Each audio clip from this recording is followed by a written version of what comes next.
The CBS Radio Mystery Theater presents...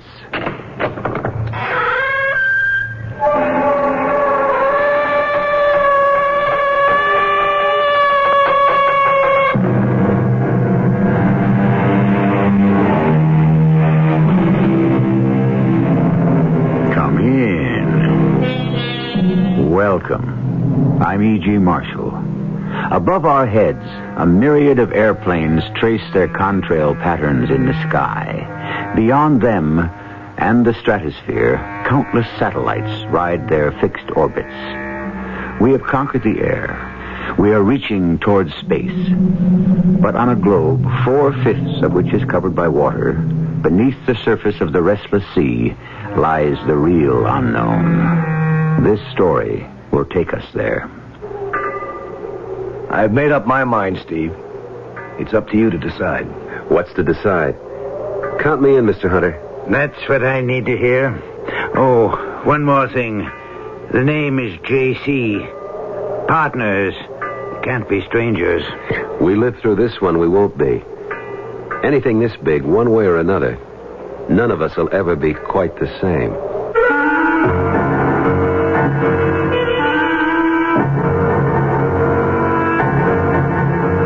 Our mystery drama, Raptures of the Deep, was written especially for the Mystery Theater by Ian Martin and stars Michael Tolan. I'll be back shortly with Act One.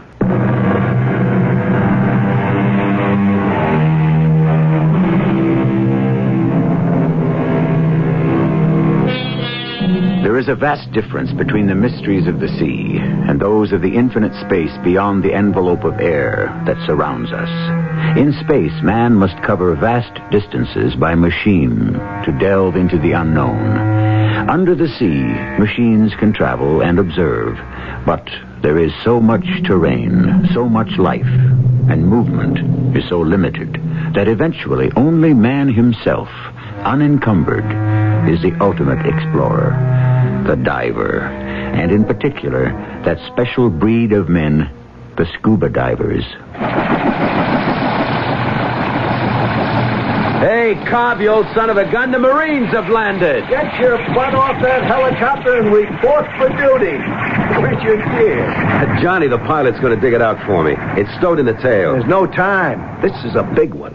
You can dig out your own gear. I'll help you with it. I got a car waiting, and I'm driving you straight to the Pandora. The what? Pandora. That's the name of J. Calvin Hunter's ship. Ship? You can decide if you want to call her a boat when you see her. By me, the Pandora's a ship. The dame who opened up the box and let all hell loose. That's her. Well, why would he want to call his yacht that? Better ask him. I don't know. It smells like trouble. When have you and me ever got into anything else? This one, we'll never forget. The name is Steve Carr, but it didn't start out that way. The real name, the ethnic one, is Stefanos Karalis. Both my mom and dad are from Greece, and I still speak Greek as well as I do English. Me and Cobb Straker were in the Navy together, frogmen, and after we got out, we went into the salvage business. What I mean is, we handled a lot of jobs, but only on the number one jobs did we work together. Matter of fact, we hadn't seen each other in 6 months. I'd been working on some offshore oil rigs around Galveston, while Cobb had been keeping a finger on the pulse of what we really care about. Buried treasure. He stayed with the firm's base in Freeport, Bahamas. We had a lot to catch up on in the car. So Galveston worked out? Yeah, finally. What happened to your cake? Oh, we found the Estrelita okay, in about 40 fathoms. And? Just the ribs, and pretty well broken up. The keel was still there, and enough of the stern to identify her. 2 cannons, one eaten away so badly it was scarcely worth raising. The other in fair condition. But the treasure? Who knows, buddy boy? You fish around the Bahamas, the Caribbean. A lot of folks might have been there first. Or storms, drifting tides, or maybe she didn't have gold aboard in the first place. Well, the hazards of our business. So tell me about this prize pigeon. J. Calvin Hunter? No. Why not? Because I want you to set up and listen to him yourself. This could be big, Steve. Really big. Or just so much hogwash. I want to let you judge that for yourself. We hadn't far to go to the wharf where the Pandora was moored. Cobb was right. This was a ship in every sense of the word. She was almost 200 feet overall, beamy, and for sure well over 2,000 tons. One glance at her silhouette told me she had every kind of device to handle deep diving, and the equipment to go with it. I felt a tingling anticipation. I could sniff an explosive future.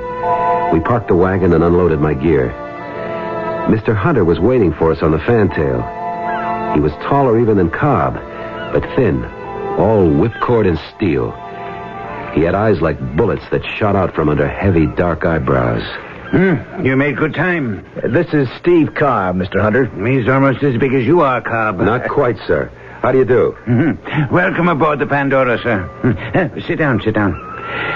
Well, now, did Cobb brief you on what all this is about?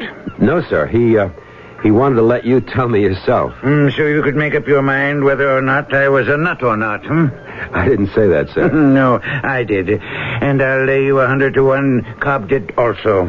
It's a beautiful ship, Mr. Hunter. Well, it ought to be. Cost enough. But it's going to pay for itself one of these days.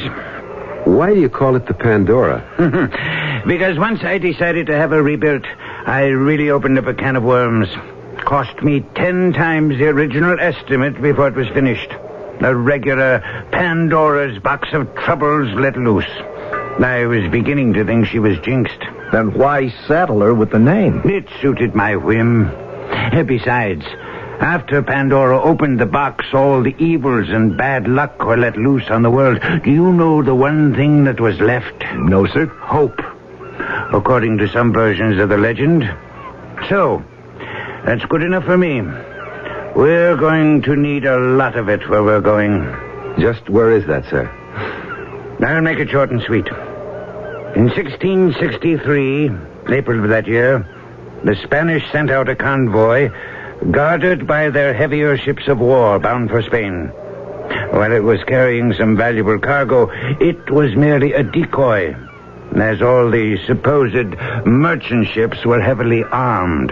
To decoy the British into attacking? Right. A decoy for what, sir? First off, to try to lure enough British and French privateers into destruction and clear the seas. And second, to draw away attention from a real prize. Right, Steve. The Alhambra. A colossus of a merchant ship that they had built, which was loaded to the waterline with gold, silver, and precious jewels. The value, even then, was in the millions. Today, it could at least run to $500 million, perhaps more. They sent her out alone? No. She was convoyed by 2 smaller men of war, and she took a different route. But either the British and French weren't fooled, or enough of them were smart enough to smell a rat. No, they were fooled. Most of them. But not 3 heavily gunned British privateers who were lying in wait for them. The weather was lucky for the British. They came out of a fog bank and sank the first man of war without taking a broadside in return. Then they turned their attention to the second, and with a bit more trouble, sank her. But when they turned to take their prize, they had a blow. She'd slipped away in the fog? No. She was too big and lumbering to elude them. So instead, the captain, following his sealed orders, commanded everyone into the boats and lit a fuse to gunpowder charges that had been set for just such an eventuality. He blew his ship out of the water? Not quite. He blew the keel and half the bottom out of her, and she foundered and sank like a stone. Huh. Right off the coast here somewhere. That's my secret. I have a lot of them, because I have to be careful, gentlemen. My captain, for example, has his coordinates. He knows where to sail, but not why. You boys know why, but not where. And nobody but us 3 knows what I'm after. How do you know all this, Mr. Hunter? Money. Beg pardon? It buys a lot of information. A little here, a little there, till finally I could put it all together. But how can you be sure the information is legit? The captain of one of the British ships was one of my more colorful ancestors. He kept a very full and detailed log, which has been preserved as a family curiosity for the 10 generations since it was written. You know where the ship went down? Exactly. 300 years ago. And at what depth? That I don't know. With luck, it could be one side or the other of the trough. Which trough? That would be the start of telling, wouldn't it? Until I know you're committed. Well, what do you say, buddy? Heard enough? No. How do we split? And that's simple. Since I'm paying you your regular salvage rates, I carry all the financial risks. But I'm not greedy. 60% for me. You split the other 40 as you will. If there's anything to split. That's very generous, Mr. Hunter. Well, it's worth it for the very best. The tide is turning. We should sail with it, if we can. Have you heard enough to decide? Well, I've made up my mind. Up to you, Steve. What's to decide? Count me in, Mr. Hunter. That's all I need to hear. Oh, one more thing. The name is J.C. Partners can't be strangers.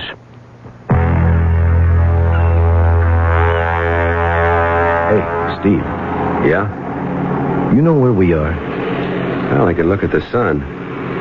I don't have instruments. Roughly the eastern Atlantic, not too far south. Yeah, but where are we headed? The man told you. His secret. We're the ones have to dive. You said it. How deep? You mean free or with heavy equipment? If we're going to explore, you know it has to be free. How deep can you go? What's the record? 400-something feet? You can't work there. What's the problem? Like, right now, I think we're over the eastern trough. What, 4,000 meters, maybe 3 miles. You want to dive that? He's got that little bathysphere we're lugging. That's for observation, a gimmick. You can't salvage anything with that. You know what I'm thinking he's counting on? The Atlantic Ridge? Check. The Azores, the Canary Islands, something like that where the ocean bottom is within reach. Wherever that is. Maybe we'll turn up the lost continent of Atlantis or something. Who knows? Well, it's worth a whirl. At these prices, any day. What have we got to lose? Hold it. What's that? They cut the engines.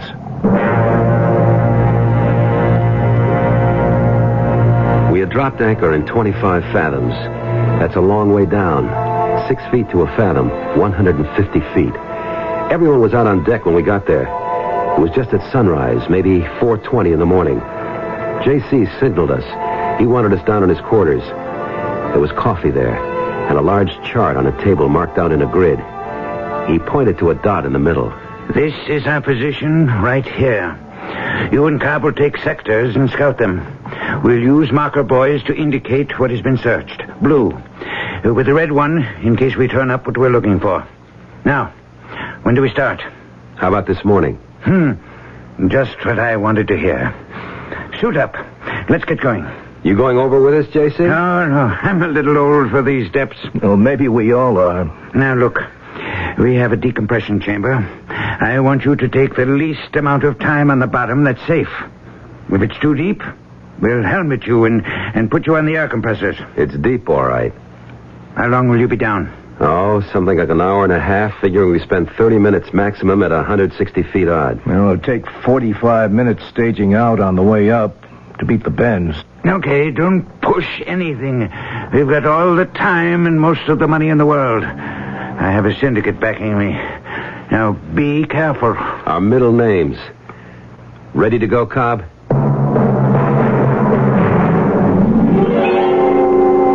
I went off a ladder from the scuppers and hit the water. I went down fast because I was heavily weighted. And going this deep, you don't want to waste time. I used the knotted guideline to help pull me down. The line was 175 feet long. It didn't reach all the way to the bottom. I stopped to consider what to do now. And then I saw her for the first time. The damnedest sight I ever saw. The sight that was to change my whole life.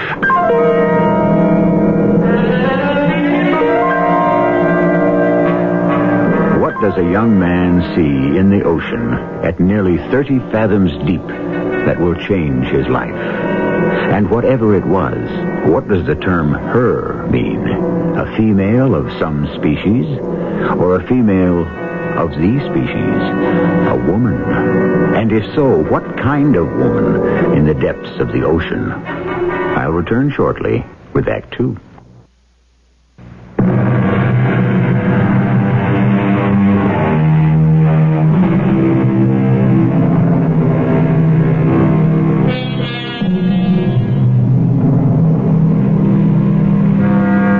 Steve Carr has encountered whatever strange phenomenon has swum into his view far beneath the surface, his partner Cobb Straker has surfaced unexpectedly and now is being helped back aboard the ship.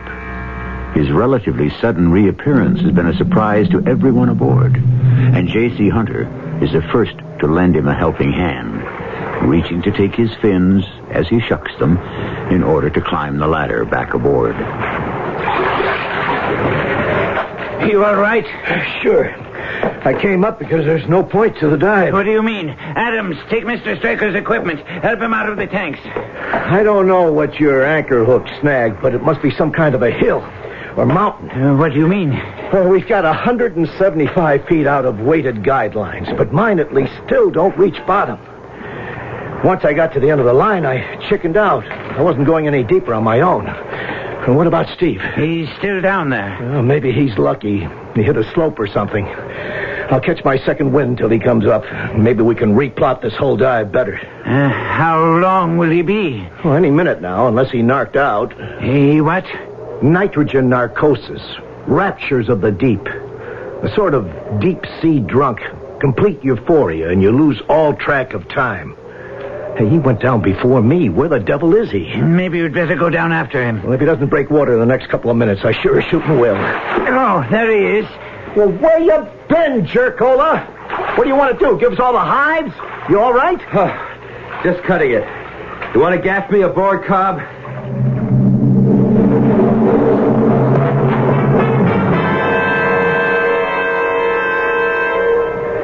Cobb, did you go all the way down? Right to the end of the line. See anything? No. I just knew that any further and I was out of my depth. You didn't see her? Who? The girl. In the sort of flowing robes. She looked like an anemone, sort of. Well, maybe that's what you saw. Oh, no. This was no anemone. A sea animal, maybe. But if she was the closest thing to the girl I dream about. And if that's where she lives, and man, let me live there, too. You know what I think, Steve? I think you were narked. No way, Cobb. My head was as clear as a bell. I'm going to tell you something right now, partner. I don't care about treasure ships. We stumbled on something far more special. If I can find her again. And right now I'm going over to see if I can. They couldn't talk me out of it. I asked for and got a longer guideline. 75 more feet took it to 250. Cobb was fit to be tied. I still think you're crazy, Steve. I'm going down with you. Oh, no, I want you up top on the line for signal so I know I'm safe. What's the big deal? 250 feet? Trying to set a record? Nowhere near it, and you know it. Who was the guy dive something near 400 breathing air? Some Italian, and they fished him up unconscious. I'm going nowhere near that. Now wish me luck, buddy, because here I go. Now, wait a minute.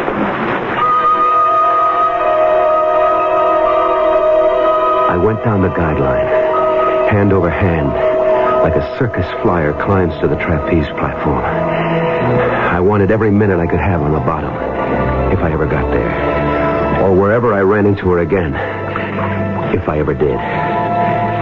But outside of the beam from my torch, everything was as black as being locked in a closet. Where is he, Cobb? Last signal he gave me was at 225. Fruithead, it's too deep for free diving. Signal him to come up. Well, what do you think I've been doing? Hold it. He just reached the end of the line. Well, at least he ain't going no further. I don't know how long I hung there, but at last I gave up. It was too dark to think of leaving the line, not without some ground underneath to read. I signaled I was on my way up. But before I could even start, they swam into the range of my light. I never saw anything like that. Man-shaped. Only they were scaled all over like fish. Not only did they wear foot fins, but their hands were the same. Their heads looked something like birds, with a sort of beak and the face scaly, too. There were too many to count, and they swam as swiftly as dolphins. And in back of them was the girl I'd seen before, in the flowing robe and the swirling hair. I had time only to send an urgent signal up the line before they swarmed over me. What is it, Cobb? I don't know. Alarm signal. Something's wrong. I'm going over and down there. Stand by the line. Keep your hand on it. One jerk means everything's Jake. 2 steady jerks, repeated, means we're on our way up by stages. 3 sharp jerks, repeat it or not, means you better have the decompression tank ready when we pop out like corks. You got it? I have it. What do you suppose he's run into down there? JC, there are so many mysteries in the black beneath that green cover. Who could even attempt to guess? 2 of the scaly porpoise things grabbed me by the arms and tore me away from the line. They were incredibly powerful, and I was helpless to resist. They started on a plunge deeper into the ocean on the command of one of them who seemed to be in charge. It was then my guardian angel acted, stopping them imperiously. Suddenly, in my confused state, I realized they were speaking to each other quite freely. I could hear the sound of their voices and the words. But even more unbelievable, I could half understand them. They were speaking a strange, old-fashioned kind of Greek. No, Stanislas, you cannot take him deeper. He has invaded our territory. He must be brought to mine, Nucleus. These are my orders. Not as he is. He cannot stand the pressures. We must have an air tank. It will meet us on the way. I hope it's not too late. I don't think he has much air left. He'll manage. He'll have to. Couldn't we wait for the tank? I tell you, he may die. Let him. He is the enemy. If we can take them alive, very well. If dead, what's the difference? At least let me escort him. I order you, let him go. He is my prisoner. I was in a daze, my mind suspended in shock as my body tried to take these huge depths. How was it possible these strange entities could speak to each other freely? Then I thought of fish, and more than that, dolphins and whales who communicate without problem. I wanted to pull the mouthpiece out and try to speak myself, but I knew I was not adapted for that. But most of all, I was amazed that by the accident of birth, I had the ability to understand these creatures and the arcane Greek that they spoke. The only terror was that I could tell the air in my tanks was running out. What happened, Cobb? Search me. He's gone. There's no sign of him. Gone where? I don't know. Narked, I guess. Raptures of the Deep. We've got to fight it all the time we go deep enough. Oh, you think we've lost him? No, not in my book. I wouldn't have come up except I ran out of air. Get me in the tank. Decompress me. I came up too fast, but I'm going down again first chance I get. I don't want to lose you too, Cobb. We haven't lost anyone. My buddy Steve is down there. All he needs is help. We were going deeper and deeper, and I could feel the terrible pressure of the water. I wanted to scream out my protest to the lovely woman who swam, if that's what we were doing beside me. But to relinquish my mouthpiece would have meant instant drowning, which suddenly I faced. With the slightest of gurgles, my tanks were exhausted, and I spat out the mouthpiece and tried to say help. It was as if my word had been articulated, for in a moment her mouth was on mine, and she was breathing pure oxygen into my lungs. And in that moment, I saw some of the fish people swimming up towards me with a cylindrical tank just before I blacked out.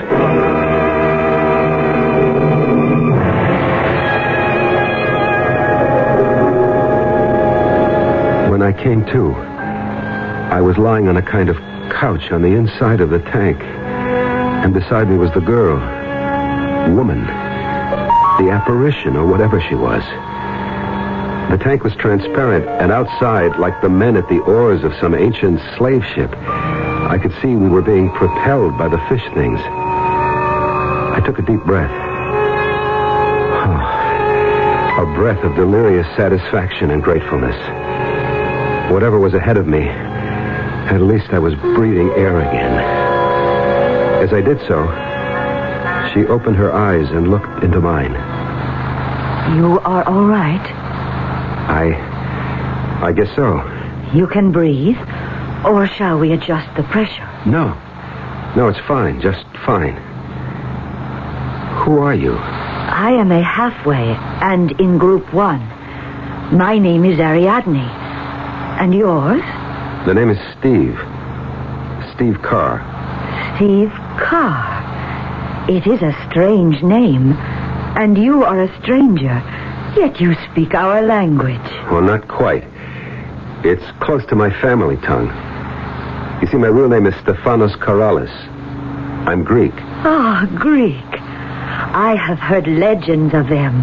They are a people who borrowed our language. Beg pardon? They came in ships, so the great book says. But we drove them off and sank them in the sea. But some, it is recorded, escaped. And they stole our language and our culture. What culture? The one you are being brought home to. Oh, how I hope you can survive. Don't worry, I'll make the attempt. But what am I going to survive to enjoy?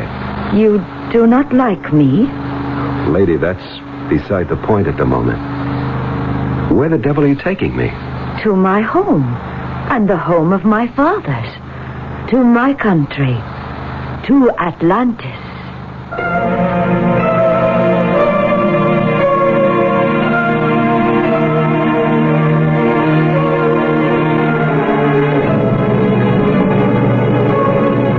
One of the world's prime mysteries. Is it possible that here is the answer to that mythical island of Atlantis that was, in ancient times, believed to have existed in the Atlantic Ocean? Could someone in our modern times actually have found his way to that fabled land? I shall return shortly with Act 3.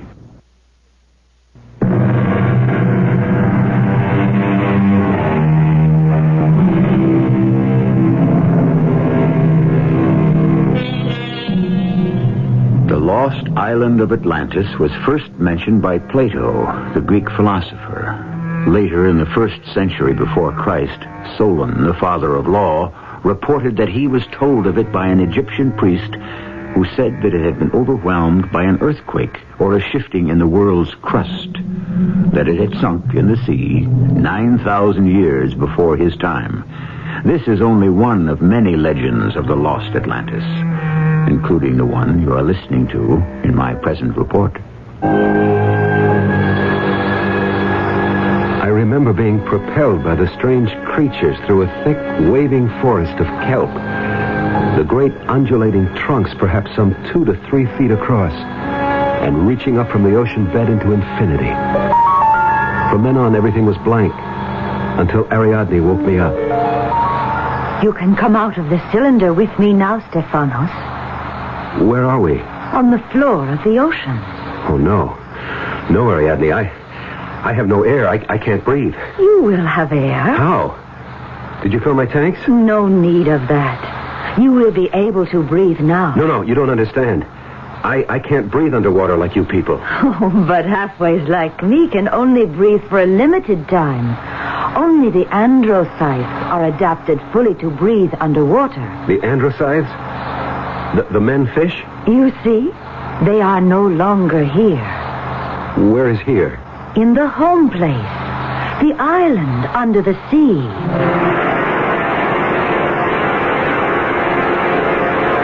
I looked through the transparent sides of the cylinder, and I couldn't believe it. A whole city covered the top of this giant floating island on the floor of the ocean. People were walking freely, chatting. The women dressed in flowing garments. The men in kilted skirts, their feet in sandals. I was back in the midst of a civilization older than Christianity and the Romans. Heaven only knows how many thousands of feet below the surface of the Atlantic. Ariadne now took me by the hand, and together we slipped out of the door that served as entrance or egress from the cylinder. Don't look so terrified, Stephanos. There's plenty of oxygen. Try. Hey. Well, all right. That's beautiful, but where does it come from? I will let Minocles give what answers he deems proper to your questions. Who is Minocles? He is the ruler, the autocrat, the only one of which there is but one. Come, we must make haste. It is not good to keep him waiting.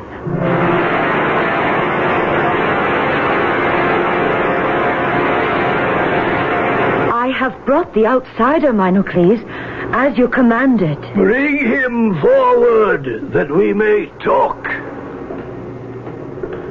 Welcome to Atlantis. What is his name? Stephanos. He is Greek? I know of Greece. You came in your ships and we sank them. When was this, sir? Time for us is different than it is for you. In your terms, let us say in centuries. Perhaps 12,000 of them ago. 12,000? More or less. Before the sea closed the waters of its doors above our heads and we became the lost Atlantis. What happened, sir? You may call me Minocles. I do not know this other word. Was it an earthquake? At the end, yes. A convulsion of the earth that plunged us forever beneath the water. But how could you have lived? We had our warnings. Oh, yes, we were warned. How? In the second passage of the seasons after I was named as autocrat, 2 significant discoveries were made which were to preserve us even in the face of disaster. One was that our island had begun to sink slowly, and that our civilization was doomed unless we could prepare to adapt. Come with me. Once I could look from these heights across Atlantis to the sun setting on a sea that stretched beyond the wall about our island. The wall? You see?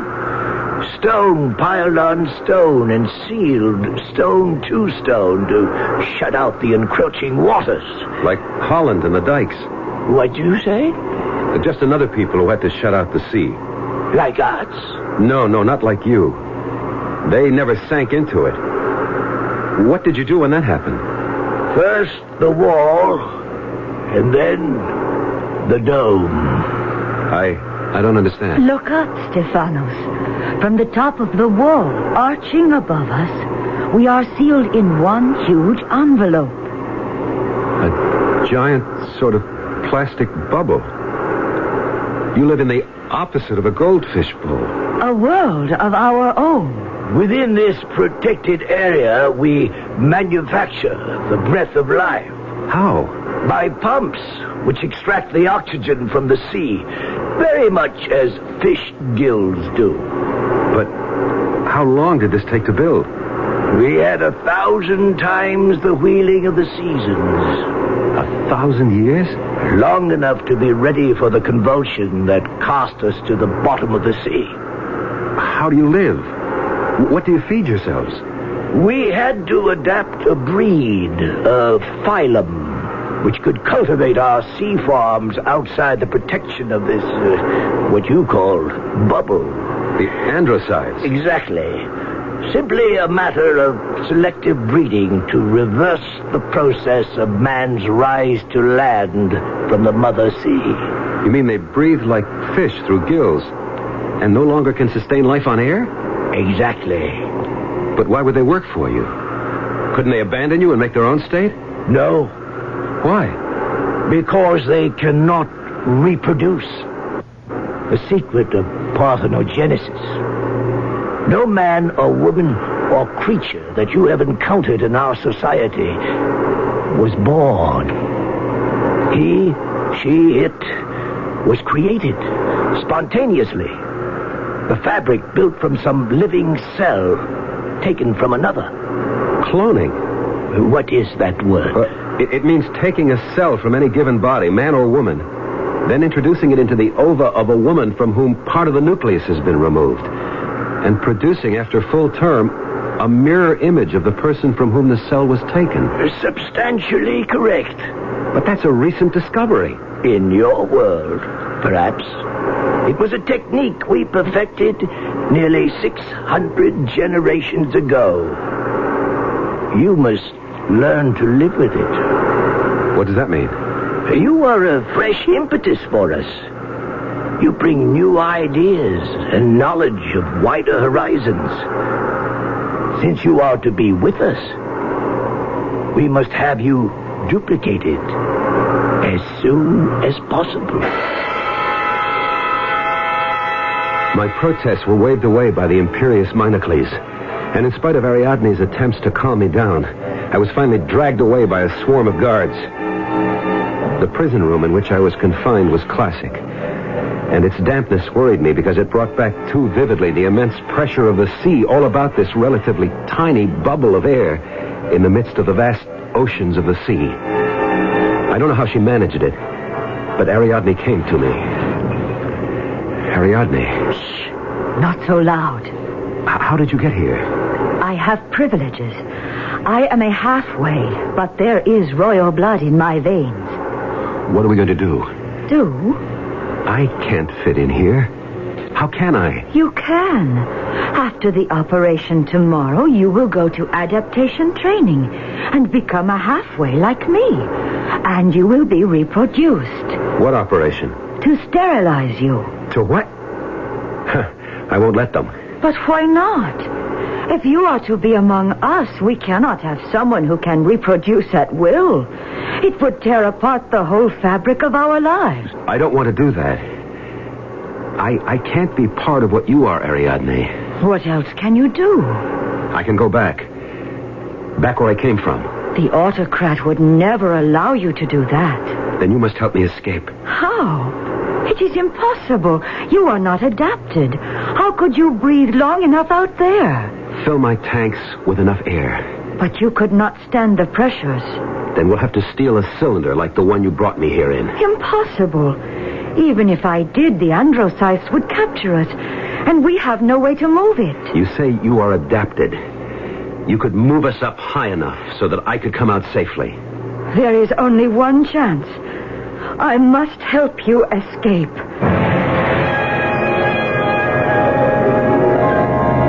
The details of the escape don't matter. Somehow we got away and started up towards the surface. And we're lucky enough, or Ariadne was smart enough, that we didn't encounter any of the fishmen. Unerringly, she led me back to the spot I had left. How long ago? And there was my weighted rope, its knots climbing towards the surface and my world. I had my arm about her waist, but suddenly she squirmed free, and she spoke to me, while I was helpless to answer. Goodbye, Stephanos. I wish I had been born as you were. But we are from different worlds, and there is no bridge between them. Only let me say one thing. I have something to take away with me which makes me different. Makes me an individual in a world where such a thing does not exist. I am glad I knew that, even if only briefly. Goodbye, Stephanos. She darted away from me so fast I couldn't follow, her loose robes billowing like a flower. I couldn't have followed her anyway, because suddenly the androcytes were all about seizing her and dragging her down. Some of them came for me, and I had no choice but to drop my heavily weighted belt and shoot to the surface in a haze of bubbles, exploded out of the ocean as if I'd been a champagne cork. Come, there he is. It's Steve. He came up without being decompressed. Get that chamber ready.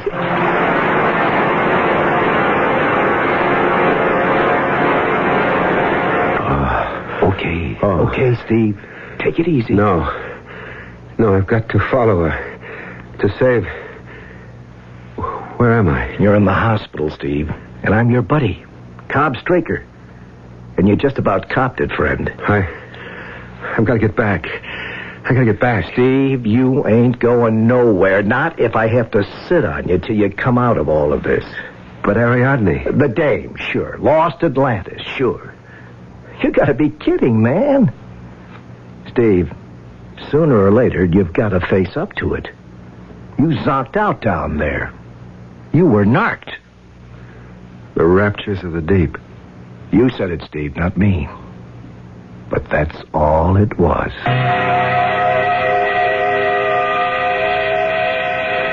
It's what I've had to settle for. Leave it at that or end in a funny farm.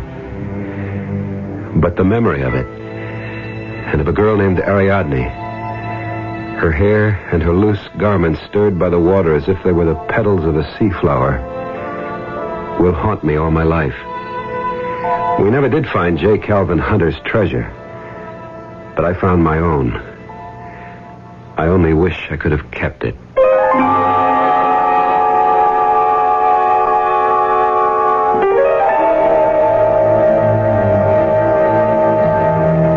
A curiously unforgettable story, which I find haunts me, too.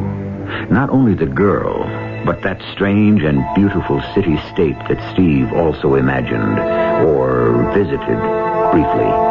The legend of Atlantis dies hard. Could one imagine that it still does exist, buried somewhere so deep in the Atlantic East Trough that man has as yet no way to find the way there? I'll be back shortly.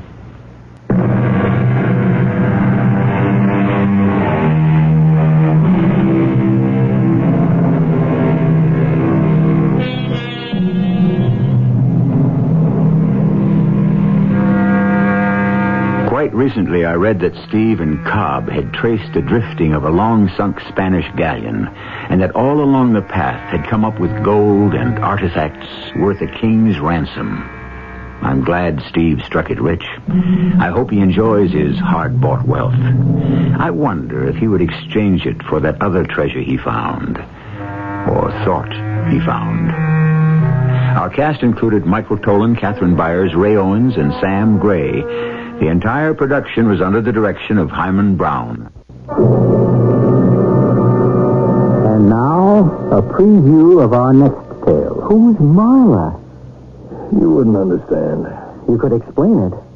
You wouldn't believe it. Look, your name is Howard Spurlow. I know my name. You are about to be tried for murder. I know that, too. I'm the attorney appointed to defend you. We've been through all this. Why don't you let me alone? You have to have a defense. Why? Why did you kill him? It doesn't matter. It does matter. Premeditated murder, first degree, puts you in jail for life. I don't care. You don't care now. Wait. This state of shock you're in will wear off. You'll care. I wish you'd let me alone.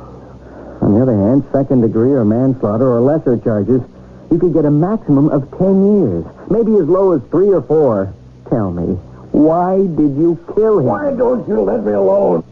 This is E.G. Marshall inviting you to return to our Mystery Theater for another adventure in the macabre. Until next time, pleasant dreams.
I'm E.G. Marshall. It's been said that you can always recognize a werewolf simply by shaking hands. If the handshaker has hair on the inside of his palms, QED, a werewolf. Of course, this is an old wives' tale. As for me, I'm perfectly willing to accept the fact that the whole idea of werewolves was absurdly exaggerated by the superstitious during the Middle Ages. However, I would like some explanation of the concept everyone recognizes today, of the subconscious, something inside a person which can take over and utterly control a person's mind and actions, particularly under great stress. Get it off me! Get it away! I see the damn thing. It's a wolf. I'll kill it. Don't shoot, man. Don't shoot. Be prepared to spend the rest of your life on your knees praying for the Lord's forgiveness.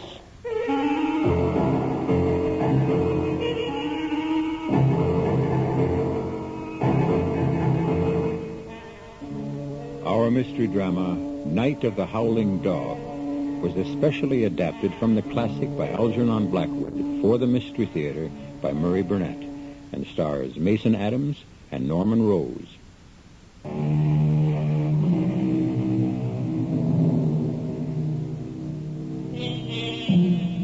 The pages of fiction are filled with surrogates passionately pleading the causes of other lovers to beautiful ladies. The characters of Cyrano de Bergerac, John Alden courting Patricia for Miles Standish, and the devil himself serenading the beautiful Margarita on behalf of Faust. These are only a few examples that come immediately to mind. However, I had never heard of a lover deputizing an animal to forward his suit until now. And to bring you this amazing story, I introduce an eyewitness. It's strange that as I approach the end of my years, I now find more people willing to believe the stories of my adventures with my employer, the famed psychologist of the occult, Duane Carter. When I was working so closely with Duane and writing down these excursions into the dark recesses of men's soul and minds, I found nothing but skeptics. Today, perhaps since we know more, we now realize there are still things we don't know. At any rate, let me start at the beginning of this incredible phenomenon. It all began when Duane and I said goodbye at London's Waterloo Station on a hot July day in 1912.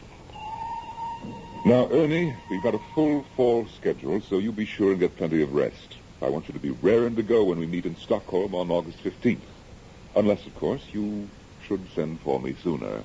Send for you? If I'm going to need you, Duane, then I'm hardly going to have a restful vacation. Nonsense. Both of us know the strange effects a stay in the wilderness can have on people who wear the trappings of civilization the rest of the year. Well, you were the one who prescribed getting back to nature as the prescription that straightened out Timothy Manning's life. If he hadn't come to consult you, he'd still be preaching in a pulpit, making his wife and daughter's lives miserable. But Timmy isn't the only member of your little party. Are you trying to sound a warning? If so, you'll have to be more specific. Well, I have nothing specific in mind. Just a feeling that will very probably turn out to be wrong. You go ahead and enjoy yourself, Ernie. And forget what I said. Duane must have known. The one thing I could not do was forget what he said. Duane Carter's whole reputation as a scientist was based on his uncanny sixth sense, an intuition that enabled him to handle cases too bizarre for other psychiatrists. So I was more than ordinarily alert as our boat approached the shore of the small island we'd chosen for our camp. Easy there, Ernie. Peter, lend Ernie a hand and we'll pull the cutter further up the beach. Then unload, and the ladies will see to the tents and other supplies. This is the life. Room for body and mind.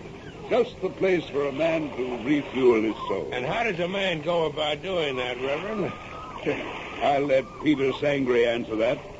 Peter, Here's a perfect opportunity for you to show Ernie how much you've learned since you started studying with me. There'll be time enough for theology lessons later, Dad. Right now, Peter could be very useful in giving Mother and me a hand with some of these supplies. Oh, I'll be happy to, any time at all. I'm always very happy to help you, Miss Manning. Peter Sangre was a young Canadian studying for the ministry under the Reverend Manning's tutelage. He'd been staying with the family back in New York, and it was obvious that he'd been smitten by the laughing eyes of Joan Manning. So obvious that it was sometimes embarrassing to watch the depth of yearning in his eyes. This was painfully evident the first night when Peter, Joan, and I joined forces exploring our island. Well, I never realized the Baltic Sea had this many small islands so close to shore. It's so beautiful. The water's so calm. I wish we had the canoe. We could paddle to the other islands while we still have the northern lights. Good idea. You and Peter wait here, and I'll go across and fetch you. No, let Peter get the canoe. You and I will wait here. Oh, you bet. I'll be back as soon as I can. Well, Joni, what was that all about? You found me rude. Well, let's say very definite about not wanting to be alone with Peter. Oh, dear. It was very obvious then. I'm sure he noticed. I wouldn't worry about him, Joan. Surely you know he's madly in love with you, and you shouldn't feel upset if you don't like him. I don't dislike him. It's just that I see his eyes on me, seeking, even demanding, and I'm afraid he might do or say something that would lead to unpleasantness. You, Joan Manning, the fearless, frightened? Listen, I'm serious. There's something about Peter that makes me feel creepy. Something I don't think he knows himself. I'll confess it draws me, attracts me, but at the same time it makes me afraid. Joan, I don't know whether you're trying to tell me you're afraid of Sangre or something in you. My heart tells me there's something in Peter Sangre. Something buried deep inside him. Something dark and perhaps even dangerous. And I'm desperately afraid and desperately curious. How long has Peter been studying for the ministry with your dad? Almost a year. This is the first time that you've had this feeling about him? Yes. It only happened since we came here, away from New York and civilization. It seems almost what he's been waiting for. What we've both been waiting for. The business of setting up camp for the first few days relegated that strange conversation to the back of my mind. But the Reverend Timmy brought it back sharply with a strange prayer one night. We give thanks to you, O Lord, for our safe arrival. We also give thanks for our excellent health and pray this may continue for all of us, and the weather be fair, the fish be plentiful, and that nothing from the kingdom of darkness nor any evil thing disturb our nighttime tranquility. Daddy, what brought that on? Just a thought, Joan.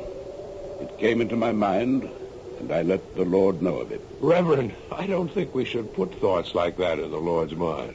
I think I can explain, Mr. Simpson. Well, you, Peter? Yes, sir. You see, I don't know if any of the others felt it. But I know that I sense something. Some presence here on the island with us. But that's impossible. Our exploration showed there were two things lacking on our little island. Fresh water and animals. I didn't say anything about an animal, Joan. I said a presence. Now, come, children. Perhaps my prayer was out of place. Let's all be off to our tents and a good night's rest.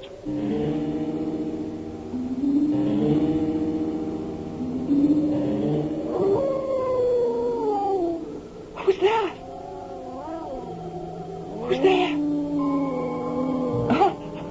Whoever it is, let's not play tricks. I know someone's trying to frighten me. I'm coming out and see whoever it is that's playing this childish game.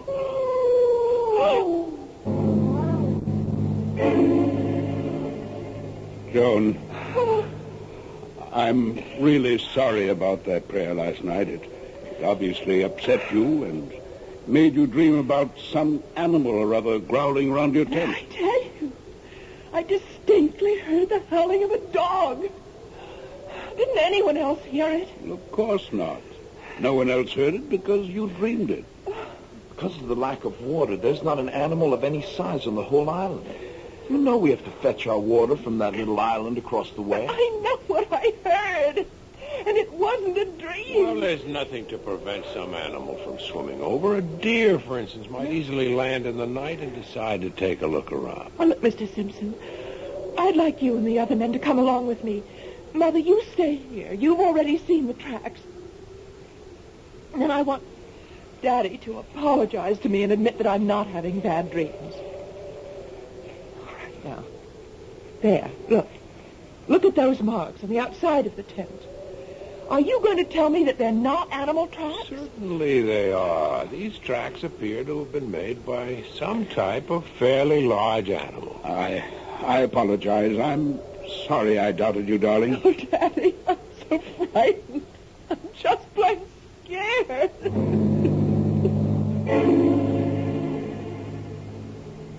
Mr. Simpson, look here. Look at these marks.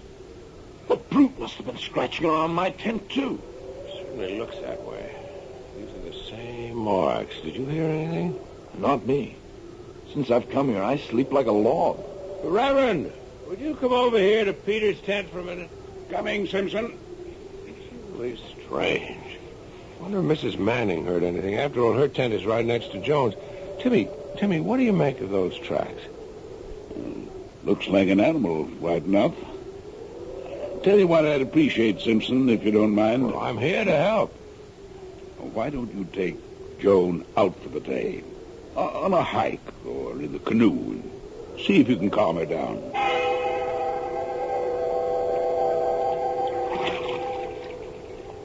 I thank you for taking me on this canoe trip today.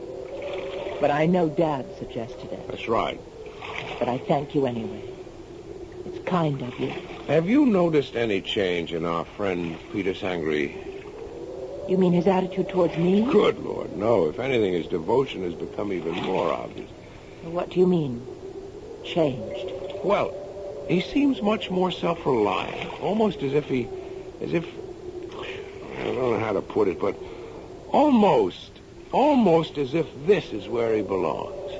So you sense something strange about him, too? No, not strange. It's just that he seems to fit in better here than when I first met him. He's more confident. He's surer of himself. Yes, I felt that. And the more confident he gets, the more frightened I get. For the next few days and nights, there was no excitement. And our camp life seemed to have settled into a routine. Until one night, the quiet was shattered by screams coming from Johnny's tent. Johnny! Hang on, Johnny, we're coming! Joan! Are you all right? Something touched me! Something touched me! I felt it through the tent. What's she saying, Ernest? Daddy. The same growling and scratching as before. And there was a great tearing blow, and the tent was ripped open right next to my face. Oh, your tent? No doubt about that, Reverend. You can see the gap where the thing or whatever it is ripped right through. That dog again. We must do something. First thing to do is to get over to the stockade and get a fire going. What's going on? I brought my rifle. If it's that animal again, let me have it. Now, come on, Peter. Help me start a fire.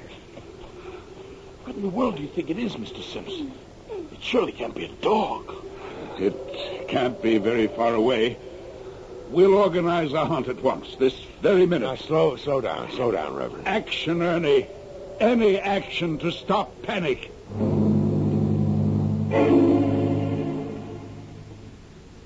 We've gone over every inch of this island, and there's no living creature on it besides ourselves. Peter's right, Reverend. Not even a squirrel could have gotten by us. All right. I know what it was. A dog from one of the farms on the larger island. A dog that's turned wild. It was attracted by our fires and the smell of food, and now it's gone back to where it came from. That's what it was. Oh, Daddy, you don't really believe what you just said? You can't. can't believe that. You just can't.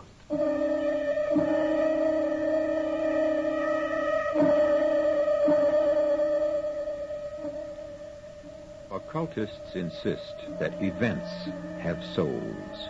Souls given to them by the emotion and thoughts of those concerned with them.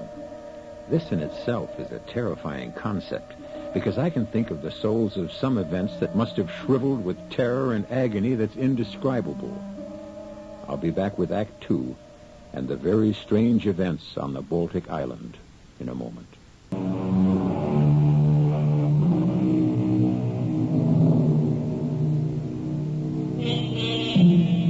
The virtues of life and vacations in the untrammeled wilderness have long been extolled in song and story.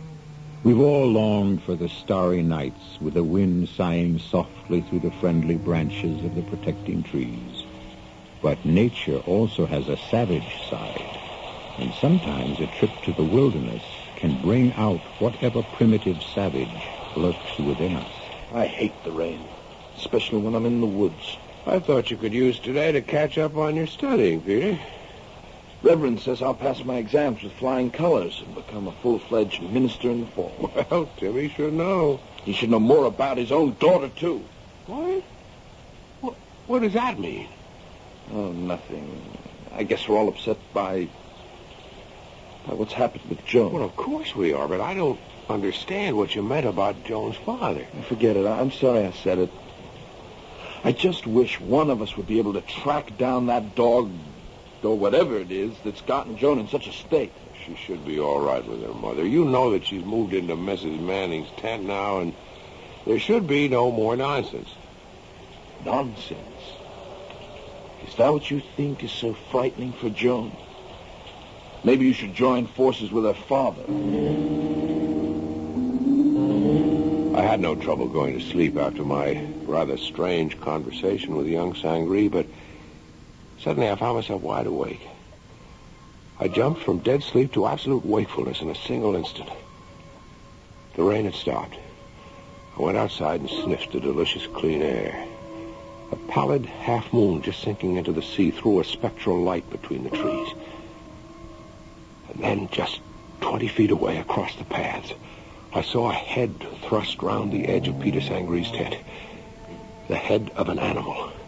An animal that had the appearance of no animal I'd ever seen before. Terror struck me. I knew it was the animal. And as I watched, riveted to the spot, the thing turned, slipped between the trees, and vanished. Wake up, Peter! Wake up! Well, Peter, come on. What is it? Peter, come on. The beast. The beast has been here in your tent. I swear it was about to leap at your throat. What are you saying? Let's not waste time. Quick, get your gun before Joan is attacked. Joan? Oh, yes, all right. Yes, let's get over there. I'm with you. Yes, I see the tracks. It's a wolf. That's what it is. A wolf lost among the islands and starving to death. Desperate. I don't think so. It was unlike any animal I've ever seen. Whatever it is, it must be killed. Joan must be protected. I'll sleep all day and sit up all night and shoot the beast the minute I see it. No, I don't think this is anything that we can deal with. I have a better plan. I'm going to send for the one man I know who can help. Dwayne Carter. He will know what to do. Dwayne Carter? The psychic doctor? Yes. Then you think, it's something of that sort? I am certain of it. Although nothing Dwayne Carter ever did took me completely by surprise. I was astonished to find a letter care of general delivery in the Waxholm post office. It was from Carter, giving a Stockholm address and stating that a phone call would bring him to Waxholm that same day.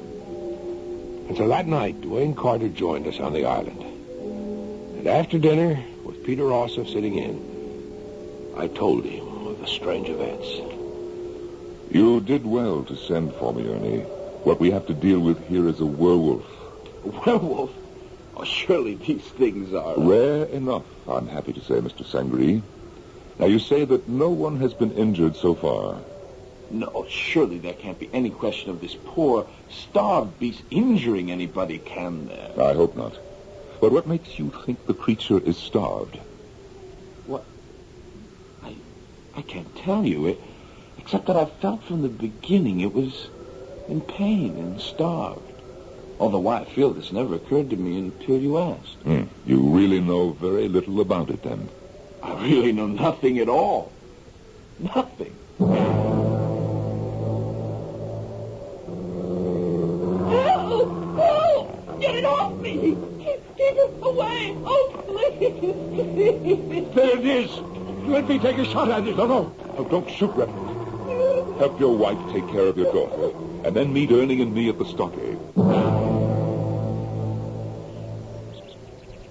How is Joan? Oh, the beast tore her arm. Thank the Lord my wife woke up and the thing ran off. But it's not serious. Well, that's something to be thankful for. Here's your coffee. Thanks.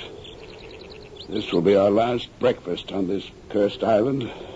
We'll strike camp and get away today. I think, Reverend, for the safety of all concerned, it would be better not to leave the island just now. Both Mrs. Manning and I are grateful for your presence, Dr. Carter. But I can't help thinking that perhaps all of our problems would have been solved if you hadn't stopped me when I had the brute in my gun sights. Had you fired, and had you killed the thing, you would have committed murder. Murder? Well, now you've got me completely confounded.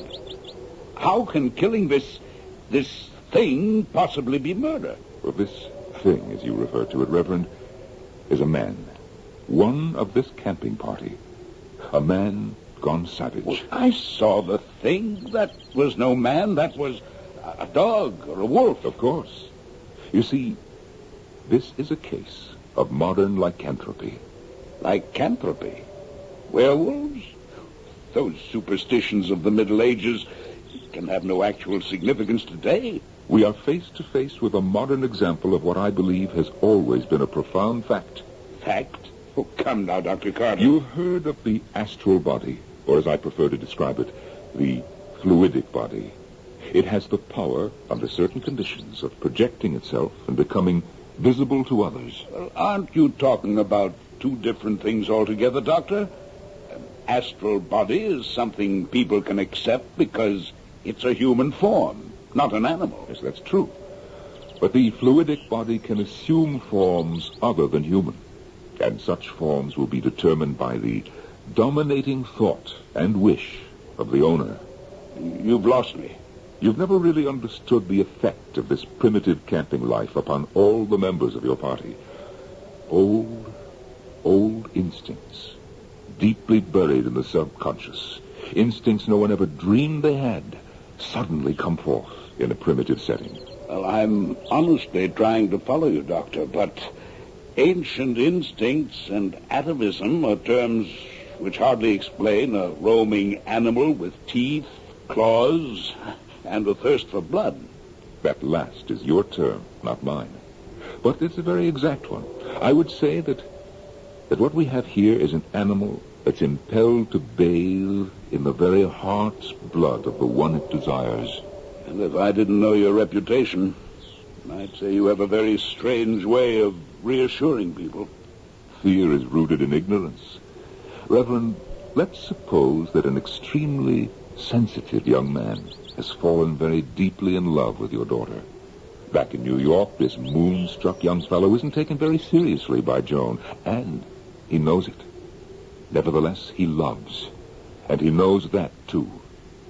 Does he know what you're trying to tell me?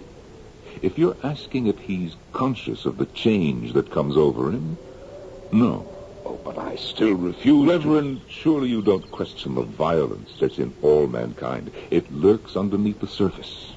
And here, on this island, where we shed the trappings of civilization, he feels strong and free.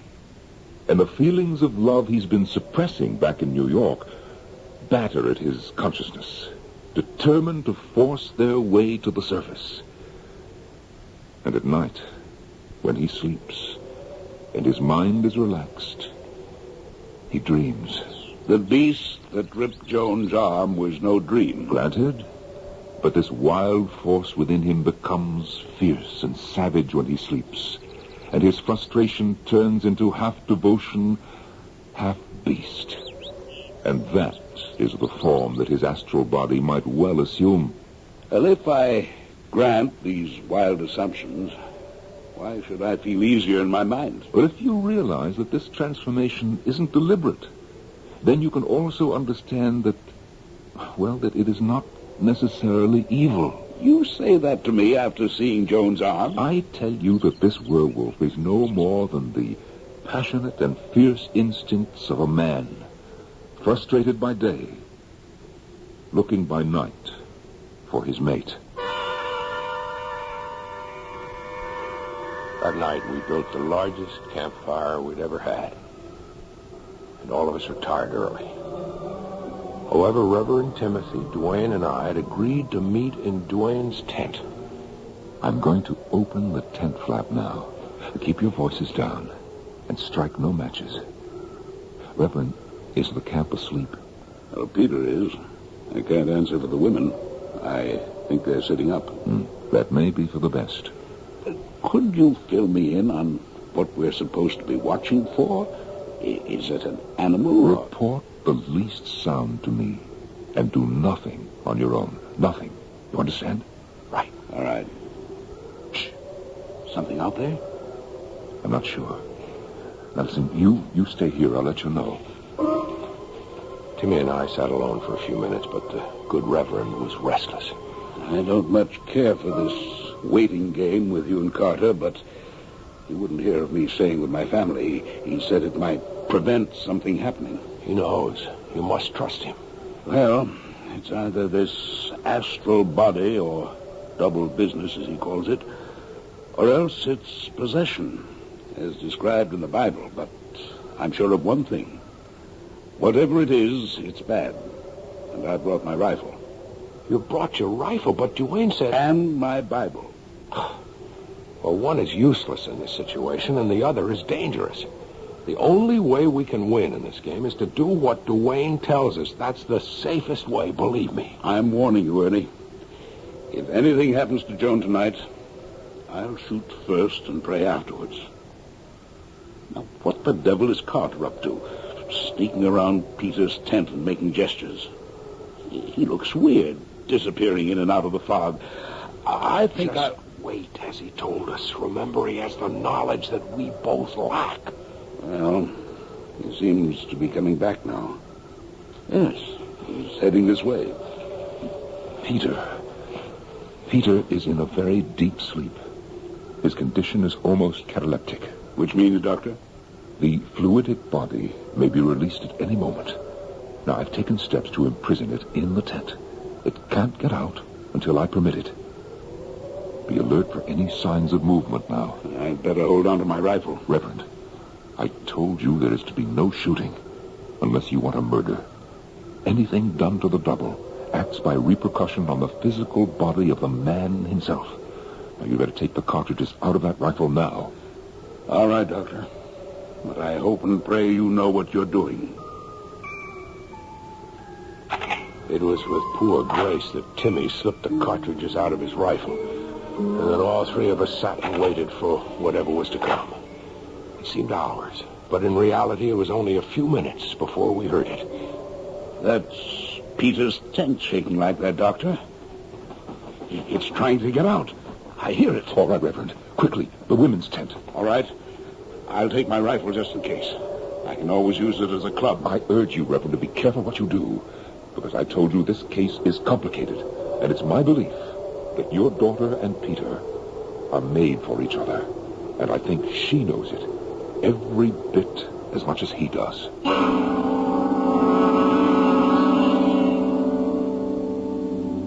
Men in love have been known to do foolish things. An English monarch gave up a throne for love. And we've heard of men who turned themselves inside out just to please their beloved. But for me, at any rate, this is the first time I've heard of a lover turning himself into a werewolf. I'll be back with Act 3 in just a moment.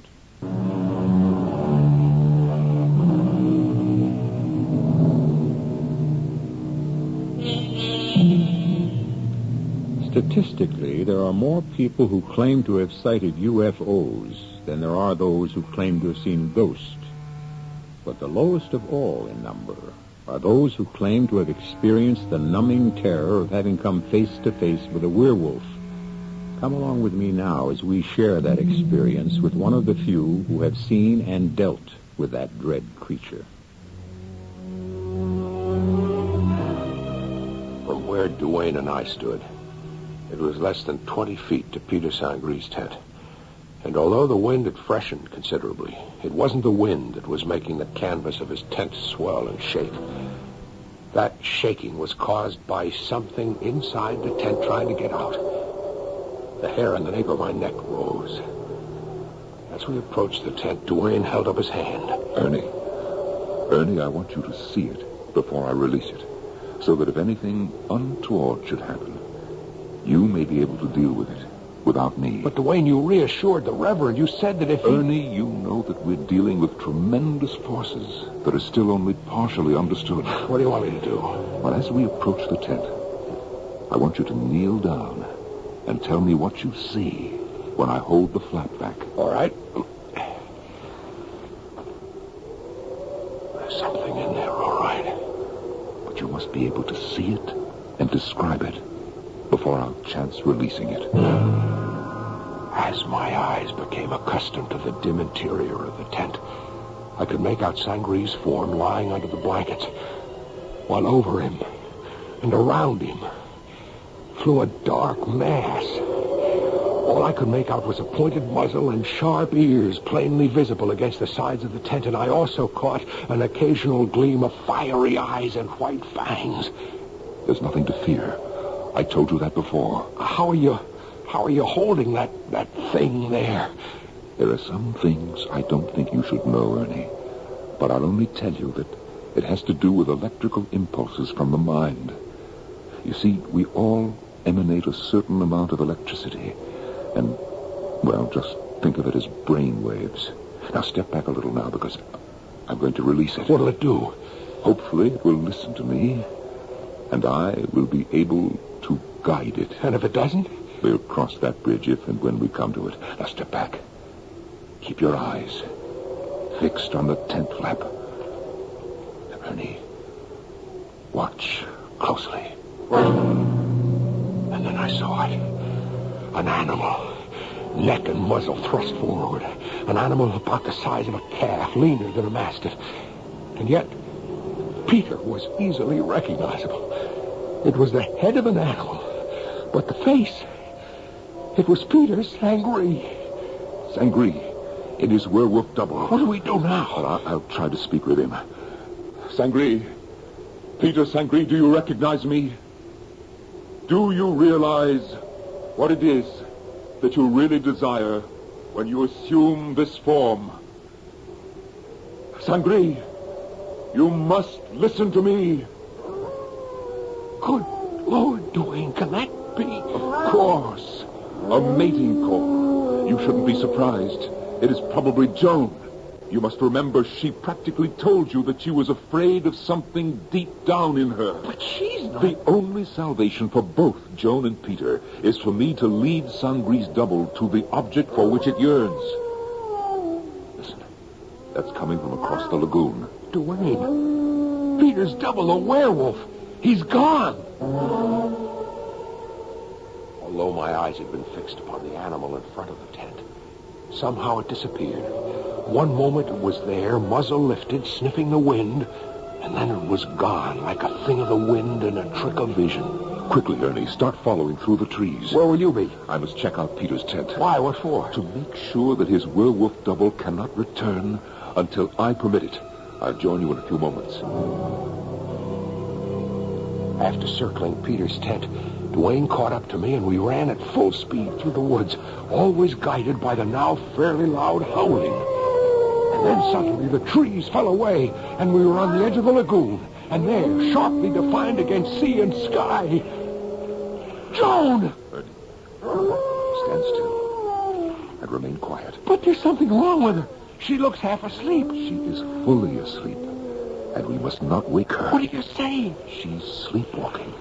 If we wake her, the shock might injure her permanently. But the werewolf, what will... She's on her way to meet him. You See, she's been irresistibly drawn to him from the beginning. Well, then how do you explain the torn tent the other night and the wounds on her arm? Wasn't she asleep then? Not deeply enough. She awoke and was terrified instead of pleased. Now, however, she's in a deep enough sleep to throw off the conventional shackles of civilization that have bound her and admit this man is her mate. Then she really loves Peter? Yes, profoundly. The canoe just coming around the point, isn't that Reverend Timothy? Yes, it is. What's he doing here? Probably following Joan. At least he had the sense to take the canoe and not wake her. But what will he do when he... Ernie, you're right. We're going to have to warn him. That's too late. There goes Peter's double. Quick, get to Joan. The Reverend's got a gun. But you made him unload it. He's got hold of a pistol. Stand aside, Joan. Out of my line of fire. Put that gun down, you fool. Put it... Oh, idiot. Ernie, get to Joan. Help her. What are all of you doing here? Where's Peter? Where is he? Oh, thank the Lord. Joni, you're all right. Where'd Peter go? Oh, he disappeared so suddenly. He cried out that he was hurt. We hope that he wasn't hurt seriously. I hope the brute's dead. Don't ever say that, Reverend. Unless you want murder on your soul. Murder? Why do you use that word? If anyone's done anything to him, then he's done it to me, too. Because Peter is... I know, my dear. He's your love. And I think we can bring him to you. Or perhaps you to him. But we must go to your tent and wait for me. Now, Ernie, take care of her until I get back. Reverend, you better come with me. While Duane and the Reverend went off together, I helped Joan back to her tent. You must let me go to him, Mr. Simpson. I know he needs me. You heard Duane. He said we should wait for him. I didn't know until tonight. That you love Peter. Yes. Duane knew that days ago. That's why we were there watching tonight and hoping that everything would go as we thought. And I think it would have, but for... Go on. But for what? But for an unfortunate happening. It was my father, wasn't it? Now, Joan, I think you should stay calm. It was Dad. He did something that... Something that hurt Peter. Hurt him badly. And now he's lost, and so am I. You mustn't despair. Everything will be different when Duane gets here. Oh, where is he? I think he's with your father, and I believe that they're both looking for Peter. Well, we should be helping him. Sometimes, Joan, we help best by doing nothing. Oh. Trust me, Joan. Trust Duane. I'm sure that he'll be able to handle this.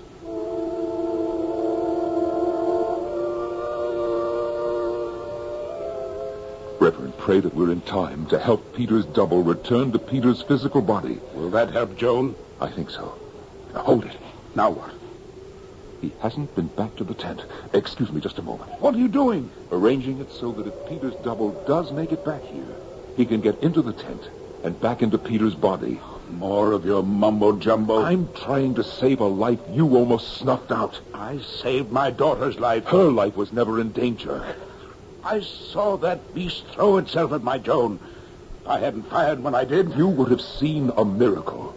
A transformation in that beast and in your daughter. Dr. Carter, I know your reputation, Reverend, but... I think we should stop quarreling. Both of us want the same thing. And this isn't doing either Joan or Peter any good. Now, I'm going to need your help. You know I'll do anything I can. All right. But what I'm going to ask you to do, Reverend, will go against your every instinct. I'm going to ask for your belief, Reverend. In what? In the fact that the double you saw, the werewolf, if you like, meant your daughter no harm. And above all, the fact that he must return to Peter's physical body. Why do you need my help for that? Because you shot him. And although I know he meant Joan no harm, I also know that Sangri must possess other instincts of the wolf, and those instincts will be crying for revenge. Are you telling me that I'm not telling you anything, Reverend. I'm asking you to serve as a stalking horse, to bring Peter within reach. And then, to believe that I can handle it.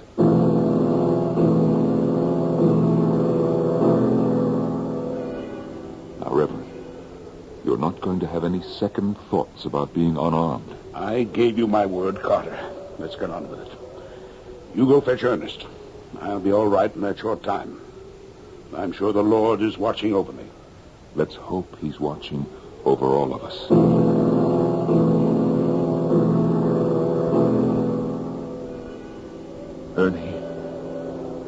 Ernie, come on out. Did you find Sangre? Not yet. How is Joan? She's restless. She's unhappy, but I think under control. Oh, good. Now, I think Peter knows the Reverend fired the shot that hurt him and is trailing him to get revenge. I've got the Reverend standing on a promontory over there. If the werewolf comes, I think I can gain control over him and get him back into Peter's body. I hope so. For all our sakes, I hope so. Peter! Oh, Peter, where Joan, come back here. Let her go. We'll follow her. She'll lead us to him. Carter! Did you hear it? We're coming, Reverend. Hold on. No! Peter! Oh, Peter! Peter, I love you! I love you.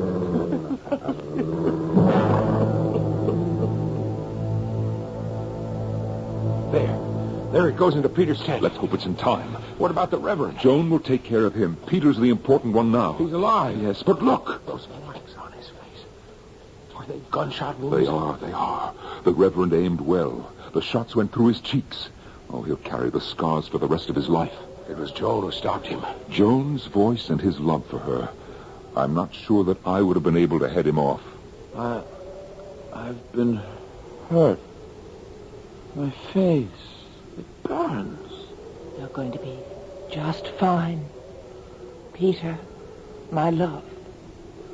Joan, you're not frightened of me? Of course not. At first I was. I didn't really understand. But now I know that I belong with you. And I'll be with you, always. My face. Don't touch it. Joan, you bathe the wounds with clean water, and they'll heal naturally. Of course. And, Dr. Carter, thank you. Ernest, I think we're superfluous around here now. Right, Joan? That's right. Dr. Carter, my father has more need of you now than either Peter or I.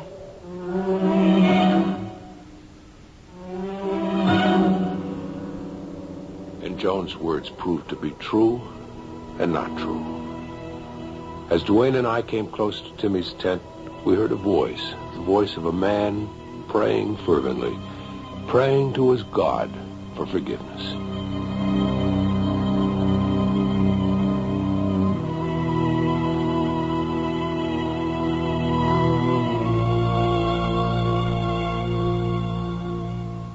So, this tale of a man who unconsciously used a werewolf to further his love's ambitions ended happily.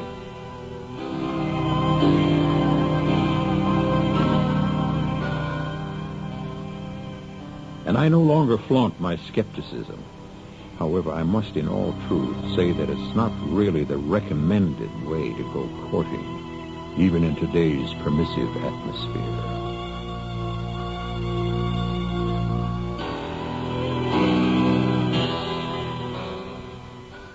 I'll be back shortly.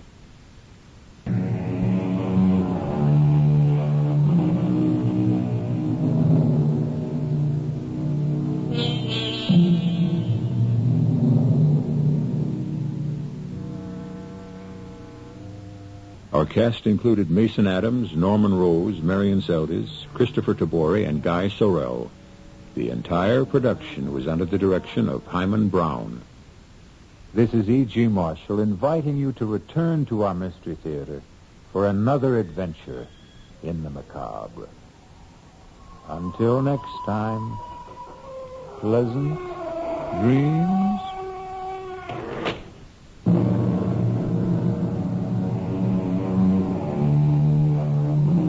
CBS Radio Mystery Theater presents...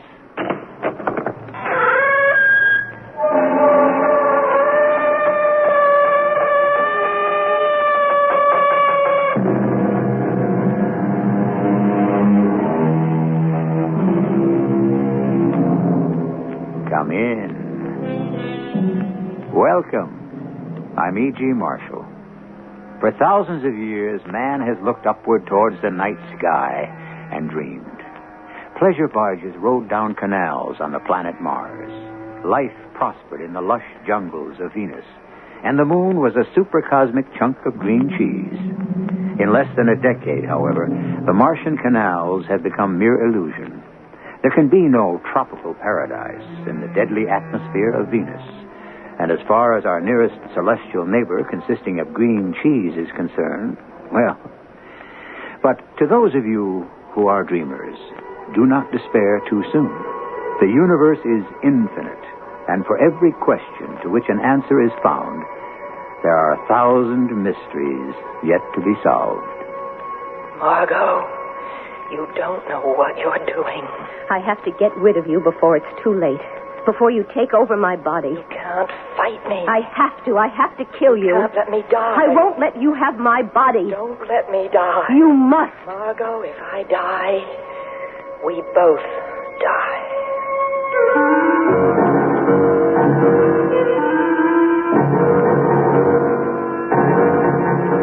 Our mystery drama, The First Woman in Space, was written especially for the Mystery Theater by Victoria Dan and stars Phyllis Newman. It is sponsored in part by Buick Motor Division and ARM, Allergy Relief Medicine. I'll be back shortly with Act One.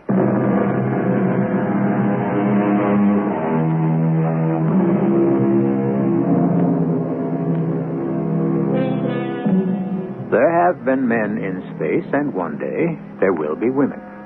To those cynics who would deny that this is indeed the natural progression of things, may we remind you that there was a time when women were barred from the unladylike profession of ballet dancing. And, hard as it is to believe, also a time when only men were considered efficient secretaries. But this is the 20th century, a more enlightened age. Of course, a woman can do anything a man can do, if only they'd let her. Waiter, could we have the check? I could really go for a nice tall glass of iced tea. Margot, we don't have time. A waiter, a glass of iced tea, please. That's out of season. It'll take twice as long. Harry, you rushed me through the soup. You hurled me past the salad. And as far as the entree is concerned, it was a minute steak in every sense of the word.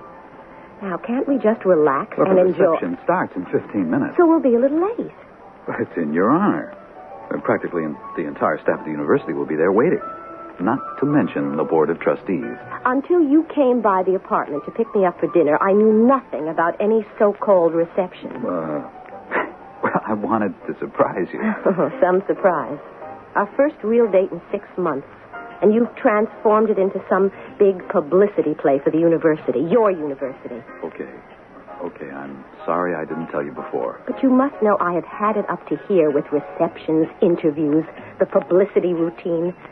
2 months in orbit, all those weeks in isolation. I just wanted a simple, pleasant evening alone with my fiancé.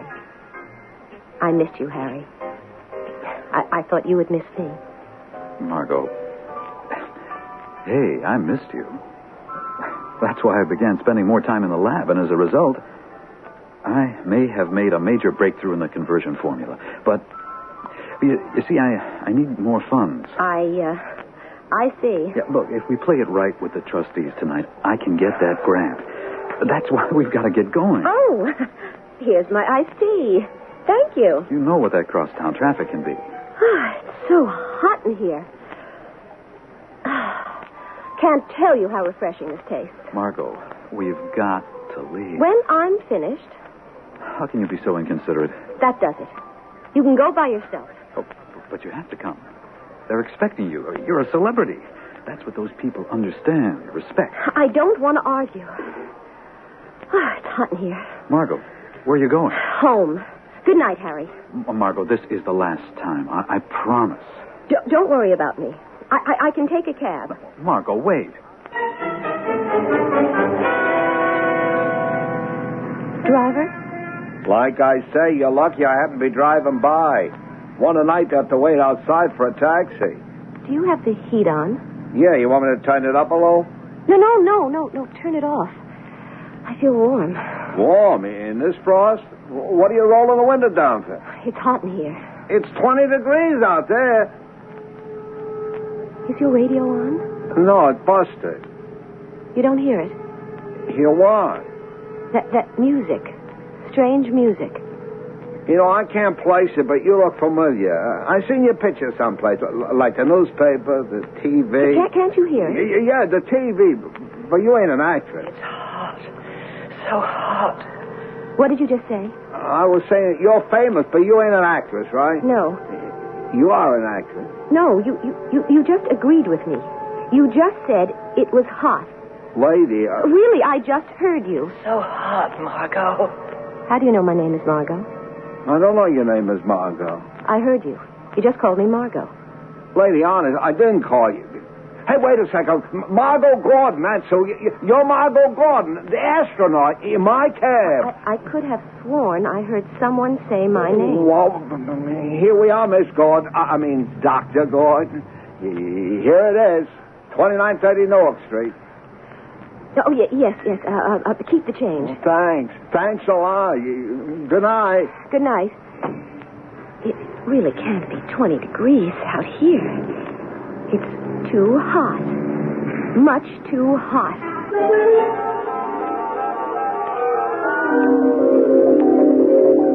But why me, Margot? You ought to be seeing one of the program doctors. I trust you, Owen. Trust me? I can't let anything jeopardize my chances to be on that crew. What crew? The Senate is about to pass the appropriation bill for a second Athena probe. You mean you're going up there again? Oh, it's going to be fantastic. Athena 1 was just a rehearsal, but Athena 2 is it.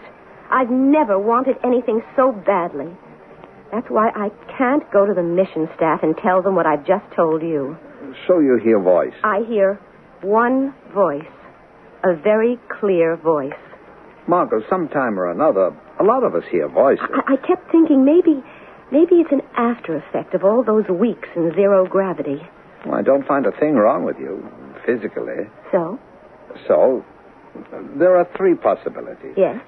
First, maybe the excitement of the past few months is getting to you. Second, there may be the pressure to succeed again. And third? Well, you'll probably say it's none of my business. What is? Harry Freeman. Harry? Do you really want to marry Harry Freeman? Why, of course. Well, there goes that theory. I mean, I'm excited about marrying Harry. He's a brilliant biochemist. So I hear. Oh, and I never thought anyone as good-looking as Harry could, well, really be interested in me. You are happy, then? Sure. I mean, well, recently he has been getting on my nerves. But is any relationship perfect? Well... And, of course, the way he behaved last night didn't help matters at all. Margot... I mean, trying to show me off to his colleagues like I was some kind of curiosity. Margot... Oh, Owen, you really should have been a psychiatrist. I'm just a simple country doctor. And you've made a very simple point. Maybe I'd better not see Harry for a while.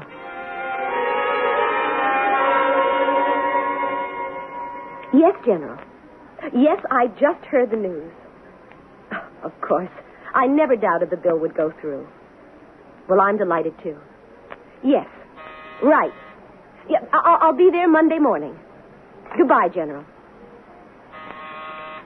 Just a minute.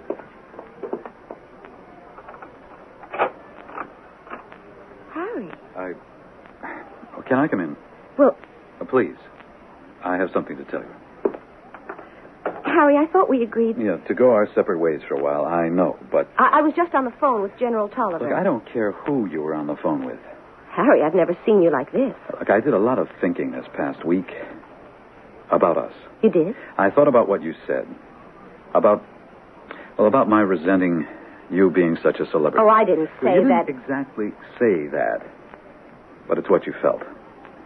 Maybe I did resent it a little, and maybe it was inevitable that you'd begin to believe I was using it. Oh, Harry. It's true. That's what it looked like. The truth is I couldn't resist. The board of trustees, the promise of new lab equipment in exchange for an appearance by the country's first woman in space. All those years of struggling without adequate funding. I guess I forgot about your feelings. And I want to apologize. Oh, Harry, I'm so glad. I'm not finished. I want to really convince you that I love you.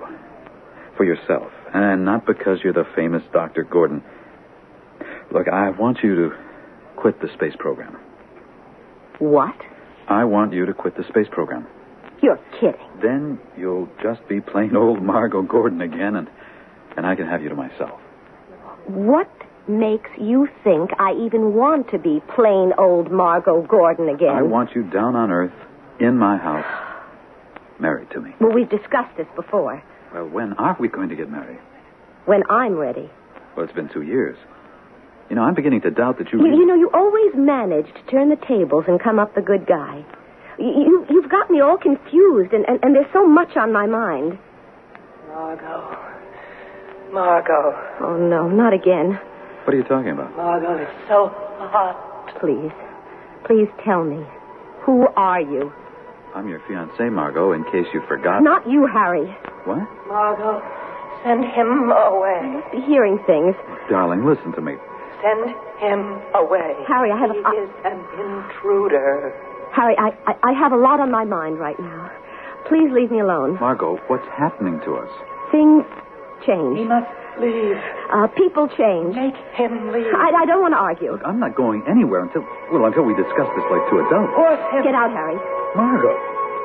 No, I don't mean that. Yes, you mean it. I didn't really mean what I just said. I think you did, Margot. Oh, Harry, wait a minute. No, this time I'll say goodnight. Harry, What's wrong? What's happening? Margot. No, I just imagine I hear you. Do not imagine you hear me. I am real. I'm going out of my mind. Alone, all alone in the void, in the cold, the darkness.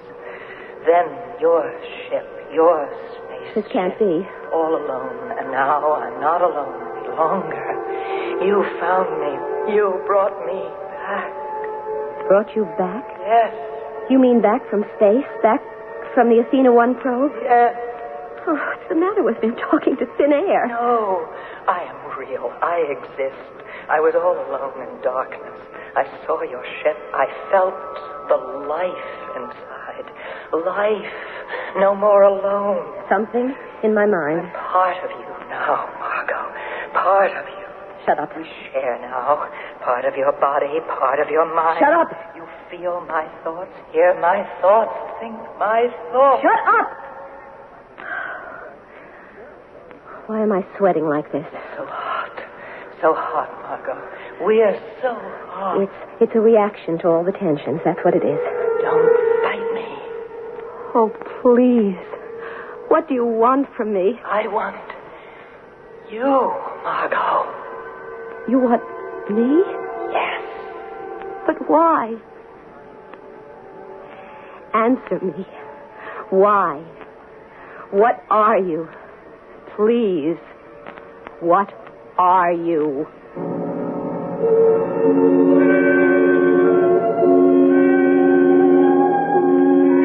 What indeed? The ordinary human being consists of flesh, bones, and a pattern of electrical impulses. And although man has asked the question, what are you, many times in the past, it has usually been in a more philosophical context. But that, of course, is when we are dealing with an ordinary human being, which we obviously are not doing here. And also when we are in a philosophical mood, which apparently Margot Gordon is not. I'll be back shortly with Act 2.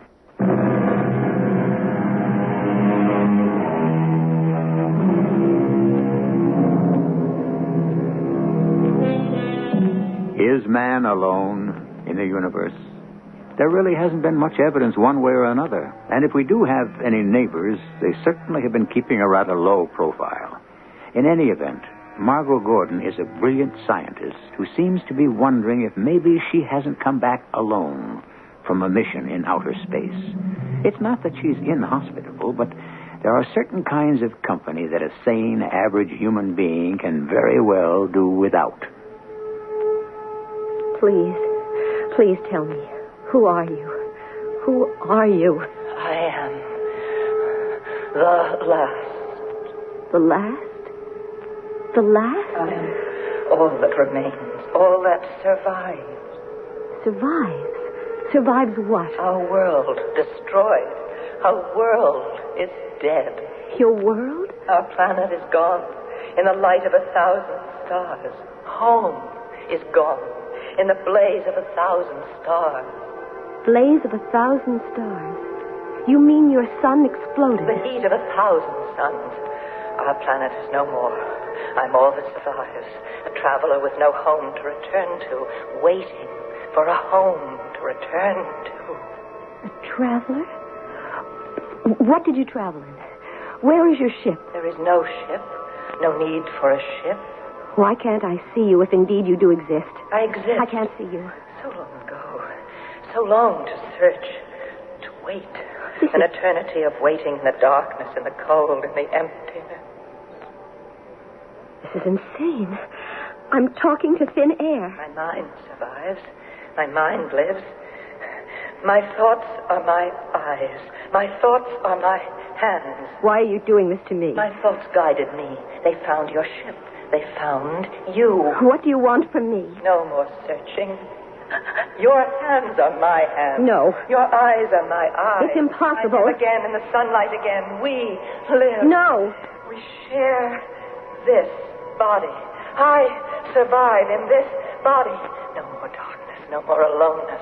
I survive in this body. You can't take over another person's body. We share this body. It's indecent. But this body must adjust to the heat of this planet. It's too warm.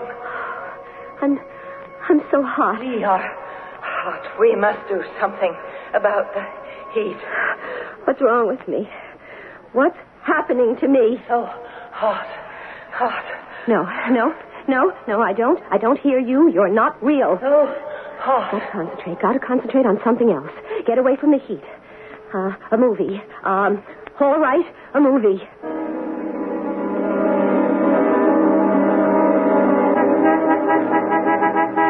You honking at us, lady? How do you expect me to move my car with your truck in the way? It's a public driveway. I can't go around a moving van. There's not enough room. I have to get somewhere. Can't you move this truck of yours out of the way?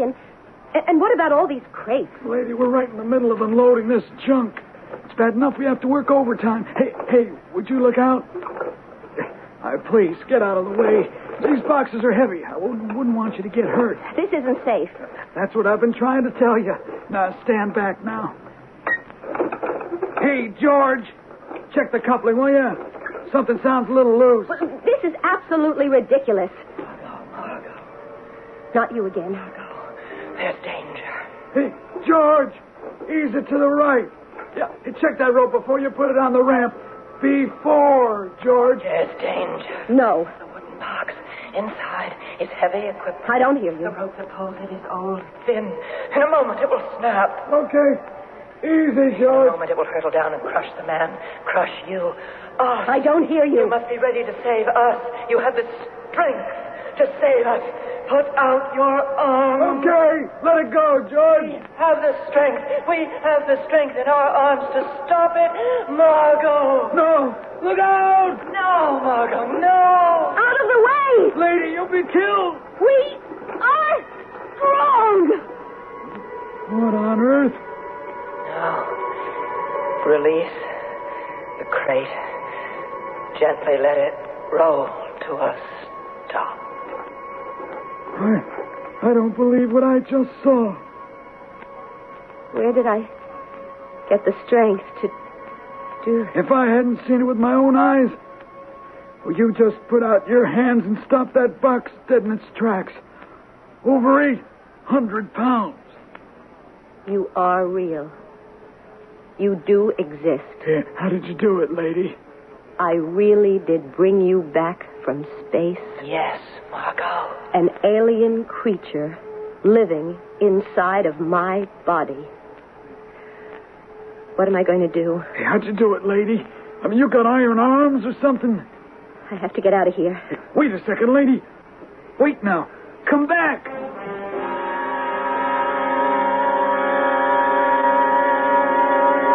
It's incredible, Margot. Do you believe me now, Owen? I don't know what to believe. Heartbeat, blood pressure up radically. Body temperature's abnormally low. Either there's something wrong with all my medical instruments or... Is the idea of extraterrestrial life so hard to accept? Well, I've been a physician for 30 years, and I've never seen anything like this before. Why, there are impurities in your blood I can't even define. Well, doesn't that prove that... All it proves is that your body is undergoing some massive changes. Owen, my body is adjusting to an alien presence. A being that somehow, through a process I can't explain, found me. Attached itself to me out there in space. You're not serious. 800 pounds of machinery, hurtling down a loading ramp. I should have been crushed to death. Instead, I caught it as if it were a runaway shopping cart, almost half a ton. There's not a bruise on my hands. Well, the imagination is a strange thing. Sometimes we think we have... Owen, at this point, it's not necessary if you believe me or not. Just help me. In 2 days, I have to undergo a follow-up physical at the base. I'll be going before General Tolliver at the project medical team. Well, they'll find out just what I They have. won't, because you're going to help me. I don't think you understand, Mom. I'm sure there's something you can give me. I'm not asking you to treat the cause, just the symptoms. There's nothing I can do. Owen, there must be shots, pills. Well, it'll take more than that to cover up what's wrong with you. Who said cover up? I want you to get rid of it. You're a doctor. Didn't you hear me? I said your entire physiology is altered. Your blood chemistry has changed. So? Anything I could give you, I can't predict how your body would react. If I don't pass that physical, I'll be dropped from the Athena program. Well, you'll have to tell them at the project. They have a right to know. No, I can't. Maybe they can find a way to deal with whatever it is. No, you help me, Owen. I'm not qualified to help you, Margot. But I have a friend. A specialist? You could say that. Let me give you his name. I want you to talk to him. A psychiatrist? Well, maybe he can help you understand. Reality is difficult to face sometimes. People aren't as strong as they think they are. My mind is fine. Margot, you need help. I feel responsible. And so you'll tell them? Well, I can't just stand by and let this happen to you. I won't let you tell them. It'll ruin me. I won't let you tell them. I'll kill you first. Margot. My friend, my doctor, turning against me. Margot. You don't know how much strength I have. I can put these 2 hands around your neck and choke the life out of you. Margot, you're choking me. Explain why I am so strong. Explain why you can't push me away. You're bigger than me. Why are you so helpless? Margot, I can't breathe. How easily I could kill you. The power of life and death over you. I could kill you. I could.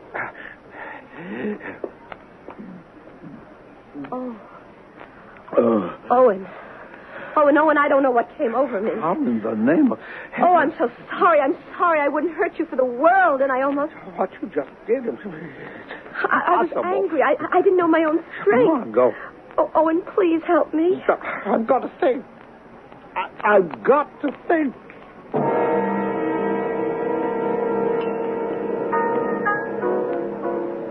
You really expect me to believe a story like that, Doctor?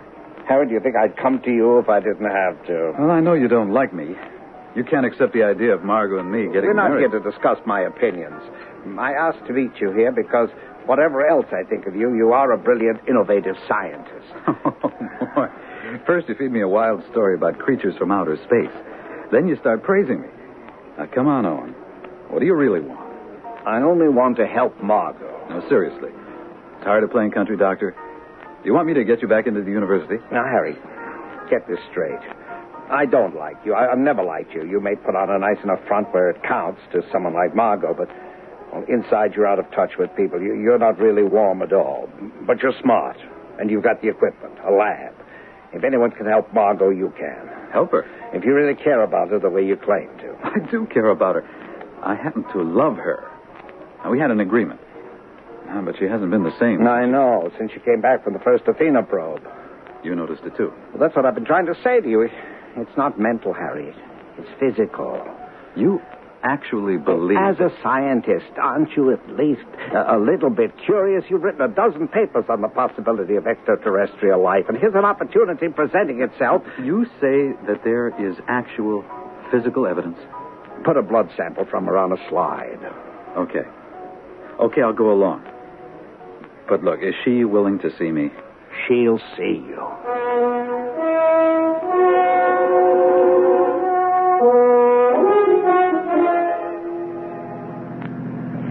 I don't know if I want to do this, Owen. And that's why I'm coming along. Harry knows what he's doing. Now, just relax.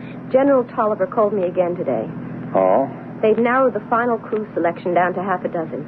My chances are even better now. Well, I'm thinking, if this creature came from another world and was used to a colder environment... Go on. Well, it could explain the radical drop in your body temperature. That's logical, but what are you getting at? Well, I'm no scientist, but I have an idea. Did you just hear something? Nothing. You're jumpy. What I'm thinking... No. I have this strange feeling. Something's wrong with the car. We're taking a turn too fast. Hang on. Owen, step on the brake. I can't. My foot, the gas pedal is stuck. Do something. I can't. Look out. The tree. The steering wheel won't turn.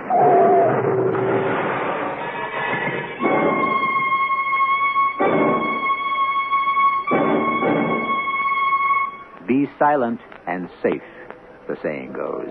Silence never betrays you. Apparently, the good doctor should have kept his eyes on the road and his thoughts to himself. There are strange powers at work here. Obviously, our alien is quite capable of looking out for itself and feels that there are some things that are better left unsaid. That is, until I return with Act 3.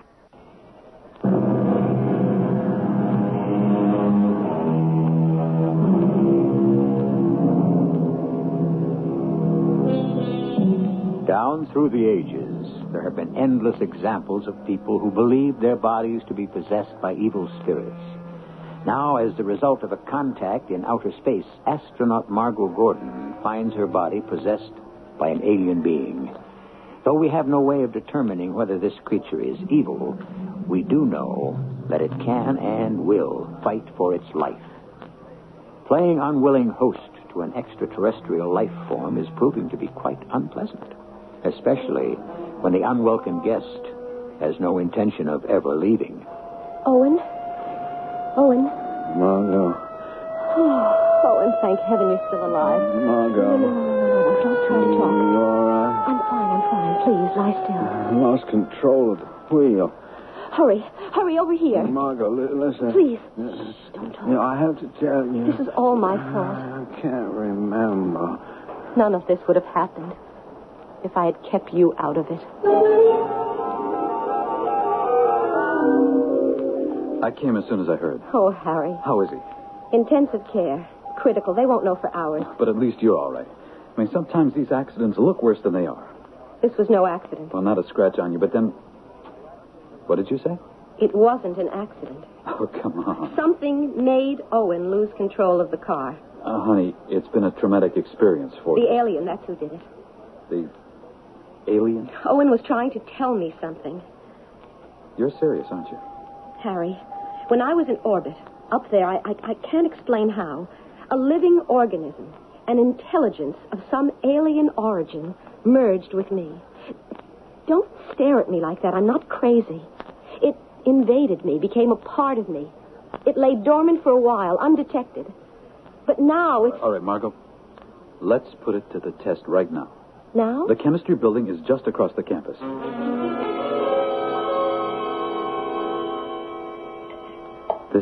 This can't be right. Now, how many more tests are you going to run before you believe me? These readings are impossible. But your red blood cells. The structure is altered. And there are elements present in the plasma which fit no known category. I told you. Body fluids, blood pressure, heartbeat. It's as if your body was adapting somehow, but drastically. The alien is adjusting to a totally different environment. It's hard to believe. It's an intelligent life form. And it's living. Oh, what a breakthrough. I've finally convinced you that it is a form of life. This is important, Margot. Really important. Who are you calling? We have to get Dr. Schiller over here. Oh, no, wait a minute. Then I've got to call the Heinrich Institute. Oh, Harry, we can't let all these people know. I don't want a lot of publicity. I'm not a guinea pig. I'm an astronaut. Is Dr. Schiller in? Good. I'll call him back in 10 minutes. He's on his way home. I want this kept quiet. Well, you can't keep a thing like this quiet. The alien has to be destroyed. What? Destroyed before it completely takes over my body. Before I go out of my mind. You can't just destroy a thing like this with a snap of your fingers. I mean, it takes time. I don't have time. The alien has powers. Oh, sure. It can do things. If you don't help me get rid of it, I'll just have to do it myself. Margot. You Must not destroy. You almost killed Owen. He was a threat to survival. Margot, who are you talking to? You're evil. No, not evil. You tried to kill. Did not understand kill. Did not know then about killing. Only could understand survival. There's got to be a way to rid myself of you. Must not destroy. I am all that remains. I am the last. I must survive. When you've completely taken over my body, what then? The last of my race. I must go on. Margot, you're talking to thin air. What happens when I have no control over this body? All this strength, all this power. Harry, do you know I could lift you with one hand? You're talking irrationally. Do I have to show you? Wait, Margot, what? Hey, put me down. Up to the ceiling. Put me down. I'll hold you there. Put me down, Margot. You asked for it. Margot. Now will you help me? It's true. What you've been telling me... I have some control still, but I don't know for how long. Harry, forget about the journals, the newspapers. Just help me. But... Don't you see how dangerous this is to me if we don't stop it? All right. All right, I'll try to find a way. Just give me time to get some equipment together.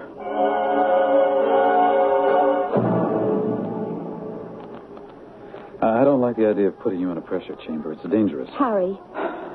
Ready? Ready. Switch on.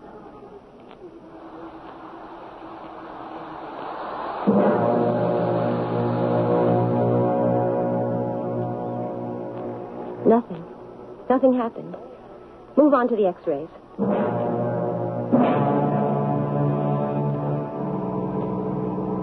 We've ruled out pressure, radiation, electricity. We've even had you in the centrifuge. There must be something. But, Margot, we might as well face reality. This condition of yours is going to be permanent. There's got to be a way. I can't be someone else. An alien. I can't, Harry. The heat. What? What is it? We've tried a lot of things except heat. Heat? Yes, heat. Ever since the alien began to take over, I've developed an abnormal sensitivity to warm temperatures. The alien keeps repeating how hot it is. And, of course, I'm hot, too. This room, Harry, it's unbearable. Well, it's only 60 degrees in here. It's stifling. But I've found the weak spot. I'm going to venture a guess that the alien still hasn't adjusted to Earth's environment. It's not quite used to the warmth. Well, you could be right, but I don't see how That's the key. That's the key. That's the way to destroy it. You intend to use some form of intense heat on your body to destroy the alien? Right. But, Margot, in destroying the alien, isn't there a probability that you also destroy yourself? I know. Well, I won't have anything to do with anything that might also kill you. Is it better that I not take the risk? That I remain alive physically, but truly not myself any longer? My mind won't belong to me. Anything is better than being dead. Is it? Well, what would you have me do? Don't you have some kind of heating chamber in this building? No, absolutely not. I won't allow... You must. Look, we've taken enough risks already. The time has come to accept the condition, Margot. No. We'd still have each other. We'd still be together. It wouldn't be the same. Maybe we don't have to use really intense heat. We wouldn't have to destroy the alien. Just use enough heat to drive it away. Where? I don't know and I don't care. Any place, as long as it's away from me. Let's try something first. What are you doing? This is steam heat, Harry. I'm turning it up as high as it can go. I'll sit along the wall here by the radiator. Margot, I don't think... I don't care what you think. I'm going to force the creature out of my body. Drive it away from the heat. Look, you can injure yourself this way, Margot. Stay away, Harry. I mean it. Margot. Oh, the heat is terrible. The heat, Margot. Move us away from the heat. No, I'm not moving. Hot. So hot. I must get rid of you. I mean no harm. Please. No. You must leave my body. Body will not adjust. Do not understand. You cannot live in my body. You had no right to take over my body. Needed a body. Meant no harm. It's working. I can feel you getting weaker. Cannot die. My duty to live on. Waiting to begin again. Find a new body. Begin again. Weaker. Still weaker. I chose the wrong body. Basic structure different, but still the same. Understand now why you fight me. You are the other. You are the other. The other? What other?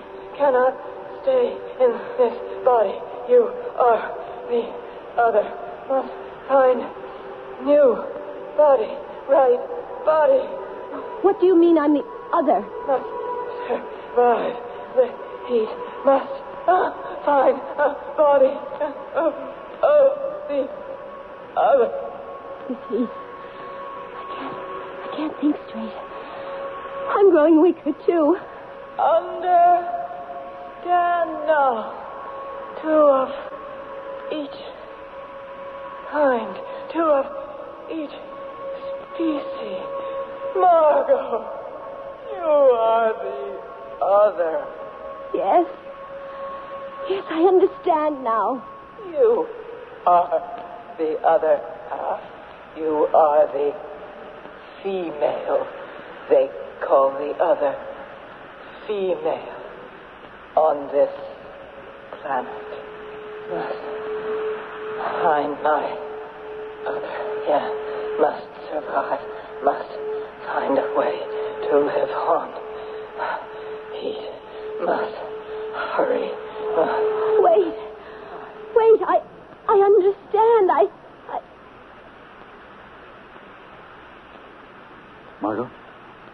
Margot, are you all right? It's gone, Harry. The alien is gone. I can feel it. My body. I don't feel hot anymore. I'll run some tests to be sure.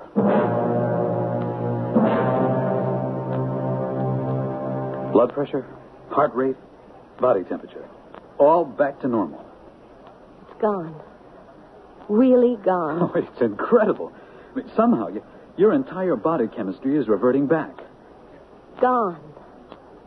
Where did it go? When you show up at the base on Monday morning, you should be completely back to your old self. It had to go somewhere, but where?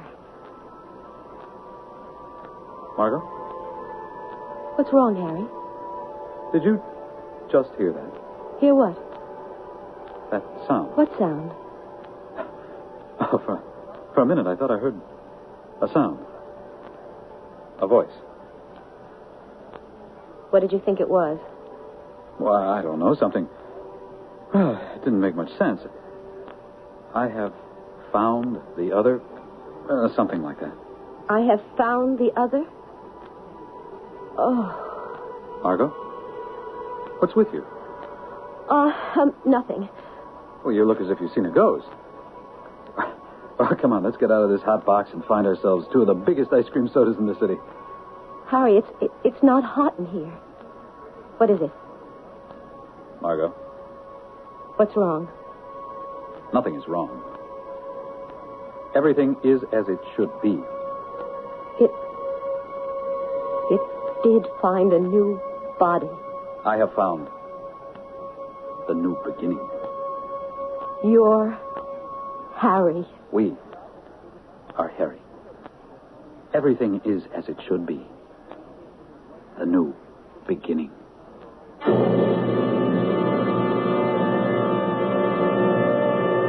It seems that while things have cooled down for Margot, they're heating up for Harry, which is really only fair, especially to those of you who are fierce believers in poetic justice.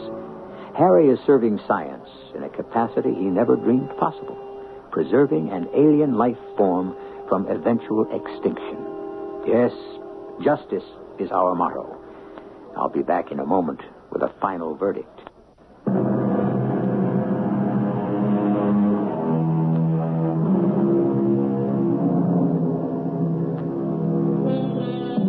The great philosopher Sir Francis Bacon said, "If a man be gracious and courteous to strangers, it shows he is a citizen of the world, and that his heart is no island cut off from other lands, but a continent that joins to them."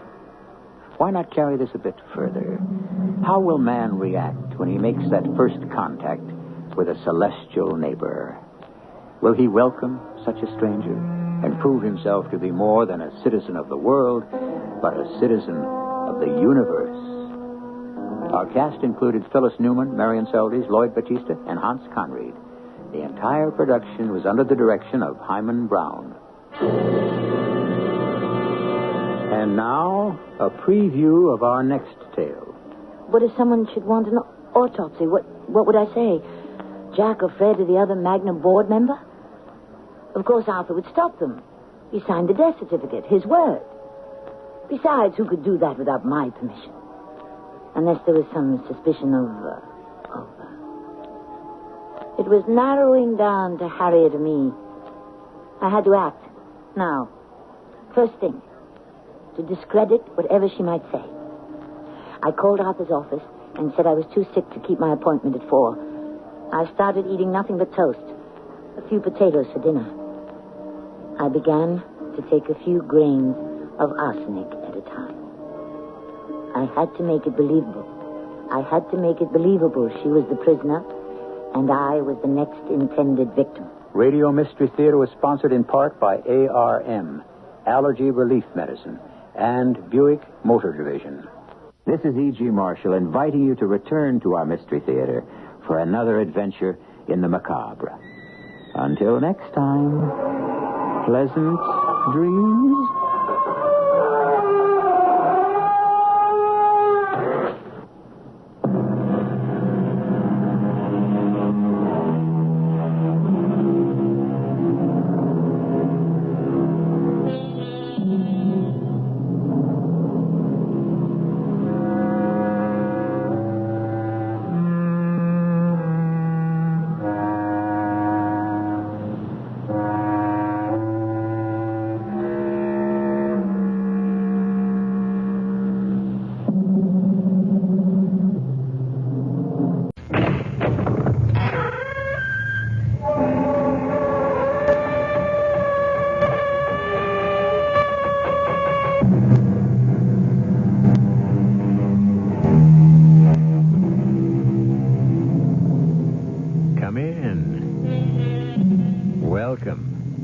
I'm E.G. Marshall. This is our bicentennial year, a time to pause and count our blessings. And among the greatest of these are the men and women of letters who flourished in our native land, who created a literature that was both typically American and universally admired. After all, it was our own Edgar Allan Poe who invented the kind of stories you hear on this program, and our own Mark Twain, who carried them to the most sublime heights of fantasy and fun. At this time, we propose to give you an exhilarating taste of one of the most exciting stories of fantasy, mystery, and suspense the world has ever known.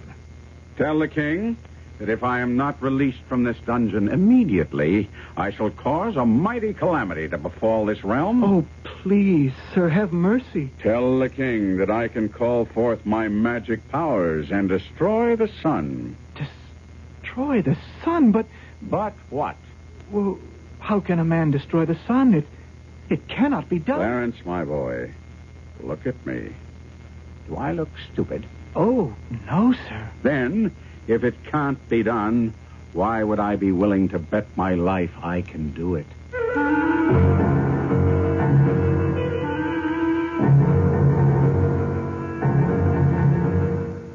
Our mystery drama, A Connecticut Yankee in King Arthur's Court, was adapted from the Mark Twain classic, especially for the Mystery Theater, by Sam Dan, and stars Kevin McCarthy. It is sponsored in part by Buick Motor Division and Luden's Medicated Cough Drops. I'll be back shortly with Act One.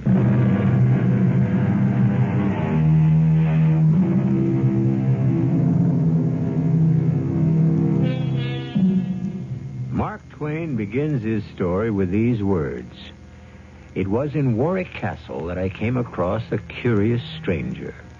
He attracted me by his candid simplicity, his marvelous familiarity with ancient armor, and the restfulness of his company. I thought I would tell you my story, but I kept a journal. Oh, how long ago that was. Do you know about transmigration of souls? Do you know about transposition of eras and bodies? Ah, well, read and learn. He was gone. I examined the sheaf of papers he had left with me. Most of it was parchment, yellow with age. Old, incredibly old. Carefully, as I feared they would crumble within my fingers, I began to turn the pages. And now begins the stranger's story. I'm an American. Born and reared in Hartford, in the state of Connecticut. A Yankee of the Yankees. My father was a blacksmith. My uncle was a horse doctor. And I was both at first. Then I went over to the great arms factory and I learned how to make everything. Guns, boilers, engine, just about any and every kind of machinery you can imagine. I had a couple of thousand men working for me, but although they were under my jurisdiction, they refused to be under my thumb. You there. Shut that machine down. Who says so? I say so. Well, who do you think you are? I'm the boss. Well, why didn't you go soak your head? I'm giving you an order. I don't take orders from you. How about this kind of an order? Out. Now, shut that machine down.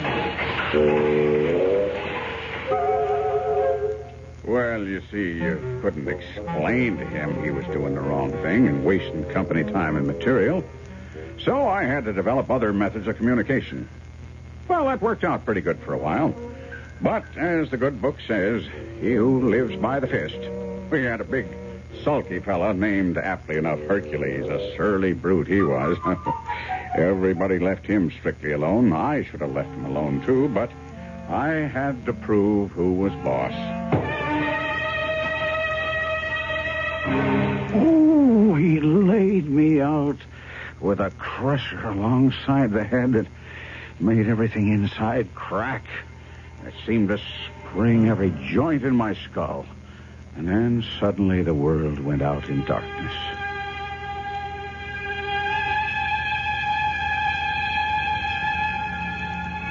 When I came to, I was sitting under an oak in the midst of a broad and beautiful country landscape.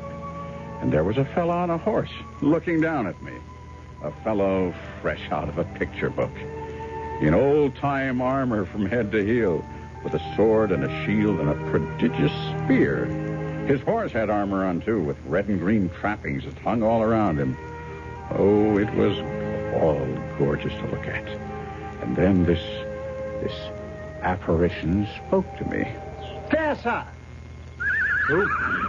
Fair sir, will ye joust? Will I which? Will ye try a passage of arms? Will I what? For land or lady or knightly honor? What are you giving me? Get along back to your circus before I report you. Sir, thy incivil, discourteous, and unmannerly answer shall receive the chastisement it so richly deserves. And don't hurry back. As he galloped off, I thought I'd seen the last of him. But wouldn't you know, he suddenly turned around, came a-rushing back with his long spear pointed straight at me. I saw he meant business, and so I was up a tree when he arrived. Varlet, stand and fight. Now, friend, I don't have any real quarrel with you. Wilt thou tilt with the lads? What makes me think he's from a circus? Then draw thy sword. He has to be from an asylum. Cowardly wretch. And so I'd better humor him. Friend. I be not friend of thine. Can't we discuss this reasonably? Dost thou acknowledge thyself captive of my sword and spear? Absolutely, and I'll be sure to acknowledge it to your keeper. But of a surety, thou must this acknowledge to my keeper and thine, his beloved majesty, King Arthur. How far are we from Bridgeport? Bridgeport? I wit not the name. Come, we hie toward Camelot. Camelot? You're kidding. Of a surety, varlet, thou art most free with thy tongue, and thou speakest the strangest language. Camelot. Camelot. I repeated the word over and over. Camelot was probably the name of the asylum from which this lunatic had escaped. Well, I walked along beside his horse, hoping, expecting at any minute to see a familiar sign. And without warning, there stood in front of me a huge castle with flags and banners flying from the towers. I stopped. I was almost petrified with shock, because I could see the place was filled with people dressed in the most outlandish costumes. And when they saw me, they were almost struck dumb with fright. Fear not, gentlefolk. This dark and evil magician can do no further harm. I have vanquished him in terrible combat. Let us now throw him into the dungeon to await the pleasure of the king. And they did it. Into a damp, dark, foul-smelling cell. And I didn't know what to think. Yes, I did. This could only be a dream that I had actually been somehow hurled back in time into King Arthur's court, a place I had hardly ever thought about or, to tell the truth, cared very much for. And then the cell door was opened, and in came a slim young fellow in shrimp-colored tights that made him look like a forked carrot. The rest of him was all blue silk and yellow lace. He looked at me, and he said, I have come for you. I'm a page. Go along. You ain't more than a paragraph. Indeed, thou speakest a foreign tongue. What is thy name? From whence dost thou come? And thy raiment. Such outlandish clothes. Well, friend, do me a service. Do you belong to the asylum, or are... Fair sir, meseemeth... That'll do. You're a patient. Oh, if I could just see the head keeper for a minute. Just for a minute. Head keeper? Oh, but that is a passing strange way to refer to His Majesty. Clarence. I am called Amias Le Poulet. Oh, well, I'll call you Clarence for short. You look like a good-hearted fella. Yes, 'tis true. And it shall be my undoing. For I was born in an unlucky year. No, there's no such thing as an unlucky year. Oh, indeed there is. 13 is most unfortunate, and I was born in 513. Wherefore, it is well known... Oh, wait. Clarence. Hold. Stop. Say it again, and say it slow. What year was that? 513. 513. You, don't look it. Now, come, my boy. I am a stranger and friendless. Be honest and honorable. Are you in your right mind? Forsooth. Never mind that. Either I've become a lunatic or something just as awful has happened. Now tell me, honest and true now, honest and true. Hmm? Where am I? In King Arthur's court, and it please you. And it pleased me. Oh, well. And according to your notions, what year is it now? 538, 19th day of June. No, it can't be. Do you mean to tell me that I'll never see my friends again? Never again? Perhaps the divine will shall permit thee to. Well, how? They won't be born for 1,300 years. Please, good sir, be of merry countenance. Oh, merry countenance. Do you realize... Wait, Clarence. What virtue are we Yankees celebrated for throughout the civilized world? Mayhap I have not heard. Thrift, Clarence. Thrift. Now, your true Yankee never throws anything away, because you can never tell when it'll come in handy. I happened to read one time that the only total eclipse of the sun during the first half of the 6th century occurred on June 21st, 538 A.D. at exactly 3 minutes after noon. Eclipse? Good, sir. Yes, sir, Clarence. Eclipse. Eclipse. Is it peradventure something good to eat? Now, ask me how I intend to use that seemingly unimportant, insignificant, no account, irrelevant little fact. Ask me. If it please you, sir. You say this is the 19th of June, 538? Well, Clarence, I say it's the 19th of June, 1879. What magic dost thou speak, sir? In either case, the day after tomorrow has to be the 21st. No eclipse is scheduled at all in 1879. Therefore, if we do have one, it's no dream, Clarence. It's no dream. Come, sir. It is the signal that the dinner is done at the round table, and my master and thine, Sir Kay, desires to show thee before the king and the court. Sir Kay? Yes, sir. And what plans does Brother Kay have for me? Oh, sir, jest not. No humble monk is he. Sir Kay is foster brother to our liege King Arthur himself. He will have thee kept here till thy friends ransom thee. Clarence, none of my friends have been born yet. Oh, sir, speak not such madness. All right, let's go. Get the exhibition over with. And what if I am among lunatics? I'm smart enough to become boss of the asylum. Boss?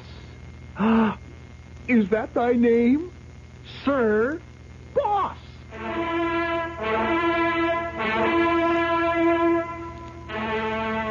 King Arthur's court. How do I describe it? An immense place filled with loud contrasts, a babble of sound, a rainbow of color. The place was a madhouse, and at the center, a round table.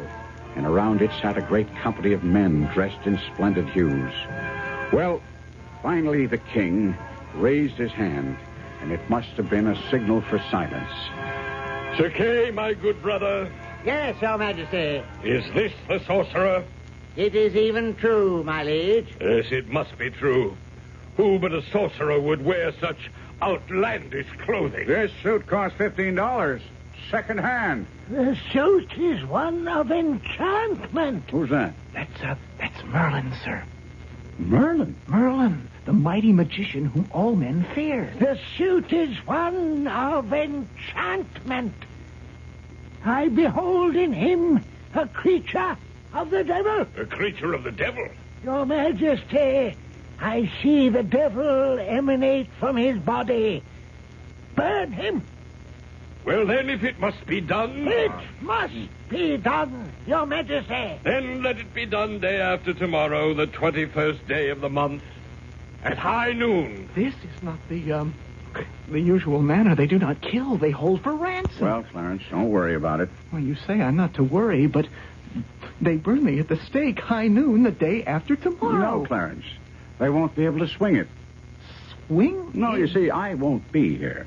Well, I wit not what thou sayest, Sir Boss. Where shalt thou be? In Hartford, Connecticut. Oh, is that the place of magic and enchantment where Sir Kay captured thee? Oh, it's a place of magic and enchantment, I guess. In some ways. But dost thou intend to return there? Oh, I don't have to return. I never left. Sir Boss, my poor wits cannot understand. Don't worry about me, Clarence. I'm still there. All this is only a dream.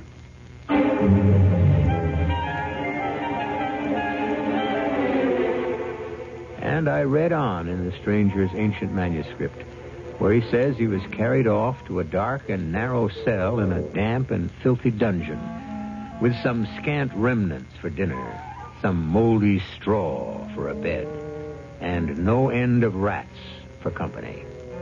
And we must leave him there until it is time to return with the second act in just a few moments.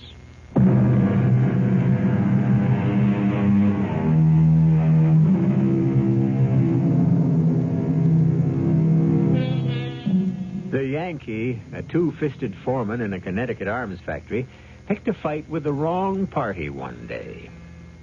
When he recovered consciousness, he found himself in a strange place, peopled by folk who claimed to be members of King Arthur's court. Indeed, because of his odd 19th century clothes and manner, he has been judged a sorcerer and has been condemned to the stake.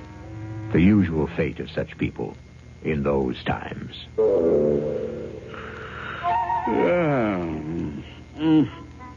Oh, what a dream. What an astonishing dream. Well, I've waked just in time from being hanged or burned or drowned or something of that sort. Now what I think I'll do is nap again, till the factory whistle blows, and then go down to the plant and have it out with Brother Hercules. I give you good morning, Sir Boss. What? You still here? Go along with the rest of the dream. Come on, scatter. Oh, thou art indeed most merry, Sir Boss. Thou canst laugh in the face of dire peril. All right. Let the dream go on. No, I'm in no hurry. Prithee, Sir Boss, what dream? What dream? Why, the dream that I'm in right now. The dream that I'm in King Arthur's court, a person who never existed. And the dream that I'm talking to you, who are nothing but a work of my imagination. Oh, indeed. And is it a dream that thou art to be burned tomorrow noon? Answer me that. Clarence, I need you. Aye, Sir Boss? Clarence, the only friend I have. Don't fail me. Help me devise some way to escape this jail. Escape? Yes, escape. Oh, do but hear thyself, Sir Boss. Escape? The corridors are filled with men at arms. No doubt. But how many? Huh? Not too many, I hope. A full score. One may not hope to escape. Besides, there be other reasons.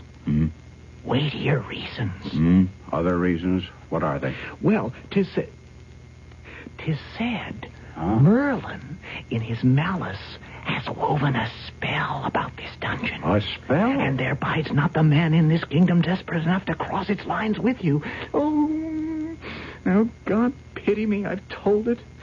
And you, Sir Boss. Yes? Be kind to me. Be merciful to a poor boy who means thee well, for shouldst thou betray me, I'm lost. Sir Boss. Sir Boss, please. Please. Merlin. Merlin has wrought a spell, Merlin, forsooth. Oh, I never. Merlin, that cheap old humbug. Sir That Boss. maundering old fool. Bosh, pure bosh. The silliest bosh in the world. Beware. These are dreadful words. Of all the childish, idiotic, chuckle-headed, chicken-livered superstitions that I ever... Do you know why I laugh? No. But for our blessed lady's sake, do it no more. Well, I'll tell you why I laughed. I laughed because I'm a magician myself. Thou? Thou? That's absolute sooth, Clarence. Thou, a magician? I've known Merlin 700 years. Don't interrupt. He's died and come alive again 13 times, and he always travels under a new name. Smith, Jones, Jackson, Robinson, Peters, Haskins, Merlin. Always has himself a brand new alias. I knew him in Egypt 300 years ago. 300? In India 500 years ago. And he's always blathering around in my way every place. He makes me tired. He don't amount to shucks as a magician. Knows some of the old common tricks, I grant you, but he's never gotten beyond the rudiments and never will. But, Sir Boss... He's well enough for the provinces. One-night stands and all that sort of thing, you know. But, dear me, he oughtn't to set up as an expert. But Merlin... Anyway, not where there's a real artist. Clarence, I'm going to remain your friend right along, and in return, you must be mine. I want you to do me a favor. Aye? If it be my power. Get word to the king that I'm a magician myself, and the supreme grand high yuckamuck, and the head of the tribe at that. Tell him that I'm just going about quietly arranging a little calamity here that'll make the fur fly in these parts if Merlin's project is carried out and any harm comes to me. Will you do me that little favor, Clarence? Oh, Sir Boss, please, I'm frightened. Now, Clarence. Promise me, poor sinner that I am, poor unworthy sinner, that thou shalt always be my friend, Sir Boss. Sure. And thou shalt never turn against me. Never. Never cast any of thine awful enchantments against me. Absolutely. And thou wilt always protect me. Always. Well, then, I hasten to do thy bidding. Well, I could see how things work in this asylum. People simply take you at your word. So I was feeling good for a while. And then it occurred to me, when this boy calms down, he'll wonder why a great magician like me should have to beg a nobody like him for help. And he'll see that I'm a humbug. But then I reasoned, these lunatics can't really think. So I felt better. But then I got frightened again. I had sent the lad to scare his betters with a threat. Suppose they called my bluff. What could I do? Should have thought about my calamity first. Well, maybe the threat itself will be enough. Maybe. Clarence? Sir Boss? Well, Clarence? Speak. Tell me. Give me the verdict. I hasted the message to our liege, the king. Yes? And yes. straight away, he had me led into his presence. He was frightened, even to the marrow. And straight away, he said... I give the order for the instant enlargement of, what name is this mighty enchanter, lad? Sir Boss. Sir Boss. Rescue him at once from the vile dungeon, clothe him in silks and furs, lodge him as befits one so great, and let us pray that he will forgive us our foolishness. Yes, Your Majesty. Your leave to speak. You have our leave, Merlin. This threat, this calamity, of what does it consist? I know not. Lad, has Sir Boss described its awful nature? No, sire. And wherefore, lad, hath he not named it? Well, mayhap, Merlin, it is too awful. And mayhap, it does not exist. It does not exist? He hath not named his brave calamity. Verily, it is because he cannot. But, Merlin, it may well be... It may well be foolish and idle vapor. But do we dare provoke one of such great magic powers, Merlin? Let him prove his brave words. If thou sayest so, Merlin. Lad. Your Majesty? Return to, Sir Boss, and in all courtesy prevail upon him to consider all the factors in this perplexed case, and name the calamity, also the nature of it, and the time of its coming. A sellout. I could have had a sellout if not for Merlin. Oh, Sir Boss, delay not. To delay now were to double and treble the perils that already encompass thee about. Oh, please, be thou wise. Be wise. Name the calamity. Is that all? Just name the calamity? Oh, yes, Sir Boss. Oh, yes. Name the calamity. Yes. For one of thy mighty powers, a calamity should be but the work of a moment. Well, you just don't pull a calamity out of thin air, Clarence. The eclipse. Oh, the thing that thou did speak of before. Clarence, it seems I recall that Columbus or Cortez or one of those people used it as a trump card against some savages. Do you follow all this? No, Sir Boss. Mm-hmm. Why don't I play that trick myself? Sir Boss, if thou canst arrange for a calamity... And why not? Wouldn't be plagiarism, because I'd be getting it in nearly 1,000 years ahead of those parties. Sir Boss, life hangs upon it. Dost thou have a calamity? Now, just tell me once again, tomorrow is the 21st day of June, and this is the year 538. It is true, Sir Boss. Well, very well, Clarence. You shall go to the king, and I shall tell you what to say. I await thy words. You shall say to the king that at the noon hour tomorrow, I will smother the whole world in the dead blackness of night. I will blot out the sun, and it shall never shine again. The fruits of the earth shall rot for lack of light and warmth, and the peoples of the earth shall famish and die to the last man. Go, tell this to the king.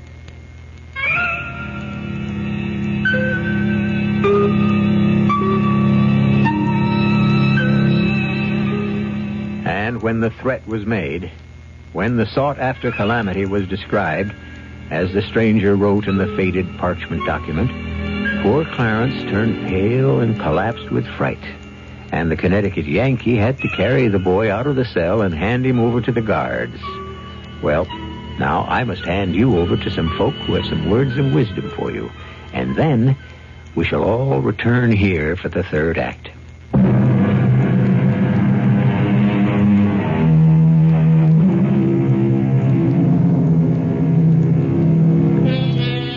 Well, where is Mr. Mark Twain's misplaced Connecticut Yankee? Is he actually in King Arthur's court? There's only one way to find out. Wait and see if there's an eclipse. The eclipse, as you probably know by now, shall perform a double duty. It will set the date beyond all shadow of a doubt, and it will also save our hero's life.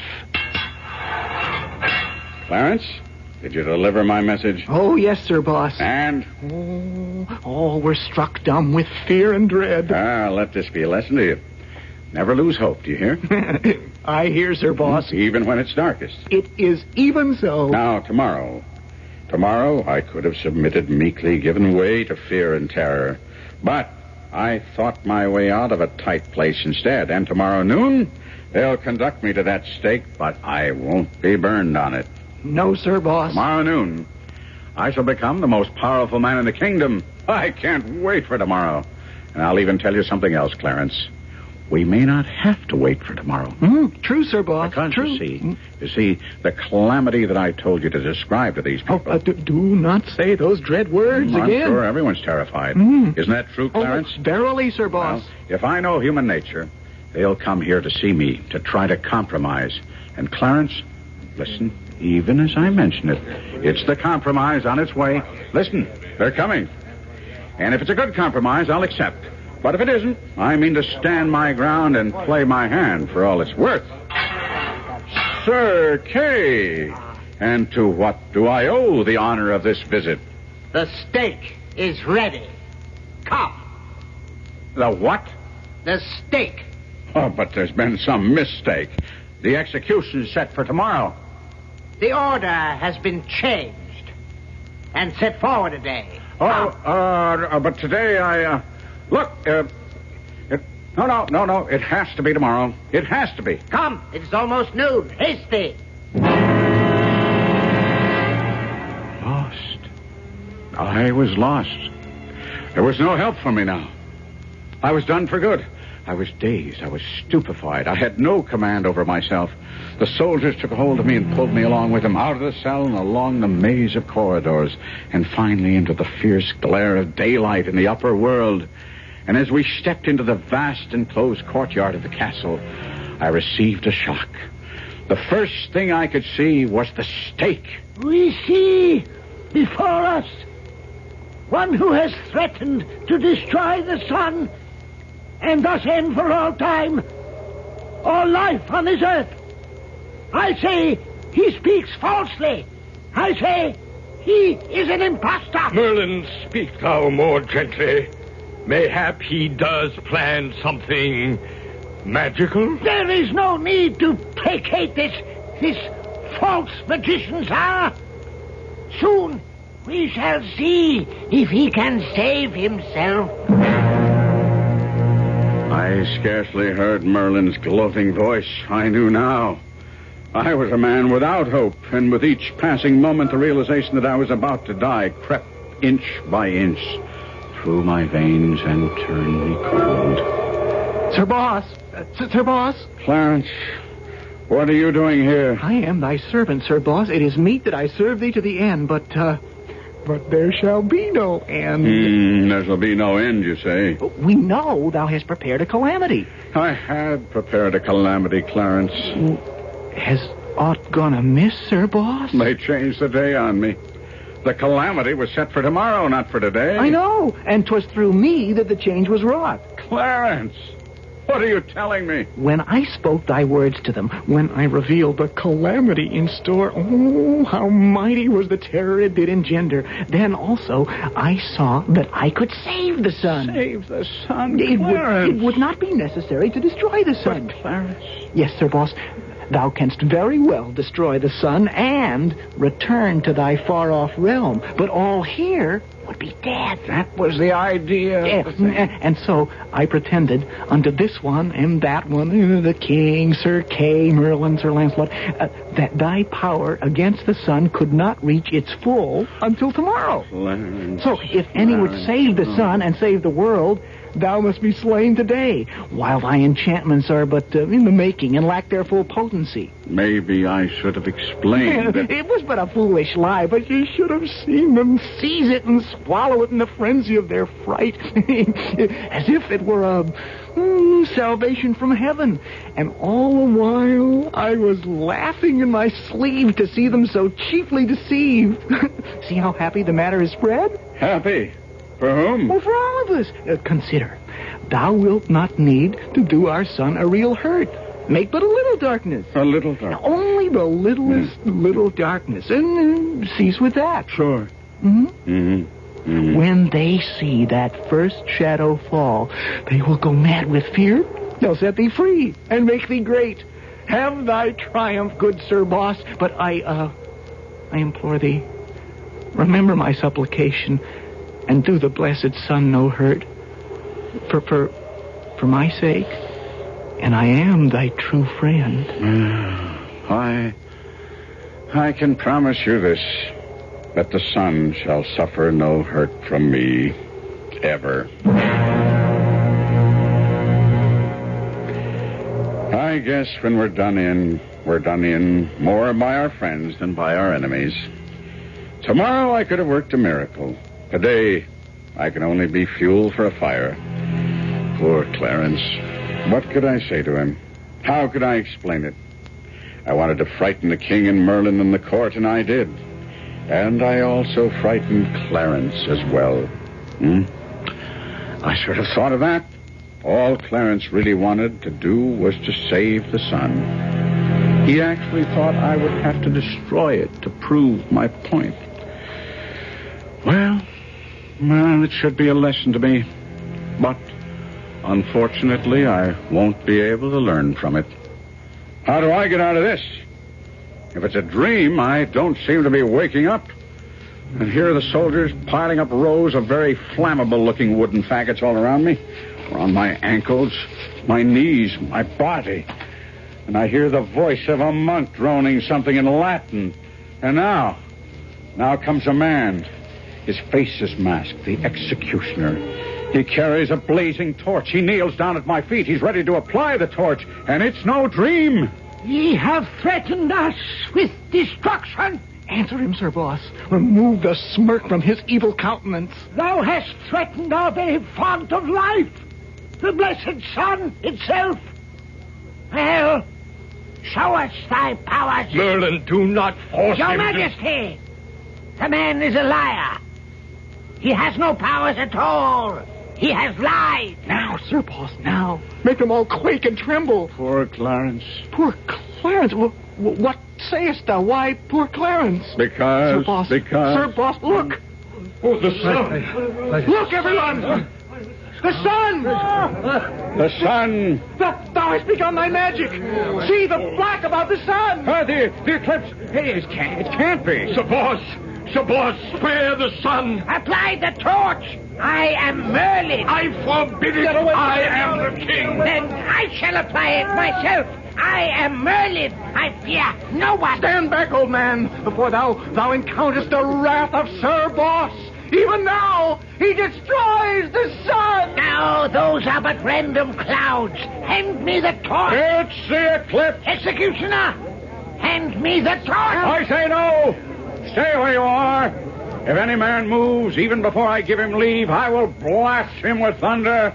I will consume him with lightning, even the king.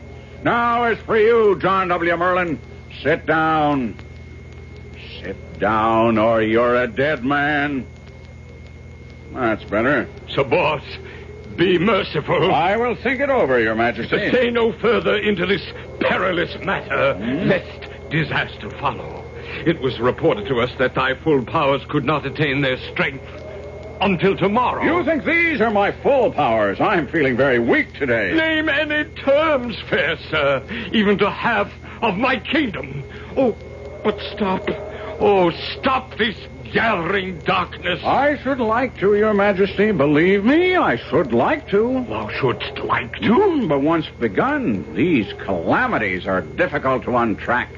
It's best not to start them. We understand full well, but each moment it grows more dark. And see, the people are struck dumb with fear. As they should be. How long, oh, how long shall thy anger last? Oh, Your Majesty, Sir Boss never remains wrathful too long. I implore thee, Sir Boss. I shall let this darkness grow deeper for a little while longer in order to serve as a lesson. Oh, we have learned our lesson. Have you? Then let all be silent while I gather my powers in order to reverse this terrible darkness and save our glorious sun. Clarence, what day is this? The 21st. The 21st? Hang it. You said it was the 20th. Oh, by thy favor, Sir Boss, numbers flow through my head as water through a sieve. Well, then, if it's the 21st, this is the 6th century, and this is King Arthur's court, and I might as well make the most of it. O King, I have reflected. Whether I blot out the sun for good shall rest with you. These are my terms. You shall remain king over all your dominions. You shall appoint me your perpetual minister and executive. Oh, yes. Oh, verily, yes. Pay me 1% of such actual increase of revenue over and above its present amount as I shall succeed in creating for the state. Anything thou wilt demand. And if I can't live on that, I shan't ask anybody to give me a hand. Is it satisfactory? Anything. Now, please, good Sir Boss, restore the sun. Very well. First, you must untie my hands that I may use them in this business. Away with his bonds. Set him free. Do him homage. He is the king's right hand. His seat is on the highest step of the throne. And now, good sir, sweep away this creeping night. Bring us light again. And let us bless thee. I would say that you have all had just enough. Let all stand. Let all look toward the heavens.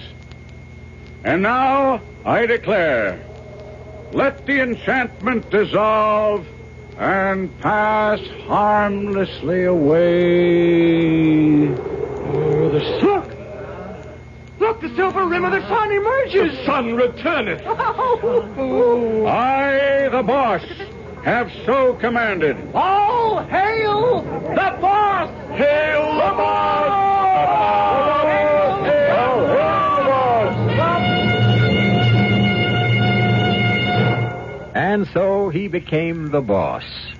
And to a primitive country, he brought the blessings of soap and toothpaste and gunpowder and books and railroads and telephones. And how did it work out? Well, this is only the exciting beginning of the story. Our purpose is to get you to go to the book itself and enjoy Mark Twain's glorious spoof on, when Mark Twain spoofs, he spoofs just about everything. But before you run to your library or bookstore, wait a few moments for me to return.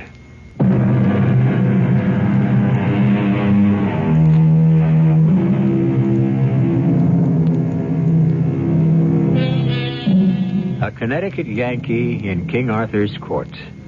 All we could hope to do in the limited time allotted us was get him there. You, of course, should follow his progress. And in this bicentennial year, what could be a happier celebration than several hours with the most American of all writers, Samuel L. Clemens, or, as he would have it, Mark Twain. Our cast included Kevin McCarthy, Robert Dryden, Russell Horton, and Arnold Moss. The entire production was under the direction of Hyman Brown. And now, a preview of our next tale. Lawyer Wilson, What could he have said? Hay, feed, and grain merchant Wilson. What could he have said? Go down the list. Robert Titmarsh, Eliphalet Weeks, Archibald Wilcox, Ingoldsby Sargent. What could he have said? I want to know. What did he say? What could he have said? It was the only topic of conversation. The 19 incorruptibles, starting with Banker Pinkerton on top and ending with poor Edward Richards on bottom, walked about with white and drawn faces, as if each of them was feverishly figuring out a way to get at that money. A head of steam was building higher and higher and fiercer. Sooner or later, it would have to bust. Radio Mystery Theater was sponsored in part by True Value Hardware Stores and the Greyhound Ameripass. This is E.G. Marshall inviting you to return to our Mystery Theater for another adventure in the macabre. Until next time, pleasant dreams.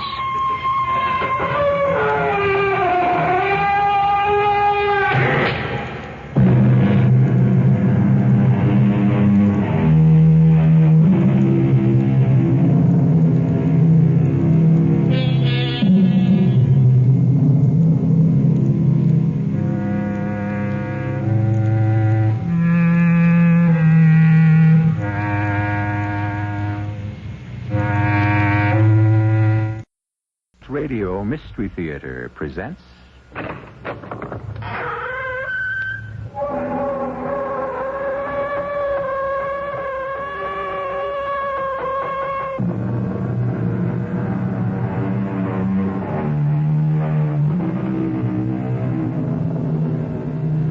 Come in. Welcome. I'm E.G. Marshall.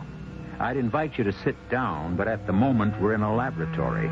The laboratory of Dr. John Gilbert and Stephen Kaplan, two research scientists at State University. Nothing but sinks and test tubes and Bunsen burners, and only one chair at a desk where Dr. Gilbert is now sitting alone, talking into a small tape recorder. I think without disturbing him, we might just listen. Tape 26, 4 p.m. Friday, February 17. Tomorrow, we will make the supreme test. The serum I-23 has already been effective on mice and rabbits. Tomorrow, if it works on the human body, there's no end to the potential. I have no qualms at all. The serum won't kill me. At least, I don't think so. But we cannot know its true worth until we try it on a human. On me.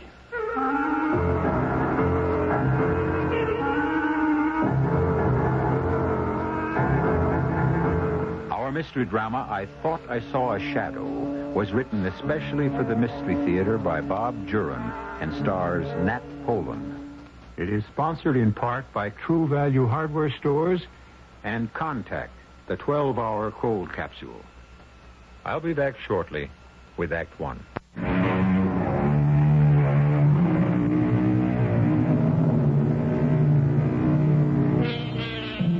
When man tampers with the forces of nature, sometimes great things are revealed to him. Radio, for instance. Had it not been for man's curiosity, his probing and questioning, the miracle of broadcasting might still be undiscovered. And then, where would we be? That's just one of the thousands of ways that humans have put the laws of nature to productive use. But there are other laws and forces that are better left untouched, unexplored. For these laws are immutable, fixed, unchanging. And some of them, when disturbed, produce frightening and devastating results. Let's go to the laboratory of Dr. John Gilbert and his assistant, Dr. Stephen Kaplan, as they prepare to tamper with just such a law. Lab 2, Kaplan here. Yes, sir, right here. John, Colonel Morgan. Oh, thanks. Hello, Colonel. I was expecting your call. Yes, on Saturday. But I know we've discussed it, Colonel, and I have to be firm. No witnesses. I realize the government is funding the project, but until Dr. Kaplan and I are sure it's ready, we have to conduct our experiments in absolute secrecy. Thank you, Colonel. Yes, certainly, as soon as we have the result. Goodbye. If this thing's supposed to be top secret, how does Colonel Morgan come off thinking he can bring in a party of bird watchers? Well, he has to act important. He wants to be sure he gets whatever credit is coming. And I should be used to that. You mean Dr. Ferguson? She could have shared that award with me for the work we did on blood plasma. It was mostly my work. She could have given me some recognition, even though I was only her student. Well, forget her. I'm still worried about going ahead. I don't think we've run enough tests on the animals. I think it's too soon to be squirting the stuff in your arm. I know, Steve. But how much further can we go with the animals? We can't get a subjective reaction. We know the primary function of the serum works, but we don't know how they feel, how they move under the influence. I know you're right. And I know we're going through with it on Saturday. And I know I'm supposed to be a level-headed scientist. And I know I'm damn scared. I'll get it. Lab 2, Gilbert. Hello, John. I'm not interrupting. Margot. Oh, I'm sorry to bother you at the lab, but I never get an answer to the apartment. I know. I'm not there much anymore. You were never there much any time. But that's past, John. I wonder if I could see you. Of course, Margot. This project's taking all your time. You name it. Well, I could meet you tonight. Do you want to come to the apartment? No, I'd rather you came here. Want to make a dinner? That'd be nice. How about 7? All right, I'll be there. Goodbye, John. See you later, Margot. No comment. She's still my wife, Steve. In name only. I hate to see your concentration broken by another meeting. Particularly now, 2 days before... I'm not a teenager, Steve. I can control my emotions. John, does Margot know about our work? No. I've kept it top secret even from her, which wasn't difficult since we see each other so seldom now. Are you going to tell her? Why should I? I don't know, really, but if something goes wrong... What would telling her in advance accomplish? I think, as your wife, she ought to know there's a chance she may never see you again.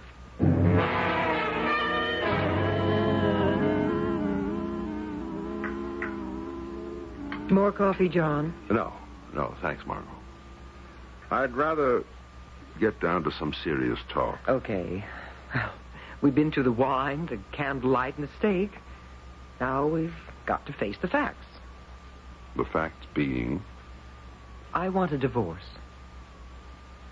I was afraid of that. John, don't make it any more difficult for me.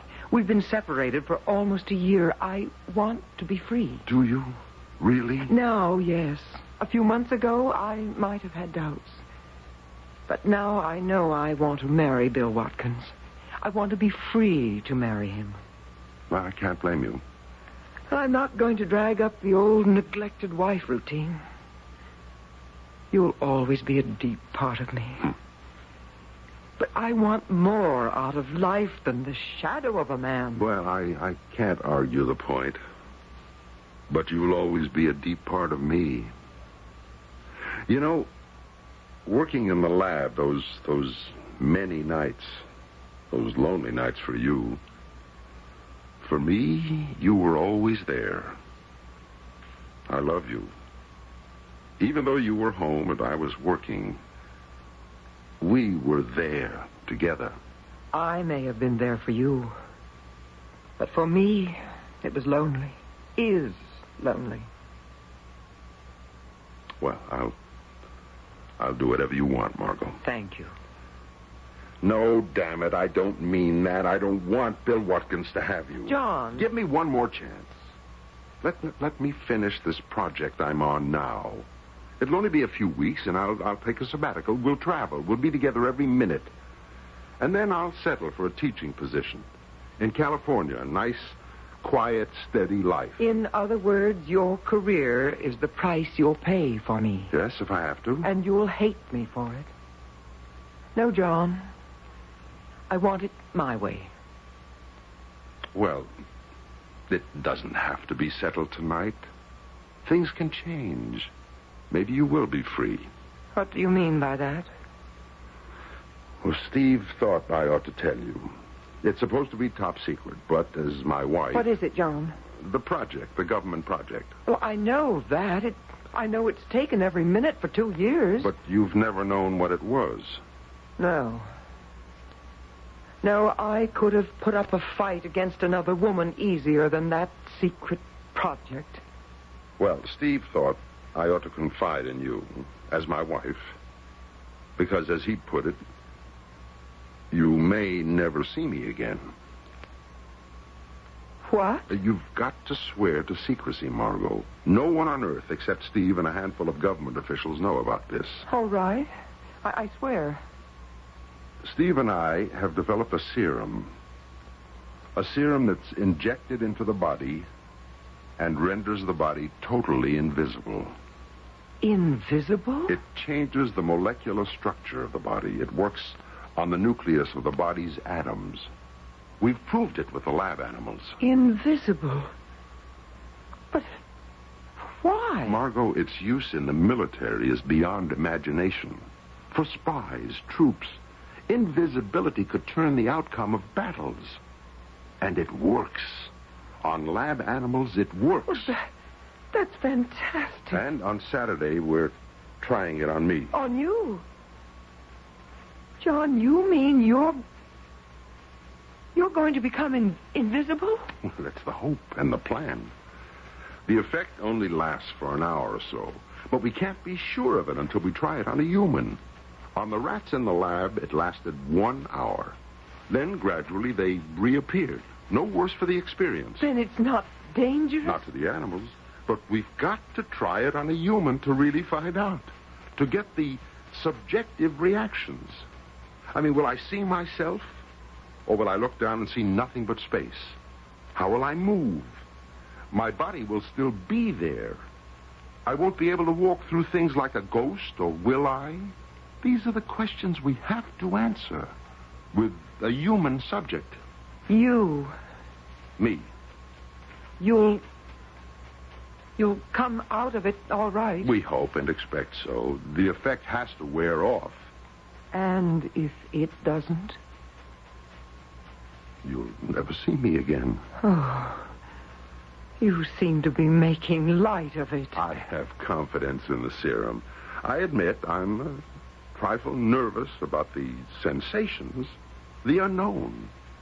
But to a scientist, the thrill of the unknown is the whole reason for being. Oh, how well I know. But it's not dangerous. If it were, those rats and rabbits would have been dead, or worse. But you'll have to take a much larger dose than you gave the animals, won't you? Well, naturally. You see, being a scientist's wife, something did rub off. And what that larger dose may do... is something we have to find out on Saturday.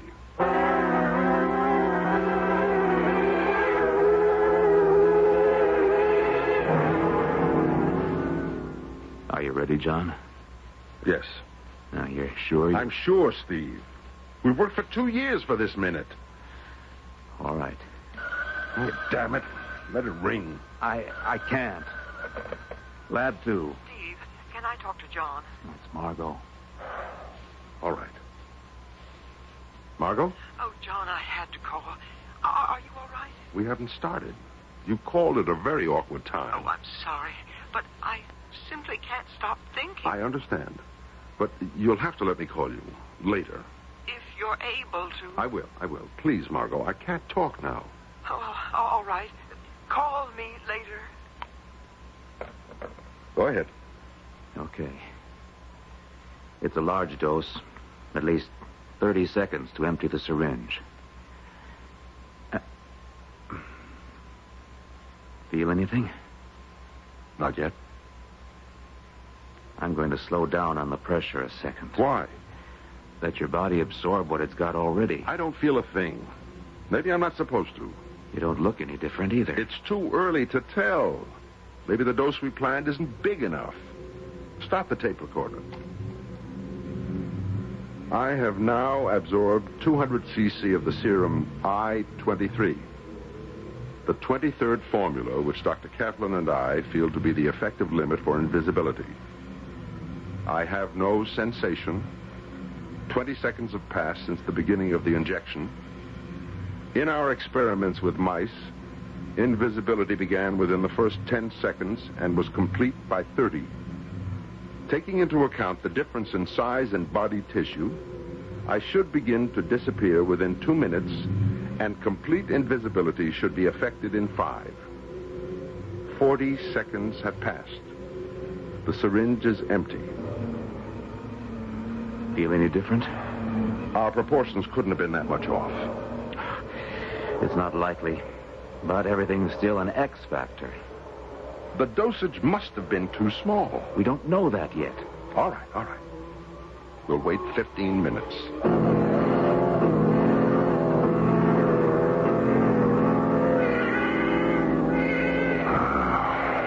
Failure number 1. I don't understand it. I'm too tired and discouraged to rethink it now. It just doesn't work on human tissue. Larger dosage won't work either. If it's going to be practical for military use, the dose has to be small. A capsule a guy can pop in his mouth. A spy can't wait around for 2 or 3 injections to work. I know. We'll go back to the formula Monday. I'm going to forget it for 48 hours. What time is it? 4:10. All right, I'm going out and have the biggest martini I can find. How about you? I'll take 2.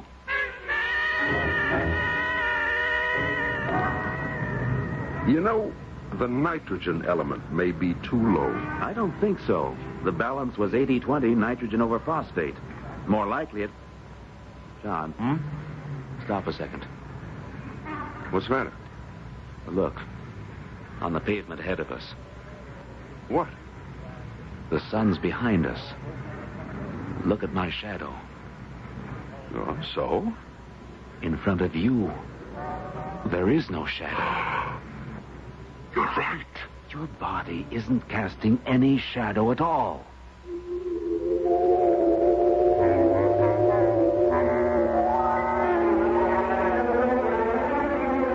No shadow. A curious condition for Dr. John Gilbert.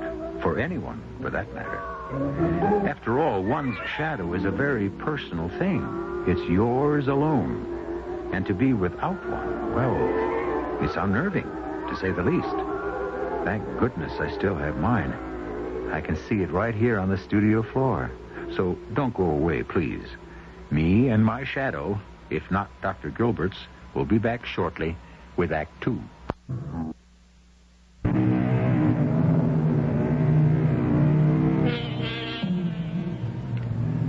A man without a shadow.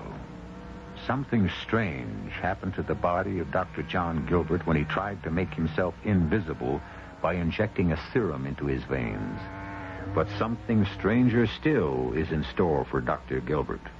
For Margot, in fact, for the entire city where Dr. Gilbert lives and works. Let's return to State University. No shadow. Something's happened, Steve. The serum had some effect. It's working. Maybe this is one of the first signs. Come on, back to the lab. I want to make some tests and go over our notes. Now, move the light closer. Closer. That's it. Now circle me. Move back. Raise the light a little. Still nothing. Not a sign of a shadow. It's been 55 minutes since the injection. This is as far as the serum will go, apparently. What do you mean by that? The only way I can figure it. My body has lost some of its density. It won't obstruct light. That's why there's no shadow. Yes, the molecular structure must have dispersed just so far. It's obvious, then, that a massive dose is the only thing that will bring on complete invisibility. Oh, no more, John. Not now. No, I didn't mean that. I'm not ready for more. But I'm going over the formula till I find it. The one equation that will push us over the line. We're so close. Oh, boy. Well, why don't you take off? I have nothing on for the night. I'll work with you. I'd rather do it alone, Steve. John, do you think it's wise to be alone? We don't know what reaction might be next. The phone's right here. If anything happens, you'll be the first to know.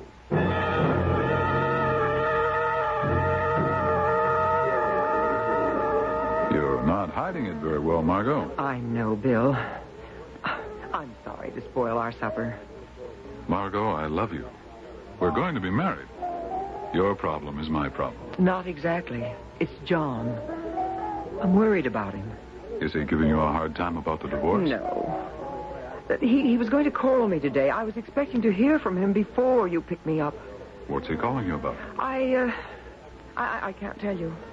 You still seem awfully interested in John. I am interested in his work. It's important. I thought his work was the whole problem between you two. It was, but, well... Then why all this sudden interest? The concern? Oh, Bill, you have a way of twisting things, I say. Margot, level with me. I can't tell you any more than I have. Only that I may never see John again. That would be fine with me. Oh, stop it, Bill, please. If you knew my reasons, you'd understand. But I can't tell you.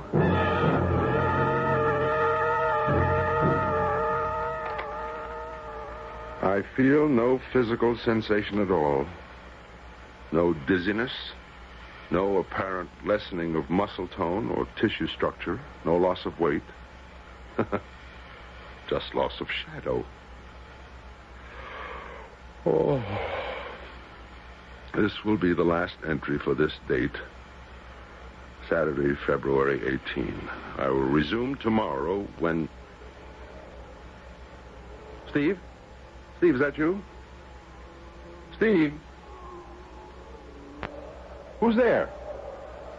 I could swear someone came into the lab. New item. It's 10:05 p.m. I have a distinct feeling someone has entered the lab. There was no sound, just this feeling. I will continue taping in case this may prove helpful if anything happens. I know I am not alone.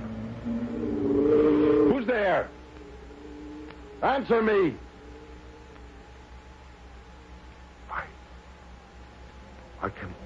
I can see a shadow. I know someone's there. Shadow is moving from the outer hall. In a second, I'll know who it is. There's nothing but a shadow. A man's shadow moving into the lab. It glides across the floor now, not toward me, toward the wall. Within all reason, this can't be. But it is happening. Now it moves along the wall and stops. It hangs there on the wall, waiting. The shadow of a man. Now I know with all certainty that shadow on the wall is mine. How still it hangs there, waiting for the last of the serum to wear off. But now, it moves again. Moves with a will of its own. Slowly across the wall, toward the window. There, it pauses by the window. And now, disappears into the night.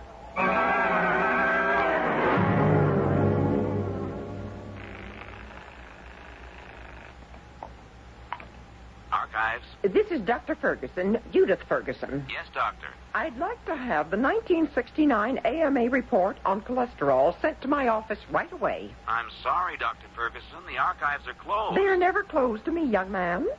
I'll accept that report within the half hour. But, doctor, the files are locked for the night. I have no authority. Then who has? Only Mrs. Abrams, the director. Then get her at home and get me that... Just a minute. Who's out there? Dr. Ferguson? I've got to go. Someone just came into my outer office. Get that report and get it now. Who's there? Sonny? thought I saw a shadow. It is a shadow. But who's there? Answer me. Just a shadow? It can't be. Oh, get away, please! Get away! Don't! No! Stop!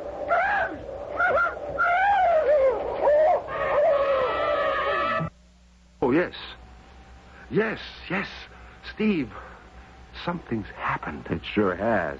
Dr. Judith Ferguson was found dead in her office last night. Dr. Ferguson? It's on all the newscasts. Some clerk from the archives took a report to her office.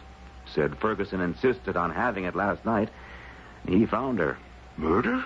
They don't say. How awful. We'll hear all the lurid details soon enough. I'm more concerned about you. Any side effects through the night? No, it's funny. I can't seem to remember anything after you left me.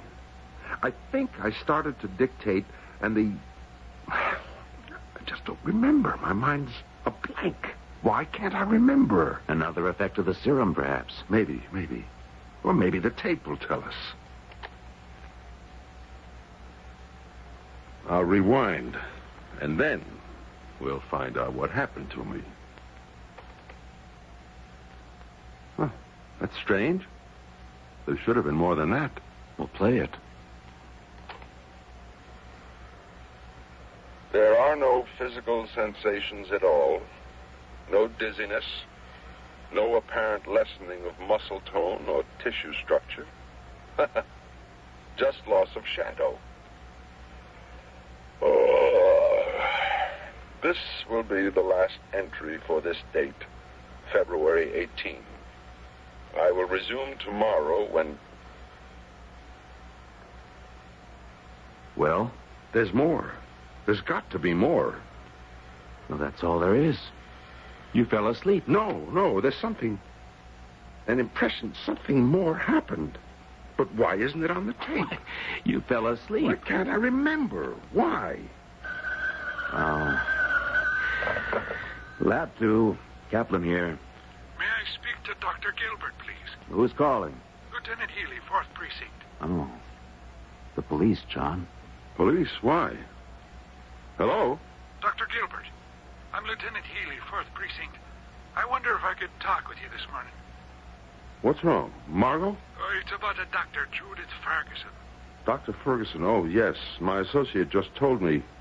We're asking everyone who knew her to help if they can. I understand you're acquainted with her. Yes. Some time ago, I was a student in one of her classes. In about an hour, all right? At your lab. Yes, I'll be here. Thank you, Dr. Gilbert. What's up? He wants to talk to me about Judith. They're asking everyone who knew her. Well, you haven't seen her in how long? Well, I see her in the hospital now and then, but our work together was over 2 years ago. Well, relax, John. You haven't got anything to worry about.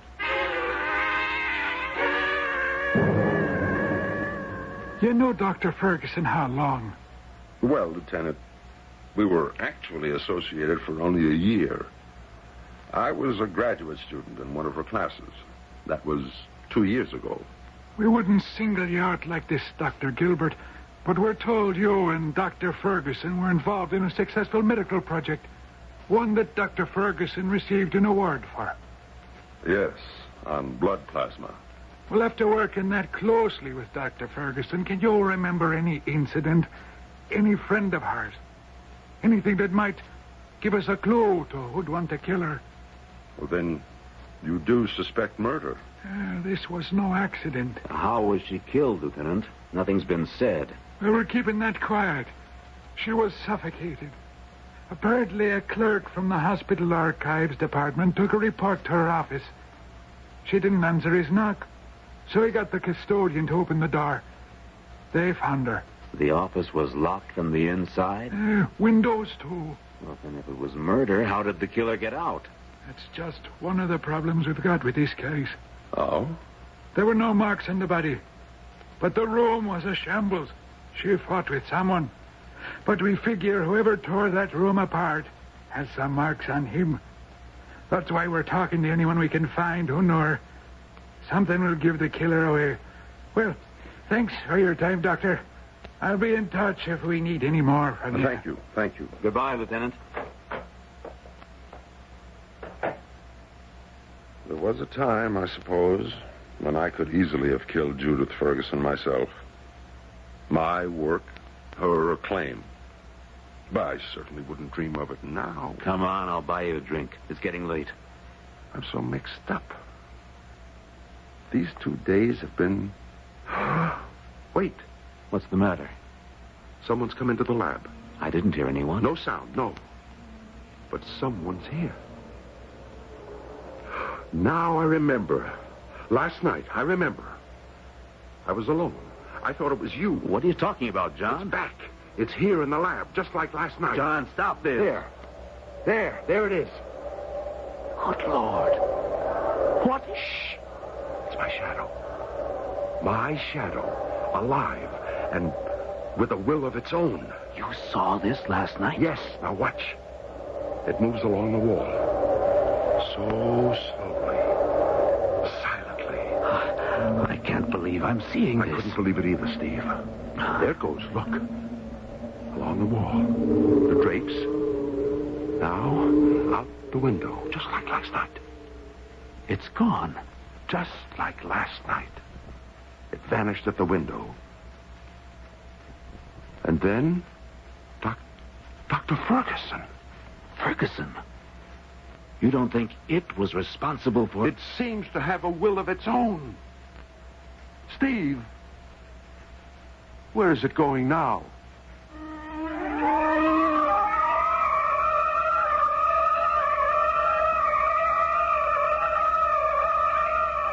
You've heard it said that some people are afraid of their own shadow. Well, it seems that Dr. Gilbert's shadow is something to be afraid of. It has already disposed of one of Dr. Gilbert's dark, subconscious resentments. And there's not the shadow of a doubt there'll be more sinister happenings when I return shortly with Act 3.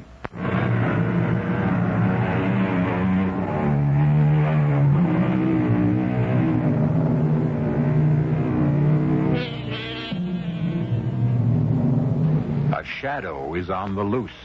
A shadow with a will of its own, now drifting, gliding. And where, indeed, is it going next? What or whom is it after? Both John Gilbert and Steve Kaplan saw it pass through their lab. There's no doubt that Dr. Gilbert's shadow has an existence of its own. And Gilbert seems to think he knows what it's been up to. John, are you suggesting that this thing killed Judith Ferguson? I'm quite certain it did. That's impossible. The policeman said Judith died of suffocation. No marks on her body. A locked room. Does that sound like an ordinary murder? No, but why Dr. Ferguson? I don't know. Perhaps because I wished her dead at one time. I think we should notify this Lieutenant Healy. And tell him what? That we think a shadow is out killing people? Your shadow? He'll lock us up. Oh, I know. It does sound like nonsense. If this thing is a part of you that disengaged itself when you took the serum, it should return to normal when the serum wears off. Steve, it has worn off. I took that injection more than 24 hours ago. But that thing still exists. I'm still not sure I buy it, John. We don't know how long the serum might stay in your body. We found no trace of it in the mice after 4 hours. True, but their shadows didn't go wandering around either. Perhaps mice don't have resentful souls. Oh, you've really sold yourself on the idea that some astral part of you killed Judith Ferguson. When the serum changed my molecular structure, who knows what it released? I am changed permanently. The serum wore off long ago. And that thing out there continues to exist.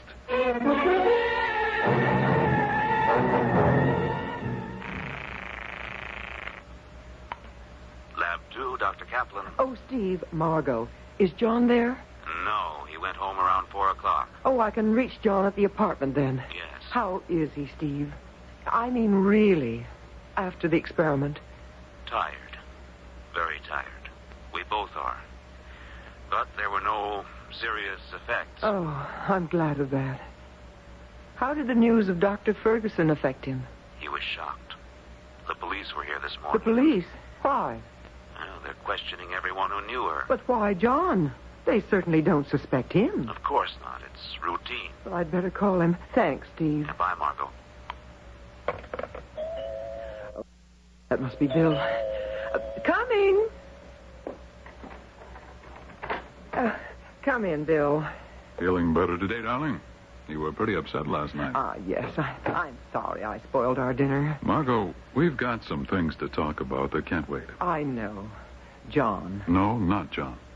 You're the one who's making my life complicated, not John. Do you want me or don't you? Of course, Bill.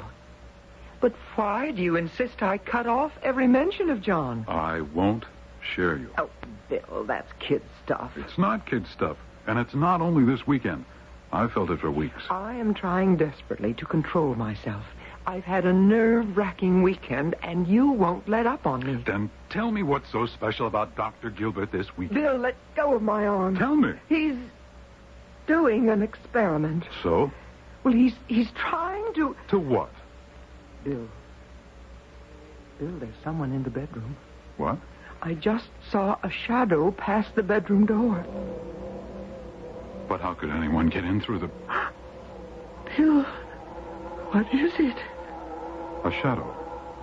Moving along the wall. The shadow of a man. I see it. But how? This doesn't make any sense. Oh. There's no one here. Just a shadow. Oh, Bill, I'm frightened. It stopped. Now it's sliding down the wall. Coming along the floor. Coming toward us. Oh, Bill, it's covering you. I can't breathe. I don't know what to do. Oh, Bill. Get away, Margot. No, Bill.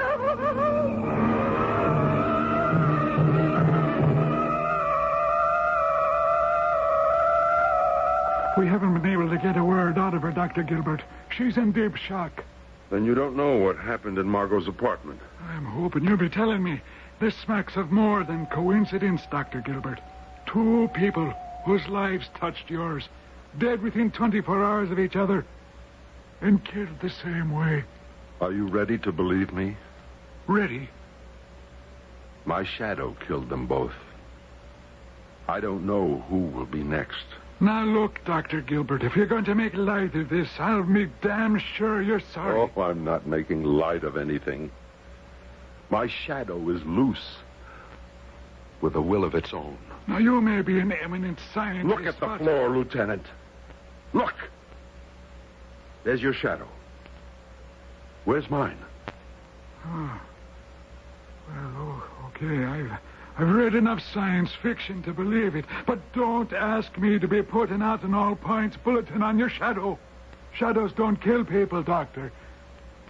People do. Is that you, Bill? Margot, it's John. John. Oh, Bill's dead. Relax, Margot. Don't try to talk. Oh, it was so horrible. The shadow on the wall. It came at us. It moved along the floor. And then Bill choked. Mrs. Gilbert, you saw this shadow. Only a shadow. There wasn't anybody there. Nothing but a shadow. A shadow. Well, I'll be outside. I've got to make a phone call. John, how is Margot? She's out of shock. They have her sedated. This Bill Watkins was victim number 2. There's no doubt. She saw the shadow. It enveloped him and slowly suffocated him. What does Lieutenant Healy say? I told him the whole story. He had a hard time accepting it until Margot confirmed the shadow. Dr. Gilbert, Dr. Kaplan, we've got real trouble. What's the matter, Lieutenant? 2 more deaths, exactly like Ferguson and Watkins. Who? A reporter from the Herald, Jim O'Hara. I never heard of him. Well, how about Helen Morris, a bridal consultant at Long's Fashion Center? No, I don't know her either. Oh, you're positive there's no connection? None at all. That means the thing is hitting at random. Oh, Lord, what have I done? Look, is there any clue, Dr. Gilbert, anything that might help? There hasn't been time to study it. It only started yesterday, and... Wait a minute. There is something. The shadow always returned to the laboratory. I saw it first before Dr. Ferguson did. And then we both saw it there this morning, before it went after Bill Watkins. Then your lab is the most likely place to look for it. I don't know. I don't know what it will do. Still, I'm responsible. How can we stop it if it does show up? And we'll worry about that later. If this leaks to the press, we'll have a panic.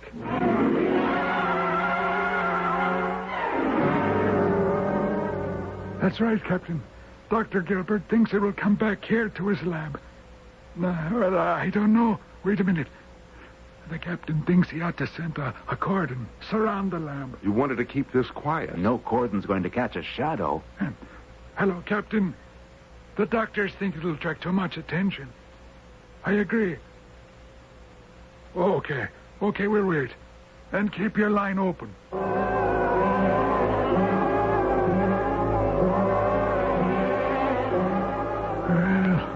Almost an hour.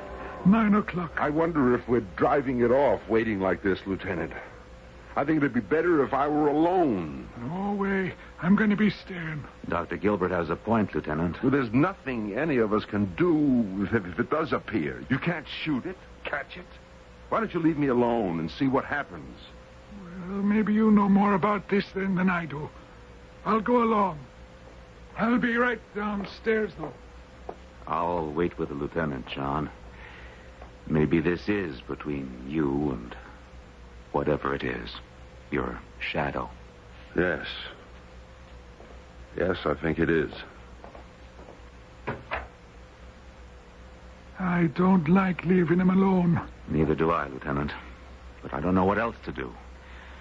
If the shadow comes back, maybe he can deal with it. And it may not come back. It may keep on killing. Who knows what it's going to do? You ever heard of anything like this before? I can't believe I'm staking out a shadow. We can wait in here. Faculty lounge. Well, I only wish I knew what we were waiting for.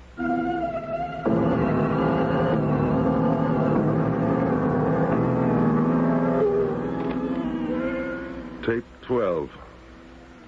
Sunday, February 19, 9:30 p.m.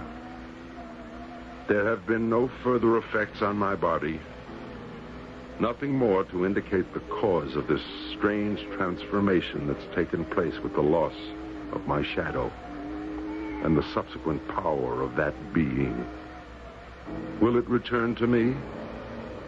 I know now what I have to do, what I must do.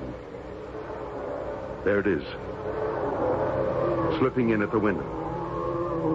I knew you'd be back. There's only one way you can be stopped.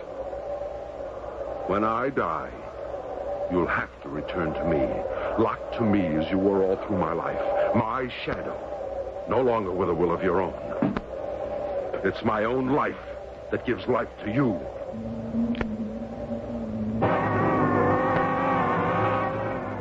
Almost 9:30. I think we ought to go back up. At least we can see if he's okay. Maybe you're right. Come on. I got my doubts about anything happening like this. That's John. I'm getting my gun ready. John! He may still be alive. John! Let me get to the phone.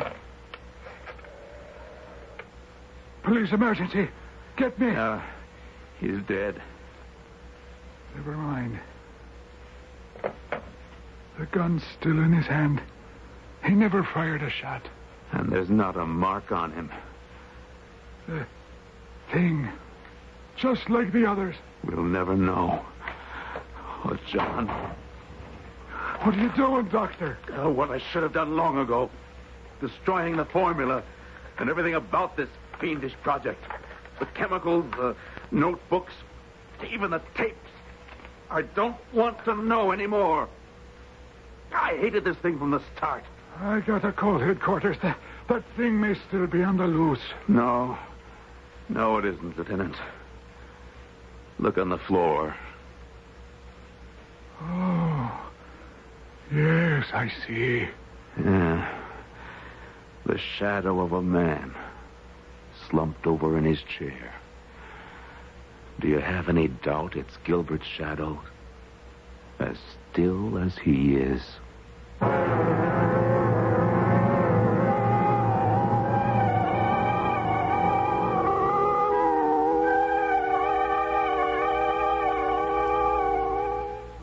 What did kill Dr. Gilbert?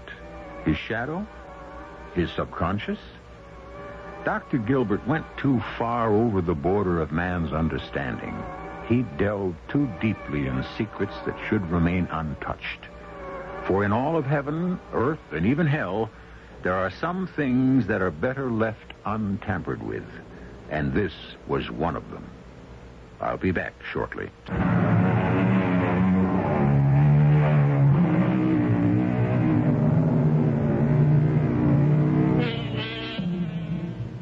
Stand up and take a good look at your shadow. Is it following your every move? Is it really the shadow you're casting, or, look closely now, do you detect a little deviation, a little rebellion, a hint that perhaps your shadow might like to do its own thing?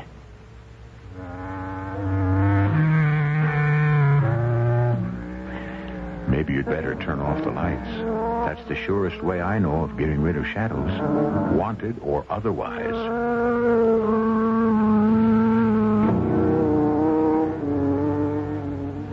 Our cast included Nat Polen, Joan Shea, Gordon Gould, and Lloyd Batista. The entire production was under the direction of Hyman Brown. Until next time, pleasant dreams. The CBS Radio Mystery Theater presents...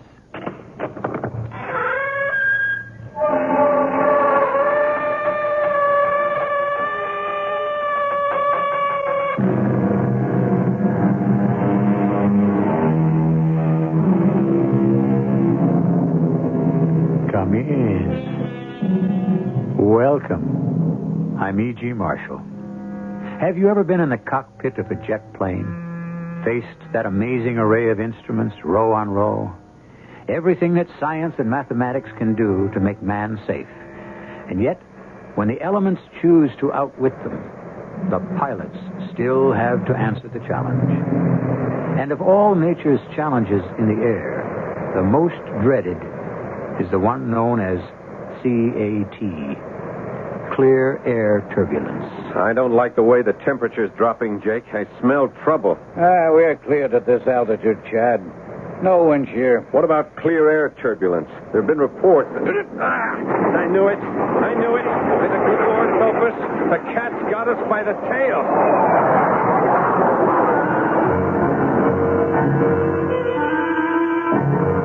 Our mystery drama, The Time Fold, was written especially for the Mystery Theater by Ian Martin and stars Paul Hecht. It is sponsored in part by Sign-Off, the sinus medicines, and True Value hardware stores. I'll be back shortly with Act One.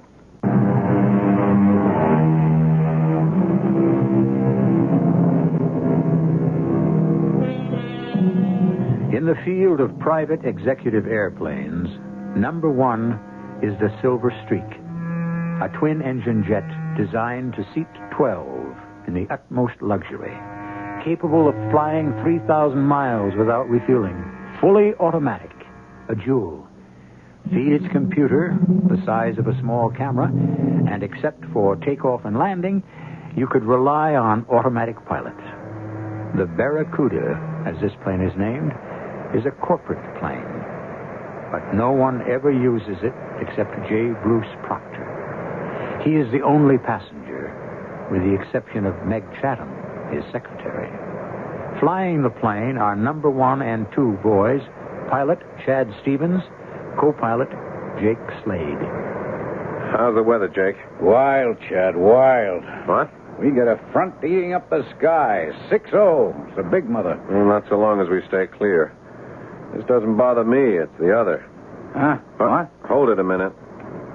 XN 743 to Little Rock, VOR. Do you have a weather update, my flight path? Roger, XN 743. Stand by. What's a good word? Well, he put in his nickel. Now we wait for Charlie Computer to answer. that possible CAT canceled? What do you have to ask for? You can see what's up front. Well, it isn't always what's up front that counts. Like who's going through that? Oh, like you said, we bypass. Yeah, only which way? VOR, this is 2743. I read you. Cancel the CAT. Well, what about those pilot reports? No sweat. Light turbulence, 1900 hours, central. Commercial 747 at 350, this side of Kansas City. Ditto corporate pilot flying jet over Shreveport at 280-2010 central. All other flights report no turbulence.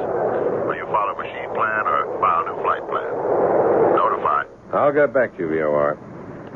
Chad, what's eating you? Anytime I hear anything about clear air turbulence, I get goosebumps.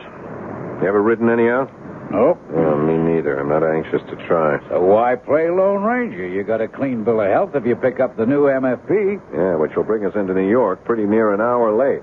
I'll be later if you try to go around the front the other way. I guess. Okay, I'll swallow my hunches and follow the rest of the sheep. You better tell our boss, the great shepherd, that his little sheep are going to be late tonight. Yeah, look, why don't you tell Proctor? You handle him better than me. Not anymore, I don't. Not after the last few flights and the way he's handled Meg. Hey, hold up, lover boy. Anybody got an eye for that lady, it's got to be me. You're married up and all. Yeah, don't remind me. Uh-oh. Gone sour again? Still. You think Proctor's really making out with Meg? Proctor doesn't make out with anyone. He just issues a requisition. He owns us all, body and soul. Oh, he doesn't own me. Okay, free spirit, then what are you wasting your life up here in this old cockpit playing second fiddle to Mr. Proctor's uniformed air chauffeur? Hey, you can't knock the pay, and I like to hang loose. There's too much red tape with the airlines. Well, you could call your life your own. You don't like it? Why don't you check out? Don't knock your elders. I'm too old to go into commercial flying. At 35? 37. It'd take too long to get seniority and haul down that captain's pay. I have a wife keeps me in debt, remember? All right, go back and tell the boss man we're going to be behind schedule. He'll blow his stack.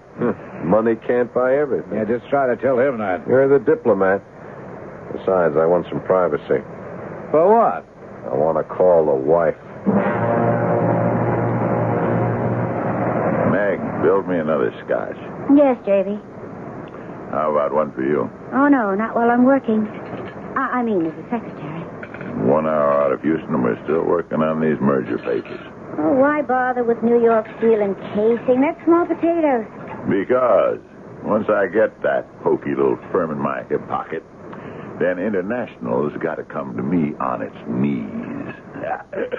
And once I get them, I'm pretty near as big as I want to be. And how big is big? The most. Number one. I got a hind end don't fit too comfortable in anything short of the catbird seat. I guess we all ought to know that by now. Here's your drink.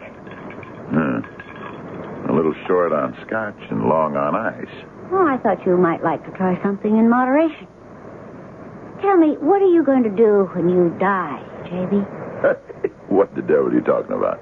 I'm not planning to die. Oh, I don't mean right away, but that's one deal you can't buy yourself out of, as it must to all men. You know, I don't know what the Sam Hill's got into you lately, Meg, but I'll tell you one thing. I don't lay out all I do on you to get sniped at. If you think you can... Yes, Slade, what do you want? Excuse me, sir, but Skipper asked me to tell you we've got some weather we got to go around. We're going to get into New York about an hour late. No, that's no good. I got a meeting with my lawyer as soon as the plane lands. Can't we climb over the stuff? It's too high, Mr. Proctor. This is a 60,000-foot front. Then go through it. You're in that much hurry to mount the throne? Forget it, Meg. This is business. Business is time, and time is money. Slade, no way we can beat it? When the man upstairs makes the deal, no, sir. No shortcuts. Well, you'd have to talk that over with the skipper. I might just do that right now. Give him a couple of minutes, sir. He's just busy realigning the course. Where are you calling from, Chad? What do you mean, where am I calling from, Alice? Isn't that obvious? 33,000 feet over Shreveport. And would you mind telling me where you were when I called before you left Houston? Minding my own business, I expect. Yeah, you were so tied up you couldn't answer the phone, huh? Maybe I wasn't home. Look, let's not play games. Just wanted to let you know we should be at LaGuardia around 11 and to ask you to please pick me up at the usual place. Oh, just like that. I expected you home for dinner. Did you? Then why didn't you answer the phone when I tried to call you to tell you I wouldn't make it? I went down to the store for cigarettes or something. Or something, Alice, huh? You're not drinking again, huh? Same old thing. You can't trust me. Alice, are you going to meet me at the field? Maybe. I've nothing better to do. Never mind. I'll grab the limo or a cab, but I'll be home in a few hours. And then we can... Well, don't hurry on my account. Maybe I'll be around, maybe not. What difference does it make anymore? We got nothing left. Oh, we back to that again. We never left it. Well, why don't you come right out and say it? You want a divorce. Only on my terms, lover. You can't expect me to sit back and let you take me 6 ways from nowhere. Why not? Didn't you, me? Alice, come on. Just because we've lost whatever we once had, we don't have to fight dirty, do we? Not us. Then cut me loose. On your terms. Only on my terms. I want it all, lover. Now, why don't you find your own way home? Alice? Alice? It's kicking up. Whew. Look at that. Hey, Jake. Yes, Skip, right there. Hey, how's it going? I don't know. Maybe we're kicking around quite a bit on my way up for it. Now, that's just loose turbulence around the edge of the front. That doesn't matter. Yeah, so what does? I don't know. Get your phones on. Pull on Kansas City and get me a weather update. Roger. Look, what's got you so steamy? Hunch. The wrong vibes. Look at that outside temperature, how it's dropping. So what? Why should... No, forget it. Just get me that weather report. Roger. This is XN 743 to Flight Service Station. Request weather information on our new heading. We are at 330, bearing 320. Repeat, that is 320. Are we still at same segment? Head aboard.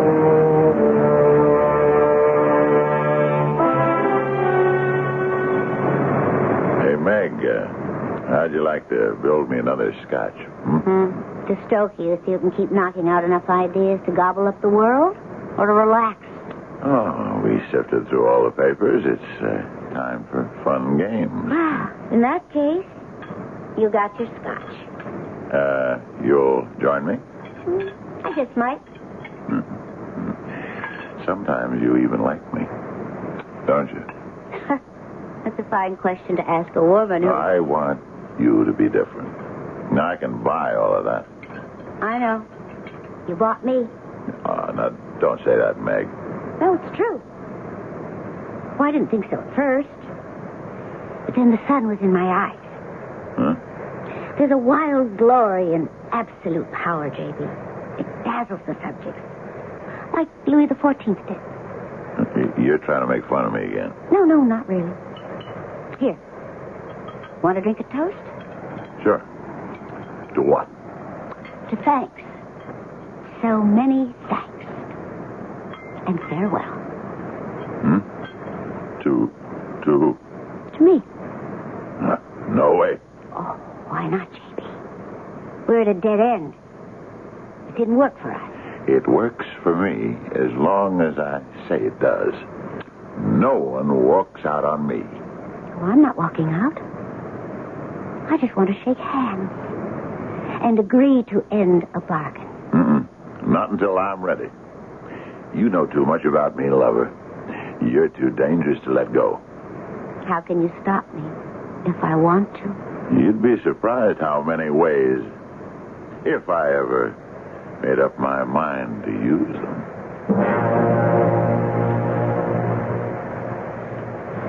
I don't believe it. Hey, what is it, Skip? The temperature, it's dropped again. We've left the front behind. There's only light turbulence. I know, but something's out there. Hey, what are you doing? Cutting airspeed. What do you read? Mach 8, 245. But with all the hurry, what... Did you press the call button, Chad? Yeah, Meg, I want you to secure everything back in the cabin and the galley. Belt yourself in with the big boss. Oh, I just mixed a drink. Well, dump it. Get rid of the glasses and do as I say. But we just passed the front. The sky's as blue as the 4th of July. Let's not mess around, Meg. I'm preparing for severe air turbulence, and you'd better get back inside pronto. Yes, sir, Captain. Hey, come on, Chad. What's eating you? It's a hunch. You know where I got my schooling? Barnstorming, stunt flying, ever since I came out of Korea and went civilian. I love all these instruments. And for all they feed into my brain, I still fly by what's at the other end of my spine. And when that aches, when I feel my backside's in a bucket, I'll fly by that every time. Holy cow. Yeah, I smelled it. Severe air turbulence. Hang in with me, Jake. It's trying to take the stick out of my hands. We must have shot up 1,000 feet. The updraft's wild. Watch your trim. I'm holding. Oh, no, you're not. You're upside down. We're in a dive. You're disoriented, Jake. We're climbing. You gotta be crazy. Check your instruments. Come on, help me bring her nose down. Roger. Holy mother, will you look at the wings shake? They'll throw the engines right out of their mount. Oh, there goes one of them, I think. Jake, help me get her nose down. Jake. She stalled out. Now we dive. Hang in there. We're going into a spin.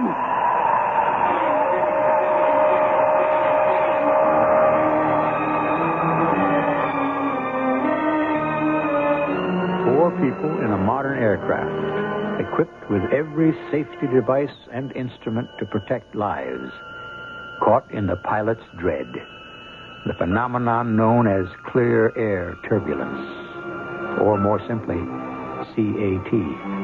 CAT, spinning as helplessly as a bullet, but without any destination or target, and doomed to end up in a world beyond our own. I shall return shortly with Act Two.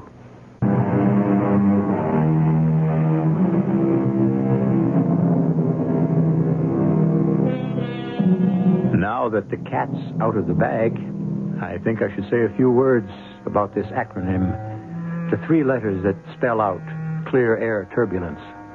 It's a very rare phenomenon, and every commercial pilot is trained to react instinctively to its unexpected appearance.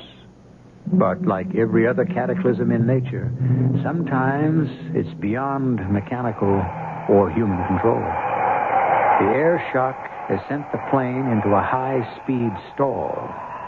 As it whirls and falls, the instruments vibrate violently. Impossible to read. Skipper, what can we do? Hit left rudder hard as you can. Nose up. She's lead. It's all manual. Bust a gut. It's the only chance we have. What damn briefcase hit me right on the head? Never mind your head. What you're trying to say right now is your...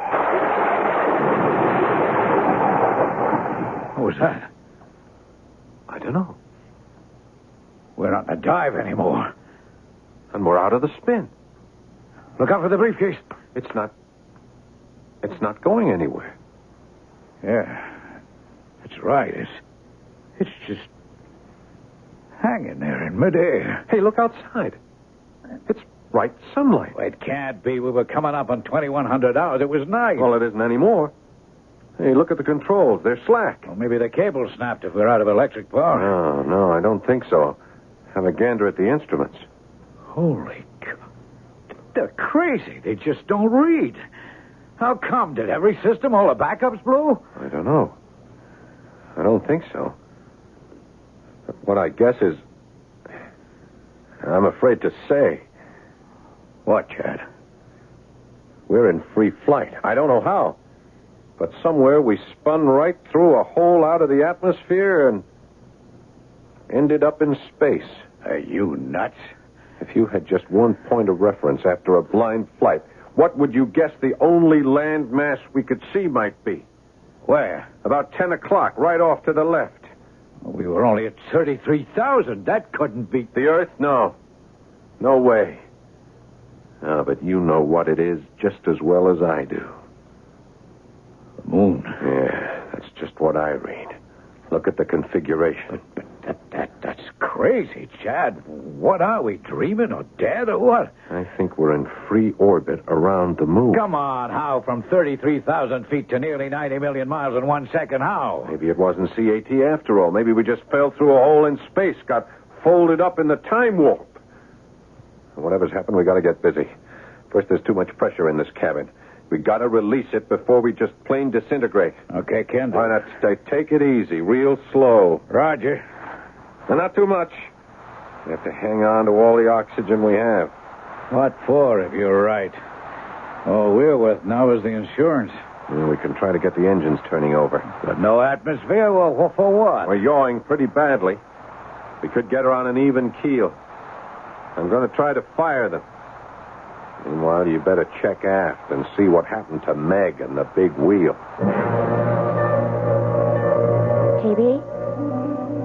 JB? Huh? You all right?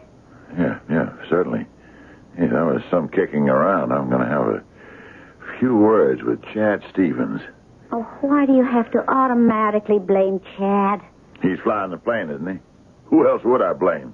Well, it seems to me, thanks to Chad's foresight in belting us in, that we're lucky to be alive. Yeah, it's what I pay him for. And I pay him enough so he doesn't have to get caught in them. Well, you were the one who didn't want him to go around. I'm not going to argue with you. Let's get out of our seatbelts. Don't you think we should wait till we're released? I don't have to take orders from anyone. And I'm getting a little tired of... JB, what is it? What the devil? Well, now, what's wrong? It's like I'm floating. Don't unbuckle your belt. Why not? I can't tell you, except move your arm. Maybe you'll see. It's as if we didn't have any weight at all anymore. Yeah, I see what you mean. But Jake, what's the matter? Look, I'll try to explain that in a moment best I can. I don't really understand myself, but until we all get belted down, nothing's going to make much sense. When I belt myself down again, it's going to be beside the so-called pilot of this plane. Now, I want to know what's going on straight from the horse's mouth. I demand to know what's happening. Just take up on your belt and sit back, Mr. Proctor. Hollering isn't going to help. Where are we? How late are we going to be into New York? All right, first questions first. Where are we, sir? Just an educated guess? In orbit around the moon. Are you out of your mind? I don't know. What I suspect is, I'm out of our world. Now, what the deuce does that mean? Well, at the least, I don't think we're on our way to LaGuardia Airport in New York. Then where are we on our way to? Infinity. You know, Mr. Proctor, if I were a deeply religious man, I would say that all four of us on this plane were on the way to meet our Maker. No, there's no question, Meg. We're in free flight somehow. How, Jake? Search me. Chad says we fell through a hole in the time warp. What? But I don't even know what that means. All I do know is where we are right now. Where? In orbit about the moon. Well, can we land there? And this craft, forget it. Well, then what's going to happen to us? That's the question none of us should ask, honey. Because I'm sure none of us wants the answer. How long? 48, 72 hours, as long as the oxygen lasts. We can't get back to Earth? How? If we really are in moon orbit, no way. No way we can get this crate back home. I'd like to talk to Chad. He won't tell you any different. Well, that's not what I'd like to talk to him about. Where are you going, Mike? That's a good question, JB, since I have to float and bump. I don't seem to have much control. None of us do. I don't like it. I don't like it at all. Who does? Oh, where are you going? Back for a drink. If I can ever make the galley. Why don't you build one for me? Build your own, JB. I've got other fish to fry. Just relax. Let yourself go, Meg. It's so long since I could do that, I've forgotten how. Well, it's never too late to learn. Except now. Relaxing is a full-time job. There we are. You're almost in Jake's chair. Here. Let me help you with a seatbelt. No, I don't need a seatbelt. This flight's smooth as honey. Well, you'll need it to hold you down. Oh. Oh, won't you? There you are. Now, what can I do for you? You can level with me, Chad. It's that important. Okay. What's happened to us? I don't know. Jake said something about a hole in the sky. Well, the fourth dimension has to be involved somehow. By our standards, you don't travel 90 million miles in a second or two. You think we did? I don't know of any other explanation. And what happens now? We're drifting in orbit. Even if I had the kind of engines I need in this aircraft under normal conditions, we couldn't re-enter the Earth's atmosphere, or even the moon. What? Well, we'll last as long as the oxygen lasts. How long? I honestly don't know, Meg. 24 hours, maybe, not more than 48. Then we're going to die? You don't expect me to answer that. Except you did. It was something I had to know. Chad? Yeah? We could have fussed around, as we have. And nothing would ever have happened because neither of us could make it happen. Chad? Yeah? Do you know what I'm talking about? Yeah. But I couldn't start it. Oh, you had to wait for me. I guess maybe I just prayed. It wasn't because I was scared of him. And what? You and your conscience. What you were married to. Well, she is my wife. In name. What do you owe her? Everything I own. Oh, well, give it to her. What does it matter? Do you own yourself? What? I didn't. I sold myself. And I want to buy it back. My self-respect. Is that all? Oh, no. My whole soul. Just what you ought to do, Chad. So we can be together for good. I'm not ashamed. If there ever was a time and a place to say it, it's now. I love you. And in whatever time is left, I wish to heaven you could say it back to me that you love me.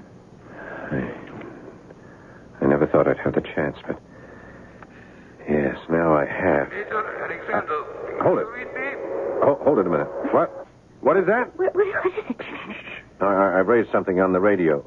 Yes? Yes, would you repeat, please? This is Major Alexander speaking. Goodspeed 1, Moon Constellation. Welcome.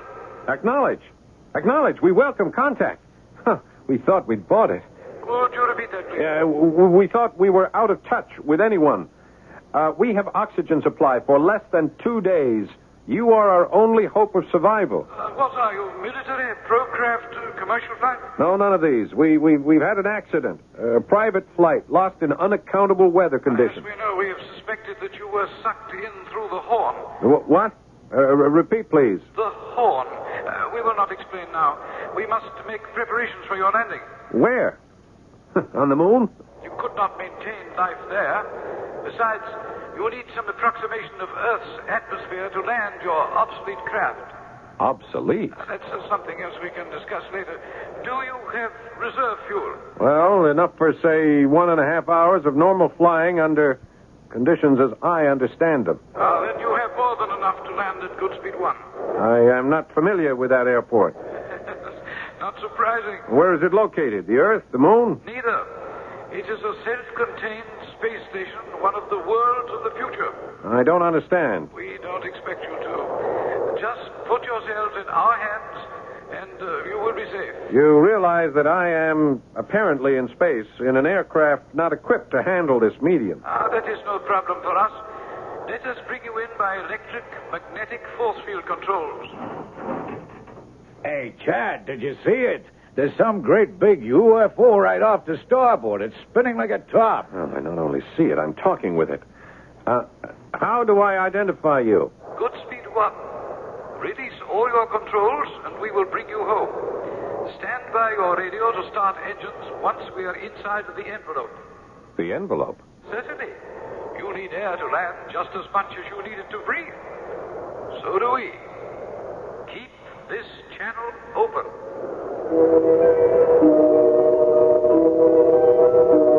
Suspended in space, one of our most sophisticated airplanes hangs out of its element on the edge of death. 4 people inside it rely on the atmosphere to remain alive. Suddenly, a voice from space is more than disembodied. It extends a helping hand. Who of us would not choose it, but at the same time, fear the consequences? I shall return shortly with Act 3.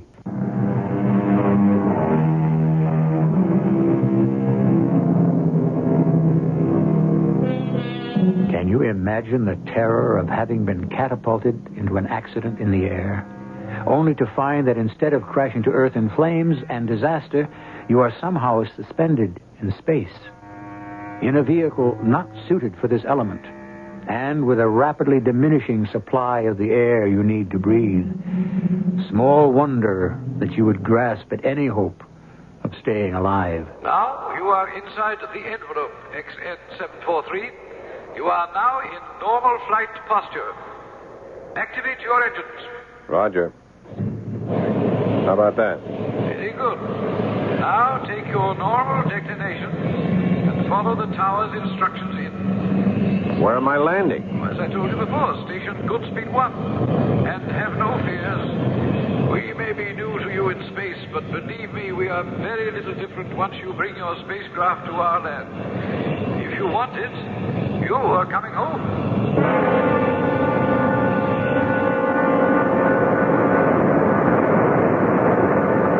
Approach control.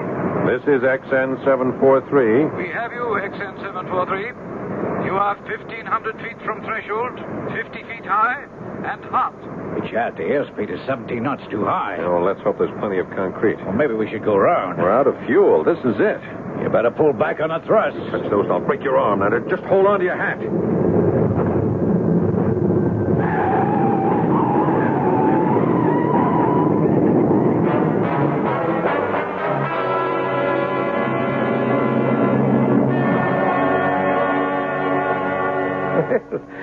Welcome to Goodspeed 1. I am Major Alexander. And I'm J. Bruce Proctor, and I can't waste any time. How soon can we get a connecting flight? Oh, I don't think you quite realize where you are, Mr. Proctor. So tell me. You are now on Space Station Number 1, named at its inception as Goodspeed 1. From here, the only connecting flights are to the moon and such other stopovers as you might select in our area. What are you talking about? I want to get home to Earth. Many other people in your position have. I don't think you quite understand. Tomorrow morning, I have a meeting with my lawyers and all the other people from International Ore and Carbide. My deal has to be firmed up by the end of May. And that's the day after tomorrow. Oh, what year is that? Oh, come on, don't be ridiculous. This year, 1978. Oh, then I think you can stop worrying about the whole deal. It's ancient history. You see, this is 2978. What? But last night before our flight... What did you say? 2978. I don't blame you for being surprised, sir. It's the consequence of falling through a time fold. The older we get, we do nod now and then and lose a few precious moments, huh? It must be catastrophic to wake up suddenly and realize that somewhere we've lost 1,000 years. I'd like to have a few words with you, Captain, if I may. Well, that suits me, Major Alexander. I'd like to have a couple with you. Where's Mr. Proctor? I'm afraid I had to have him temporarily restrained. One of our doctors is treating him now. Restrained? For his own good. He has a heart condition, or did you know? Well, I knew he was hypertense. He's had at least one coronary. He should be more careful. Well, the man has no control. What's bugging him now? His belief that we are making a prisoner out of him, that is not true. I hope you understand that. Well, we are confined to the plane. You are quarantined, Captain Stevens, that is all. You must understand that this is a controlled environment. After nearly 1,000 years, we have finally managed to make our population almost 100% disease-free. We have no infectious or contagious disorders and have made gigantic strides against the normal systemic ravages of old age. This is a far different world from yours, with its poisons, its savage wear and tear, its bent for destruction. What is your world like out there, Major? Let's see. You are from the 20th century, 1978, correct? Yes. Then you know nothing, of course, of the history of space stations like this, or colony orbits, as we call them. No. There's been talk and speculation about establishing them, but, of course, none have ever been started. Hadn't been before. I can understand your problem with time folds. Even we are just getting used to them. I beg your pardon?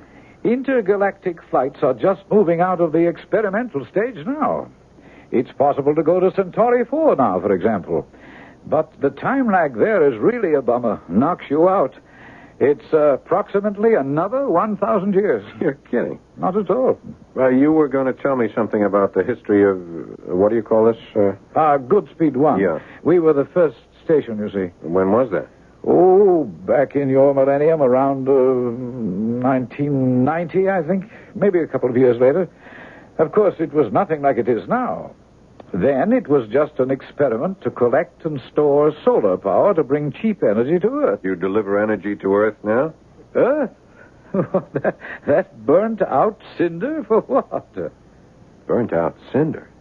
Well, I'm afraid Earth moved too late to develop energy. By the middle of the 21st century, it choked itself to death on ecological poison. Well, how did you and the other colonies you mentioned grow so large? Well, what would your choice have been? Our colonies grew by leaps and bounds. The waiting lists grew longer and longer. Here on Goodspeed, we rotate at such a controlled speed that gravity is reproduced within the envelope that encloses us. Our grass is always green. We live in a temperature like that of Hawaii, and the air we breathe is pure. We are, insofar as it is possible, all of one class. We're as close to utopia, I suppose, as man can come. And we can be part of this. Once you are decontaminated, I would think so. Oh, our immigration laws are necessarily strict, but yours is an unusual case. However, the question may be academic. Oh, why? Because your employer is adamant that he must return to Earth. The burnt-out cinder. Not that Earth, no. The one you left. Yes, but that's impossible. Not if you move quickly. I won't go into scientific details, but that is why I wanted to talk to you. If we are to take advantage of the time fold that brought you here to return you, there is no time to lose. Now, as captain of the ship, it is entirely up to you. I can give you 1 hour to talk it over with the others, but no more. You're not going to try to get back, Chad? The big man's orders, Meg. He pays my salary. What else can I do? Well, stay here. Don't you know what it could mean? Yes. I know. We'd all be free. We could live our own lives. It'd be like a second chance, a chance to live down the mistakes. I understand. Well, isn't that what you want? It's not what I want. It's what Mr. Proctor wants. Oh, you can't be serious. What about what I want? What Jake wants? Jake doesn't care where he lives. And me? You could be your own woman anywhere. Well, I'm not now. Bought and paid for. Maybe it'd be the same here. No. Oh, Chad, don't you see? I'd be free here. He can't control me.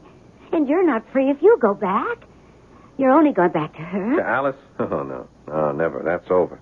Well, she'll take you for everything you have. Okay, let her. We could manage somehow. If you stole me from J.B., he'd break us both, grind us to powder. We can still take the chance. Why, Chad? Why? Because if you and I are going anywhere, Meg, it has to be because we fought for it, not ran away from it. It has to be a matter of conscience. I have to go back. I have to live with myself. Maybe you should stay. No. No, darling. You're right. I have a conscience, too, that needs quite a bit of polishing. No, we'll go back together and face whatever has to be. God willing, it'll work out for us.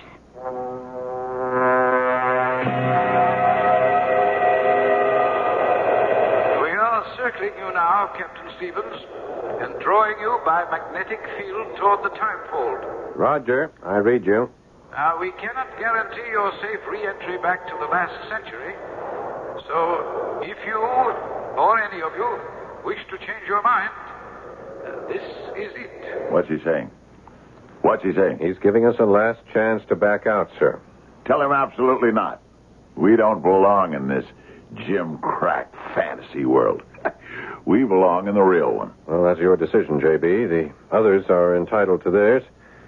Meg? Are you going back, Chad? Yes, I am. Then so am I. Okay. Jake? How can you fly a plane through all that flak without me, old buddy? Besides, I either want to be best man or give away the bride. Did you read me, Captain Stevens? I said this was your last chance to stay. I read you, sir. And our thanks for all you have done. But our decision is to return. Very well. Fire up your engines. Roger.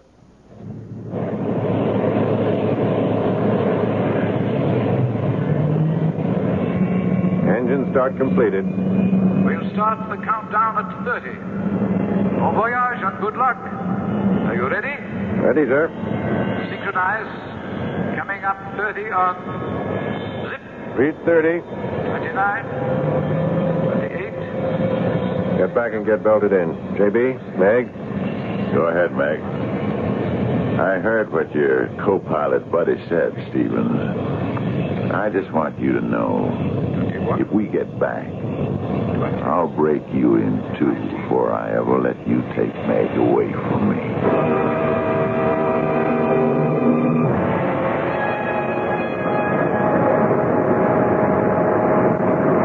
Wow. I hope I never have to sweat anything like that out again. Me too. But we lived through it. Hey, Chad. Yeah?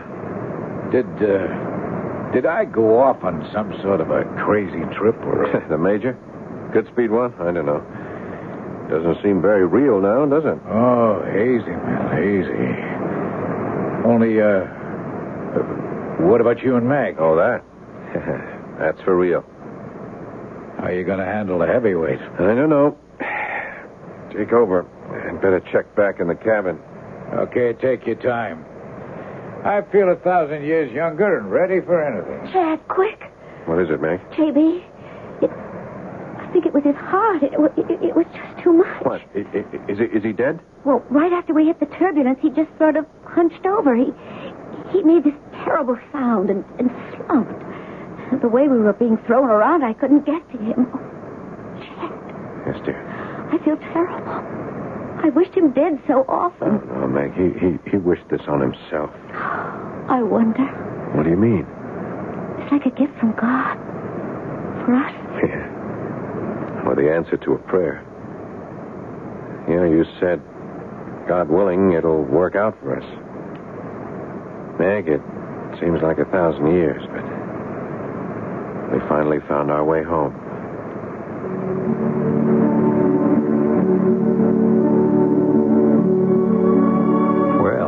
There's quite a little tale to muse over. The fact of CAT is real enough, but what was all the rest? Real or imagined? Does that really matter in the larger sense? All of our travelers returned safely from beyond whatever veil they penetrated, except one. And there will be few to measure the death of such a selfish man. I'll be back shortly.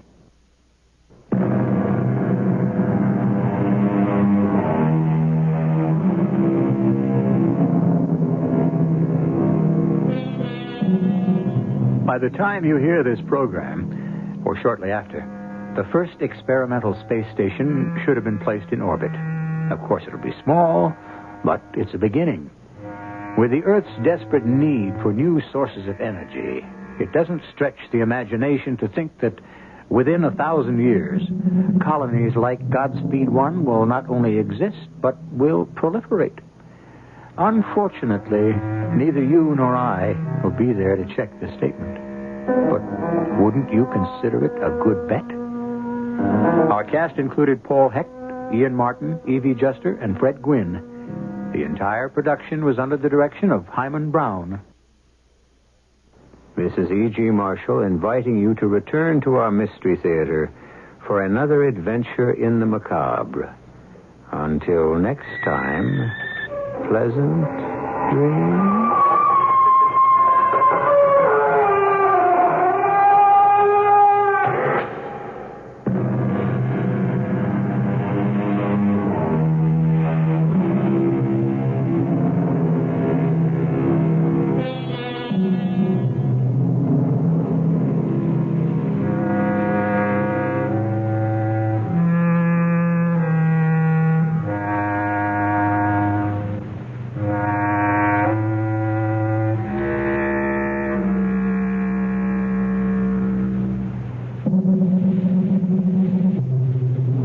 CBS Radio Mystery Theater presents...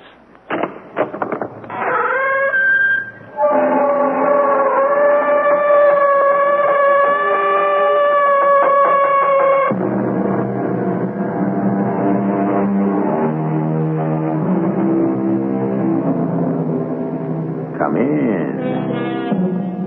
Welcome. I'm E.G. Marshall. From the time the caveman discovered the fist to our present ingenious engines of destruction, what a long way we've come. And how much further will we go? Or perhaps I should say, can we go? How much longer can our reason keep pace with our sometimes irrational inventions? If these are questions that worry us today, think how much more urgent they'll be in the future. I'm breaking out of here tonight. How can you do that? You're confined to a wheelchair, and this is maximum security. I'm offering you the chance to come with me. Huh? What's the catch? That you serve me without question for the rest of your life. You're crazy. And you're a fool, because now you too will die.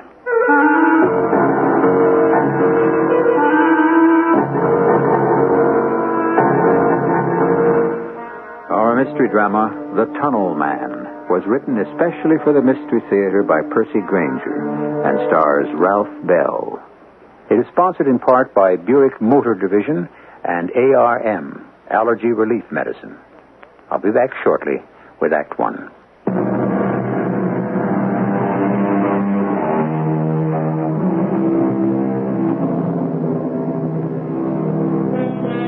What are mankind's chances for survival? We talk about the balance of power and the spread of nuclear weapons. But there is another voice at table. This is the voice of nature. We all have our pet fears, darkness, thunder, but perhaps the most terrifying of all is the earthquake. The thought that the solid earth on which we stand could suddenly divide beneath our feet and swallow us is so horrifying we refuse even to think about it. We're in a monitoring station on the West Coast. Good morning, Dr. Trilby. Oh, good morning, Sam. How did your talk go with the mayor? Well, the National Guard and local army units are standing by, but he still doesn't want to order an official evacuation of the city. But that's insane. What right does he have not to warn the people of the full danger? As long as there's any hope that the earthquake won't happen, he wants to remain optimistic. Oh, politicians. They never change, do they? Any new developments over the night? No.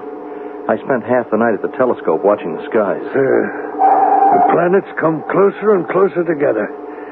And at 4 o'clock tomorrow afternoon, they'll be in perfect alignment for the first time in 400 years. And their combined gravitational pulls are going to activate every fault line on Earth, including the one we're sitting on.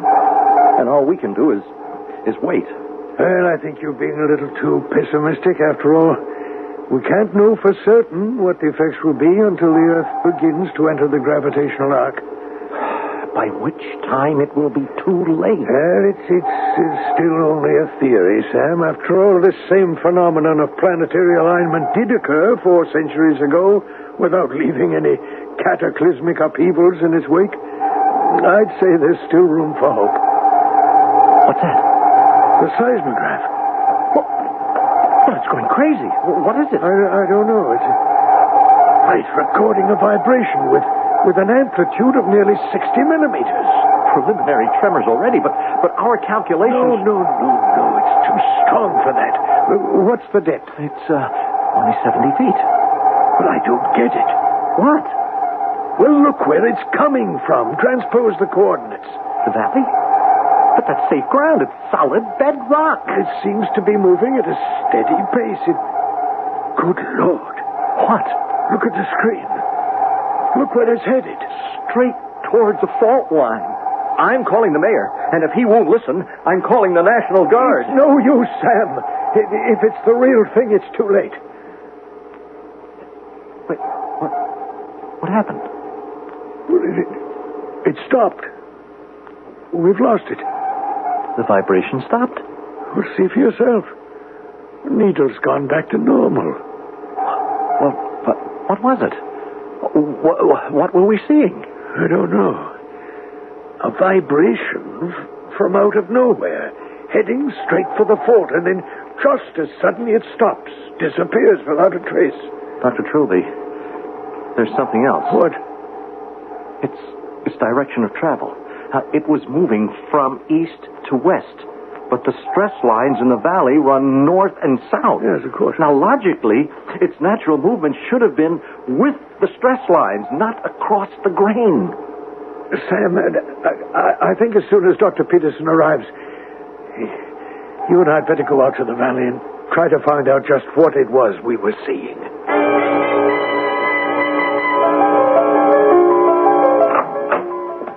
Are you the bank manager? Yes, James Dale. Well, I'm Ron Hankler, police commissioner. Thank you for coming, Commissioner. Captain Aylward said it was a pretty extraordinary situation. Well, I don't know what to make of it. You've been robbed now, is it right? Well, yes. I guess we have. Right, well, just tell me what happened, Mr. Dale. I can't. What do you mean? I mean, I can't explain it. I think perhaps I'd better take you down to the vault and let you see for yourself.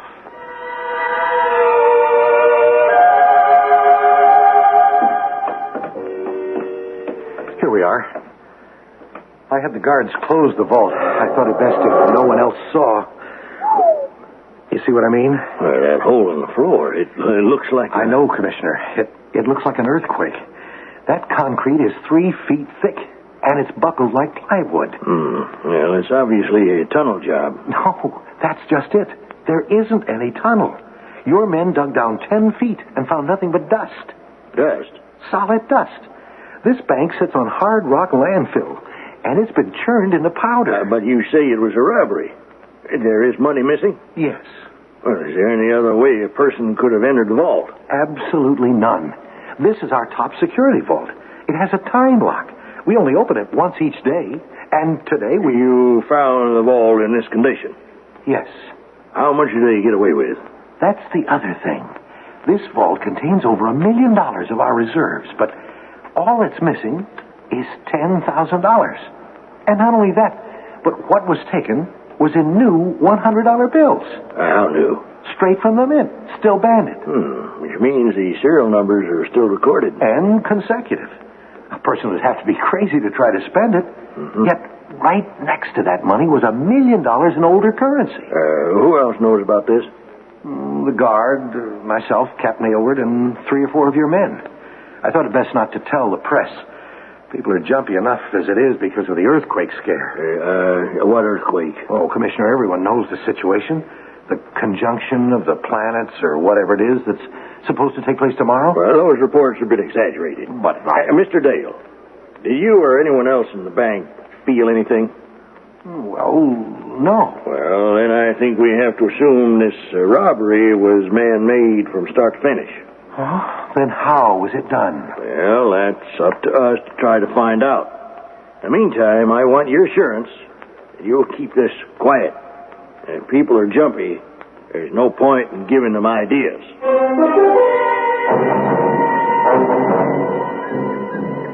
Dr. Trilby? Yes, Sam?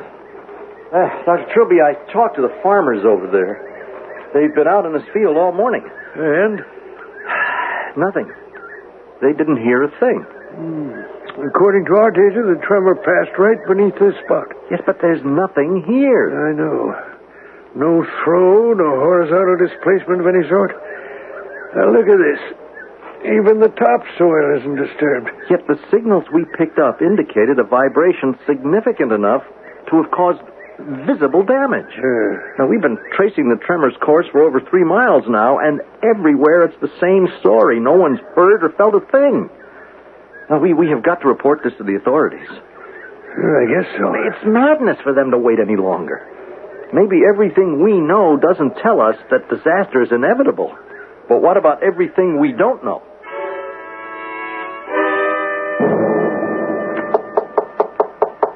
Yes, come in. Oh, excuse me, I didn't realize you were incapacitated. I can manage by myself. You're the manager of this bank? Yes, my name's James Dale. You're... Mole. Mr. Mole. Are you sure I can't help you? I've been in this wheelchair for many years. Oh, I'm sorry to hear that. Don't be. It's a waste of time. I was tired of walking anyway.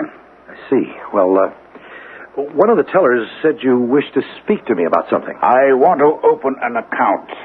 But one of our officers could handle that. I deal with the top, Mr. Dale. You are the top here, aren't you? Well, yes, I suppose so. I want you to tell me how safe this building is. Safe? Is it safe from, for example, robbery? Robbery? Of course. We haven't had a robbery here since this branch was opened. What about from earthquakes? Mr. Mole, we make it a policy never to turn away a customer, no matter how large or small his deposit may be. Mine is a modest sum, Mr. Dale, $10,000. $10,000? I wouldn't call that modest. I look on it as an investment. Well, of course, your money will be very soundly invested. You'll earn a guaranteed return of 6%. I had in mind a somewhat higher figure. Well, in a limited withdrawal account, the rate is 8%. How about 10,000%? What? But that would be $100 million. Where do I sign? Mr. Mole, if this is some kind of joke, I'm a very busy man. Mr. Dale, you are a very confused man. I believe in your case we can make an exception to our policy of never turning away a customer. Without seeing the color of his money? Yes. Oh, but I think you'll accept it. Here. This money? If you don't trust me, you can count it. $10,000 in brand new $100 bills. Where did you get this? Guard! I'm afraid, Mr. Mole, or whatever your real name is, that I'll have to ask you to remain here while I call the police.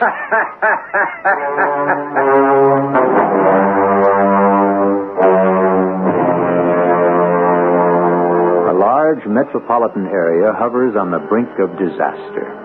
Its scientists probe for signs. All the known data is sifted for clues, even as the feeling of helplessness grows. And then, suddenly, the unknown. A strange tremor. An incredible bank robbery. And now the arrival of a mysterious stranger. I shall return shortly with Act 2.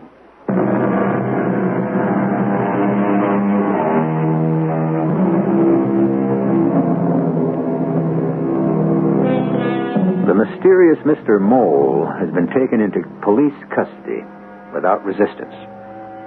Nor does he make any effort to deny his responsibility for the $10,000 robbery. But as to how this robbery was accomplished, that he does not seem willing to tell, at least not yet.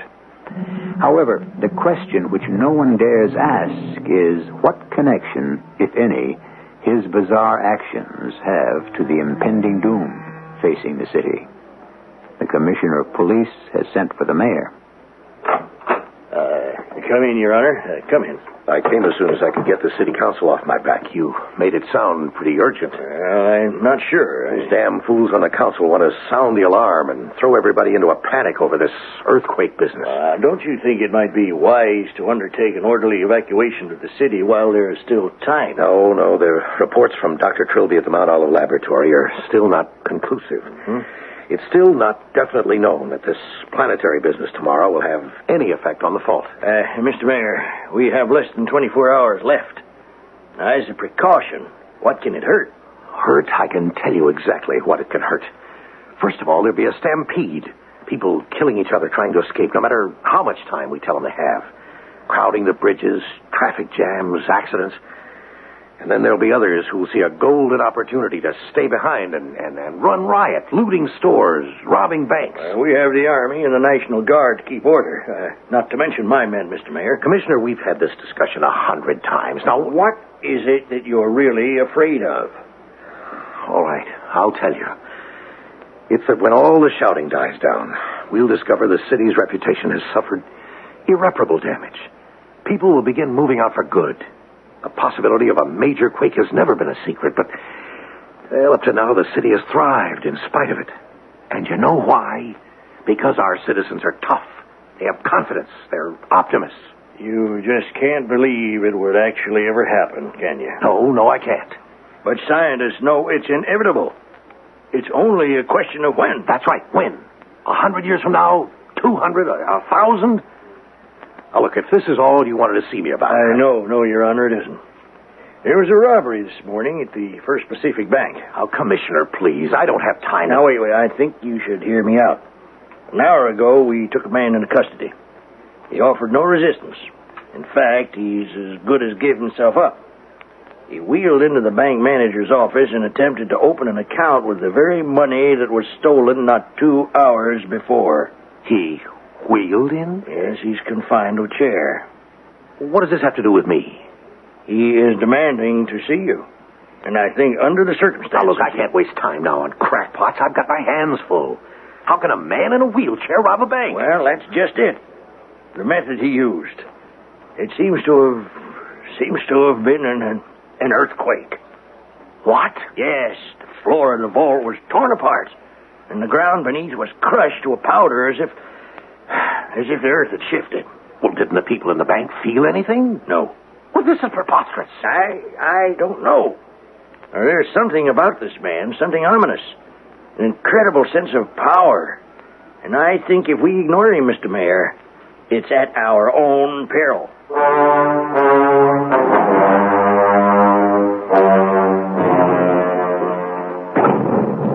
I've ordered him kept in complete isolation.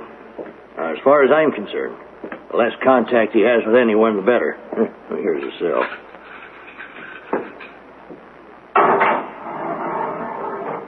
Oh, where is he? What? Well, there's no one in there. He's gone. Look, if this is your idea of maximum security... Look, the floor. It's been chewed to bits. Well, he must have had some kind of tool concealed in his wheelchair. There is no tool that could wreak that kind of damage. That's 3 feet of steel-reinforced concrete. Whatever it was, he obviously tunneled out. I don't think so. Well, he's gone, isn't he? There's no hole in the ceiling. There aren't any windows. And I watched you unlock the door myself. What other direction could he possibly have gone except down? But you won't find a tunnel. Well, how do you know? Because this is exactly what happened at the First Pacific Bank. Look. Commissioner, what are you doing? I am digging to show you that there is no tunnel. All right, stop raising all that dust. But this isn't dust, Mr. Mayor. It is bedrock. It is solid granite. It's the earth we stand on.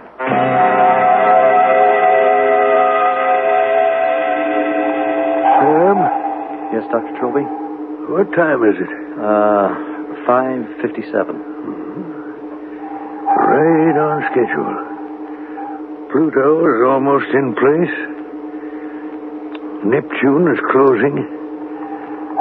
One by one, the planets are entering a common gravitational arc. One by one, the fields of pull are beginning to overlap. We'll be reaching the edge of the arc ourselves in less than 4 hours. Yes. That's when the real test begins, Sam.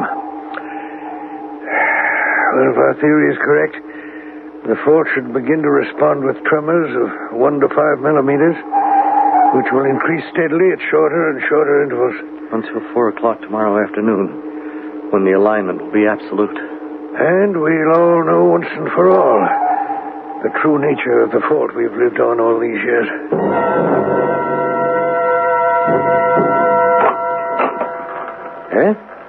Who are you? Mr. Mayor, How did you get into my office? your secretary has a very usable sympathy for people with disabilities. That wheelchair. Are you... My name is Mole. Mr. Mole. You're the man who escaped from the city jail, who robbed that bank. All that was only by way of establishing my credentials. Miss Walcott, get me the police commissioner on the phone. You're not a very curious man, are you, Mr. Mayor? My exploits have left you unimpressed. Now, look, I have no time for anecdotes of a petty criminal. I have more important things on my mind. That's why I'm here. Your city is in danger, is it not? Well, there's no absolute proof. I'm still waiting final word from our laboratory on Mount Olive. Well, Mr. Mayor, I have some good news for you. And some bad news. Now, look, It would behoove you to listen. In fact, you are right. The danger this imminent alignment of the planets poses has been exaggerated by those cautious creatures who refuse to accept the fact that to live means to take risks. According to my calculations, the chance of a major disaster is well under 50%. And just what are your calculations? They're worth a great deal to me. I'm a practical scientist, Mr. Mayor, a very practical scientist. You see, my calculations are based on one very important assumption. They'll hold only if nature is permitted to take its course. What do you mean? I mean, Your Honor, that I am also an inventor. Look, who are you? Just how did you escape? Now you are curious, eh? We can begin to talk usefully. Yes? Look, Commissioner, I think you'd better come over here at once. Your prisoner is in my office. On the contrary, Mr. Mayor, you are my prisoner. What? But you are not alone. The commissioner is also my prisoner. In fact, your entire city is in my hands.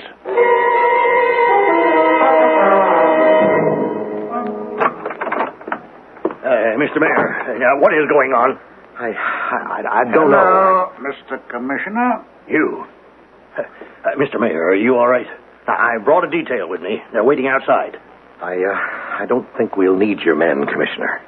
It seems the explanation of my movements has upset his arm. Well, I'd like to hear that explanation myself. Do you know what a submarine is? Of course I know what a submarine is. What kind of question is that? Well, it seems Mr. Mole here has invented its terrestrial equivalent. A machine that moves through the earth? Precisely, Commissioner. As a submarine moves through water. How? By an extremely simple device. The nose of my Earthship contains a rotating unit 15 feet in diameter. This unit resembles an enormous screw, and it can turn at speeds high enough to cut through even the most obdurate bedrock. And that is how you got into the bank? Oh, no. The mothership is far too big for such precision work. There is a smaller two-man craft, which of course operates on the same principle. The blades of the screws are made of a metal compound, also of my own invention, which churn the earth to dust. The dust is then channeled through grooves to the rear of the craft and left just where it was. Which explains why you left no tunnel. The actual robbery was committed by two of my crewmen, and my escape was effected in the same manner. Just how many men do you have? Enough. It's unbelievable. Yeah, sure. It's very clever. But its limitations are obvious. Well, how do you mean? This time, we won't be so considerate of Mr. Mole's condition. He'll have a nice cell on the top floor. I don't think so. Well, why not? Well, because there's something else, something he hasn't told you yet. My Earthship resembles a submarine in one more respect, Commissioner. It contains an arsenal. Arsenal? Yes. It has torpedoes. And at this very moment, they are trained on the three primary focus points of the fault that surrounds the city. Do you know what a focus point is, Commissioner? I'm not sure. They are the vulnerable points of a fault line.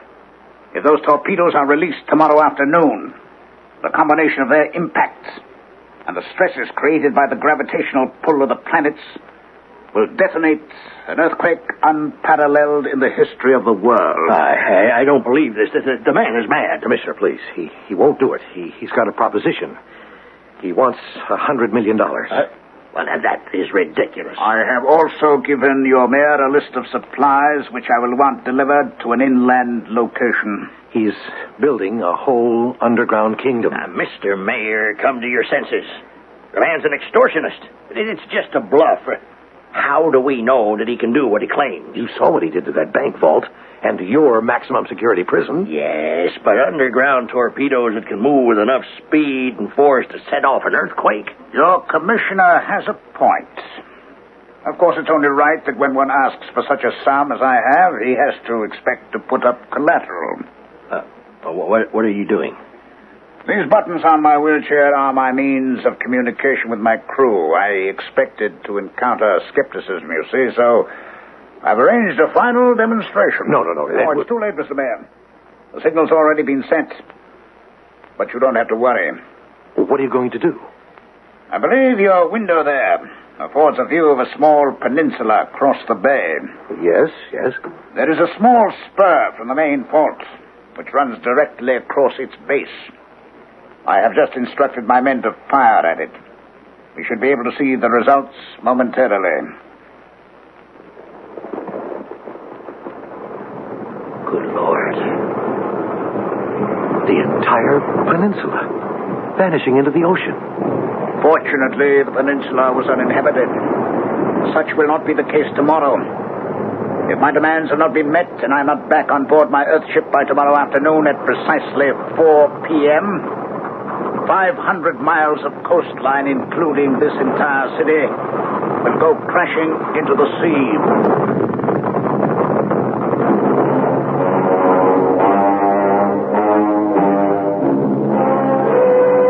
With a faith worthy of our primitive ancestors, we extend our civilization to the very brink of disaster and cross our fingers.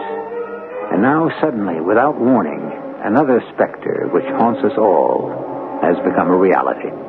The specter of absolute power in the hands of a man whose heart is filled with madness. I shall return shortly with our final act.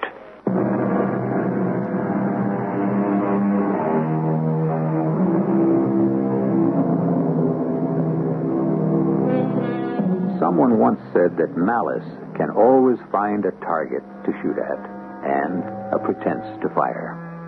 Mr. Mole has found both, and if his demands are not met, he could very well exceed all previous marksmen.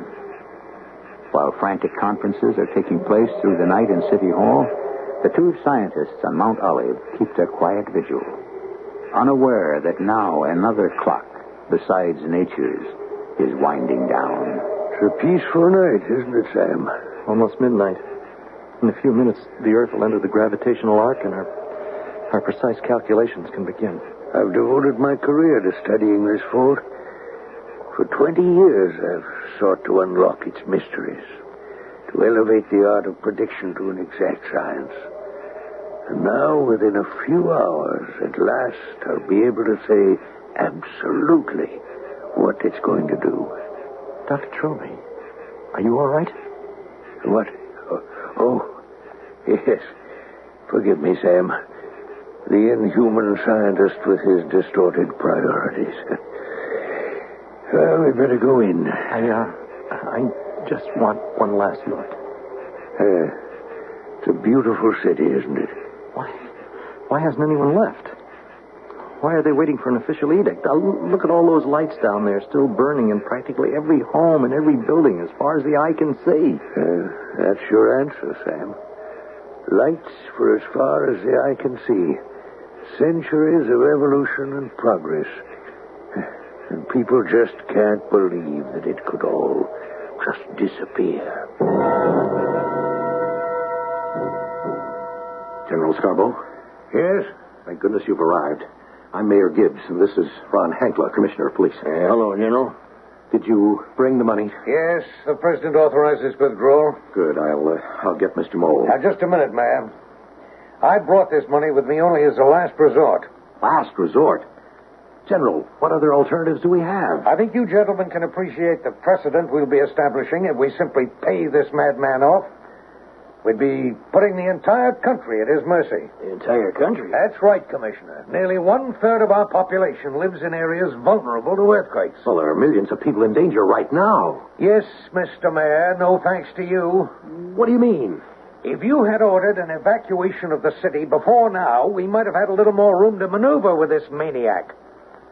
As of this evening, the President has declared martial law here and appointed me his deputy. From now on, you are under my command. And our first matter of business is to begin an evacuation at once. Tonight, we clear the hospitals and other institutions. The general evacuation, that'll have to wait until daybreak to minimize the risk of panic. The second matter of business is to consider the options we have for trying to stop this Mr. Mole. What options? We've been able to pinpoint the exact location of this Earthship. Army scientists are drawing up strategies for its destruction. Well, that's suicide. Hello, Mayor Gibbs speaking. You might as well wave a red flag in front of a bull. General Scarborough, it's for you. Oh, thanks. Hello. Yeah? Do you think it'll work? All right, good. Go ahead and keep me posted.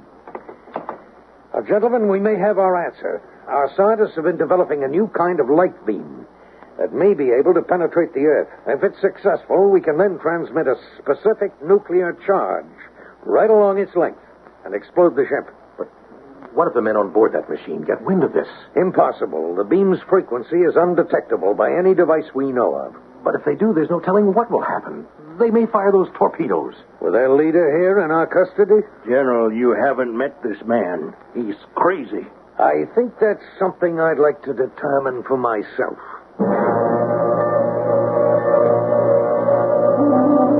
Who are you? I'm General Scarborough, United States Army. And you want to know if I'm really prepared to carry out my threat, eh? Well, you have to admit it's a fair question.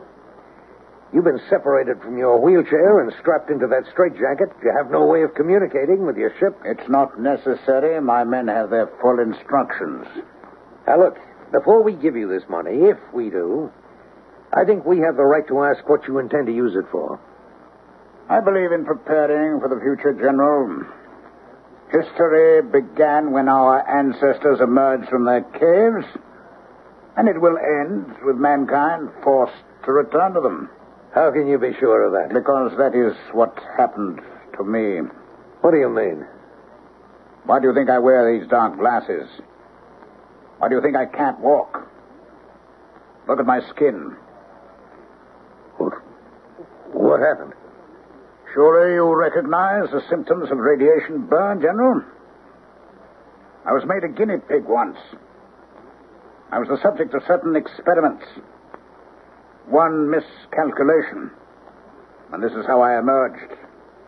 Paralyzed below the waist, and allergic to the sun. I have no choice but to live as I do, or not to live at all. So you think you can build an underground empire? I am already in the process of fortifying and supplying the caverns beneath your country. Your government's contribution should help us considerably. You have to admit the logic of it, General. It's only a matter of time before you all blow each other to pieces. You don't have much faith in us, Mr. Mole. Why should I, when I'm the one who is going to ignite the spark? What do you mean? Where do you keep most of your missiles, General? Underground? Isn't that right? Just what are you planning to do? I've been banished from the Earth's service, but I've made the nether regions mine. When the Holocaust comes, the Earth will be your only refuge. But admittance will be at my discretion. You're mad. But my method is flawless, eh? Mr. Mole, I'm going to make you an offer. And I'm going to make it only once. We'll put you in radio contact with your Earthship. You will order your men to the surface to surrender. But why should I do this? Because at this very moment, we are cutting a channel to your Earthship with a laser beam. When the channel is complete, we will dispatch a specific nuclear charge. You have less than 2 minutes to prevent that. You could have spared yourself the trouble, General. My men will have detected this and relocated the ship. Nobody has a detection device for this laser. When you travel without sight, General, you realize very quickly that your other senses have to take up the slack if you are going to survive. Scarborough here. What?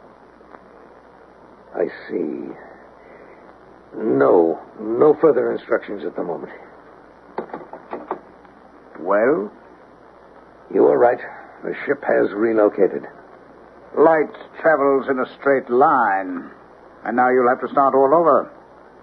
But you can see it's pointless, of course. Mr. Mole, I appeal to you as one human being to another. Human? In my condition? You flatter me, General. Time is getting shorter. Let us consider our options, eh? Either you'll meet my demands or you won't. If you do, I leave your city in the hands of nature. If you don't, we all die. Very well. Obviously, we can't meet your demands and allow you to go. So we must concede you the city and carry on with the evacuation. But I am telling you now, Mr. Mole, you will be left behind. I won't be alone, General. What do you mean? There's one thing I haven't told you. Which is? Before I was separated from my wheelchair, I sent a final message to my crew. General Scarborough. What? Oh, Mr. Mayor. It's nearly daylight now. Should we put the general evacuation into effect? No. But we have less than 12 hours. There's not going to be any general evacuation. We'll all be killed. We'll also be killed if we try to escape. What happened? Mr. Mole gave his crew instructions to monitor the vibrations of traffic leaving the city.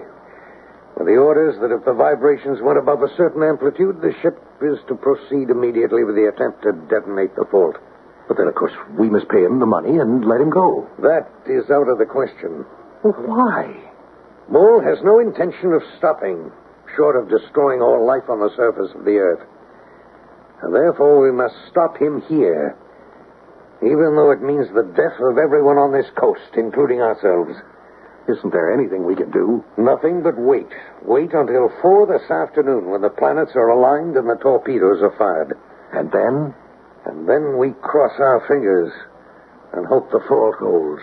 But what you're saying is we're doomed. That's right. Unless... Unless what? What time is it now? 7:35. There's barely 8 hours left. All right. I want a pad and a pencil and a survey map of the area. For the next half hour, I don't want to be disturbed under any circumstances. And then? And then I'm going to pay one more visit to Mr. Mole.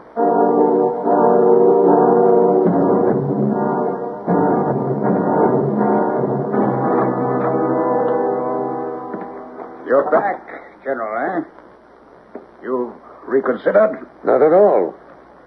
However, since we're both waiting for the end, I thought you might like to pass the time. What did you have in mind? You play chess?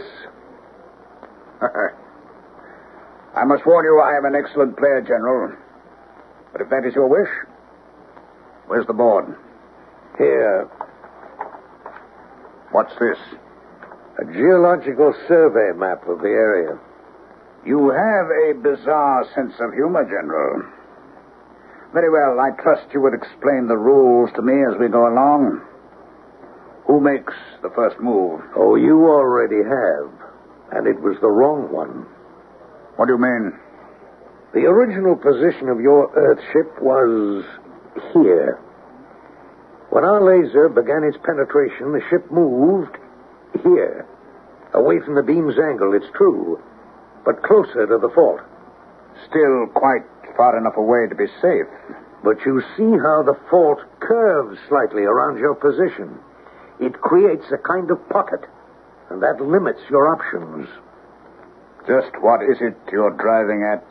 The laser takes 10 minutes to penetrate the ground the first time, but the second time, in the same spot, the transmission is instantaneous, thus effectively eliminating that space as one which your ship can pass through.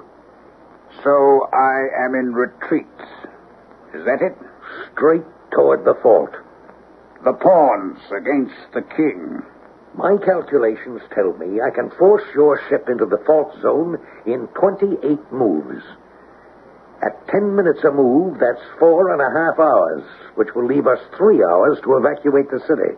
And if my men see what you are doing and detonate the fault before they are within its range? That's a chance we'll have to take. If your plan works, it means a stalemate. And the future will be left up to nature, after all.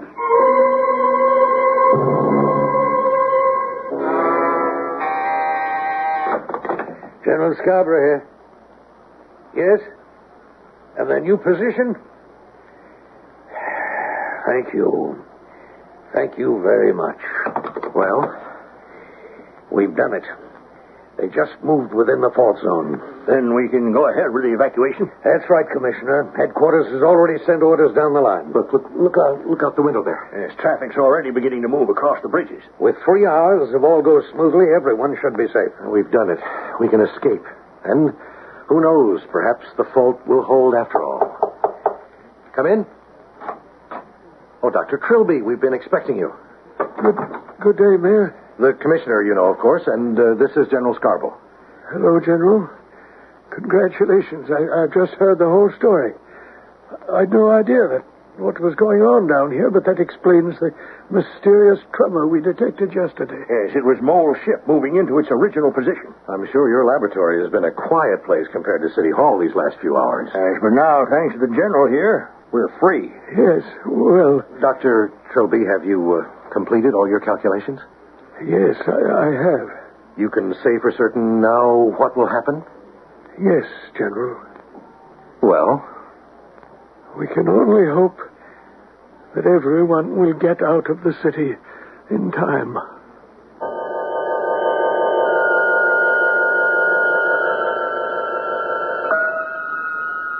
Perhaps the single most terrifying thing about nature is its total indifference.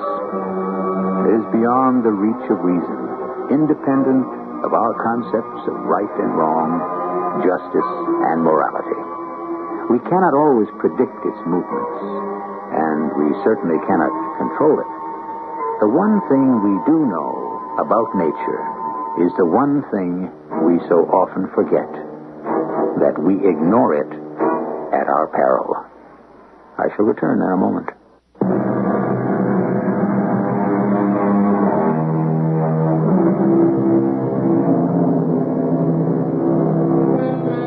The brain is like a muscle, and just as some loads are too heavy for the arms to lift, so there are thoughts too awesome for the mind to bear.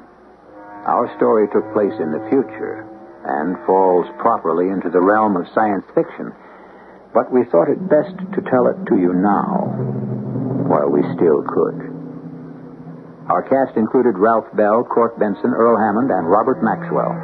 The entire production was under the direction of Hyman Brown.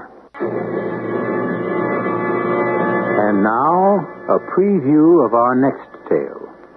I was talking to Maribel. To Maribel? She accused me of killing her. I denied it. I shouted at her. I screamed. I didn't kill you. Rebecca. Hear me out. But the louder I screamed, the more I became convinced that I was lying. Rebecca, what are you saying? I'm saying I did kill Maribel. Let me get you something warm to drink. No, please, don't humor me. But please. When she first accused me... Well, how could she accuse you? She's dead. That's right. It isn't true that you killed her. It is true. Now, I know. I did kill her. Radio Mystery Theater was sponsored in part by Contact, the 12-hour cold capsule. This is E.G. Marshall inviting you to return to our Mystery Theater for another adventure in the macabre. Until next time, pleasant dreams.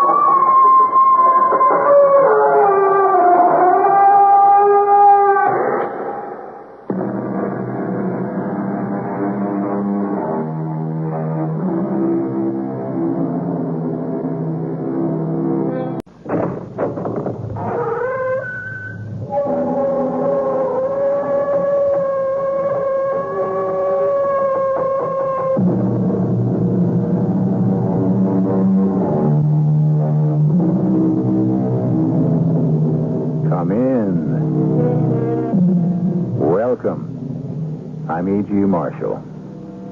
The world, as we all know, is round, and therefore each journey we take must, in the end, bring us back to where we began. The geographers discovered this only a scant few hundred years ago, but the philosophers always knew it. For all philosophy is a journey into the unknown.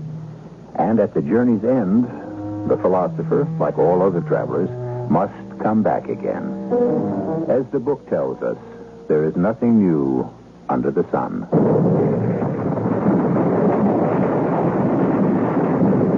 What a fantastic battle. Isn't that great? It looks so real. Tremendous writing and acting and direction. I told you, didn't I? It's the greatest show ever. That man, right there on the left there, over there on the screen. Look, he's been hit. You can see the blood on his face. And now he drops. That's a beautiful performance. Nah, he's not such a hot actor. Oh, to play a death scene like that? Playing? How can you say he's playing? You know all these guys are really being killed. Killed? But this is just a feature film, isn't it? Sure. Are you telling me that the actors died? For real? How can you get them to do that? Well, pal, that's showbiz.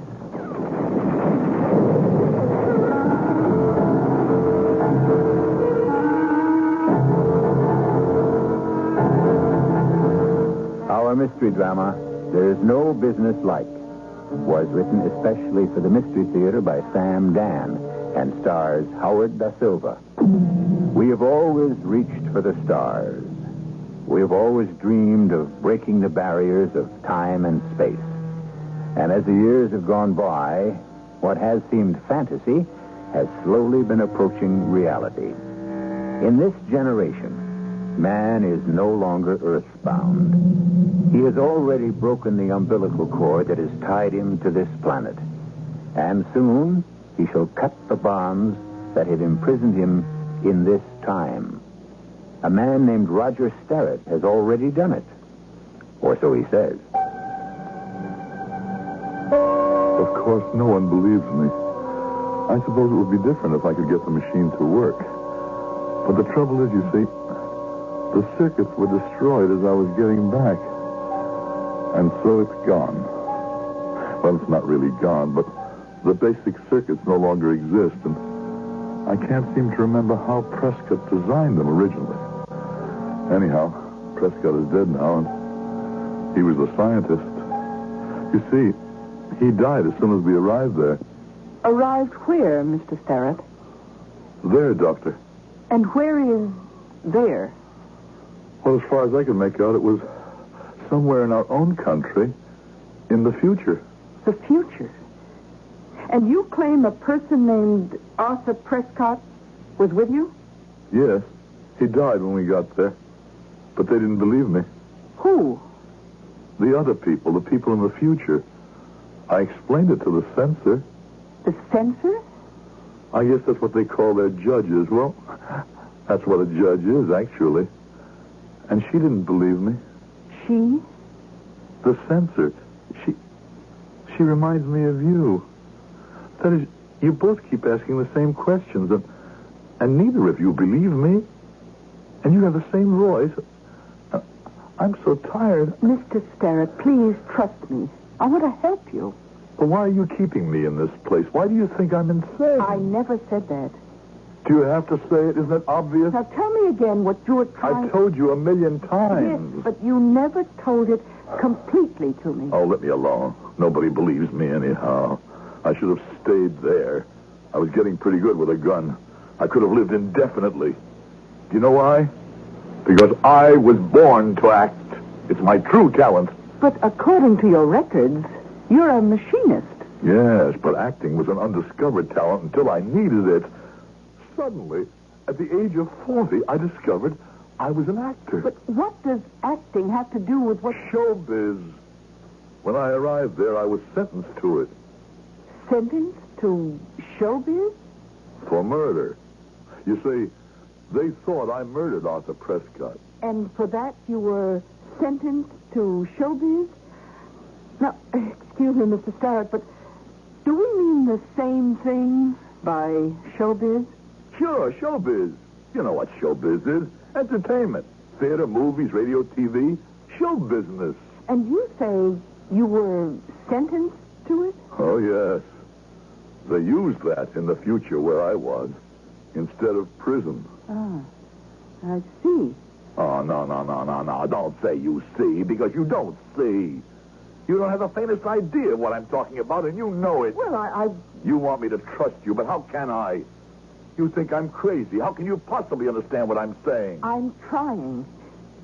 Now, according to the police, you and someone named Arthur Prescott worked on this time machine. Prescott was a mathematical genius. I mean, he knew all about the formulas and so forth. And you? Me? Well, I can make just about everything. Just give me the right tools. So we were a great team. Mm-hmm. And you claim you constructed this time machine? Oh, yeah. His brain, my hands. We did it. And then? When it was finished and I checked it out, I discovered there was bad news for Prescott. Oh, what kind of bad news? He shouldn't go. Why not? He was too frail, too sickly. You see, the point where the past, present, and future kind of mix and match, and where you break out of whatever phase you're in, is very turbulent, very violent. And you thought it would be too much for Prescott? Yeah, but he insisted. And we got into the machine and got ready for takeoff or whatever. And things started to happen. I guess he didn't fasten his belt protector securely enough. He was hurled against the wall, and that's how he hit his head, and that's how he died. I must have passed out, too, because when I recovered, I was in something that looked like a cell. And there was a woman who looked something like you. What is your name? My name is Roger Starrett. Which is it? Roger or Starrett? I said it was Roger Starrett. I would advise you that you are on trial for your life. My life? What did I do? The charges against you will be stated in due course. Where am I? You know where you are. In an auditioning studio. Please, you must help me. Your name? I told you, Roger Starrett. No one in our society has two names. Our society? What society is this? Oh, good Lord. I remember. The time machine. The time machine? Oh, that's what it was. Yes. You mean we succeeded? We actually went forward in time? Is that the premise of your program? We started out in 1976. What year is this? Are you licensed to devise entertainment programs? Licensed? Of course not.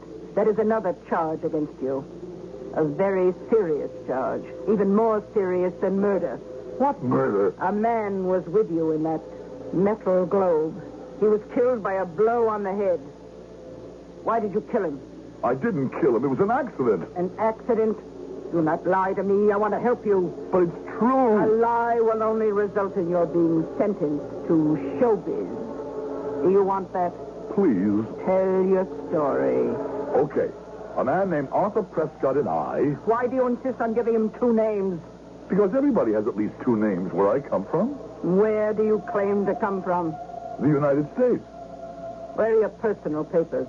They were in my wallet, but it's gone. We read those fake documents. They're not fake documents. Continue. We built this time machine. It brought us here, wherever here is, and Arthur hit his head against the wall of the machine, and that's how he died. And here I am, and that's the truth. Very well.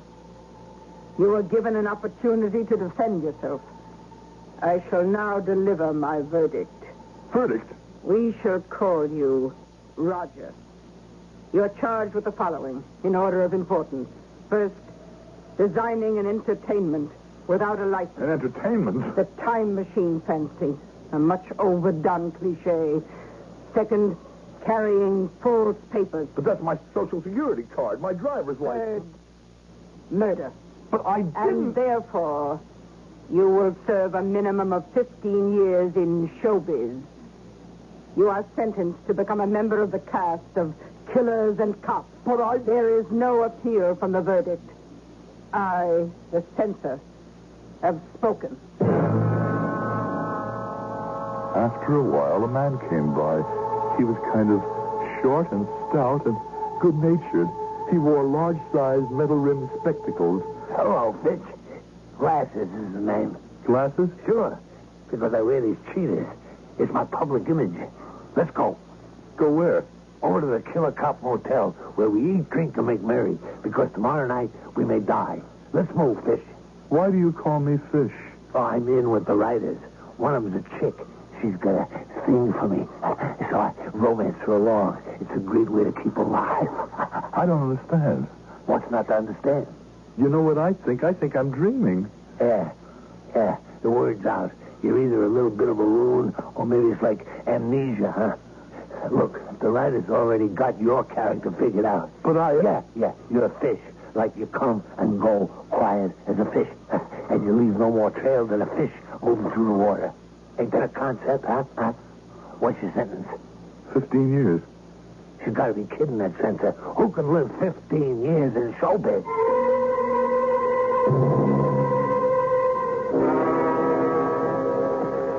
Tried the pool yet? No, I'm just trying to figure out... Figure out what? Oh, everything. Where am I? Oh, you're a cool character. What year is this? Okay, I'll go along with you. 2076. 2076? Are you telling me the truth? Why would I lie? 2076? Well, what's the punchline? I don't know what to think, what to say. It could be worse. Now, the trick is to go for one of the writers. That's how to make sure you live longer. I wish I knew what you were talking about. Here comes Baby now. Baby? Yeah, my meal ticket. I should say, my life preserver. Not too bad, huh? Hi, Glasses. Is this Fish? You just hooked him, baby. Fish, say hello to Baby. Hi, Fish. Think you'll like it here? I don't know what it's all about. I thought we'd get acquainted. You're my character. I thought I was your character, baby. The censor assigned me Fish. Oh, it's just about that time. What time, baby? Time to look at the special. I get a credit on that. Good for you. We're going all the way back to World War II, back to 1940-something. There was a battle of the Bulge. We're staging it. Wow. We have 700 in this big secret. 700? Turn it on. Use the big screen. Oh, we missed the titles. The opening. Those are tanks. German tanks moving toward Bastogne. See, I start with a long shot. Now, you see the guns on those tanks start moving as if they're searching for the targets. The targets of human beings. Baby, it's gotta be a masterpiece. And now, suddenly, we're in the full fury of the fight. Bam! Tap! Close up. Face to face. Nobody calls it the way you can. What do you say? It's great.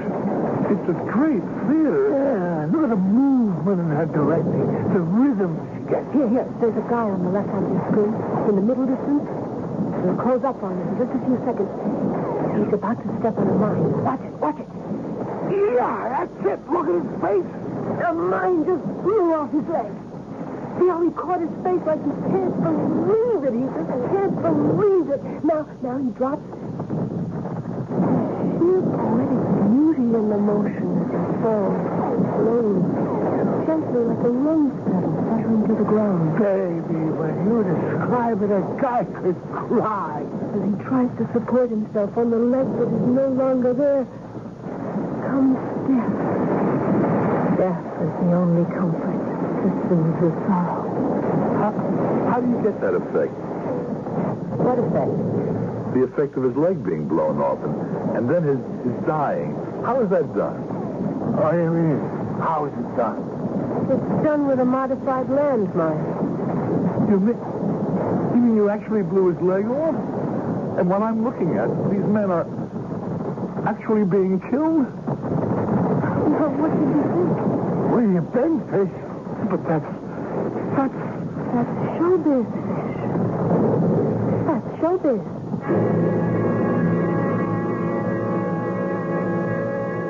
about which it is said, there is no business like. But there has never been show business like this one. Oh, well, yes, there has.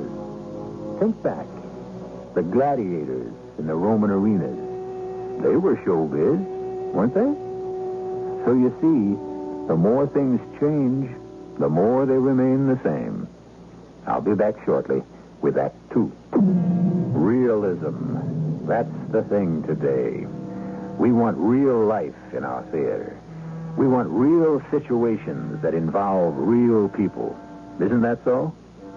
Well, we're listening to a story that is supposed to be taking place in the future, where realism seems to be very much a part of the day. Not only are the situations real and the people real, but real things actually happen right before you on the screen. Are you telling me, Mr. Starrett, that in the show business, in that future time you claimed to have visited... I did visit there. I was there. The actors actually died? They actually did whatever you saw them do, Doctor. They were eaten by sharks, by wild animals. They drowned. They starved. They died in the operating room. Whatever the story called for. There must have been many dead actors. You think of all those shows, I would say easily 100 would be killed each week. But where did they find so many actors? Well, they weren't really actors. They were just convicts. Convicts? Well, what I mean is, Doctor, they were convicted of crimes. Serious crimes must have been very prevalent in that future world. Serious? Anything was serious. You said something bad about your superior. That was serious. You had it. You were in showbiz. Well, what kind of superiors are you talking about? The superiors ran everything and everybody worked for them. It was kind of a drab place, you know? Drab? Well, everybody had to work, keep their mouths shut, and do as they were told. That's why they had this exciting showbiz, so that you could keep the masses quiet. But I didn't know that until later. Anyhow, a few days later, I was at the pool. Hi, sis. Hi, baby. Glasses isn't here. I see that. He said he was going down to the range. He wanted to practice pistol shooting some more. I would say he needs it. Should I tell him you were asking for him? But I wasn't asking for him. No? I dropped around to see you. Me? Yep. You're on tonight. That's right. I would like to give you a word of advice. The script calls for you to be watching the action from a street corner phone booth, a typical 20th century locale. You see... I think so. Now, when you hear the first police car coming along, just step out of the booth. Step out of the booth? Yeah, there'll be a doorway. Just move inside it. Any reason? There are going to be a lot of bullets flying around, and I don't want you to get killed your first time out. Oh, it's very nice of you, baby. Do you know why I'm being nice to you? It's because I want you to be nice to me. Oh? I thought you belonged to Glasses. I don't think you have that quite right. I don't belong to anybody. But all of you on the show belong to me.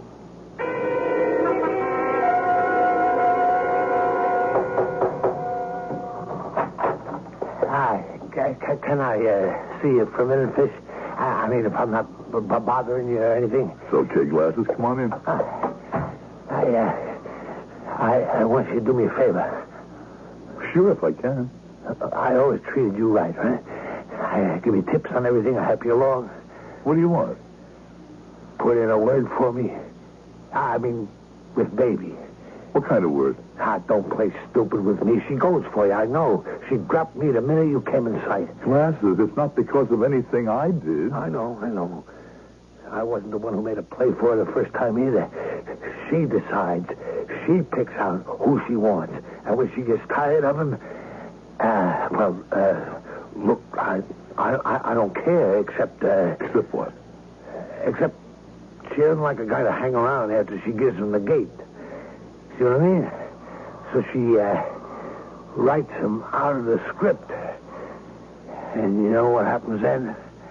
Yes, I know. Yeah. So, could you put in a good word for me? You might tell her I give the show a lot of comedy. You do, Glasses. You really do. Tell her that. I'm not just asking this for myself, but for you, too. For me? Your day's gonna come. It'll have to. She'll get bored with you, and some new guy'll come along, and... So, if we can manage to set a precedent... What kind of precedent? Well, we could make her realize she don't have to kill a guy just because she wants to drop him. Promise she'll try. He does give the show a lot of comedy. Let me worry about that. Well, I'm only trying to Put help. your arm around me, Fish. Listen to that music. Oh, honey, I know you're scared. But baby here's going to look out for you. I'll keep you alive, sweetie. Just trust baby. I'll say you trust me. Baby, I'm only trying Don't try to help Glasses. But he's a good friend of mine. I'm the only friend you've got. You're in showbiz, and don't forget it. You'll have to kill him. Me? Kill Glasses? Tonight, he's going to try to kill you. But he wouldn't. Why not? Well, First of all, he's madly in love with me. Yes, but that's He not... hates you because you took me away from him. Second, the lead on Killers and Cops is up for grabs. Sarge was wiped out last week. The two most popular cops are you and Glasses. Now, Gorilla and Glasses are great pals. Gorilla? He's the hood you're going to have to capture tonight. You and Glasses are going to have him trapped. Glasses has already worked it out with him. He won't shoot at Gorilla. But the script says he's supposed to cover me. So his pistol will misfire. Just wait and see. That gives Gorilla a clear shot at you. And you're dead. Dead.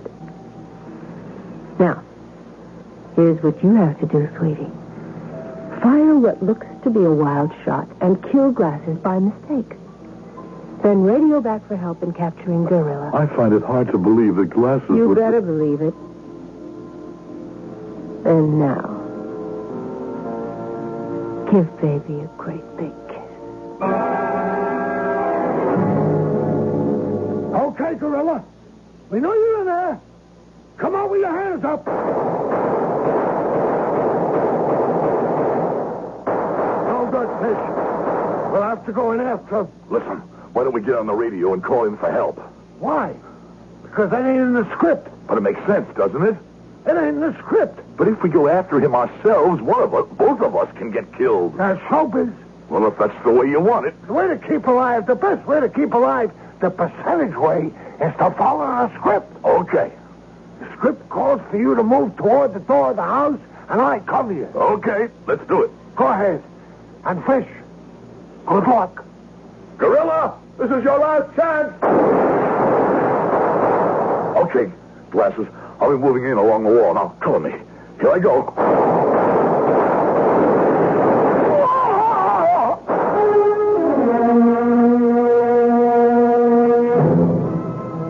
You didn't kill him, Fish.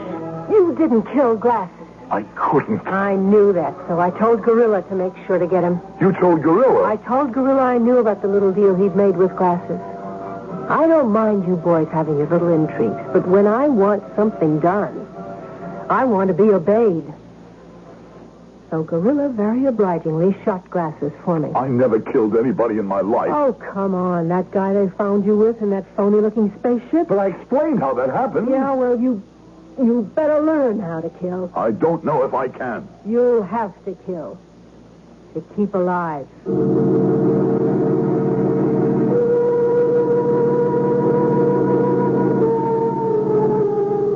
And did you kill?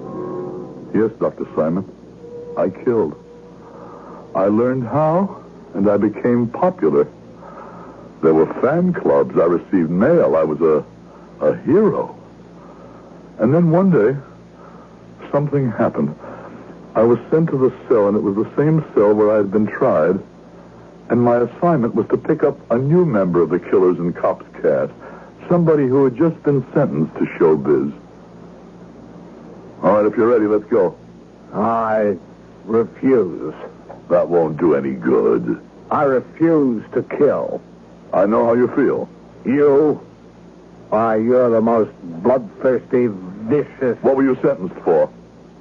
Something you would never understand. Try me. Protest. Social protest. I want people to rise up and change their drab and dismal, suffocating lives. To think for themselves. All right, let's go, Brain. Brain? That's right. The writer has already figured out how to use you. You're going to be a brain. A kind of thinking machine who figures everything out intellectually and scientifically. If you'd like to have lunch now, Brain, we can have it served right here at the pool. 99% of the people in this country can hardly make ends meet, and you live in such luxury. You too, Brain. From now on, you too. But it's not right. Never mind that. Get to know everybody in the company. We try not to kill each other, except when she insists. Hi, Fish, darling. Hi. Hi, baby. Meet Brain. That's just what I came down for, to get acquainted. You're my character, Brain. I thought I was your character, baby. The censor assigned Brain to me. Now, what am I going to do with you? Oh, with a name like Brain, he might make a good guy to keep in the office. Who doesn't get out in the street. And suddenly I realized what I was doing. I was begging for my life, just as Glasses had been pleading for his when she met me for the first time. Because I saw what Glasses must have seen. That baby's eyes were now for the new man, which meant that the old one would not be long for this world. And a chill went through me.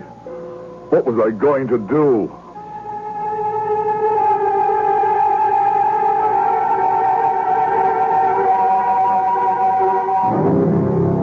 She's right. Baby's 100% right. A writer is truly a god. He, in this case, creates a world and everyone in it, and gives them life and love and death, purely as whim or mood or fancy may direct. But what happens when a writer is not restricted to the printed page, but is allowed to play God in a real world? The answer, if there is an answer, will be forthcoming in Act 3. Ancient Rome had her gladiators who fought to the death, her lions and tigers who hunted human prey in the sands of the arena. Her vast Colosseum could be flooded with water to float war galleys that could stage real sea fights, and the public ate it up. Now, sometime in the future, it seems, a jaded public demands the same kind of thrills. Well, that's showbiz. Hi, Fish. Hi, baby. I want to talk to you about tonight's script. I took your advice about Brain. You did? Yeah. He never leaves the office. His brain works like a computer. Feed him the facts, and you can almost see his brain batting out the answers. Great? Great. Now, he figures out where this gang of smugglers has to be hiding. He gives you the information. You decide to go after them single-handed. I too? Why? Well, it's obvious. You see, you're the fish. Yes? The fish that swims alone, silently, never leaving a trace. Deadly like a shark. The lone shark. How many smugglers are there? 5 of them. And where will they be hiding? Oh, it's in the script. Could I read the script? Sure. But why? I just told you what happened. Well, I'd like to read it. You're the first actor who ever wanted to read a script. Okay, Fish. They're in that building down the block. You see it? I see it. Now, the minute you walk across the street, the cameras begin to roll. All right. Goodbye, Fish. Well, why don't we just say au revoir? Huh? See you around. Okay. Run! Fish! Fish! What are you doing?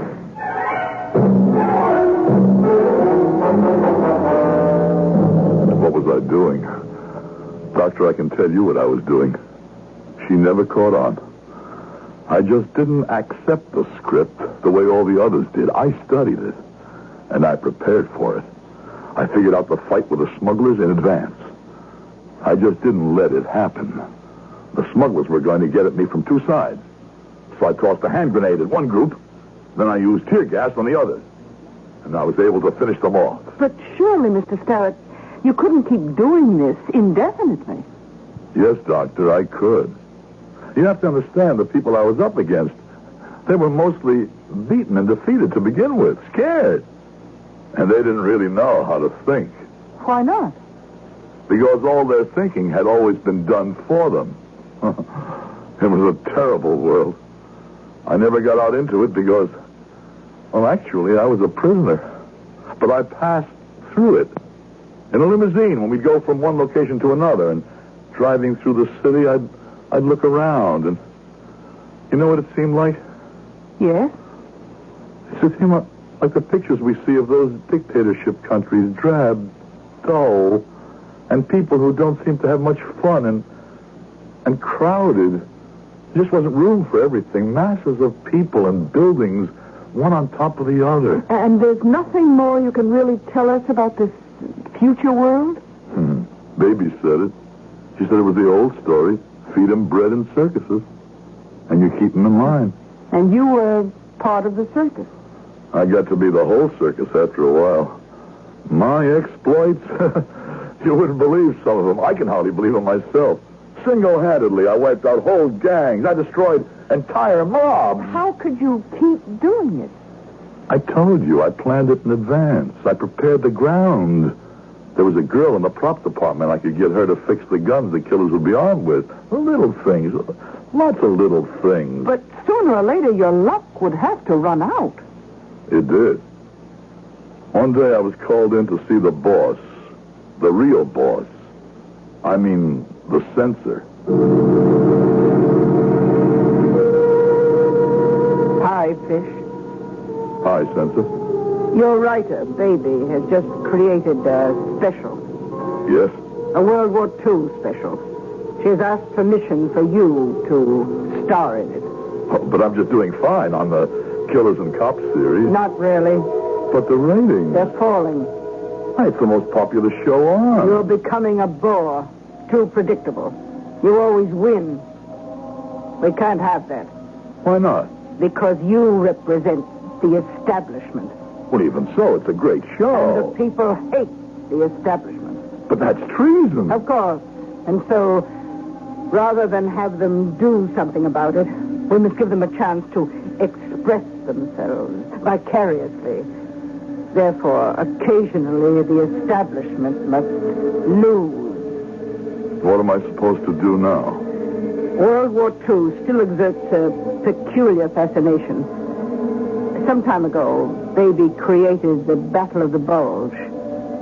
But now she's done something even bloodier. The Battle of Casino. But my image is of a cop. Your image is of an actor. You are believable in anything. But This meeting is adjourned.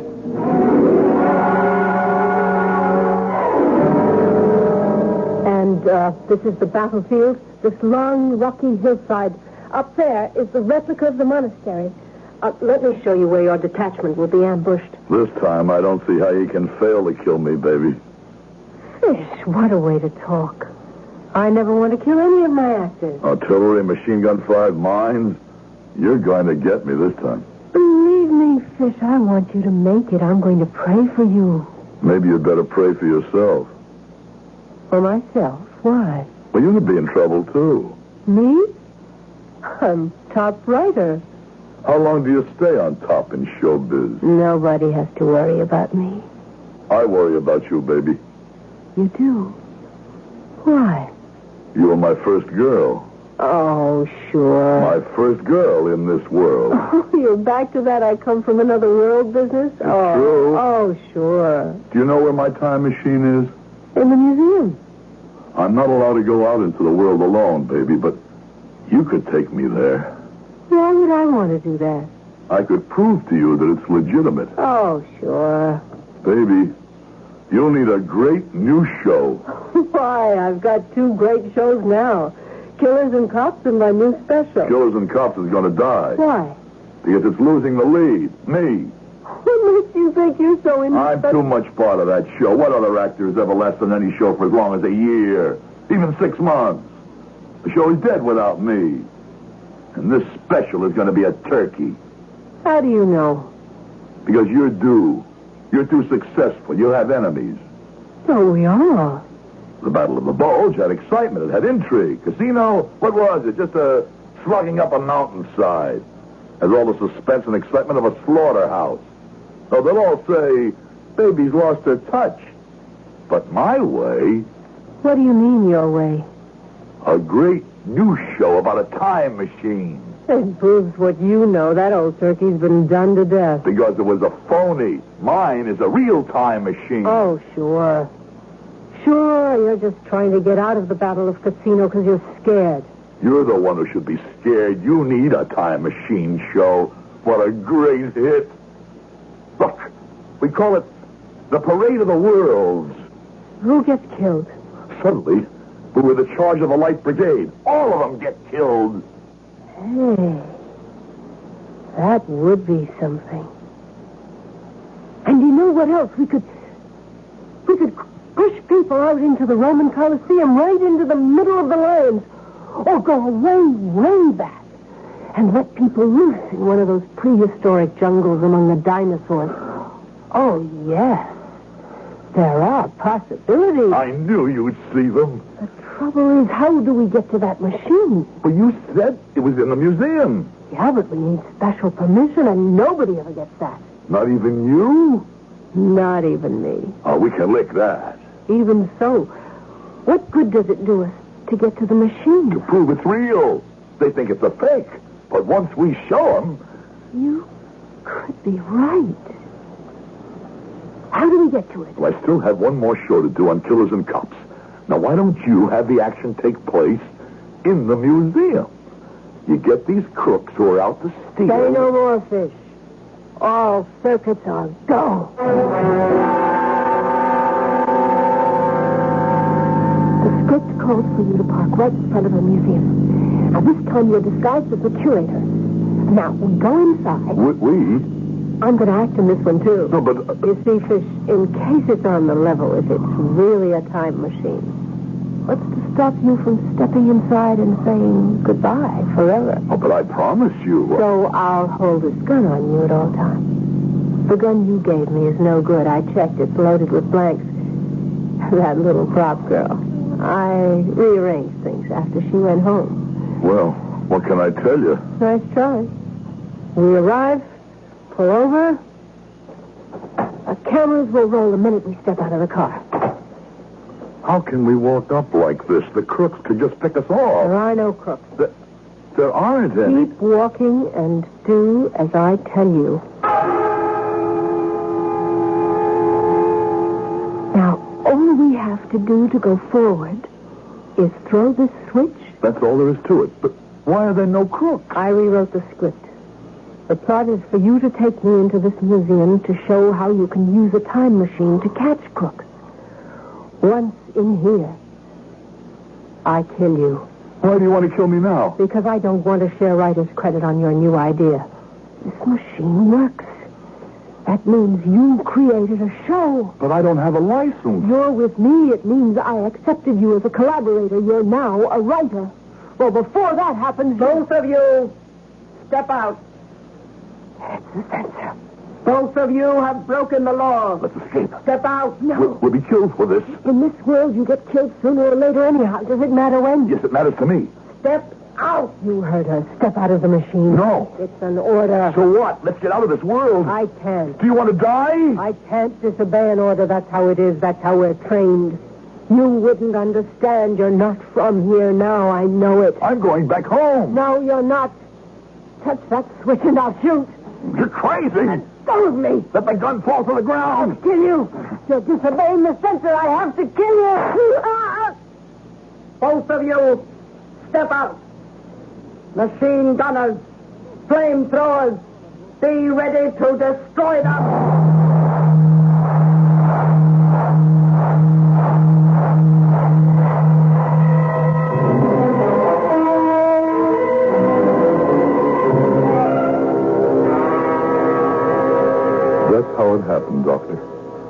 That's why she's dead. The gun went off and it killed her. Yes? It's the truth, Doctor, the truth. The censor ordered her police to fire at us, but I'd already pulled the switch. But one of the flamethrowers, he hit the wall before we could get out of there, and it fused all the circuits together, which is why I can't show you how the machine works. And that's your story? Yes, Doctor. That's how you claim the woman was killed? Baby, I had to kill her in self-defense. I see.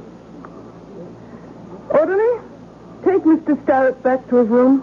You mean cell. We'll talk again tomorrow, Mr. Starrett. But I'm not crazy, Doctor. I'm not a homicidal maniac. Please, go quietly, Mr. Starrett. It's important for you to try to maintain your equilibrium. Orderly?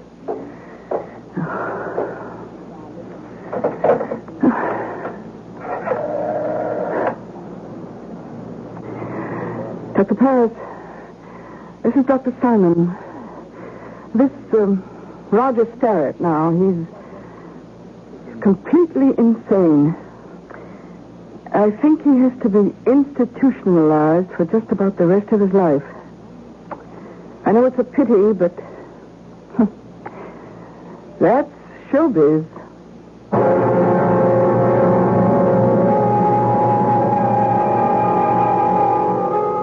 And, of course, there's no business quite like it.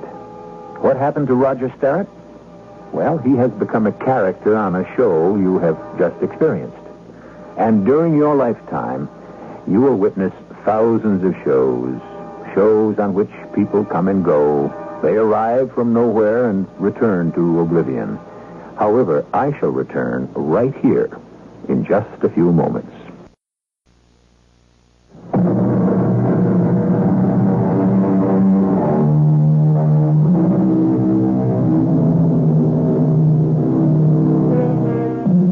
One day soon, you will attend a show. You will see a play on a stage or a screen, or hear it on a radio, and the plot will call for someone to die, and the actor, accordingly, falls down dead.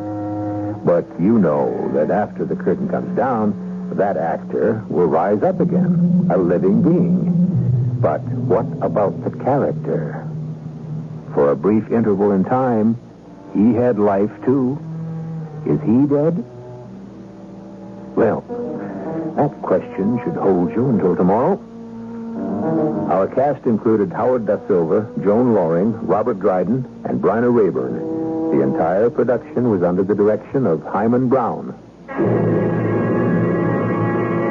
And now, a preview of our next tale. So you see, my dear, we're talking about at least $3 million.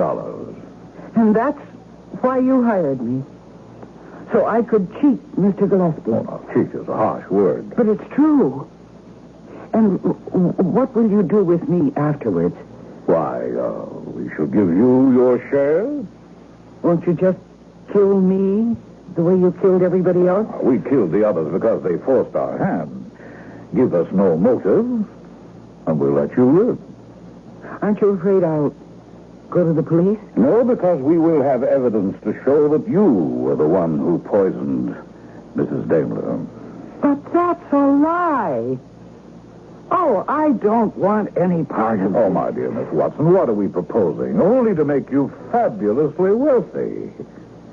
Why are you being so difficult about it? This is E.G. Marshall inviting you to return to our Mystery Theater for another adventure in the macabre. Until next time, pleasant dreams.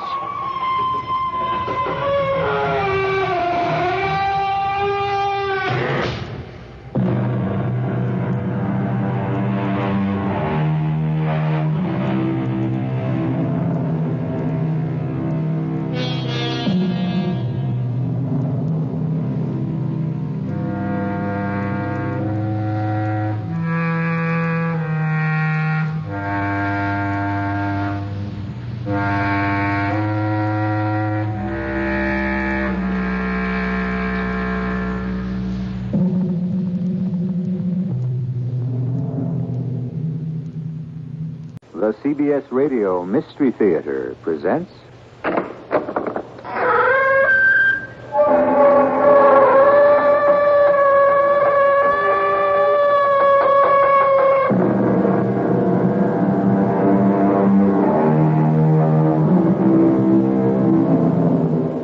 Come in. Welcome. I'm E.G. Marshall, celebrant of these somewhat ominous ceremonies. We are told when there is no law, there is no transgression. But the fact is, there is never the complete absence of law. Even where you have nothing, you still have law. A vacuum is absolutely nothing, isn't it? And yet, isn't it subject to a host of scientific laws, rules, standards? The point to all this? There are so many regulations, known and unknown, that govern our lives, that everybody has to be doing something wrong. Sometime. Somehow. Somewhere. The question is, of what are you guilty? I can't help you if you don't tell me the truth. I am telling the truth, Doctor. Now tell me what is really bothering you. I don't know what's bothering me. Why do you feel frightened? I don't know. I'm afraid of something. What? I don't know, Doctor. You have to help me. I can't. Because you lied to me. You say you are a stockbroker? That's the truth. Then why do you carry a gun? You have a small automatic in a special leg holster below your knee. Mr. Carpenter, are you now ready to tell the facts that you lied about, glossed over, or left out the first time?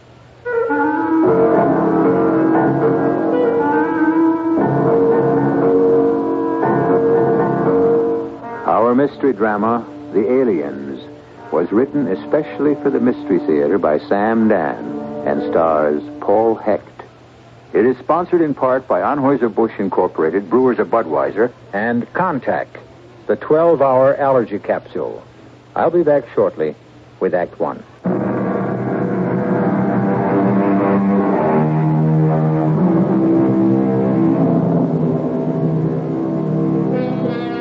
Man, arrogant, reckless, strides this earth as if he owns it, despoiling, destroying, abusing and wasting nature's bounty for his convenience and pleasure. But does man actually own this earth? Man, with his intelligence, had made himself the swiftest and strongest of all the living things on this planet. But it is written, the race is not to the swift, nor the battle to the strong. It is 7:30 in the morning. John Carpenter, Jr., is having breakfast. What was that? Oh, will you look what I did? I dropped the big platter. Well, you should be more careful. Well, it would have to be the one Aunt Maud gave Why us. can't you pay attention to what you're doing? All right. All right. What is this? For the past week, you've been snarling at me like some neurotic Wolverine. Well, I'm... You're what? Nothing. I'm all right. This particular plate. You never liked it. For that matter, you're not unusually fond of Aunt Maud either. So what's all the fussing about? Is there any more coffee? Not for you. You mean no more coffee for me? I'll tell you why. Just listen to yourself. What's wrong with me? You're very nervous. Me? Nervous? You're irritable, agitated, restless. That's nonsense. Something's simmering inside you. Anything seems to trigger an explosion. All I did was drop a dish and you'd think a bomb had gone off. I'm going to miss my train. 3 neutrons. Well, what is that supposed to mean, Louise? That's the shutout bid. And that's your way of saying the discussion is over. Look, Louise, it's 7:30. And you have half an hour to get to the station, and it only takes 7 minutes. I like to get there early. Yes. That's what you like. What you don't like is to discuss a matter of the utmost importance. Your health, John. You're not well. There is nothing wrong with me. Ask Dr. Marks. I saw him less than 2 weeks ago. Then why are you losing weight? And why don't you sleep nights? Oh, now I am going to be late. John, can't you tell me what's wrong? I don't know. Then you admit Nothing is wrong, Louise. Nothing. Can you be home early tonight? We're having the Swansons for dinner and bridge. Oh, for crying out loud. It's Jim and Marge, and you love them both. All right. John, see a doctor. I have already seen Dr. Marks. Now, how many times do... Why don't you see someone about your nerves? You mean a psychiatrist? Yes. You have a problem. Well, in the first place, I do not have a problem. In the second place, there's nothing wrong with me. And in the third place, I will not see a psychiatrist. I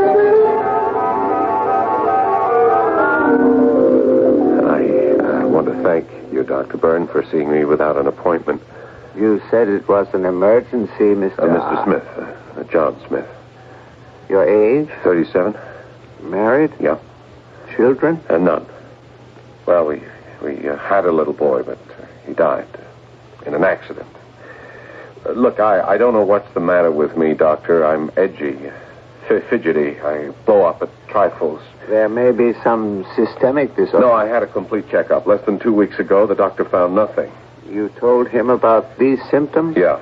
He told me I was in excellent shape physically, but maybe I was working too hard. Are you? Well, no more than usual. What do you do for a living, Mr. Smith? Oh, I'm a stockbroker. Why did you pause when you answered? Are you telling me the truth? What do you mean? That doesn't answer my question. Of course I'm telling you the truth. You dislike your profession? Certainly not. What kind of a question is that? It's the kind of question you're paying me to ask. Yeah, I'm sorry. Well, that was stupid of me. But you see now how I react to people. Are you under any unusual pressures? No. What are you concealing from me, Mr. Smith? What makes you think I'm concealing anything? Try to describe the way you feel. I've already told you. Nervous. And you can't account for it. No problems at your office? No, none. At home? No. If I were to ask your wife, what would she tell me? She'd say I've suddenly become excitable, apprehensive. 2 words there I would like to discuss. First, suddenly. This is something new? Yeah.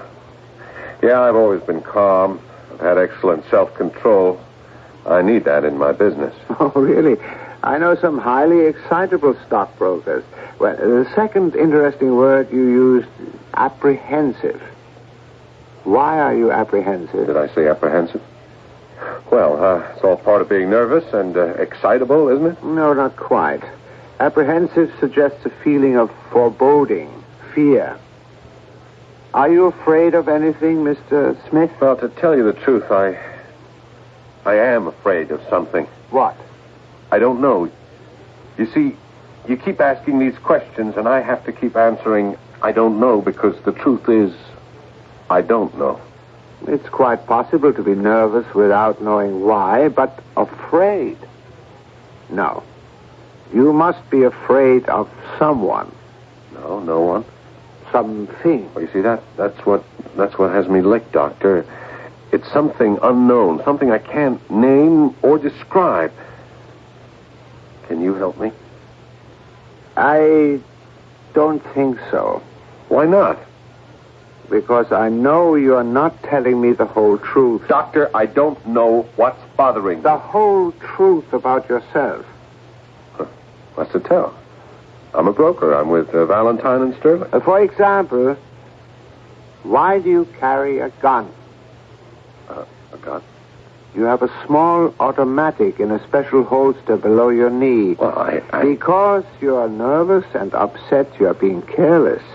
That is why I was able to catch a glimpse of it, Mr. Smith. I would assume that a man who carries a gun in a leg holster is quite familiar with and adept in the use of firearms. Right. Shall we begin again? Are you ready to tell me the truth this time? The truth? Tell me some facts about yourself that you left out, glossed over, or lied about the first time. Now, what is your name? What do you do for a living? And what do you think your problem is? Doctor, I am not free to tell you. Then how can you expect me to treat you intelligently? I may have told you too much already. I'm sorry. I'd better go.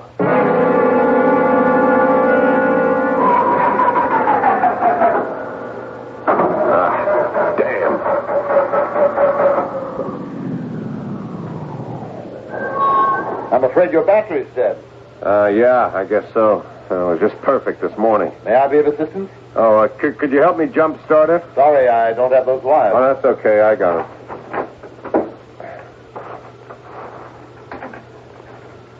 I see you're a man who prepares for emergencies. Well, you never can tell what...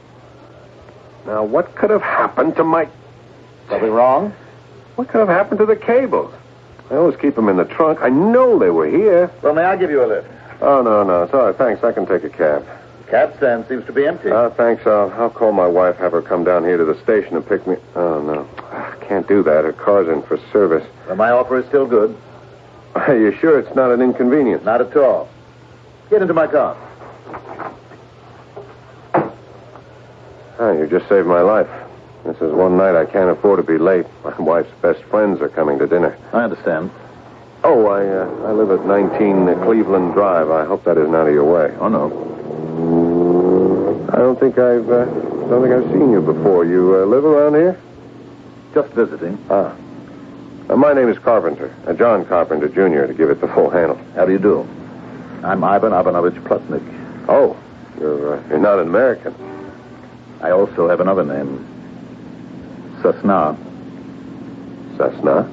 I'm sure you've heard of it. In English, it means pine tree. Pine tree? Yes, pine tree. It's my code name. And it happens to be your code name, too. What do you know about pine tree? Here we are on opposite sides. Yet each of us finds himself on a similar project. Pine tree. Why are you reaching for your gun? If I wanted to kill, you'd be dead by now. All right, what do you want? I don't know. You're a foreign agent? So are you. Both of us are secret agents. But what's your purpose in revealing yourself? As far as revealing myself is concerned, your people know who I am. Just as my people know who you are. You have your cover as a stockbroker. I have my cover as a journalist. No one is taken in. Both sides allow it to continue. Why? Because we're not important, you and I. We're only small fish. But small fish are also necessary. They're part of the food chain. No. Never mind all that. Why have you personally approached me? No matter how many times you will ask me that question, I will have to give you the same answer. I don't know yet. You want to defect? Defect? Whatever for. Then, is it your purpose to get me to defect? I keep telling you I don't know my purpose. That's why I arranged for us to meet. You must have drained my battery. Yes. Why? I wanted us to talk. There's no one on my side I can talk to. Well, I wouldn't know about that. There's no one on your side you can talk to either. That's not true. Why did you go to a psychiatrist? How do you know I went to a psychiatrist? Why? You know so much, you tell me. You went because you're upset, nervous, and agitated. Well, that's no great feat of deduction. Obviously, I am on edge. And so am I. I hide it better. But for the past 2 weeks, I can't sleep. I'm just like you. I thought perhaps we could compare notes, help each other. Help each other? Why? We're enemies. I'm not your enemy right now. Come on. What do you think it's all about? It's your people against my people. I said right now. Right now. It's you and me. We are still enemies. Yes, but we have the same problem. We don't even know what the problem is. I need your help. You need my help? Yes, and you need mine. I think Sasna is just a little bit ahead of Pine Tree. So I just happen to be a little more frightened. Look, I don't know what you're talking about. It's the project that frightens both of us. Now, why? You can trust me. How do I know that? I'm trusting you. It's something terrifying, as if the whole world is about to be destroyed. Yeah, I feel the same thing. Something that has nothing to do with my country, or your country, or any country. So I said to myself, why waste time fighting each other when we're faced with something that can destroy us both? Something that threatens to destroy us all. Now I know it. That's what I feel. That's what's being communicated to me. But what is it? Why?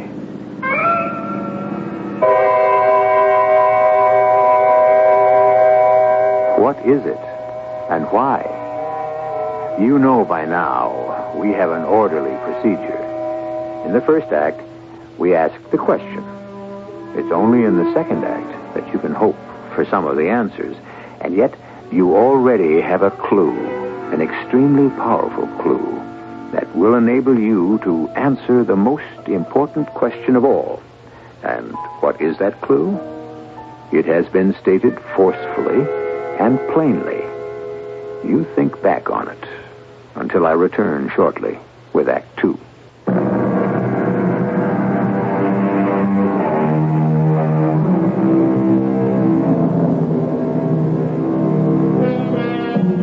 Life for all of us is subject to certain rules and regulations.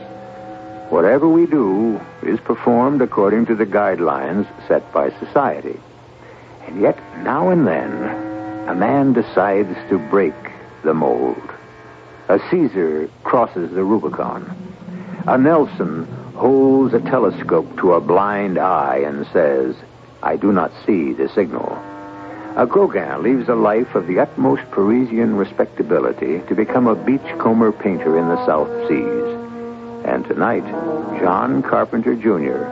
and Ivan Ivanovich Plotnik have also crossed the line. When did the fear start for you? The day I was assigned to the project. The same with me. Psychic communication. I didn't even know why I was put on it. I didn't either. My whole experience is in journalism. I always wanted to be a journalist, a reporter, a writer. What happened?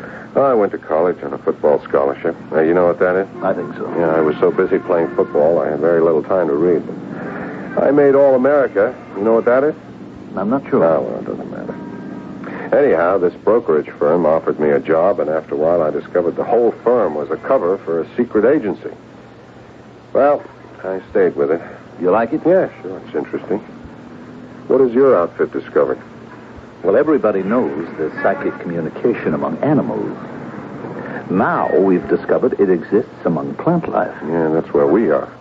We're getting indications that even so-called non-living matter has a psychic system of communication. Well, maybe there's no such thing as non-living matter. Maybe all matter has some form of life. That's what's being told to me. How is it being told to you? How? Well, not in words. In thought? Not exactly. More by feeling. Feelings, yeah, that's right. Instead of understanding something, I just feel it. It's as if it hasn't been told to your brain, but absorbed by your nerves.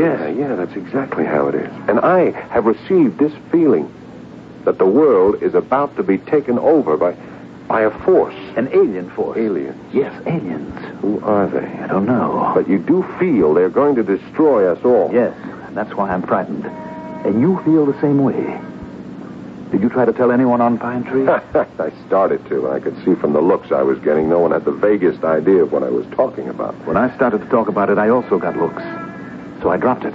Pine Tree and Cessna. Why are you and I the only ones who feel this fear? Maybe we're the only ones who are psychically susceptible. I'm really the most down-to-earth, practical guy I know. So am I. Geez, I often wondered, how do you fellows handle your wives, huh? Mine thinks I'm a journalist. Yours? She thinks I'm a stockbroker.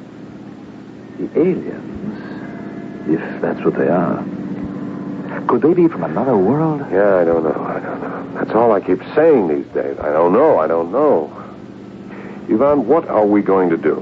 Well, you and I, we've taken the first step.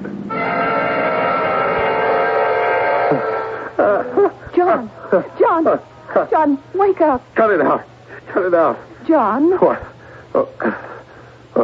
Louise. What's wrong? You were having a nightmare. Nightmare? No, that's impossible. I'm telling you. It can't be. I was sleeping very, very quietly. No. You were howling and shouting. If I were having a nightmare, I would know about it, wouldn't I? I'm telling you. I was howling and shouting. What was I saying? I don't know. It was a kind of funny shouting. Funny? As if there was a pattern to it. What does that mean? As if you were talking in some kind of new language. Oh, Louise. Oh, John. What's wrong? I can't tell you. That means that there is something wrong. Darling, please don't ask me questions. John, I have the right to know. Yes, you do have the right, but please, just now, don't insist on it. The best way, the only way you can help me is to let me alone.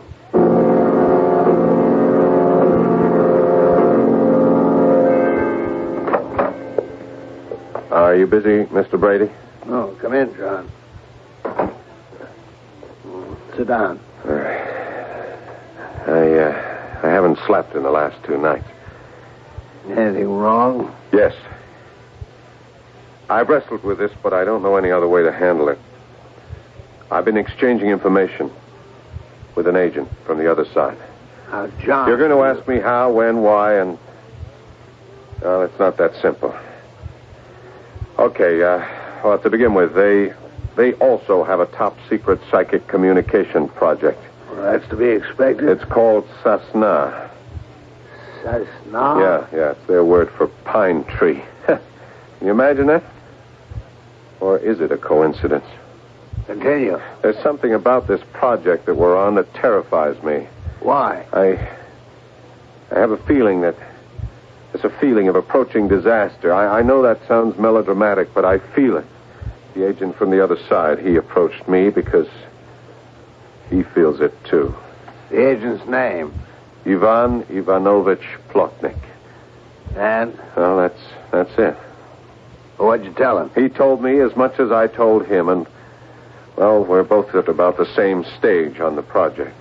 He approached you because he feels this fear? This terror.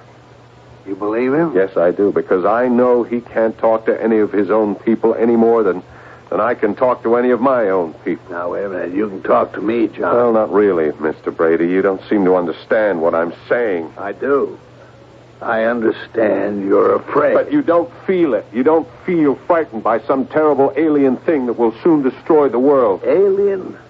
Alien in the sense of foreigner? An alien force. Out of this planet? I think so. John. Yeah, I know. You're going to tell me I'm working too hard, that I need a rest. This agent is cover? Journalist. To whom else have you spoken about your fears? Well, my wife. What have you said to her? Nothing. She keeps telling me I have to do something, see a doctor. And have you? Oh, yes. What's his name? I didn't tell him anything. Even so. His name is Byrne. About the agent. Keep seeing him and report the results of each visit. Yes, sir. String along with him, but be careful.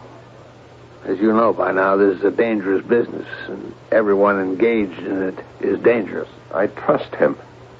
Why? Again, you'll think I'm crazy. Because I don't get any feelings of fear or mistrust when he's around. Well, that's hardly a... Sir, we are engaged on a project that is investigating the nature and possible uses of psychic communication. And so some of us may be more prone to psychic disturbances. Would you like me to take you off the project? You can't. Why can't I? Because only people like me belong on that project. Susceptible people like me. All right, John. But be careful. Very careful.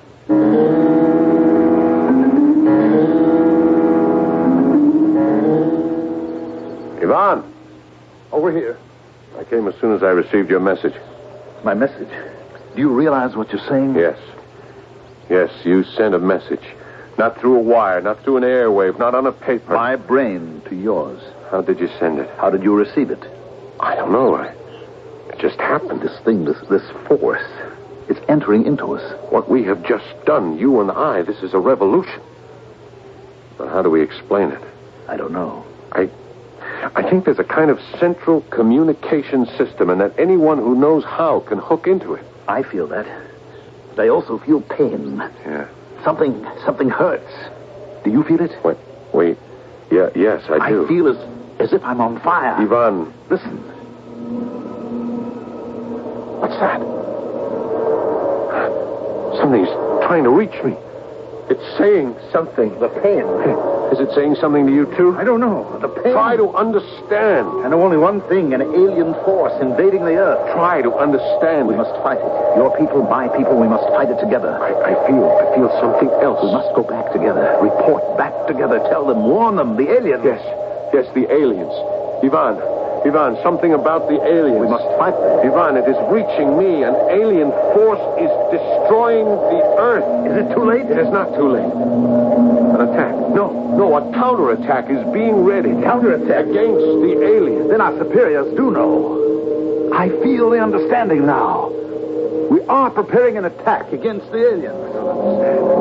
Who is preparing the counterattack? Who? We are. Who are we? Your government. My government.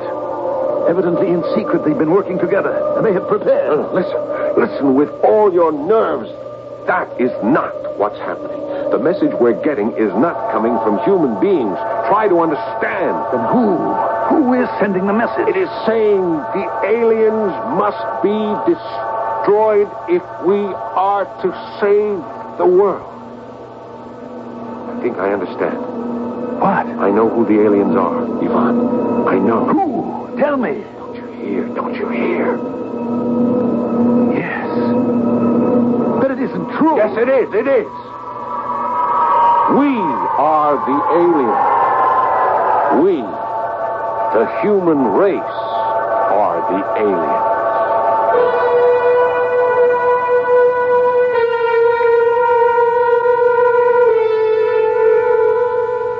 We are the aliens.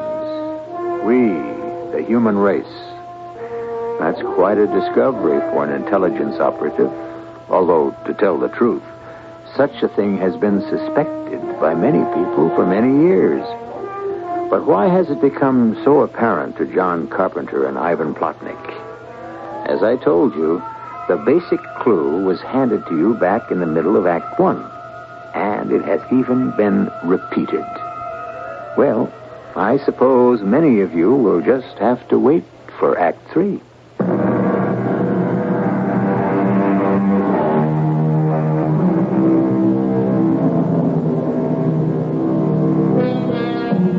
Nothing human is alien to me, said the Roman poet Terence. However, here we seem to have a situation where everything human seems alien to something else. John Carpenter, Jr., a secret agent, seems to have blundered into the most dangerous secret in the world. And the problem is, what can he do about it? We are the aliens? We are going to be destroyed. Why? By whom? Communicate with it, Ivan. Try to understand it. There is so much pain. Yes, because it's new for us to think like this. It's not the way human beings think, by making pictures in the brain. This is communicating through changes of the body. You understand pain because you feel pain. Who is talking to us? Oh, this isn't talking. It's transferring ideas. We are going to be destroyed unless what? Listen, Ivan. Help me try to understand. Unless we become part of the Earth. Yes, the Earth. But we are part of the Earth. We are not part of the Earth. We are not part of the chain. We will be destroyed.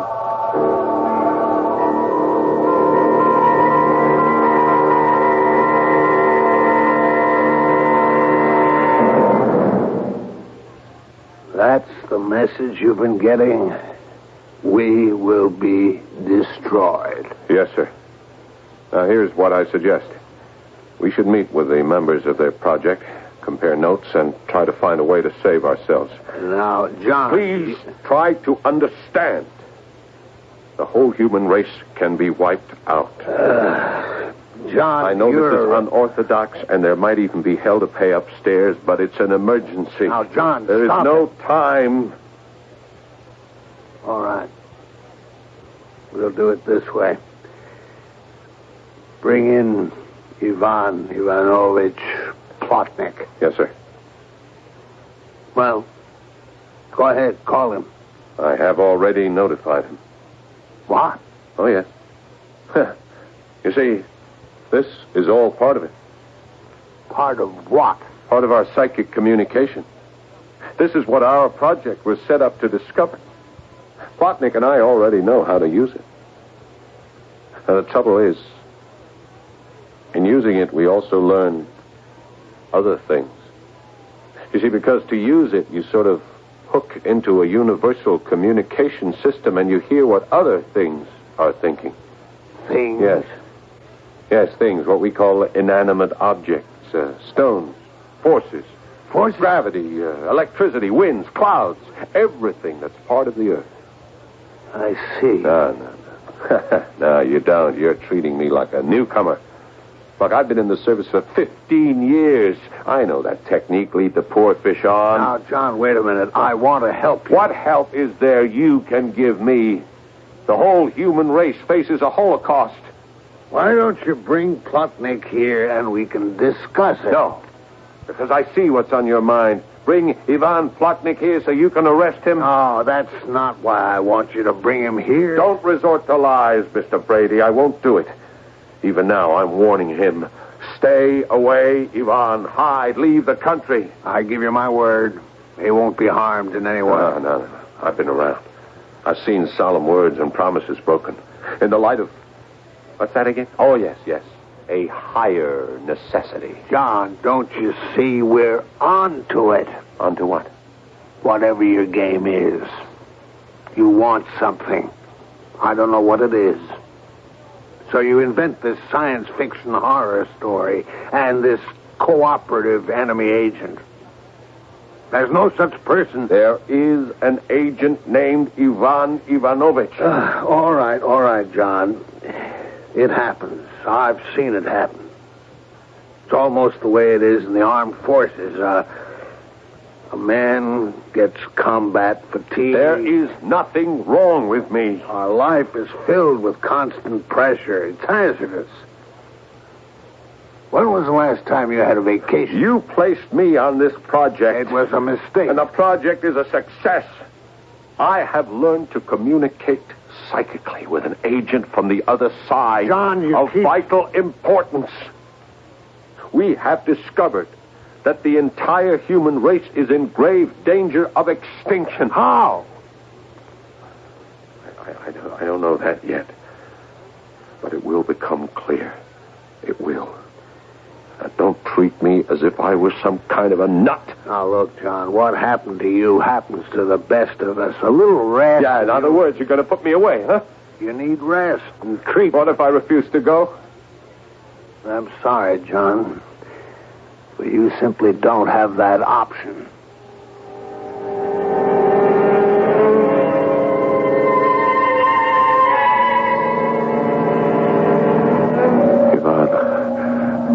Ivan, are you listening to me? Why don't you respond? Ivan, I don't seem to be able to reach you. No, are you dead? Did they kill you? I need your help.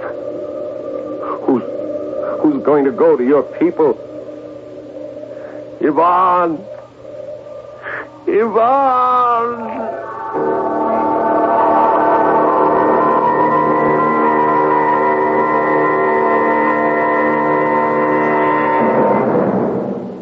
Good morning. Remember me? Yeah. I'm Dr. Byrne. Mr. Brady asked me to come and talk to you. Yeah. I understand now why you didn't feel free to talk about your job. What do you want, Doctor? I want to help you. Nobody's going to listen to me. They may listen to you. We are about to be removed from the earth. Human beings. By whom? I'm not sure, but let us say by the elementary forces of the earth itself. Why? Because we are alien.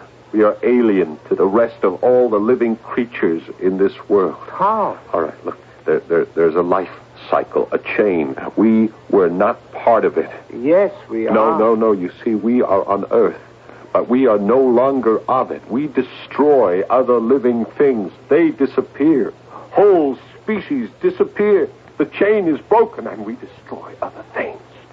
We are alien. And so we are to be destroyed in our turn. You believe this? Yes. This happened before. There was the Ice Age, glaciers, great floods, upheavals. Why?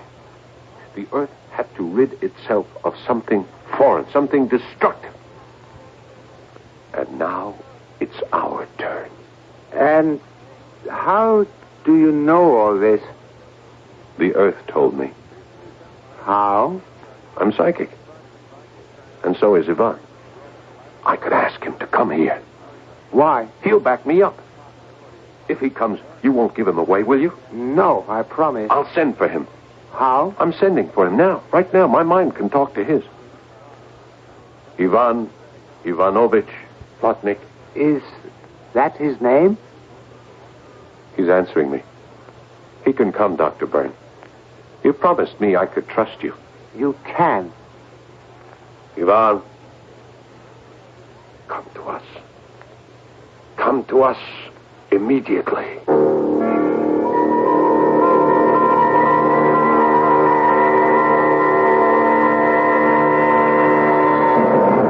Well, where is he? He'll be here. It's a long trip. From where? He's been hiding out near the docks. Everybody's after him now. Our people want to arrest him. His own people. Yeah, John, you must face certain facts. Yeah. I see where this is going to lead. I spoke with your wife. You have had disappointments in your life. You wanted to be a writer. That was a long time ago. You never forgot it. And that's why you're writing quite a story now. I don't think we have anything more to talk about. She told me about your little boy. She had no right to tell you about that. It wasn't your fault. I was driving the car. An accident can happen to anyone. It happened to me. All these things build inside, and one day a man explodes. That has nothing to do with it. Look, our whole human race is in danger of being wiped out. Ivan will tell you the same thing. Well, where is he? He's here. Where? Don't you hear him? Just outside the door. Wait. Ivan. Hello, John. Come in, finally. Tell the doctor what we discovered. Who are you talking to? What do you mean, who am I talking to? Ivan. Where is he? Well, he's here, right in front of you. Tell him you're standing right in front of him. I'm standing in front of you, Doctor. Yeah, you see? There's no one here but you and me. Ivan, tell him about the aliens. What we found out, John and I, is that we are the aliens. That we are to be expelled from the earth. There. What do you think of what he said, huh? I didn't hear anyone say anything. Stop that! Don't make me think I'm crazy. Don't try to make me believe Ivan doesn't exist. No, on the contrary, John. Ivan does exist. Then why do you pretend you don't see him? Who do you think Ivan is, John? He is you. You are John Carpenter, Jr. Ivan is John. Ivan Ivanovich means John, the son of John, which is John Jr. Plotnik is their word for carpenter. John Carpenter Jr. is Ivan Ivanovich Plotnik. You don't know what you're talking about. You created him. No. He approached me. He was in trouble. You would like to think that there's someone like you on the other side who is in trouble, too. We have to cooperate. Both sides. All sides will be gone. Ivan. Yes, John. Help me. John, there's no one here. Help me, Ivan. We will make everyone listen to us. Help me get out of here. Wait, John. You can't leave. Help me. Ivan. God, hurry.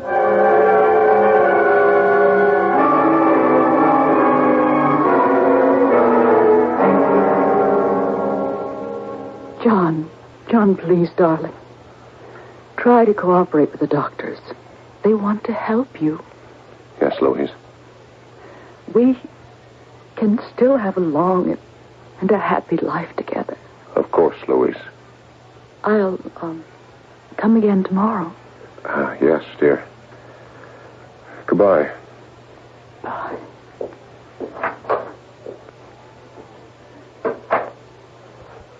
Maybe I should pretend to whatever it is they want. But I can't forgive them for killing Ivan when he tried to help me escape. They say Ivan isn't dead. But they try to humor people like me. I know he's dead. He doesn't come when I call him. And I no longer can communicate with the forces of the earth either. Doesn't matter. I know what happened. When Ivan died, I lost my psychic ability. But I know that we are the aliens. And I know that sooner or later, each living human being will be removed from this earth.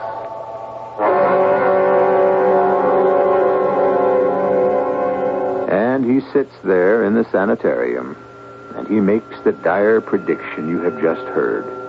And, of course, nobody believes him. But just suppose it's true. Wilder things, weirder things have happened. In every prophet, isn't there a touch of madness?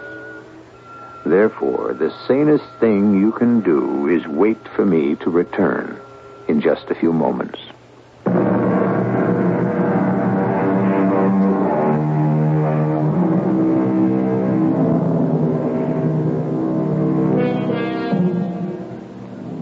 What lives? Only flesh, blood, root, stem, leaf, trunk.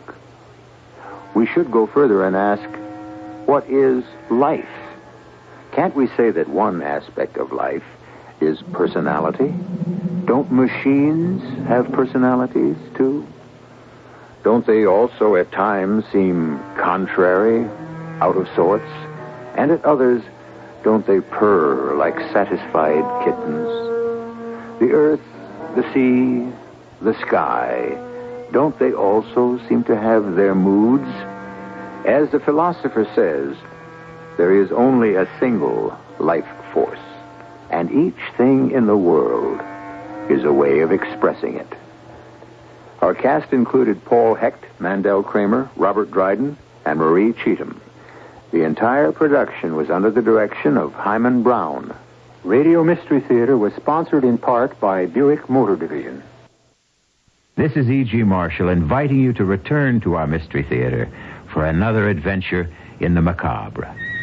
Until next time, pleasant dreams.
I preside over these tales of the macabre. All of them are strange and frightening because you have joined me in a shadowy world.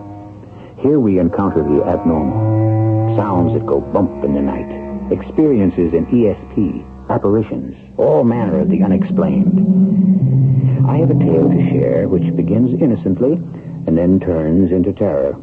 It begins in the year 1885. Ludwig Horace Holly, a student at Cambridge University, is alone in his rooms at midnight. He closes his book and wearily leans back in his chair. Good heavens. I can't imagine anyone calling on me at this hour. Who is it? Vinci. Open up. Give me a hand, Holly. Iron box. Here, let me have it. Yeah. Wait a long time. What's in it? Proof of murder. Committed over 2,000 years ago.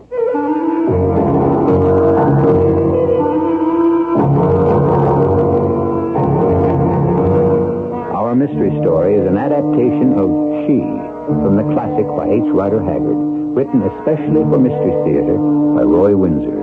It stars Gordon Gould and Gordon Heath. It is sponsored in part by Buick Motor Division and Contact, the 12-hour cold capsule. I'll be back shortly with Act One.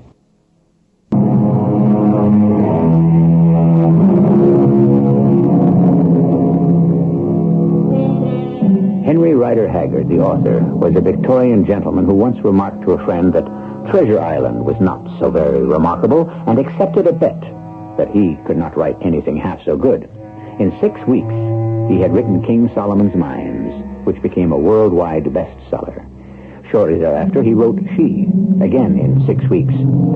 It is the story of She Who Must Be Obeyed, and it is through Horace Holly that we experience the terrifying adventure. I was 22 at the time, studying at Cambridge for a fellowship which I was certain of being awarded. The only friend I had was M.L. Vinci, who was about 30 and wealthy. And there he was at midnight in my rooms, leaning with his hands on a small table, looking very ill, his gaze fastened on a small, heavy iron box, which somehow he had carried through the quadrangle and up to my quarters. No, Brandy. I'm a dying man, Holly. Nonsense. It's the truth. Let me go for a doctor. No use. I haven't much time. Listen to me as you've never listened to anyone before. What do you know about me? You're rich. Came here to Cambridge to study years after most men have left. Yeah. That you were married. And that you've been the best, indeed the only friend I ever had. Did you know that I have a son? No. I have. He is 5 years old. He cost me his mother's life. I have never seen him since. Holly, if you will accept the trust, I'm going to leave you the boy's sole guardian. What? I have known for some time that I could not last. I have been searching for someone in whom to confide about the boy and this iron chest. But, my dear Vinci... No, hear me out. My son, Leo, is the last descendant of one of the most ancient families on earth. His 65th lineal ancestor was an Egyptian priest of Greek origin named Callicrates, who was murdered in 339 B.C. Good Lord! 2,200 years ago? Yes. And you and Leo are direct descendants of his? Yes. Callicrates was a priest of Isis at the time of the fall of the pharaohs. He broke his vow of celibacy and fled Egypt with a royal princess. Her name was Amanatas. What's the significance of what you told me? You know Latin. What does the name Vinci suggest to you? Well, it could be a corruption of Vindex. Meaning? Avenger. The Avenger of Callicrates. An Avenger who has waited for more than 2,000 years, Holly. Sorry to be dull-witted, but vengeance against whom? It is explained in the contents of the iron chest. You are not to open it. All I will tell you is that Callicrates and Ammonatas fled from Egypt into the kingdom of a mighty queen. She fell in love with him. And murdered him? Why? Because he would not give up Ammonatas. She escaped to Greece, where she bore a son, named, in Greek, the Avenger. Oh, good heavens, man, that was centuries ago. The mighty queen is still alive. Oh, that's impossible. I once thought so. But after attempting to find her kingdom in the heart of Central Africa, I'm convinced that she still lives. It is an impenetrable, undiscovered country. I failed to reach it, and the attempt broke my health. And this iron chest? When Leo is 25, he is to open it and to decide what to do about its contents. I see. You're skeptical, Holly. I am. Will you undertake this trust, Holly? To keep this iron chest, and when Leo is 25... Upon your death, yes. God willing, that won't be for years. Oh, God has willed it otherwise. I will be dead by morning. And the next morning, Vincy was dead. And I became the guardian of his 5-year-old son. Leo was a delightful, golden-haired little boy. We got along from the first. I had my fellowship, and we moved out of my college to comfortable quarters nearby. I had employed a round-faced young man named Job as nurse, and the intervening years were wonderful for all of us. Before we realized it, Leo was 25. And this is the momentous day, Uncle Holly. It's your birthday. That's momentous. I was thinking about the iron chest. That... You did bring it from London. Yes, with the keys. Shall we have Job in for the dramatic opening? Job? Yes, Master Leo. Come in here. We're about to open the iron chest. Oh, I've been looking forward to this occasion for years. Uncle hasn't. He thinks it's all nonsense, don't you? Not your history, Leo. It's remarkable to be able to trace your roots to a priest of Isis in the court of the last pharaoh. But a queen who was over 2,000 years old? Rubbish. You can understand my skepticism. The key? Yes. There's a wooden box inside it. Ebony. And here, among the fiber packing, is a letter addressed to you, Leo. That's a rolled-up parchment in there, Uncle. It's in Vince's handwriting, and it's a translation of the Greek writing on this potsherd. This fragment of a broken earthen pot. And isn't that a scarabus? A scarab? It looks like a beetle. It's a gem cut to look like a beetle, which the ancient Egyptians regarded as a symbol of resurrection and immortality, Job. The letter is from my father. The strange legend is on the potsherd. He determined to investigate its truth. He sailed to the coast of Africa, some distance north of where the Zambezi River falls into the sea, and where there is a headland shaped like a man's head. He learned that far inland there are great mountains shaped like cups and surrounded by swamps. It was there that he became ill and had to turn back. Can you read what's written on the potsherd, Uncle? I'll try. Now I know why Vincy insisted that both of us learn Arabic. Does your father say anything about that fabled queen? He says, here it is. I do not believe this is a fable. There is a spot where the vital forces of the world exist. If you find it, you would be ever young, defying time and evil. Translate what's on the potsherd, Uncle. It's from Ammonatas of the royal house of the pharaohs who fled with, Callicrates, wandered for 12 moons on the shores of Libya. They found a headland shaped like a man's head, were captured by a wild tribe and taken to a hollow mountain to their queen, who led them to the pillar of fire. There she stepped into it and emerged unharmed and yet more beautiful. Why did she murder Callicrates? The queen invited him to step into the flames, but he would not.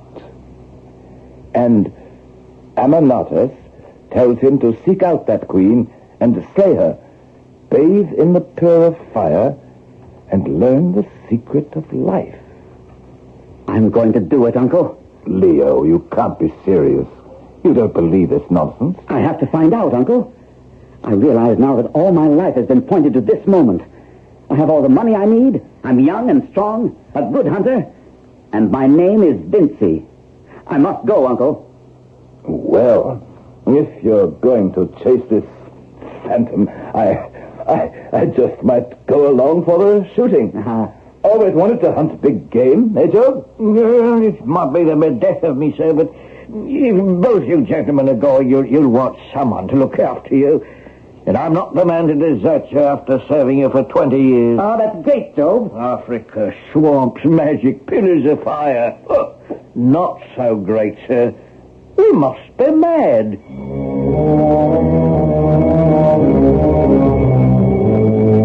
And so we left England for the coast of Africa and the Zambezi. We had transferred to a dhow, an Arab lateen-rigged ship with a long forward overhang and an open waist, and it was the latter that did her in. With the rising wind, we had boarded a specially built whaleboat which we had attached to the ship. The wind grew to a gale, and the storm drove our ship onto the breakers and destroyed it. We had cut free in the whaleboat, rescued the tillerman, Mohammed, from the wild seas, and managed to row to the basin of a narrow, quiet river. And then, at dawn... Ooh! Lord love me, it's a far cry from civilization. Do not trail hands in water, sir. Crocodiles. I'd like to pot one, Uncle. Look! Blimey, if that isn't the king of beasts himself. What in the world? He's been speared. And look behind him. Our guns, Uncle. No, hold fire. Hundreds of natives armed with spears. They haven't attacked us, and perhaps they can lead us where we want to go. Oh, my advice, Professor Ari. Later, Job. We come as friends. I say, we are friends. Come to the shore. Steer us there, Mohammed. They're as quiet as cats. Handsome men, tall, good features. Peace. Who are ye who come swimming on the water? Speak or you die. We are travelers and have come here by chance. You are white. 4 suns ago, she who must be obeyed commanded that if white men come, do not slay them, but bring them to her. Mohammed, our boatman, comes with us. So be it. I am Bilali, chief of the Yamahagar, of the kingdom of Kor. We serve she who must be obeyed. You will come ashore. You will not be harmed. My warriors will bring thy possessions. Uncle, you don't suppose that this she could be... I suppose nothing, my boy. We're captives, but we're unharmed, and we have our guns. They may not even know what they are. We must show no fear. You are my guests. You are protected by she. Do not incite my people. They might transgress. They have a ritual that is most unpleasant. And who, O Bilali, is she? Thou wilt learn soon enough, if it be her pleasure to see you in the flesh.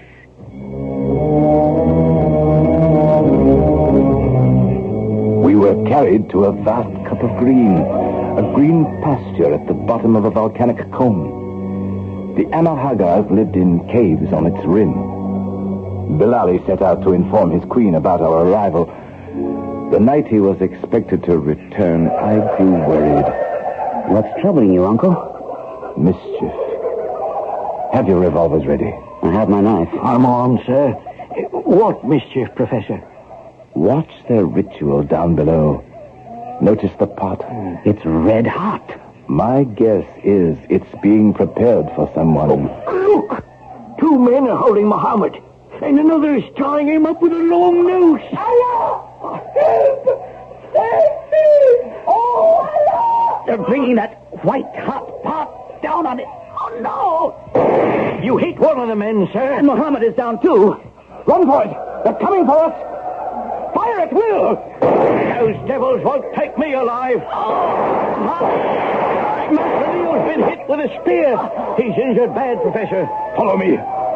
Save your last bullet, Job. I'm saving mine. I won't be taken alive.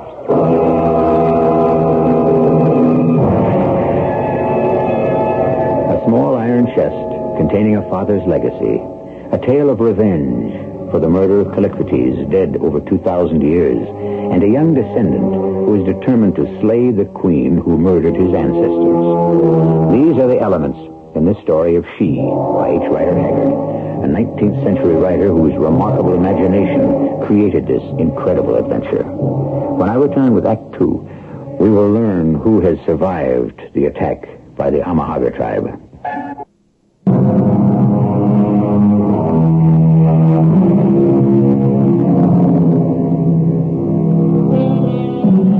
Our small party is far upstream and many miles inland in a hidden country shaped like a huge cup, the base of an extinct volcano. Above and lining the green fields are caves dug deep into the mountainsides. This is the kingdom of Kor. Horace Holly continues his narration. Job and I had no doubt that we were dead men when, as suddenly as the attack had begun, it ended. Because Bilali, the chief, returned from his mission to She. Ye shall be punished. She who must be obeyed commanded that these strangers be unharmed and brought to her. At dawn we march to her palace. There your punishment will be made known to you. It was a march of several days before we entered the cave city of Kor. Job, Leo, and I were settled into a huge vault. Leo was feverish from his spear wound, and a woman named Justine attended him. Sir. Yes, Job? I can't get it through my head, sir, about the woman. You mean the day before we were attacked? This woman, Justine, came up to Leo and embraced him, and he kissed her. Aye. According to custom, they are now married. Heathen custom. But I don't like any part of it, sir. Or for that matter, these natives and these cave dwellers. Makes me feel like I'm in a tomb. Uncle Holly? Yes, my boy. Where are we, Uncle? In the city of Kor. He still has fever. I shall make him well. Justine's been very good to me. You are my husband. If I cannot make you well, I shall plead with She who must be obeyed, and you will be saved. More magic. Who is she, Justine? Our mighty queen. What is she like? Oh, no one knows. No one has ever seen her? Nay. But she does exist. Aye. She has ruled Kor for thousands of years. Holly, it's the same woman who... Yes, but we won't talk about it. We are merely travelers, hunters. If they knew the reason for our visit, we'd be dead in minutes. Justine. Everyone in Kor lives in these caves. I and the dead live on with us. The dead live on with us?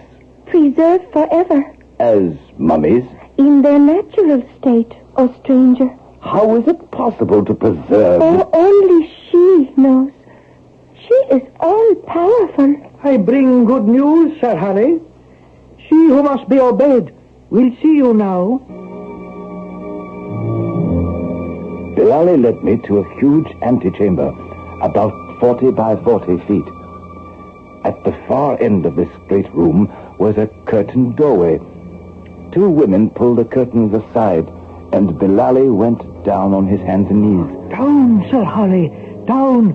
We enter the presence of She. I halted, afraid, but I remained standing.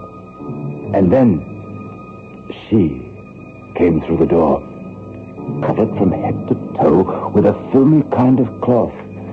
I stared at the figure. Even though clothed, I could tell that she was an unbelievably beautiful young woman. Why art thou so frightened, stranger? Is there that about me that should affright a man? It is thy beauty that makes me fear, O Queen. I see that men still know how to beguile women with false words. How do they call you in thine own country, stranger? They call me Holly, O Queen. And I am Aisha. Follow me. It was a small room, 10 by 12, with a couch and a table. The air was perfumed. At the end of the couch stood a font with water in it. She motioned me to the couch, and she sat close to me. As yet ye have no cause to fear me. How comest thou speak Arabic, my own dear tongue? I have studied it. It is a language still spoken in Egypt. There is still in Egypt? What pharaoh sits upon the throne? The Persians have gone from Egypt, and the Romans. And Greece? I love the Greeks. Yes, there is a Greece. And the Hebrews? They are broken and scattered. I am bewildered, O Queen. Thou speakest about thousands of years ago. Thou art a woman, not a spirit. How can a woman live thousands of years? Why dost thou fool me? Dost thou wonder how I knew you were coming and saved your heads from the hot pot? Aye, O Queen. Gaze upon the water in that font. I see Leo, Job, myself, Mohammed, in the whaleboat on that narrow river. It's magic. Not magic, stranger, but a knowledge of the secrets of nature. But tell me about this youth, Leo. He is very sick. Canst thou do nothing for him? Is he perchance thy son? My adopted son. Of a surety I can cure him. Who nurses him? My manservant, Job, and a woman who embraced him and hath stayed with him, because I understand it is a fashion of thy people. Her name is Justine. Hast thou aught to ask me before you go, O Holly? One thing, O Asia. I would gaze upon thy face. Behold. I gazed at her face and shrank back, blinded and amazed. I cannot describe, no man could, her great changing eyes of deepest, softest black, her delicate straight features. Even more, her beauty lay in a visible, majestic grace. Man, where didst thou get that scarab on thy hand? I picked it up, O Queen. It is very strange. Once I knew a scarab like that. It hung round the neck of the one I loved. Go. Go now. Later I shall attend to your sick Leo. Go. What's the Queen like, Uncle? Terrifying. It must be a hoax. I cannot have been talking with a woman over 2,000 years old. She cannot be mortal. And the scarab, she recognized it, Leo. It hung from the neck of the only man she has ever loved. Callicrates. Yes. Then the legend ain't a legend, but the truth. Unless I'm mad. Oh, we're in a pickle, ain't we, Professor? Without doubt, Job. I can't see our way out of this hideous place. We could never find our way back to the whaleboat. You think, sir, that her seeing the scarab is done us in? Worse than that. I don't get you, sir. That scarab hung round the neck of Callicrates in 339 B.C. It is 2,100 years old. It holds our fate. And Leo's. Is someone coming, sir? Oh, look. A woman veiled from head to foot. A walking corpse. It's she. Asia. That's her name. I have recovered now, O Holly. Where is this Leo of yours? And this woman? Is she Justine? Bid her leave us. Justine is not willing to leave Leo. It is surely the right of a wife to be near her husband when he dieth. Go. This Leo has a noble... Thou dog, why didst thou hide this from me? What? Perchance thou didst not know. There lies my lost Callicrates. He has come back to me at last. I knew he would. Callicrates. Unless thou art able to help him, Asia, he will die. Oh, why did I not come before? Here, take this vial and pour its liquid down his throat. It will cure him. Swift now, swift. I forced the liquid down Leo's throat. He gave a convulsive shudder and began to breathe more easily. As I watched Leo restored to life, my thoughts were very black indeed. Asia had waited centuries for this moment, the return of Callicrates. She was unlikely to give up. We were doomed. We would end our days in the hideous kingdom of Kor. A day later... You told me, Holly, that this woman Justine is married to Leo? That, I am told, is the custom of the embrace and its return, Asia. Then she must die. What? For what crime? She stands between me and my beloved. But she is innocent of any wrongdoing. Call her to me. Is my lord dead? No, he lives, Justine. She hath saved him. Thou hast done evil in taking this man who is a stranger. I spare thee, because thou didst this thing through ignorance. Go back to thy village. If thou breakest this, my law, that moment thou diest. Go!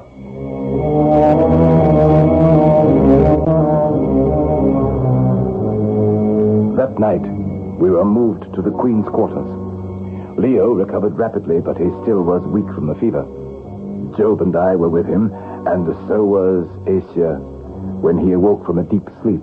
Greeting to thee, my young stranger lord. Had I not saved thee, thou wouldst never have stood on thy feet again.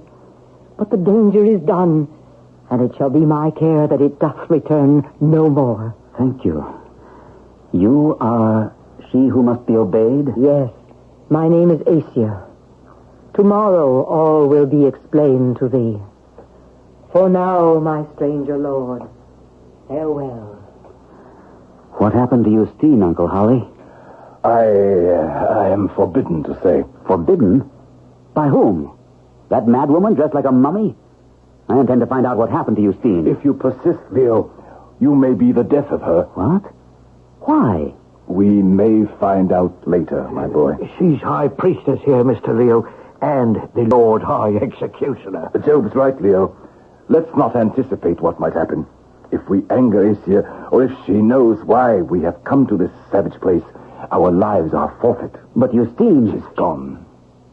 It does you credit to be concerned about her. I have a right, a duty, in fact, to find her, or to have her disappearance explained. Not in defiance of Asia, she who must be obeyed. You now believe in what we read on the potsherd? I do. Impossible as it is, this woman has lived thousands of years. She is all-powerful. With a toss of her arm, she can kill. Contain your concern. We must be careful, or we will never escape from Kor. Who is to say that this marvelous adventure contains no truth whatsoever? The world, even as we know it, contains remote, hidden places where life exists apart from our civilization.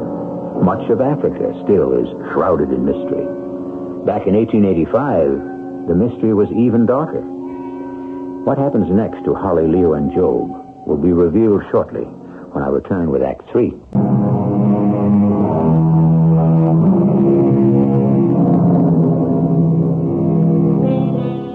Since time first was recorded, there have been many civilizations, many about which we know nothing. Even today, we read about unknown cultures and customs. Early Ethiopian man, for example, who dates back 3 million years. Who then can dismiss the possibility of the cave city of Kor, where Horace Holly, Leo Vinci, and Job are the uneasy guests of Asia, she who must be obeyed? Holly continues his narration.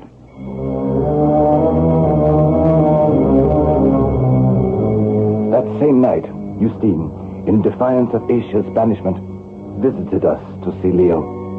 The visit was foreseen by Asia, who appeared, stood very erect, stretched out her arm, and Justine gave a piercing scream and fell down dead.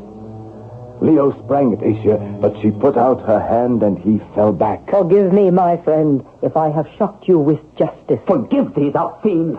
By heaven, I will kill thee if I can! Thou dost not understand. Thou art my love, my Callicrates. For 2,000 years have I waited for thee, and now at last thou hast come back to me. It is a lie! My name is not Callicrates.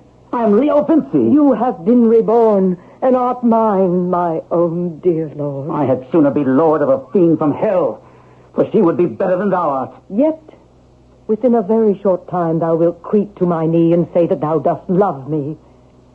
Let us put it to the proof.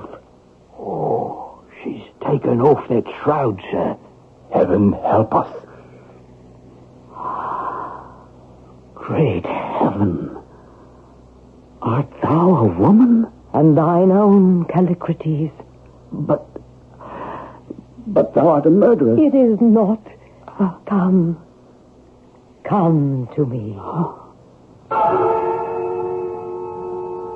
She was irresistible.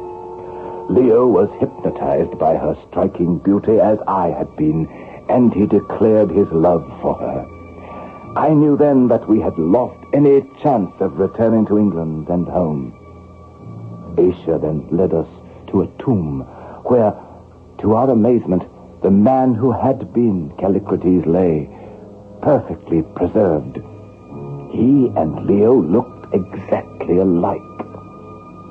She kissed the forehead of the corpse, sprinkled some white powder on him, and he disintegrated into dust. It was horrifying. Prepare thee for a great adventure. We go to the Temple of Truth.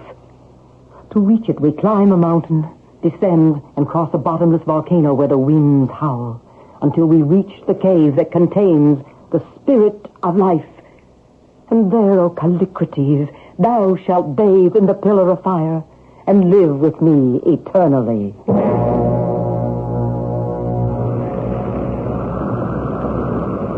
Oh, the Lord preserve me, sir. I can't even imagine what I'm seeing. A wall of fire roaring through the end of the cave like a forest being swept flat by a mighty wind. I can't stand to watch it come by again. Look, Job. Oh, the Queen's disrobing. Oh, what a magnificent woman. She looks divine. Callicrates, do thou likewise. Together we shall bathe in the pillar of fire. Asia, I cannot. I fear its flames. Tell me, my Callicrates, if thou seest me stand in the flame and come forth unharmed, wilt thou also enter it? Yes. Even if it slay me, I will enter now. And that will I also. What, Howling? I thought thou cared not for length of days. I do now. I desire to taste of the flame and live. Oh, sir. See now. I will, for the second time, bathe in this living bath. It's horrifying. The flame is approaching her. The beauty is indescribable, Uncle. Ah! Look, she's struggling up. She is dying. Leo, dying. Callicrates, have pity for my shame. I shall come again and just once more be beautiful. I swear it. Dead. Oh, ghastly, Holly. I feel faint. The wall of fire. We had collapsed. When we recovered, we discovered that Job had died from the shock. The problem now was how to escape. She had left Bilali and his gods at the base of the mountain. After many hours of groping in the dark, we reached the edge of the gorge.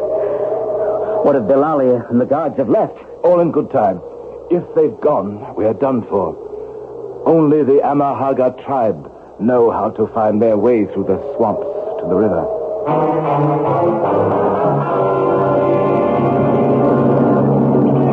They're still there, Uncle. Stop a minute, Leo. What is it? Our predicament. Can we lie to Bilali about the truth? He is fond of you, Uncle. Tell him the truth, and take our chances. I agree. If we don't tell him the truth, he will wonder about she and Job. Yes, I'll confide in him. She who must be obeyed is dead. Even in death, Leo. I know. Even dead, I could love no other woman. Welcome, O Holly. thou hast been in the mountain a long time, and look haggard. And the lion, the man thou callest Leo, his mane was the color of corn, and now is white like snow. We have had an awful adventure. And she who must be obeyed? Dead. And Job, too. Dead? Impossible. She who never dies? Dead? How can it be? In good time, Bilali. But if this is true, then thy danger is very great. The Amahagar, my children, hate thee as strangers. Can we escape from this country?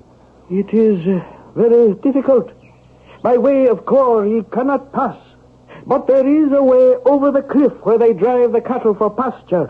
Beyond are 3 days through the marshes, and then 7 days to the river.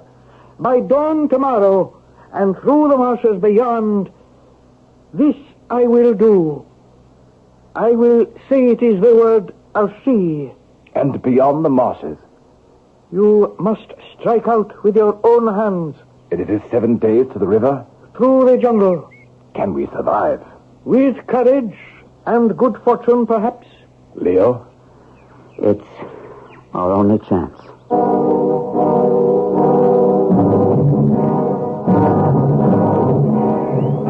I'm glad to see the last of the Amahaga tribe. If we should get home, no one would believe what we've experienced.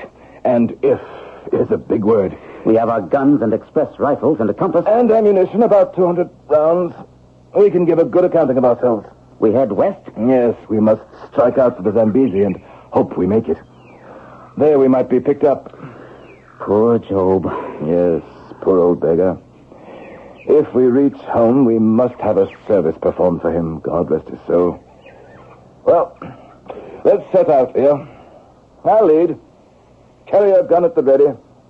Remember, we're the hunted.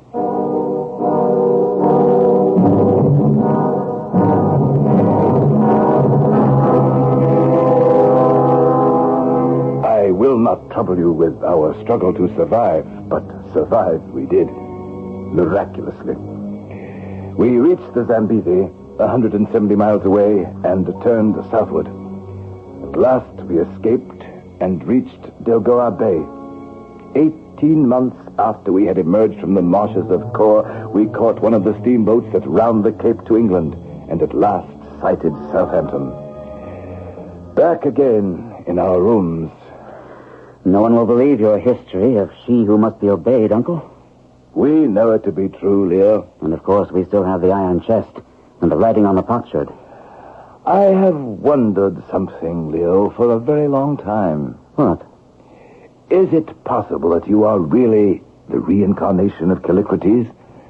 Or was Asia deceived by some strange hereditary resemblance? I don't know. She has had her revenge, of course. Has she? That assumes that she is dead. We saw her disintegrate, Leo. So we did. But somehow... Well, it sounds foolish before I say it, Uncle. What are you thinking? Callicrates married the royal princess Amynotus. But was he really destined for Asia? And I am somewhere, somehow, to meet Asia again? Asia reborn, as I was reborn as Leo Vinci, who is also Callicrates? You do believe that you are Callicrates, reborn? I do. So do I. After what we went through, I cannot settle back into life in Cambridge. Then, after I finish the history of our adventure, we'll close up and leave. I suggest Tibet.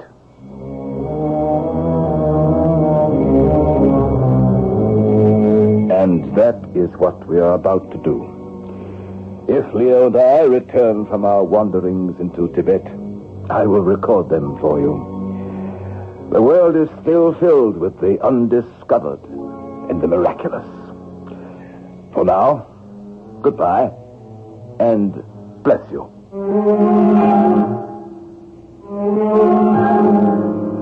And there is Horace Holly's account of a search with Leo Vinci to find the woman who murdered his ancestor, Callicrates, in the year 339 B.C., and who herself perished in 1885 in the Pillar of Fire. Holly and Leo were never heard from again. They did leave England for the interior of Tibet and vanished. I'll be back shortly. This is E.G. Marshall inviting you to return to our Mystery Theater for another adventure in the macabre. Until next time, pleasant dreams.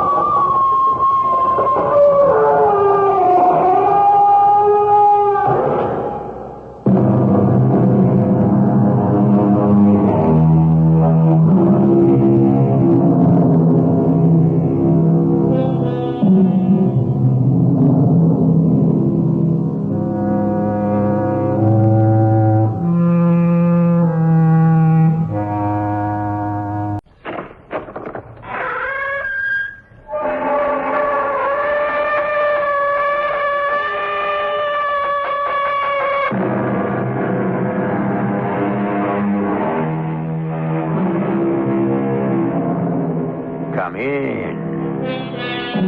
Welcome. I'm E.G. Marshall. Once again, it's nice to have you join me in this cozy little chamber of chills. I really hate being alone, what with all the strange and eerie things that go on in here. So, pull up a chair and keep me company. Oh, by the way, what's it like outside? Rainy, fair, cold? If it weren't for the variety of weather, life would indeed become monotonous. I sometimes think God made weather unpredictable for a very good reason, to keep us guessing. But in our tale about to unfold, the weather not only becomes unpredictable, it becomes downright nasty. I've got every available man out now, Doctor. The storm's getting worse. We've got to find him. The thing is completely out of control. I don't know if we can stop it at all. Oh, look! There, up on Bishop's Peak. There he goes. You've got to get him. If you don't, this whole town could be flattened by this storm.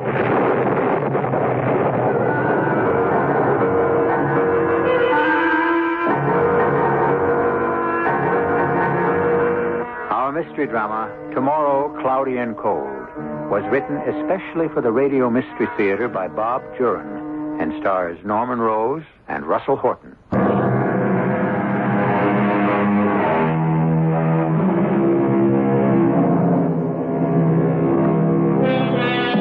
They say that everybody talks about the weather, but nobody ever does anything about it. Well, after all, what can we do but grin and bear it? We're at the mercy of the elements. And very often our moods are affected by the weather when various pressure systems produce depression or even physical aches and pains. In the tale about to unfold, the weather plays a significant role, but in a way I think you'll find both surprising and unexpected. Come now to the large and brooding home of Dr. Herman Bruno, parapsychologist, whose research work in the field of human emotions is world famous. Dr. Bruno is receiving a visitor. Come in. Sit down, please. We both know why I'm here, Doctor, so let's have it. What's the catch? There's no catch, as you call it, Mr. Slender. I'm offering $10,000 to the right subject for a series of experiments. Yeah, the ad in the paper said room and board, too. Oh, absolutely. The subject will have to live here. How many guys answered the ad? You're the fourth. The other three were not at all suitable. Now, if you're interested, we shall have to see if you are suitable. Well, I'm here, so I'm interested. Now, what's it all about? Well, if we agree that you're my man, you won't know what we're doing. If you did, it would cloud the entire project. You see, Mr. Slender, this is a psychological experiment. To test a theory of mine, the subject must be totally ignorant of what I'm aiming for. Otherwise, well, you can certainly see that preconceived ideas would influence your responses. You're going to fool around with my mind? Oh, no, fool around is hardly the word. But you've already convinced me that you are my best prospect so far. I'll have to ask you to submit to a few other simple tests. What do you say? Will I know what's happening to me? Well, in time, I suspect. Right now, even I don't know what may happen.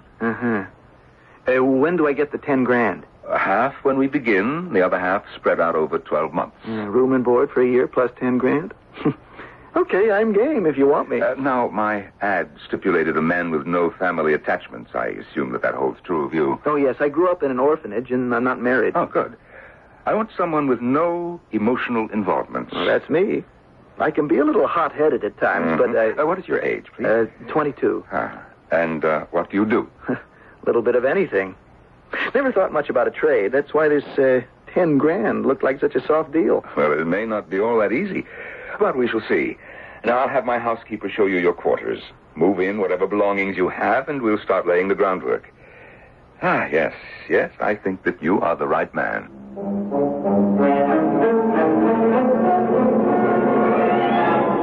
Boy, some layout you got here, Doc. I never had a room like that in my life. Well, I'm glad that you're comfortable.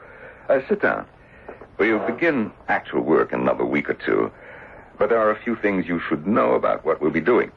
Now, I am a psychologist. I study human behavior from a metaphysical standpoint, and I specialize in emotions.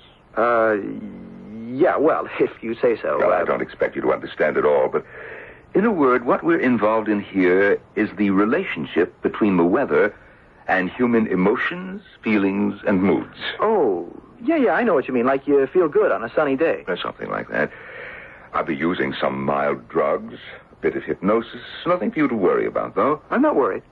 Well, that's all I want you to know for the present.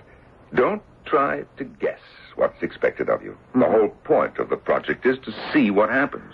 Whatever you say. I know. You just relax for the next few days.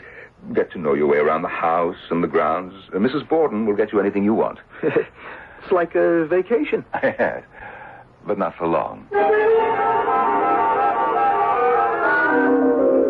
What do you think of him, Mrs. Borden? I always trust your intuition. Excellent. Not too bright, but sincere. Very well balanced, I'd say. Yes, he's really an excellent subject.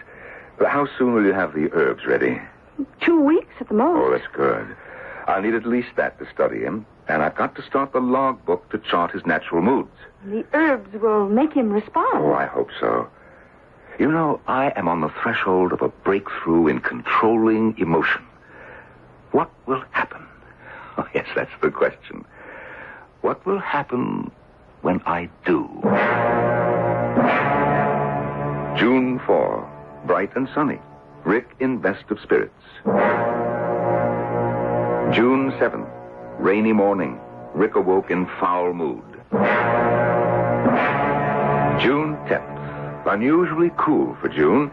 Rick sullen and uncommunicative. His mood patterns are amazing, Mrs. Borden. I'm going to start with the herbs tomorrow. They're ready, sir. Small amount in his morning cereal to start with. I know what to do. He'll be as responsive as you want him. Yes. I can't start hypnosis until he's had the herbs for a month. I hope he has the patience to stay with us. I know that he's getting bored just hanging around. I'm going to have to give him some diversion without getting him emotionally involved. He's a restless sort, but the herbs will help sedate him. The month will go faster than you think. June 15th, warm and sunny. Rick relaxed. Seems to enjoy the gardening work I assigned him. June 22nd, humid, dreary day. Rick definitely responding to the herbs. July 10th, blistering hot day. Rick unusually agitated and excited. Tomorrow, I start hypnosis. Now, just relax, Rick. Here, drink this. Another cup of tea? What is this stuff, anyway? It was just an herb to help you relax. Now we're going to begin a little more active experimenting. Good. It's been pretty boring so far, but, $10,000 is $10,000. All right, now you just lie down there on the couch. Okay. That's it. Now, I just want to make one entry in the log. July 11th, another bright, hot day. Rick relaxed. All right, Rick, you do feel pretty good, don't you? Yeah, I'm okay. All right, now just relax. Now I'm going to start a metronome. Now you just do as I tell you. Now, Rick, look straight at this amulet. It's an opal. That's it. Never take your eyes off it. Now you watch it. Back and forth. That's it. Watch it sway. In time to the ticking. Your eyes are getting heavy. The amulet is blurring. You're sleepy. Relaxed. Oh, it's a beautiful day, Rick. It's warm. It's not hot. Sunny. Pleasant. You feel good, Rick. You feel good, don't you? Because it's warm and sunny. Feel good. But why should you feel good? You have no home, no family, never held a steady job. Isn't that true? That's what you told me. When you get right down to it, Rick, you're just a bum. You know it, but you don't want to admit it. No, not true. Oh, yes, it is. You don't like to be called a bum, do you? You don't want to face the truth. Not a bum. I am not a bum. I always paid my own way. Nobody wants you. Who even likes you? You don't think that I like you. What? You're just a guinea pig as far as I'm concerned. Stop it. Stop it. Rick. Now, Rick, when I clap 3 times, you will wake up. You won't remember. You'll wake up when I clap 3. Now.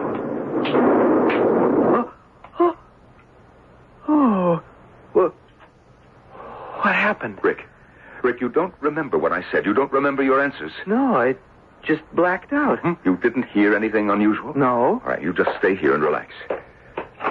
Mrs. Borton? Yes, Doctor. Did you hear it? It wasn't my imagination? I heard it. I heard the thunder. And there's not a cloud in the sky.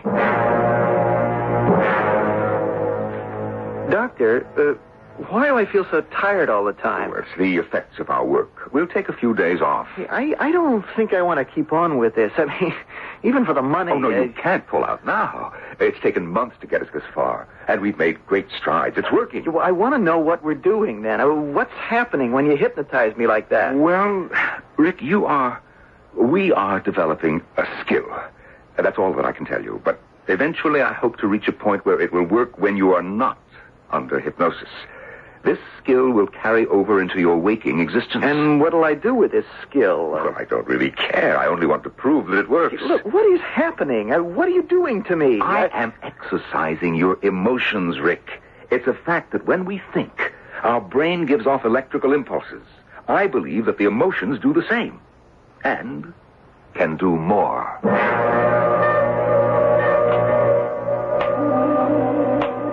Think back to your childhood, Rick. You never had a mother or a father. Not like most boys with parents, nice homes. Nobody seemed to care about you, did they? Nobody cared. Yes, it's tough to be lonely, to want family and know that you'll never have it. You've never had a family. Christmas. All you ever got was hand-me-downs in the orphanage. Lonely, lonely, lonely. I cried myself to sleep every night. Yes, and later on, it wasn't any better. Remember how you felt when you saw some of your friends at the orphanage adopted? Oh. You saw them leaving to go to happy homes. Yeah. Those were even tougher times, weren't they, Rick? What few friends you made there left to go to happy homes, and they left you behind. All right, Rick. You're going to wake up now. When I clap 3 times, you'll wake up. You're awake now, Rick. But my face is wet. My eyes. You've been crying, remembering things. But, Rick, look outside. Well, it's raining. How long was I under? Only a moment or 2. But it was bright and sunny when I... Rick, you made it rain. Your tears brought on the rain. Now you know what I've been working toward all these months. Your emotions aren't affected by the weather. Your emotions affect the weather. Hey, wait a minute. You're crazy. In our earlier sessions, when I got you angry or annoyed, I heard distant thunder. I told you a funny story, and you laughed, and a cloudy day turned sunny. It's true. Your emotions affect the weather wherever you happen to be. How far a radius, I don't know yet. That is still to be explored. Still to be nothing. Hey, I'm getting out of here. You are crazy. Now, Rick. I am getting out. Now, first of all, I don't believe this nonsense. Nobody can make weather happen. And what's more, I have had enough of your freaky business. Look, you can keep the dough. I want out. You'll think differently tomorrow. Tomorrow, nothing. I'm through with you. You understand? true. Again. What? Shout at me again. Shout. I'll bust you right in the You're doing it, Rick. Believe it or deny it, but it's true. You are doing that. Storm or no storm, I'm leaving. You turned me into a freak. A freak like you. Rick, wait. I don't know where I'm going, but I'm getting as far away from here as I can. No, Rick, you can't. You've got to stay under my care now. I am getting out of here while I've still got my skin and what's left of my sanity. Rick. And don't try to find me. I am Rick.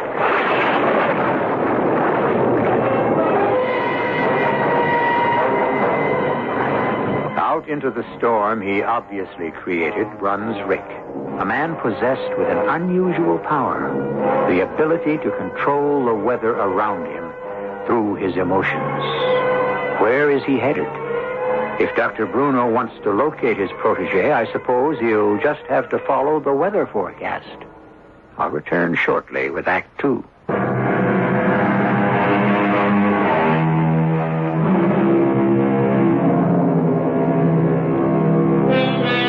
There's an old saying that goes, whether it's cold or whether it's hot, we shall have weather, whether or not. It'd be nice to be able to order up any kind of weather we choose. Sunshine for picnics, rain for drought-stricken areas. Rick Slander seems to be in just such a position, even though he doesn't believe it possible.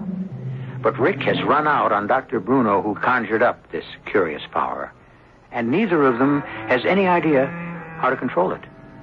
Our scene shifts to a small Pennsylvania town where Robin Fowler and her father, John, are driving home from a swimming meet, which Robin has just won. Oh, I thought I'd lost to Rosemary Winkler for sure. I was proud of you, Robin. You really put on the steam at that last lap. Oh, I was so cold, though. I was almost numb. It's the strangest weather for the 1st of August I've ever seen. All of a sudden, the temperature dropped into the 40s. And yesterday was so beautiful. We're not the only ones getting it. Weather all over the state's been crazy lately. I had a report last night on the police wire from Harrisburg. Freak wind blew down power lines and trees all over the place. Doesn't anyone know what's causing it? All sorts of theories going around. Sunspot activity, some think. One crowd swears the Earth's tilting on its axis. Oh, it's so gray and windy and cold today. Feels like snow. In August, that would set a record. Daddy, that man walking in the road up ahead, he looks so cold. Let's give him a ride. Well, we can ask where he's going. He's a stranger to Rosemont, that's for sure. I never saw him around here before. Slow down. Hi, you want a lift? Oh.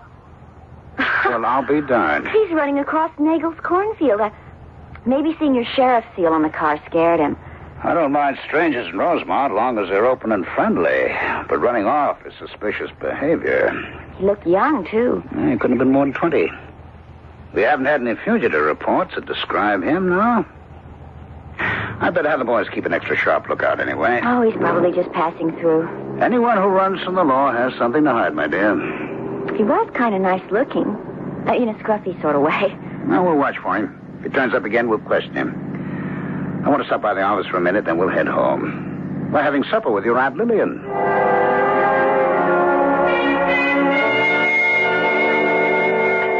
I'm sick about this cold snap. I'm about to lose all my tomato plants. I just don't understand it. Oh, nobody does, but that's the weather. Changeable as a woman's mind. It's spooky, that's what it is. Well, it's got to warm up, Aunt Lily, and it's just a freak day in August. Oh, I hope so, Robin. Oh, by the way, John, there's a stranger in town. I thought you ought to know. Oh, you saw him, too? Well, he came to the back door today. I figured he wanted a handout, but before I could even ask what he wanted, he turned and ran. Got cold feet, I guess. That's got to be the same boy, Daddy. Yes, most likely is.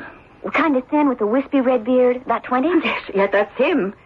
He didn't look menacing or anything. I'd have given him a sandwich if he was hungry. Well, he might have beaten you on the head and taken all your money. Oh, go on, John. That doesn't happen in Rosemont. As sheriff, I've got to be suspicious of any stranger. Particularly one who ran off when he saw my car. I sure hope it warms up tomorrow. So do I. I've got to spend the morning in the pool practicing for the swimming meet at the end of the month. I almost lost today. It was so cold. I still say it's the devil's work. Going swimming today, Ron? I have to. It hasn't warmed up then, eh? Looks like it might even rain. Well, I won't stay as long as usual. Drop me off on your way to headquarters? Sure thing. Come on.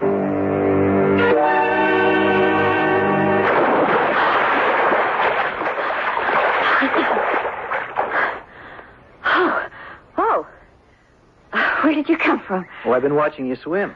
You're good. Oh, we saw you yesterday. We were going to give you a ride. Oh, you were in the sheriff's car? Yeah, he's my father. Hey, wait. Wait, you don't have to run. Please don't run away. I don't like to answer questions. Well, we're very friendly here. My father won't arrest you or anything. I mean, you haven't done anything, have you? Well, no, of course not. I might be looking for a job. Oh, okay. Wait till I get out of the pool. Will you toss me that towel over there? Oh, it's freezing. Yeah, it's cold all over. What kind of job are you looking for? Well, I don't know yet. I don't even know if I want to stay in this town. Oh? Oh, what do you mean, oh? Well, you're a drifter? No, I'm not. I get around, that's all. Oh, where are you from? Well, I just left Harrisburg. Nothing interesting there. You were in Harrisburg last night? Yeah. Oh, I heard they had a freaky wind over there. Blew everything down. Yeah, it was weird. Well, where were you before that? Where's your home? I grew up in Cincinnati. Are your folks still there? Look, I said I don't like answering questions. Is that all you can do, ask questions? I'm sorry. I was just trying to be friendly. I'm Robin Fowler. Oh, I'm Rick Slander. I like that. Sounds like a detective in a mystery book. How old are you? 22. I'm 17. I graduate from school next year. Oh, yeah. You're a good swimmer. I won a meet yesterday. I'm practicing for one in another 2 weeks. But why don't you come and watch? Well, I don't know if I'll even be around. I know you don't like answering questions, but, where are you staying? Oh, I haven't decided. I only got to town yesterday. What'd you do last night? Slept in a barn. I don't know whose it was. Well, you were up at my aunt's house, and then you ran away from there, too. Were you hungry? Yes. My aunt would have given you something to eat.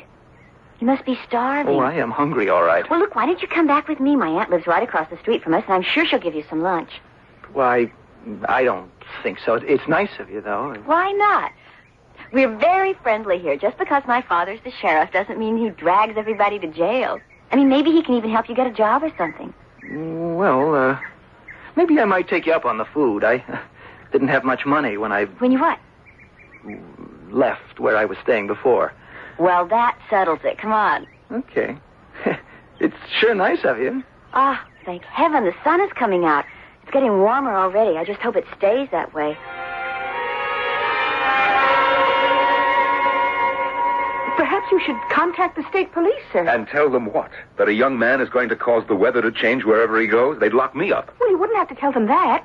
Report him as a missing person. No, if I get the police on his tail, there's no telling what the excitement might do to him. No, we'll have to follow the papers and newscasts very closely. Check for any signs of unusual weather wherever it might occur. It's the only way to trace him. But then what can you do? Are you going after him? I'll have to.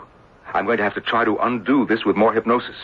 Now, you get hold of your practitioner and see what he can come up with for an antidote. If and when I locate Slender. More pie, Rick? No, thanks, ma'am. I'm stuffed. I'd have fed you yesterday if you hadn't run off. Oh, I'm sure glad the weather cleared. Looks like my tomatoes are safe after all. Hello in there. Daddy, come on in. Oh, John, you want some apple pie? No, thanks, Lil. Oh, Daddy, this is Rick Slander.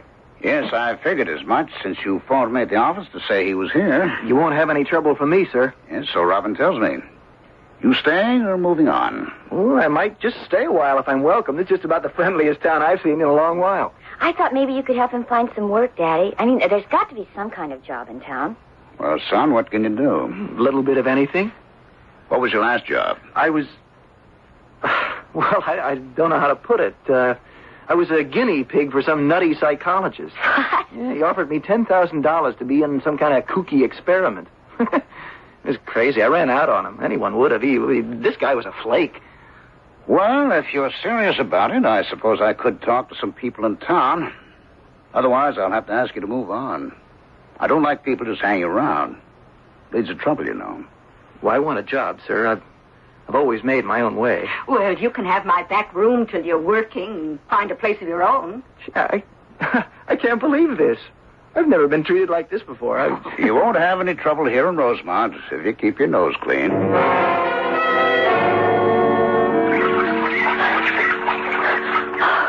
How's my time? 2 minutes and 13 seconds. Oh, I've got to do better than that next week. You'll win it, Robin. That young fellow seems like a decent sort. He's only been working 2 days, but Bill Martin says he's pleased with him. He's a good house guest, too. No picking up after him. But he's a moody one. There's something strange. Oh? What do you mean? Well, we have breakfast together, and I can tell how he's feeling by what the morning's like. It was cool and cloudy day before yesterday, and he comes out with a headache, looking like he didn't have a friend in the world. Well, lots of folks react to the weather. Well, now, wait. I started talking to him, trying to cheer him up. And suddenly, he smiled. And you know, the sun came out, just like that. I sure hope Robin wins today. Oh, I got my fingers crossed. She'll win. She's good. Thank goodness we got such a perfect day for it. Couldn't be nicer. Yeah, it's nice and warm. The way I feel with good friends. Yeah, here we go. This is Robin's race coming up. Oh, come on, Robin. She has got to win. She wants it so much. There they go. Oh, she's in front. Come on, Robin. Hurry up, ho! She's slipping behind. Harder, Robin, harder! The girl in the first lane passed her. Swim, Robin, swim! She's swimming as good as ever. The other girl's just stronger. If there were only more laps, she might catch up. Oh, still, she's trying her best. That's what counts. Well, that's too bad. She had a hard set on this race. Oh, she worked so hard. She should have won. Damn, she should have won. Oh, you did your best, Robin. Oh, we were very proud of you. Oh, I wanted to win that one so much. Well, I'm more disappointed than you are. We'd better get to the car. It's clouding up fast. You should have won, Robin. Well, I'm glad it held off till the meet was over. From the looks of it, it's going to rain cats and dogs.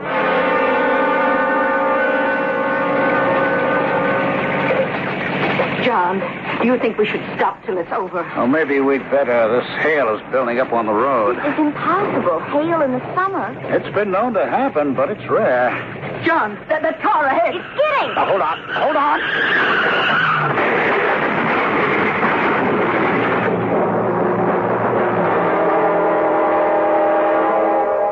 On an icy road in midsummer, 2 cars slide into each other, something that usually happens only in midwinter.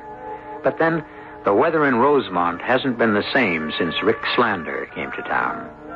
At first, a little thunder accompanied Rick's anger, but this, a mild disappointment, creates a hailstorm?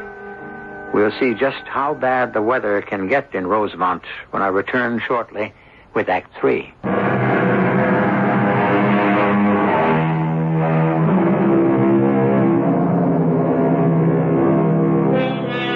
The town of Rosemont is reeling under the worst spell of summer weather they've ever had. But the town, and even Rick himself, have no idea what's causing it. The sudden hailstorm that followed the swimming meet resulted in more than one dented fender. Lots of local speculation, and only a small news story on the Associated Press wire. Fortunately, the accident in which Rick and Robin were involved turned out to be a relatively minor one. Robin? Robin? Oh, hi, Rick. How you feeling?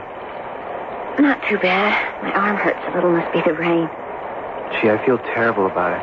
I'm lucky I came out of the accident with just a broken arm. I only wish it was me instead of you. Oh, don't be silly. But these things happen. Dad and Aunt Lillian didn't even get a scratch. I guess we were all lucky. Somehow I feel that it was my fault.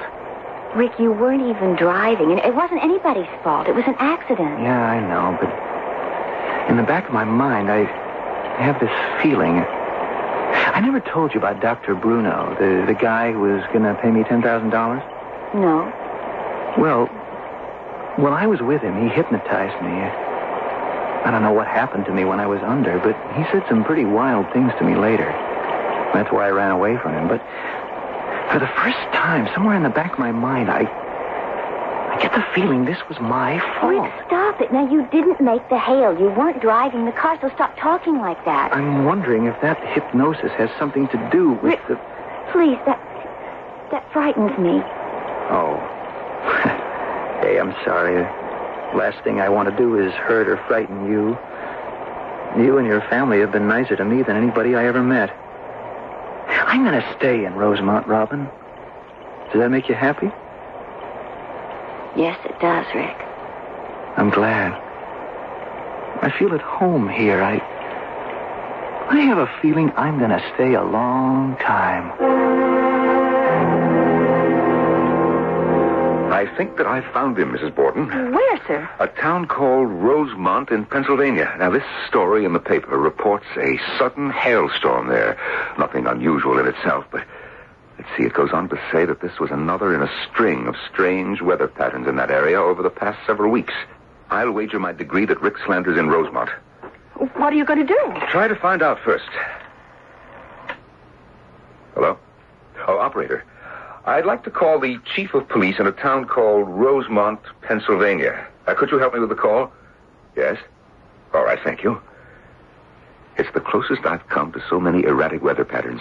Do you have the antidote ready? Well, yes, it's been ready for weeks. Good, Hello, Sheriff Fowler speaking. Oh, Sheriff, my name is Dr. Herman Bruno. I'm calling from Columbus, Ohio. Yes, Doctor? I have reason to believe that one of my patients may be in Rosemont. Now, I know that this is a long shot, but have you seen anything of a young man, 22, light red beard? His name is Rick Slander. Well, you've come to the right spot, Doctor. He turned up several weeks ago. My daughter took a shine to him. He's staying with my sister. Seems a decent chap. Well, I'm going to come there to see him. I'll be there this afternoon. It is most important. You say he's your patient? What's wrong with him? He seems healthy to me. Well, I can't tell you that on the phone. It's much too complicated. But, the Sheriff, don't tell him that I called you, whatever you do, until I get there. And don't get him excited.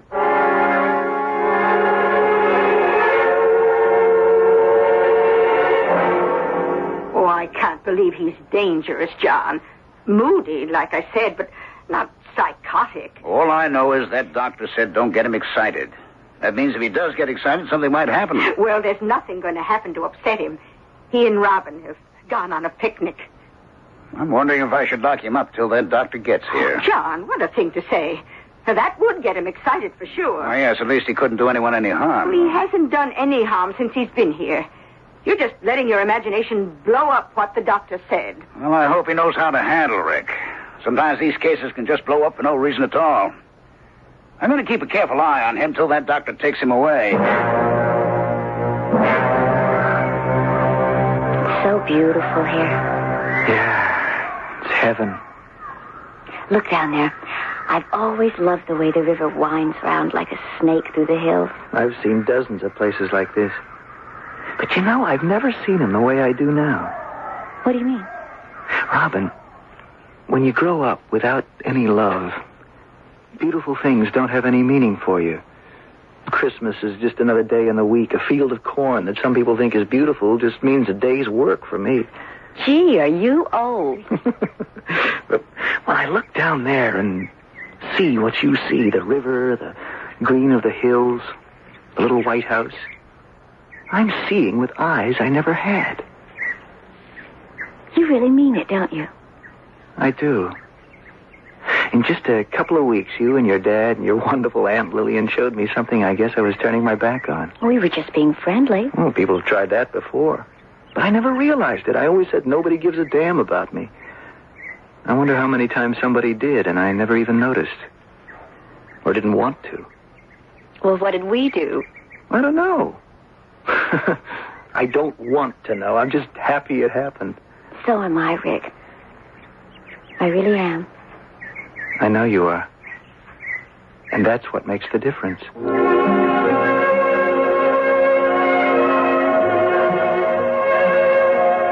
Sheriff Fowler, I'm Dr. Bruno. Come in, sir.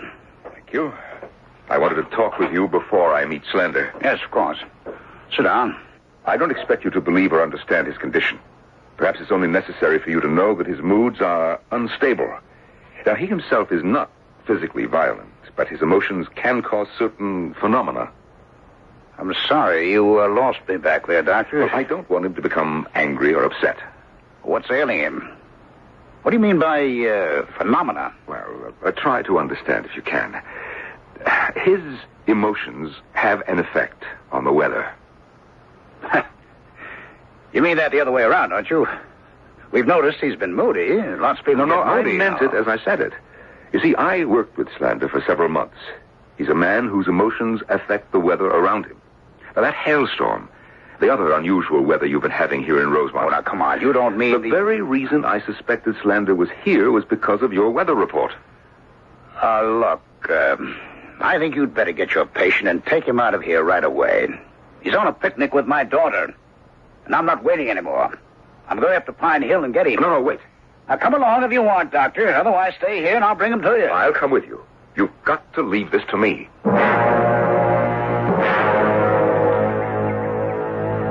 No, we'd better be going back, Rick. Wow, it's almost 5 o'clock. I don't know where the time went. Can you help me up? Yeah. Oh, this cast is such a pain. There we go. I'll take the basket. Look down there. Dad started up the road. We'll get a ride back. Just as well. You still ought to be taking it easy, you know? He's driving awfully fast for that road. I wonder if something's the matter. Well, what could be the matter? I don't know. We'll know any second now. There's a man with him. Oh, no.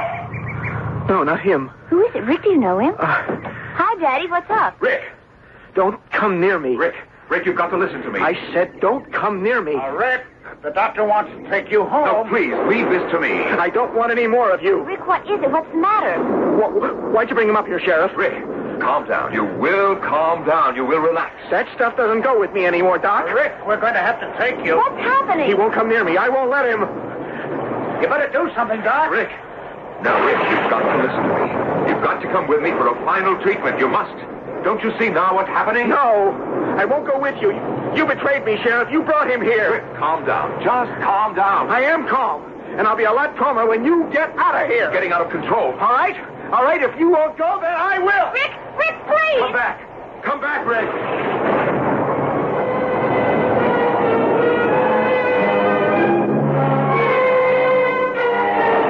Doctor, I've got every available man out now. Oh, we've got to find him. The thing is completely out of control. I don't know if we can stop it at all. Now look. There, up on Bishop's Peak. There he goes. If we don't get him soon, this whole town could be completely destroyed.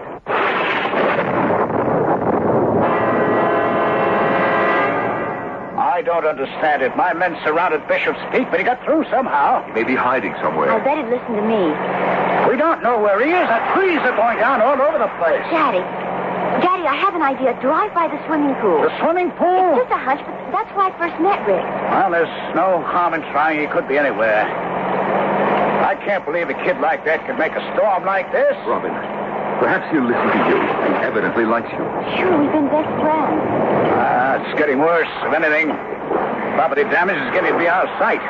Look, there, I was right. He's standing right there by the pool. He's trying to wave us away. Oh, let me out. I know he'll talk to me. It's too dangerous in this storm, Robin. I'll be all right. He's out there. It's best she goes alone. If you think he'll listen to her. Well, all right, Robin, go on. Rick? Rick, listen to me.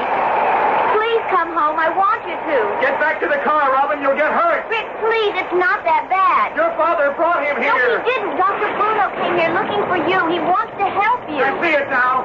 He made me this way. I thought he was nuts, but he did it. He really did it. Rick, please, for me. I trusted you too, Robin. And I can't trust anybody anymore. You can trust me. Rick, I didn't do anything to you. I can't help myself, Robin. It's just like always. Rick! Rick, that tree's falling. Rick, the tree! The tree!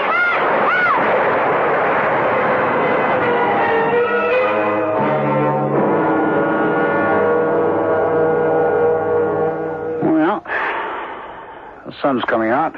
It would have to, with Rick unconscious. The storm couldn't continue. Well, Doctor, what happens when he comes to? I can't afford it. Who knows? But at least we can control him. When he regains consciousness and there's still a sign that the power is there, I'll administer the medication and put him under hypnosis. It's incredible. Trees and lines down, but... Well, fortunately, no property damage reported so far. It's unreal. I'm more worried about Rick than property damage. Excuse me, Mr. Slander's asking for you, Robin. Why don't you go in? He's awake. I'll be right there. Rick? Robin. Where am I? In the hospital. You've been unconscious for about 2 hours. Hospital? What happened? You were hit by a tree during the storm. I don't remember a storm. We were having a picnic. Rick, may I come in? Who's there? Oh, Dr. Bruno. I remember you. Yes. Tell me, how are you feeling? Dizzy. You do remember who I am? Yeah, Dr. Bruno. I was working with you for a while. What are you doing here? How are you? It's gone. It's over. What's over? Robin said something about a storm. Never mind, Rick. Never mind it. You're going to be okay. How's the patient? He doesn't remember anything. It's finished. He's normal again. Can I be sure of that? Oh, definitely. Otherwise, he would have reacted to me at once. I wish someone would tell me what happened to me. You wouldn't believe it either. Rick Slander stayed on in Rosemont. He eventually became manager of the hardware store, and he and Robin were married when she graduated from high school. People in Rosemont still talk about that awful summer. And even now, when the clouds gather and the weather turns chill, they look skyward, wondering if they're in for another one of those devil spells. I'll return shortly.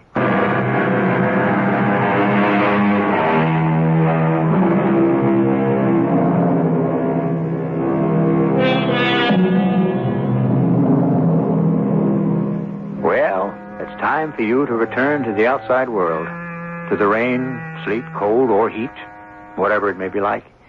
I might suggest, though, if the weather in your neck of the woods suddenly turns odd and unexplainable, you check to see if any strangers have come to town. You never know when Dr. Bruno might just get the idea to try another subject. I might also suggest you keep me company again here in my chamber of chills. I'll be waiting for you. Our cast included Norman Rose, Russell Horton, Bryna Rayburn, Morgan Fairchild, and Ralph Bell. The entire production was under the direction of...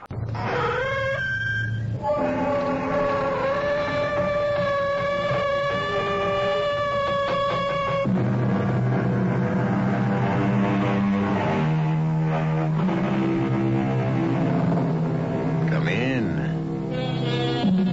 Welcome. I'm E.G. Marshall.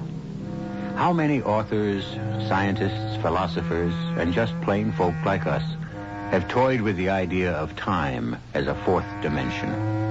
Theory upon theory, from the magnetic fields that open windows, from our everyday world to other worlds of the past or future, to the conception of all periods in time running concurrently like parallel rivers. That last, the theorem of Professor Jennings Andrews, who believed one had only to find the bridges to cross at will among the centuries between the past and the present, or from today to tomorrow. Hello, Steve McDonald speaking. Mac, it's Professor Andrews. Could you drop everything you're doing and come over to my house right away? Well, sure, sir, but what's wrong? It isn't... No. Our girl is fine. It's just that it's time to... Mac, I've got to share my secret with someone, and who else but you? Your secret, sir? Mac, I think I've done it. The discovery of the centuries. In fact, I know I have. You're not talking about the bridge. Yes, but only to you. No one else must know until I can prove it beyond doubt. But I'm convinced. I have built a bridge across time.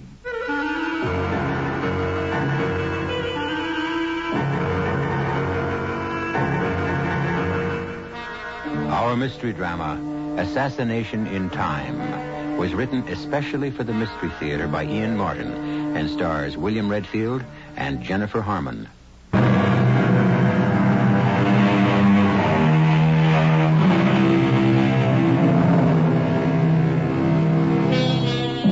Professor Jennings Andrews may be a familiar name to you, even if you're not interested in the field of metaphysics.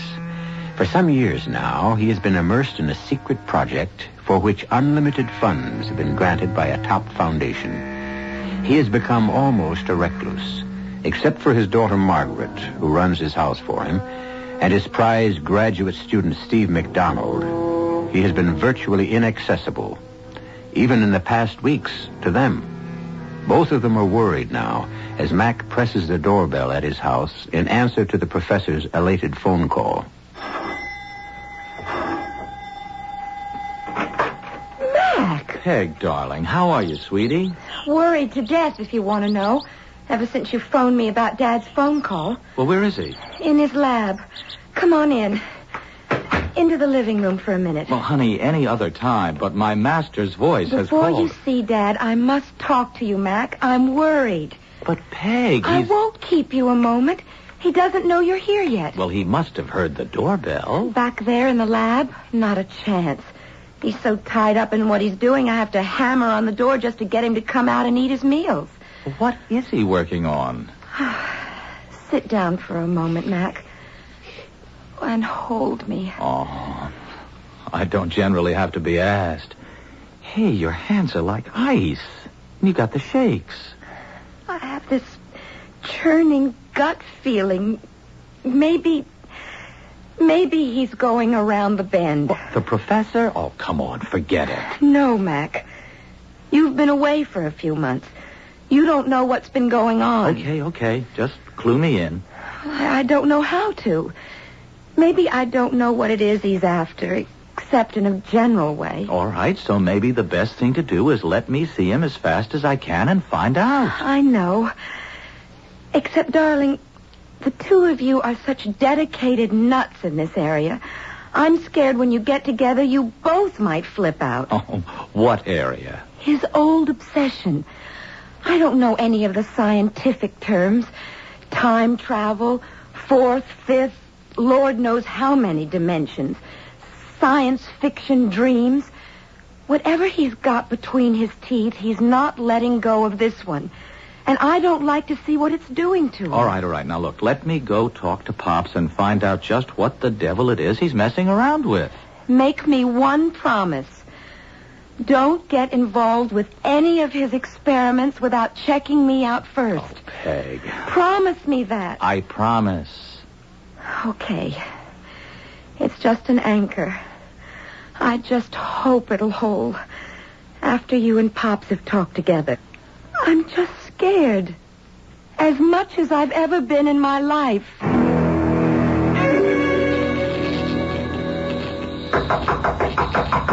Professor! Hey, Pop! Hey, Professor! Oh, I'm sorry, Mac. I didn't hear you. I was monitoring by ear as well as eye. Well, Yeah. Come in. All right. I'm trying to get him stabilized, you see. I don't know where he is. He? Who's he? Marco Polo. What? Oh, who? Marco Polo. Well, the humanoid or robot or whatever you want to call him stretched out on the astronaut's couch inside that isolation room there. I called him Marco Polo because he... Yes, but of course you can't see him now. Well, of course I can, Professor. There's nothing there. Although... Of course there's nothing there. I have him back in time now. But you can see the shape of his body where the restraining straps were pulled tight to hold him fast. Well, now, wait. I can see they're sort of shaped as though they were bound around something, but there's nothing inside. I mean, look, what's the trick? What holds them up like that? Some kind of magnet? Mac, that whole booth there inside is a magnetic field. There's a lead mesh buried in the glass so fine, so highly concentrated, that no radio or electromagnetic waves can escape. And you mean that's what holds those belts in those contours? No. That's Marco Polo's body. You mean he's invisible? Well, something like that. You can't see him, but in one sense he is there. Oh. But in another, he... There we are. He's arrived. Now, to activate him. Wait a minute. Arrived? Where? That's the only thing I haven't quite solved yet, because his functions are limited, you see. Oh. From what he's been able to bring back, I can only make educated guesses. My best estimate would be this time somewhere in the Middle Ages. But North America, I hope, on the East Coast, if possible. He might be able to bring back some trace of Indian habitation. No, wait a minute, wait. Are you trying to tell me that mass of knobs and buttons and switches that you're operating are controlling some sort of robot that you've sent time traveling? But of course I am. But, Professor, that's crazy. Why? That's cartoon science fiction. Oh, Mac, you're the last person I'd expect to find with a closed mind. Son, I tell you, I've scored a major breakthrough so incredible that it's going to rock the scientific world. Hey, Pops, now take it easy. Remember your blood pressure. Yeah, well, now you sound like Margaret. She's been hovering over me these days like a mother hen. Well, I can't blame Peg for worrying about you. She feels that you're just about to... Hey, what? Wait a minute. Oh, what's that? That's Marco Polo. He must be in trouble. It's a built-in alarm mechanism. Cut off that knife switch on the red panel. Roger. All right, I got it. Okay. Now keep your eyes on that isolation booth. Watch the launching table with the straps that interested you so. Now you're going to find out what holds them in that shape.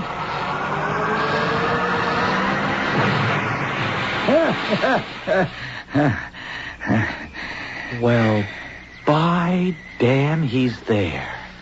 Just as you said he'd be. Yep. It's a good thing he's only a humanoid. Or all I'd have brought home through time would have been a dead man. You see what's sticking out of his chest? Yes, an arrow. Yeah. Well, I'm getting better.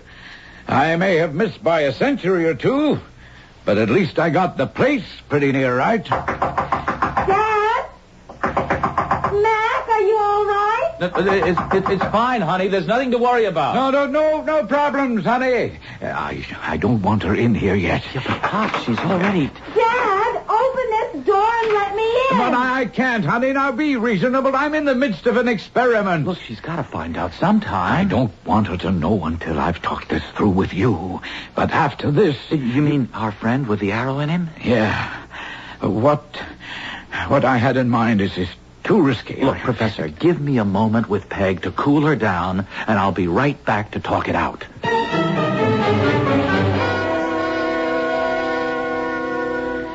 No, Mark. It's too much to ask of anyone. I should never have thought look, of it. Pops, I want to go. It's like being the first man on the moon. Oh, son, but there's too much danger. No, not when a human being is involved. Poor old Marco there has only a built-in reactor to danger after it happens to him. A human could anticipate it and could, just get out of it in time. If you'll excuse the pun. I don't know, Mark. I'd go myself, but to orient you to the panels and all the controls and just how to balance and counterweigh them, well, that would take months. No, the right one to go is me. There's only one hitch that I can see. Oh, I'm way ahead of you. Whoever you are, wherever you are, you're going to have to actually replace someone who has already existed in history. Yes. And that may control just where you end up. But remember, if it puts you in any danger, or it's too difficult to maintain the deception, just activate the danger signal and I'll have you right out of it. If I am myself, now maybe I'll really be that other person. And all my today identity will be wiped out. Then what happens to whoever it is or was, well, they might turn up here in the present. Ah, yes, but you see, that was the purpose of the straps. But nobody ever did when you sent old Marco Polo on his travels. Because he wasn't a living creature, just a machine. Oh. Still, might interfere with your return. It is a large hitch, you're right.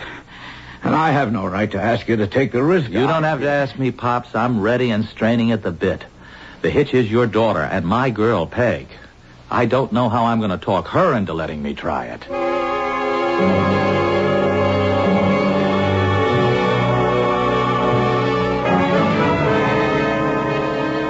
I honestly think you're both kooky. Peg, this is a breakthrough in science that's going to make your father a figure in history that dwarfs Newton, Einstein... And you have to be a part of it.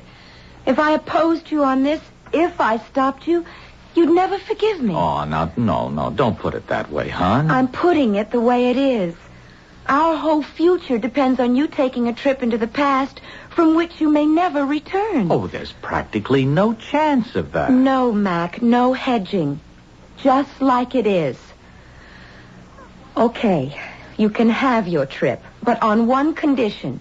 What? That I go with you.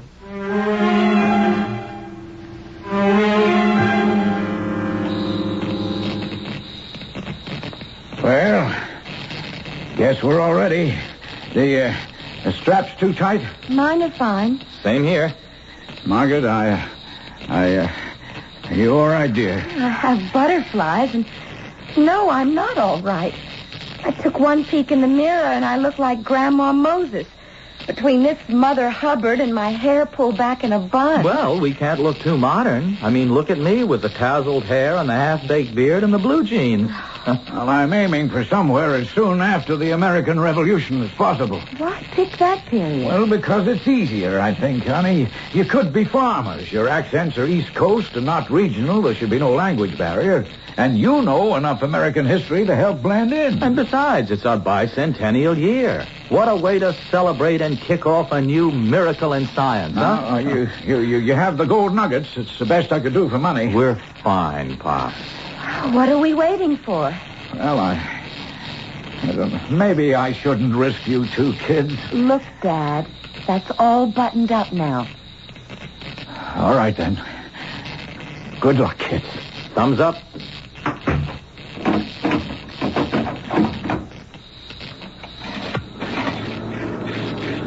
All right. I'm at the board now.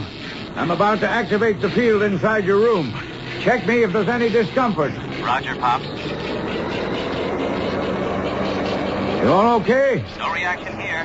Everything normal.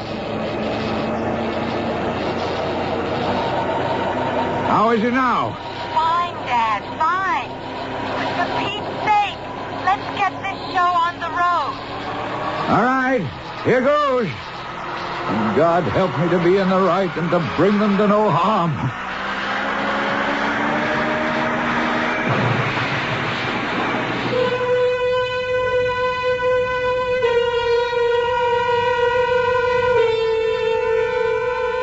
On the road, but to where?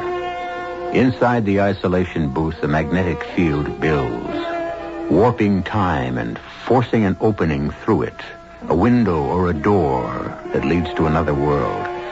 And suddenly, Mac and Peg are gone. Only this time, in their places, lie a strange young man and woman, still and as unmoving as death. I'll return shortly with Act 2.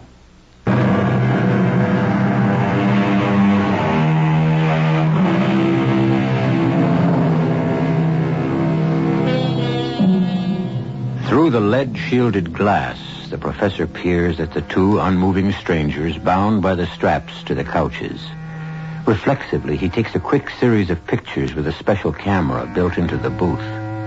Because of the tightly woven mesh, it is hard to distinguish features, but both man and woman are dressed in nightshirts.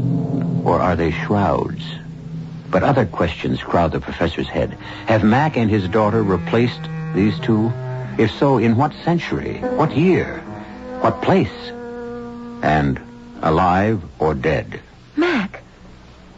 Mac! Wake up! Well, what? Why? Peg?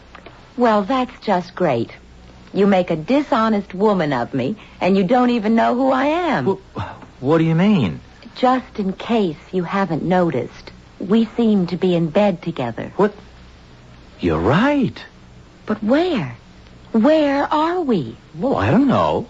And while it's question time, what are you doing with that silly cap on your head? What cap? Wait a minute.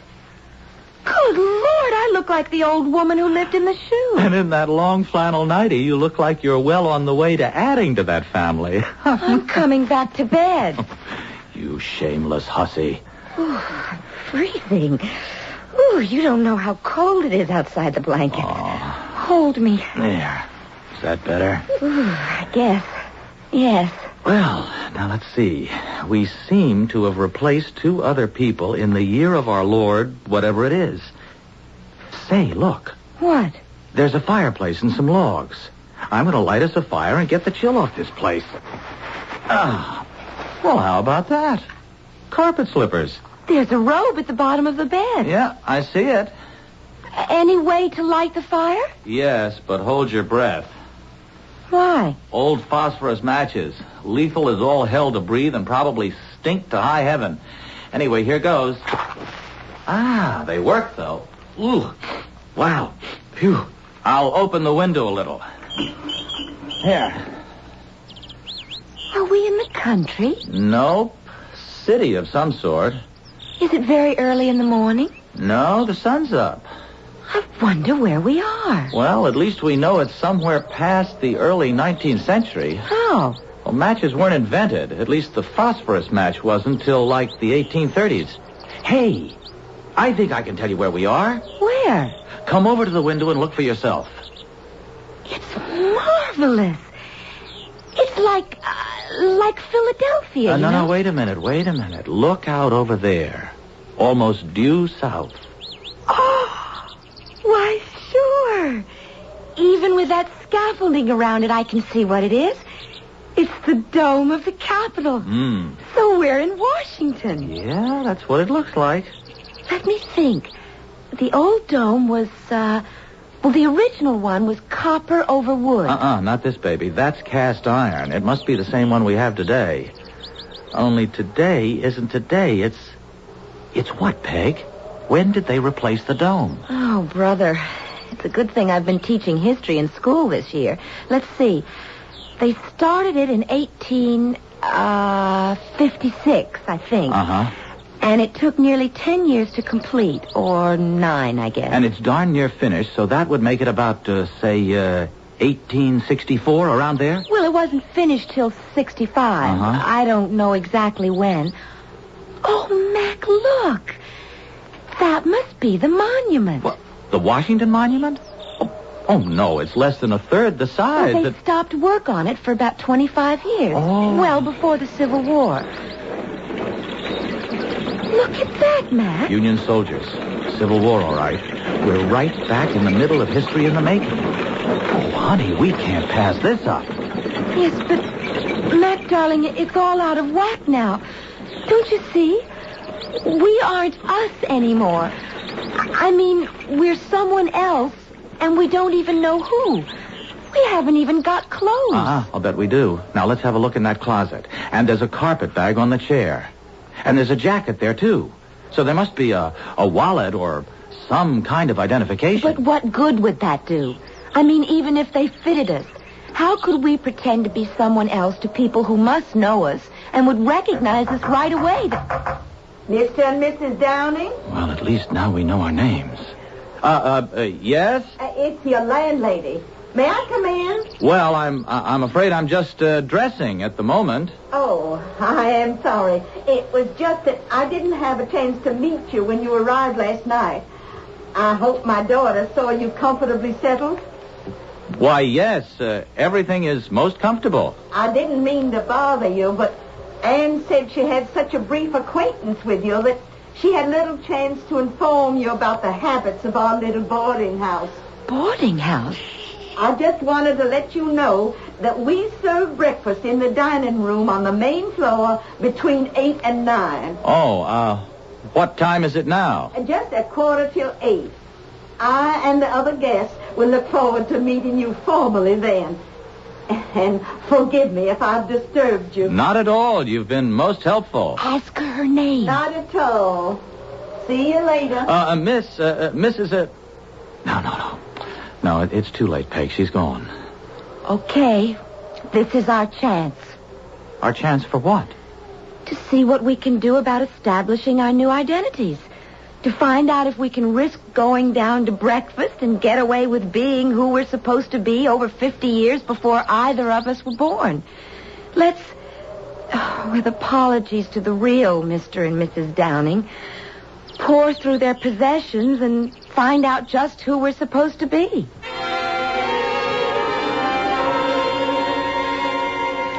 You look like Claudette Colbert or Joan Crawford in one of those old TV reruns of Hollywood movies. More like Vivian Leigh. You mean Scarlett O'Hara. I can't make up my mind whether you look more like a dinner bell, a tea cozy, or a pincushion. Okay, laugh all you want. But it isn't funny. I mean, I have a wire cage on under this skirt and about 8 petticoats. Oh, can you hook me up the back? Oh, sure. And I don't know what you're ashamed of. You look beautiful in a crinoline. I'm ashamed of someone else's clothes, someone else's identities, and prying into other people's private, intimate business. That's what I'm ashamed of.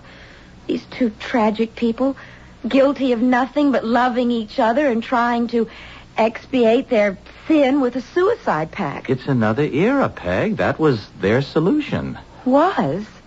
Well, is, of course. These two tragic people of yours are us.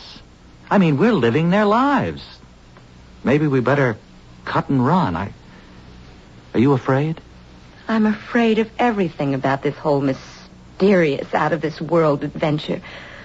But we're not going back till you make up your mind it's time to. I've forced myself on you, made you let me come along. I'm not going to be a drag on you. Mm-hmm. Aren't you finished hooking yet? I think. There must be like 50 of them. I wonder where they are. I mean the Downing. Oh, you mean Asa and Rebecca. Only her name isn't really Downing, remember. It's Mrs. Charlton Fryer. Poor Becky. Married to that horrible husband who won't let her go to marry Asa. Oh, my God. Do you suppose they've done it yet? Killed themselves? I don't see how. The pistols are here and still loaded. Then where are they? Well, if we're taking their place... Then they're in our century, taking our place. Yes, I guess that's the way it would work. Not necessarily, That but... wouldn't put Dad in any danger, would it? No, I don't see how it could. Not the way he had us strapped to the table. It means one thing, though.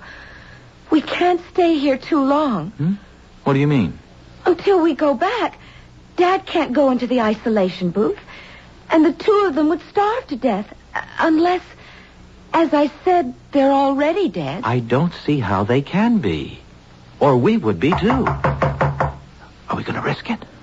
Well, we look enough like them in the photos we saw. And remember, only the landlady's daughter has seen us, briefly, and she's not here. Yes? I thought maybe you didn't have a watch and wouldn't realize what time it is. Well, just a moment. Good morning. Oh, good morning. As a matter of fact, we don't have the time. Well, I certainly didn't mean to bedevil you, but it's near the end of breakfast, so... Oh, my.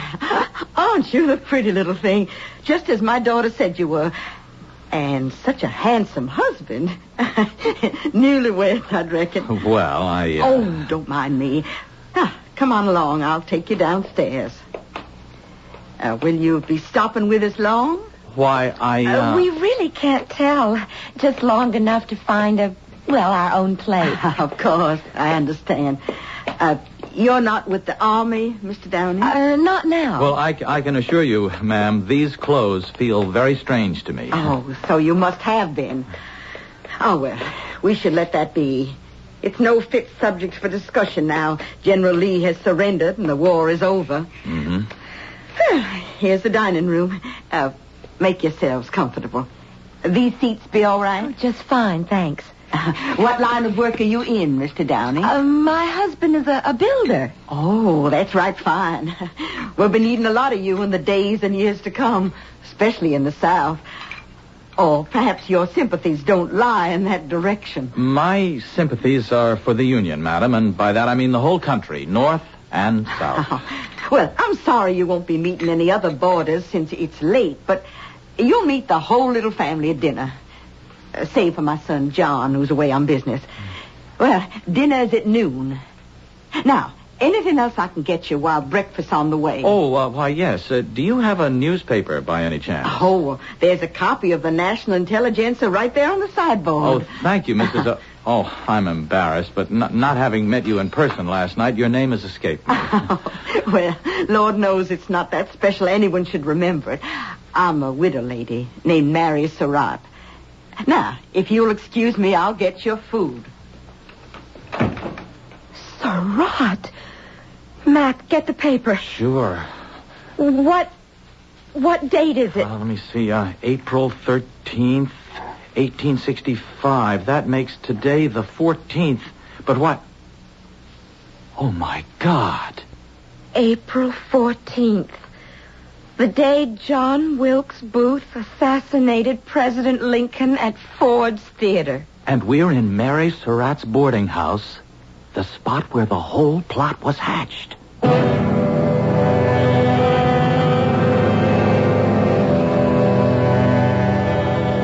If you or I had been in the position of knowing without a shadow of a doubt the dreadful thing that was to happen on this day, what would we have done? And how? That's the question that faces Peg Andrews and Steve McDonald, time travelers, who have it in their power to change history. I'll return shortly with Act 3.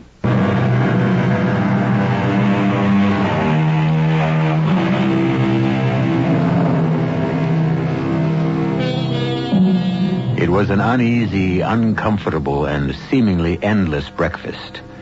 If Mrs. Surratt noticed Peg and Mac's agitation, she no doubt would have put it down to the fact that she had decided they were newlyweds. Finally, after choking down as much as they could of the ham and eggs, hominy grits, and tea, they were able to break away. Why, you two little lovebirds only nibbled at your breakfast. I'm sorry, Mrs. Surratt. Oh, I understand. I'm not so old I don't remember my wedding breakfast. I was a mite nervous, too. I wonder if you'd excuse me. I'd like to go back to our room. Oh, of course. I can quite understand your wanting to be alone. But I'll make sure you get called early enough to meet everyone and eat a good dinner at noon. Oh, perhaps you'd better not expect us for dinner today. No? Visiting friends here in Washington? No, we just want to have a picture taken and take care of a few errands, like going to the bank. Oh, Lord, don't you worry about that. I can see you're the kind to be trusted. But if you're having a picture taken, let me recommend Gardner's Studio. He takes all the honeymooners. And for the times, his prices are reasonable. Well, we'll remember that. And now, if you'll excuse us, we have a few things to straighten out.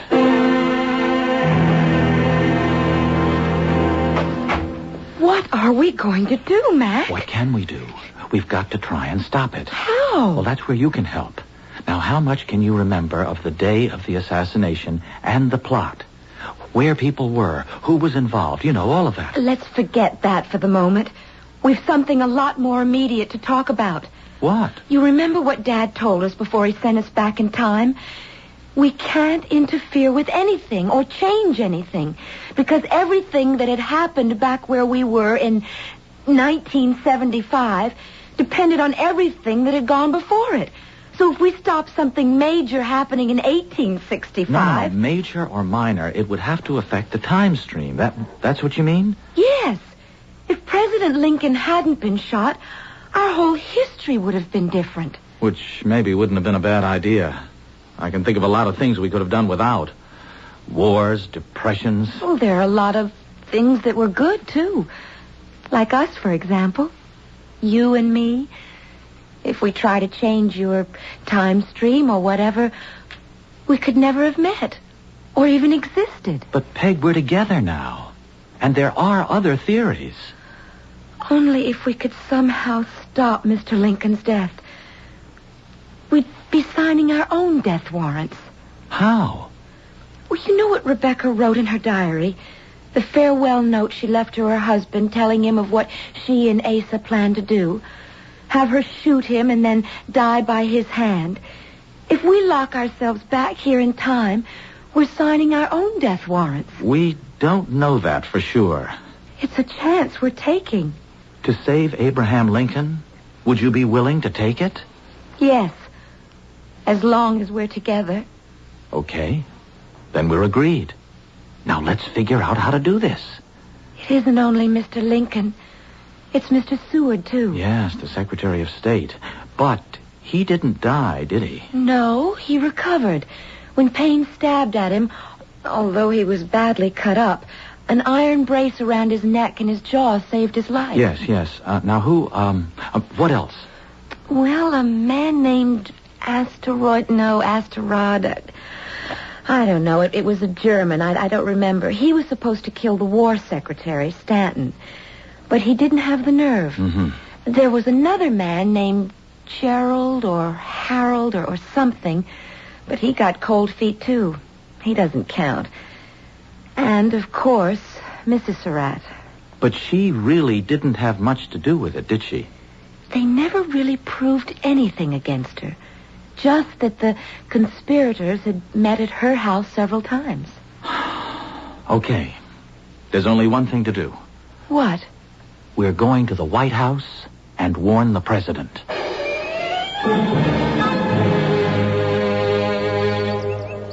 Well, if this is Pennsylvania Avenue, that must be it, but it doesn't look like the White House. It wasn't even called that then. Oh, I mean now. It's called the President's house. What are we going to do? I'm going up to that sentry and try to get in. I'm coming with you. Peg, there might be some danger. Some danger? What else is this whole thing? All right. Let's go. All right, lady, move along. Abe ain't seeing any more petitioners today. Hey, you. Where do you think you're going? I have business with the president. Yeah, you and what's left of the population. Forget it, mister. He's only one man, and anyways, he's tied up in state business. Now move on, will you? Please, officer, it's very important and personal. You can forget the flattery, ma'am. I'm just a plain foot soldier, Union Army, and I got no use for civilians today.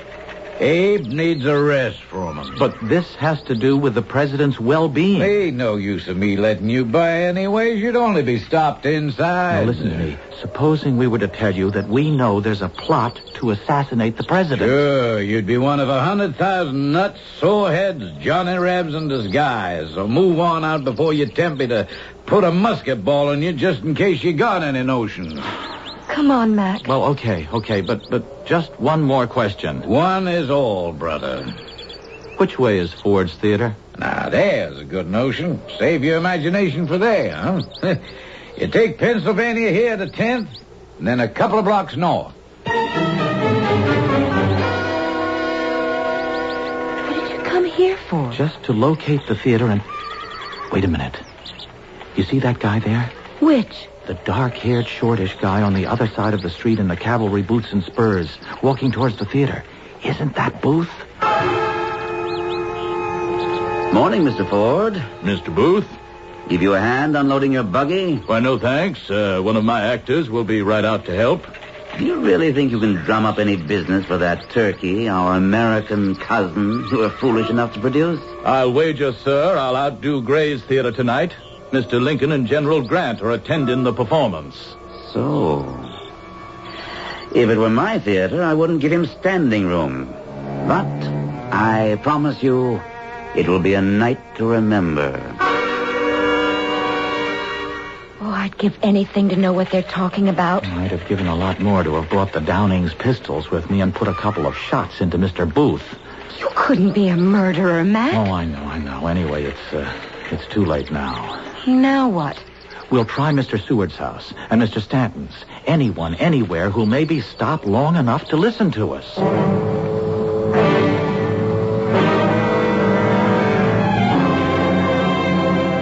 It's incredible, isn't it? Here we are with the knowledge to stop one of the greatest crimes in history, and we can't get anyone to listen to us. Maybe that's the way it has to be. No, Peg. I just can't give up yet. If there was just some way to get to Booth. I don't see how. Well, there seems to be a lot of activity around this house tonight. What? I don't know. Maybe there's a party now that supper's over. The front bell keeps jangling and people keep riding up. Wait a minute. You don't suppose... Look, the conspirators must have had a meeting once they knew Lincoln was going to actually be at the theater. Now, if they were going to... Well, where else? Look out the window, Peg. Easy, boy. Easy. By God, that's what it must be. That's the great John Wilkes Booth himself.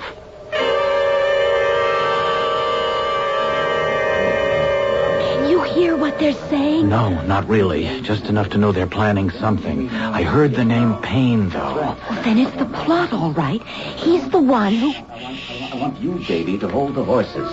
And Asterod, you will kill the Secretary of War, Stanton. Payne, my trusted friend, I leave the Secretary of State to you. You will make sure of Seward. Lincoln, I shall shoot through the head, and General Grant shall be dispatched with the knife. then down to the stage and to rive the startled audience with the ringing phrase, Sic Semper Tyrannis. And when I leave the stage for the last exit, I shall leave as the most famous man in America and across the world. Now, we must discuss the escape route by the Navy Bridge. Now, Davy... What are we going to do? First things first. Now, come on. Get the pistols and let's get out of here. Why, Mr. and Mrs. Downing, what are you doing downstairs? I thought you were off to bed. Well, we were just going to take a stroll, but it seems a little chill. Come, Rebecca, dear. Put on your wrap against the night air. Mary, what is it? An emergency, Wilkes. I must speak to you alone. What's wrong? My new boarders. They're Yankees. And I think they overheard the plot to assassinate the president.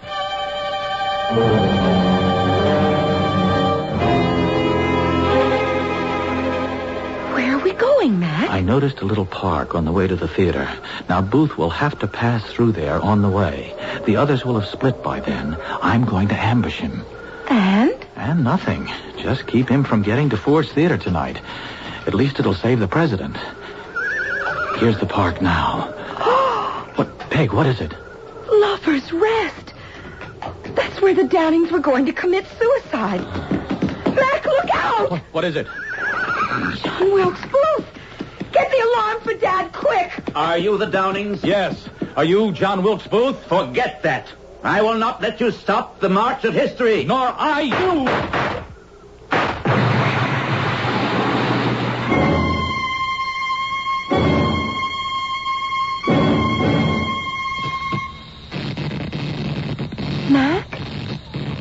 Mac, we're back. We didn't get shot? Or kill each other in that suicide pact? If anyone got shot, it must have been Asa and Rebecca. Hello, Dad. Oh, honey. Oh, children. Now, what's all this about being shot? Are you all right? Well, a bit shook, sir, but I guess all here. What happened with you while we were gone? Oh, sir, I had a couple of strange guests lying on the table strapped down. A girl in a crinoline dress? And a guy in a long-tailed jacket like they wore in the Civil War? Just about describes them. They lay like corpses. So that's all that happened to me. Now, what happened to you? We tried to stop Lincoln's assassination. You what? But I don't guess we succeeded. I mean, nothing's really changed, has it? Oh, no, I'm afraid not. President Abraham Lincoln did get assassinated by John Wilkes Booth on April 14th, 1865, the way we've always known. Well, of course, darling. Nothing could change that. After all, it's history.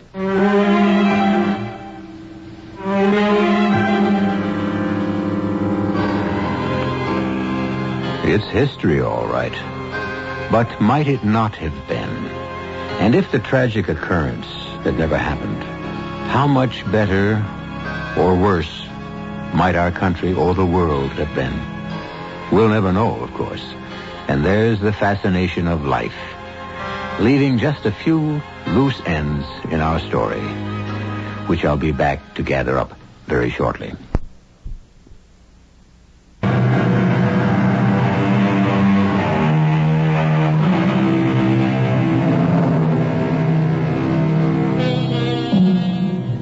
One final footnote. It is fascinating that in one of the Washington papers of December 15th, 1865, black bannered headlined with the assassination reports, buried in the back pages was a small note that the bodies of Asa Downing and Rebecca Fryer had been discovered in what appeared to be a suicide pact. The item might never have made the paper except for the coincidence that the death tryst was so near the now famous Ford's Theater. Our cast included Jennifer Harmon, William Redfield, Ian Martin, Bryna Rayburn, and Gordon Gould.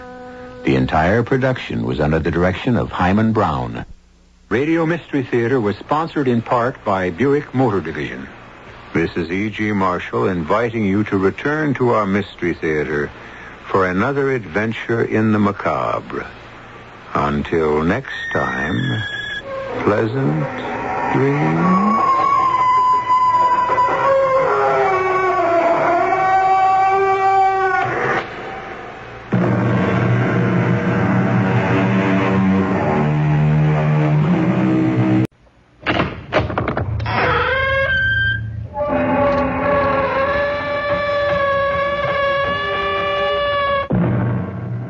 Come in. Welcome. Welcome to Mystery Theater.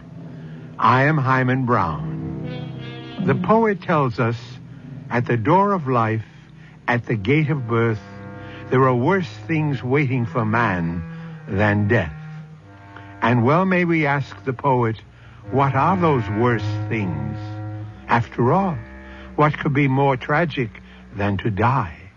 And the answer, perhaps, it is more tragic not to die when your time has come and your life is over. And what are you trying to sell the suckers now? Rosie, this one can't miss. You know what I got here? What? Eternal life. So? What do you mean, so? I feed you the blockbuster and all you can give me is so? Now, I'm not sure how many people would want to live forever. What are you saying? Wouldn't you? Well, I'd have to think about it.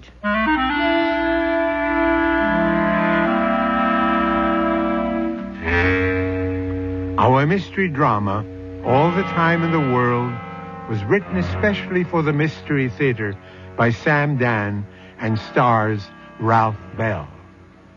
I'll be back shortly with Act One.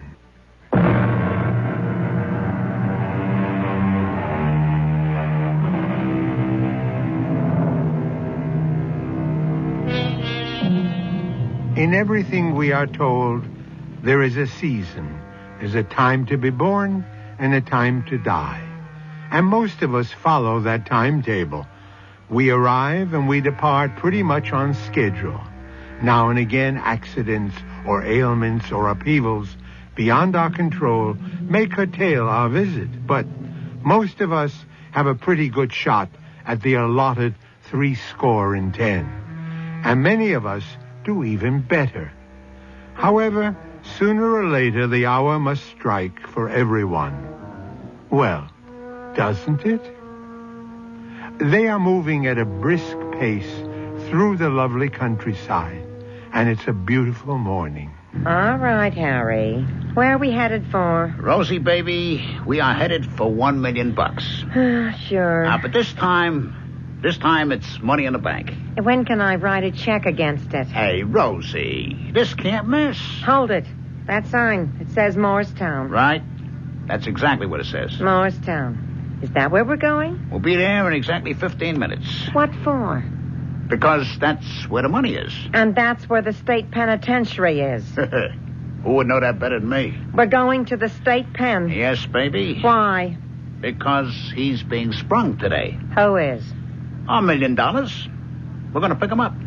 If you think you're going to bring home some bum for me to take care of... He's not a bum, Rosie. He's a pal of mine. He's guilty until he can prove himself innocent. Which, if he's a pal of yours, he will not be able to do. No, Harry. I'm putting my foot down. You turn this car right around now. But, baby, he's got no place else to go. If he's got $1 million, he can find a place without any trouble. Rosie, I didn't say he's got $1 million. What I said was, he is $1 million. I don't understand you, Harry. Of course not. And I don't understand you either, Rosie. That's what makes our relationship so, what word am I looking for? Doomed.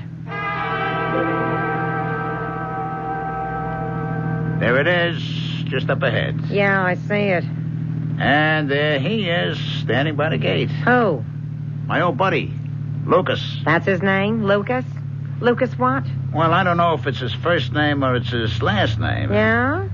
Well, it would seem to me you don't know him very well. I know him well enough to make $1 million. Hey, Lucas! Hey, up in the back. Atta boy. And we're off. Been waiting long, Lucas? No. Lucas, say hello to Rosie. Hello, Rosie. My pleasure, I'm sure. So, here you are, Lucas, with the new suit. Some suit. And a cardboard valise. And a $20 bill, right? Yeah. So, how does it feel to be out, Lucas? All right. Hey, Lucas, I'll bet this is the first time you ever rode in an automobile, eh? Yeah, I guess so. How do you like it? It's fine. What have you two guys got going here? A vaudeville routine? Hey, come to think of it, when did Lucas ever have a chance to ride in an automobile, eh? Oh, how long has Lucas been in the slammer? A long, long time, baby. Yeah? What'd he do? Why were you jugged, Lucas? This time? I don't remember. What do you mean you don't remember? Rosie, baby, not everybody has such a good memory. What does he mean this time? I happen to know his record. This time, he was up for murder. Murder? Yeah. It was during an armed robbery. It's coming back to me. I remember now. Stop the car this minute. What for? You are not going to bring home any strong arms. Rosie, we have to give Lucas a break. No. Now just look at him. Isn't he the nicest, mildest guy you ever want to see? He's out. The man paid his debt. He served his time. You spell that O-U-T. He did his 99 years. And furthermore, if you ever think... He what? He was inside for 99 years. Harry, what kind of double talk are you giving me? This is a man who was sentenced to do 99 years. So he did his 99. And here he is. Nobody does 99. Here's a man, he looks, 35, 40, maybe tops. How can he have served 99? He's got the documents to prove it. What documents? For the next 5 years, Lucas has got to report once a month to his parole officer. He's got this card. Show the card, Lucas. Harry. Just look at the card, huh? What does it say? The state of New... You see? It's an official document. Lucas, sentenced in the year 18... Oh, no, they have to be kidding. You're looking at the thing there in black and white, and you still won't believe it, To serve a term of 99 years in the state No. I still say it can't be. Lucas, how old are you? I don't remember. I couldn't believe it myself at first. At least 140 years old. Oh, no. What do you mean, oh, no? People live that long, don't they? I never heard of it. Besides, he looks younger than you do. Well, so much the better. For what? For our chances of making $1 million. Oh, yeah. How many times have we had this talk before? But this time there's a difference. Yeah? What is it? Lucas. All right, Mr. Lucas, you may put your shirt on. Well, Doc, what's the verdict? Verdict? How old would you say Lucas is? How old? I'd say he has the heart, the lungs, the arteries, all the vital signs of a man in his 30s. His 30s, eh? Say his late 30s. Thank you, Doc.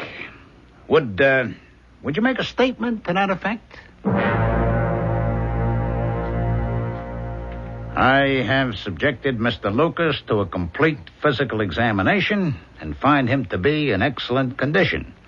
I would state that his health is above average for a man 40 years of age. This is the old ball game, Rosie. Yeah, well, all I know is this has cost us $75.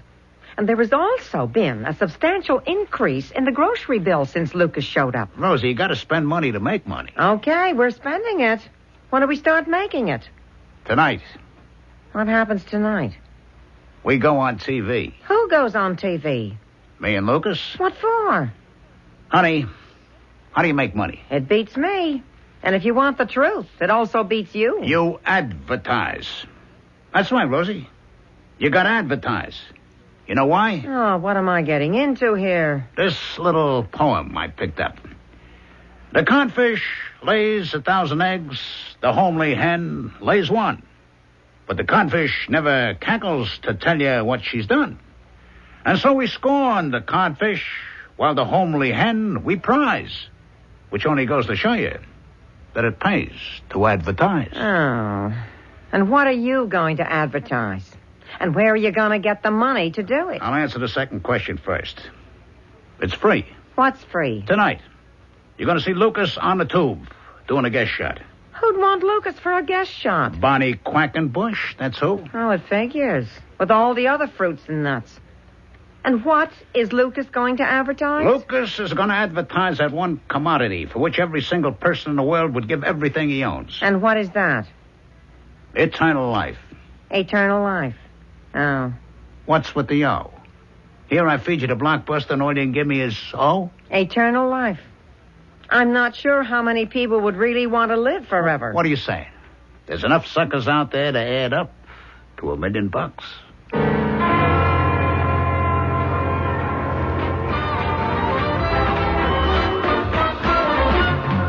Hi, out there in Tubeville. It's me again, Bonnie Quackenbush. And look at whom we have for you in the Quack Pack tonight. Oh, wow. Ain't he a handsome thing? But remember, girls, Bonnie saw him first. And his name is Lucas. I'll say hello to the pack, Lucas. Hello. Sexy, right? Well, here's what's been happening. When the studio pack came in, we asked each and every one to write down how old they thought Lucas is. And I got all the answers right here. And they say 35, 36, 37. Oh, that's how they've been running, 35-ish. Now, all of you, take a good look at Luke and give us your guess. A little speculation music, please.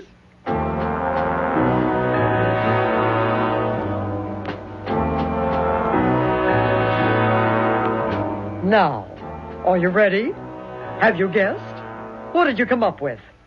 Well, you're wrong. Tell the pack how old you are, Lucas. Go on, tell them. I don't remember. Of course not. If I were as old as you, baby, I wouldn't want to remember either. But here is Lucas's best friend, Harry Barrows. Harry, yak at the pack. Thank you, Bonnie. I have here a statement. A signed statement. From a fully ordained doctor of medicine. Which says... Lucas has the body... the physical equipment... of a man in his late 30s. Go on, Harry. Give us the zinger. If you consult the records of the state penitentiary up at Morristown, you will learn that Lucas has just been discharged from prison. Oh, we certainly hope that Lucas has learned his lesson, don't we? Yes, Bonnie. He certainly did, because he had a long time to think about it. So long that he'd even forgotten what he'd actually done. And how long a time was it, Harry? 99 years. You are saying, then, that exactly 99 years ago, Lucas here was flung into the Bastille. You could look it up. So, how old does that make Lucas? Your guess is as good as mine.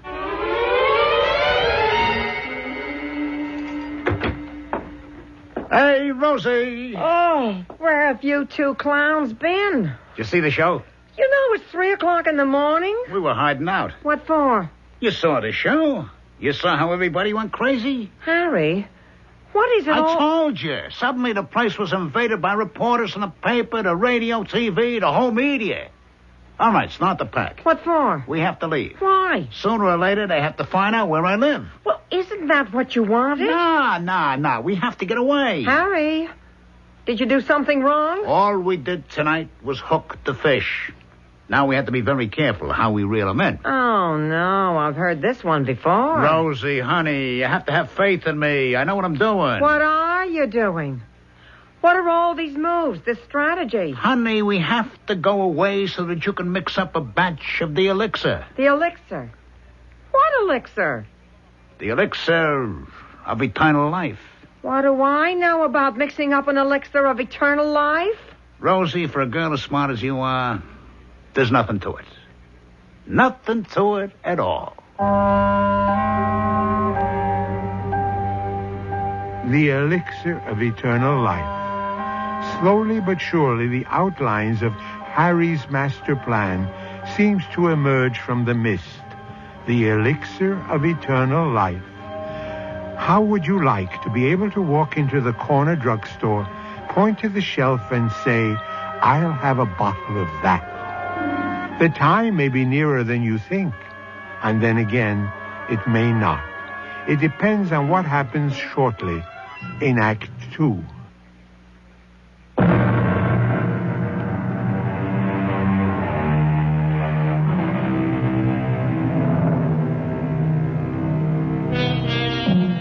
What can I tell you? Only what the record states. And what does the record have to say for itself? This, that a man named Lucas was sentenced to serve a term of 99 years for armed robbery and murder. Well, The 99 years have elapsed, and here is Lucas, still alive, looking no older than the day he went in. They had to set him free, and they did. And here we are. What is this elixir of life, Harry? It happens to be our $1 million. Uh-huh. Look, Harry, I'm going on record right now. Now, please, Rosie, we got no time. We have things to do. I have been through one scheme after another. I lose track of all the hustles, the flim-flams, the capers. But it doesn't matter. You know why? Rosie, all your hustles and capers. You know what they all got in common? They don't work. Rose. They do not work. Never in your life have you ever succeeded in making a dishonest dollar. Okay. So if you got no confidence in me, why do you stick around? Because maybe it's your fate. After all, everybody does what he's meant to do. And what was I meant to do? Fail. Hey, look, we have to get out of here. Lay low. See? You go on TV to advertise, to attract attention. And then when you get it, you want to disappear. Now, why? Will you start to figure out how the elixir of life eternal should taste? While Lucas and I load up the car?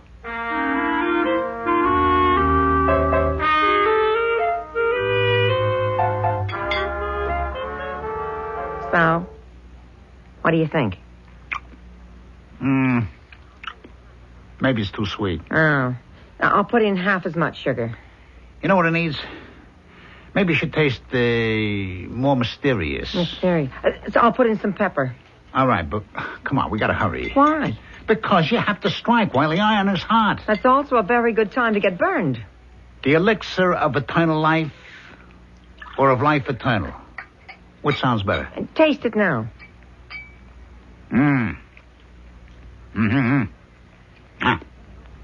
It's almost there.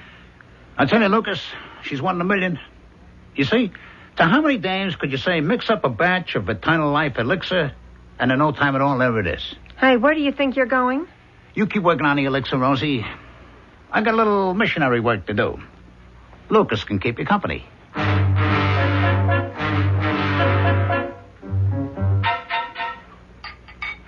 So, taste this one, Lucas. Oh, no, huh? No big hit either, huh? Well, let me see.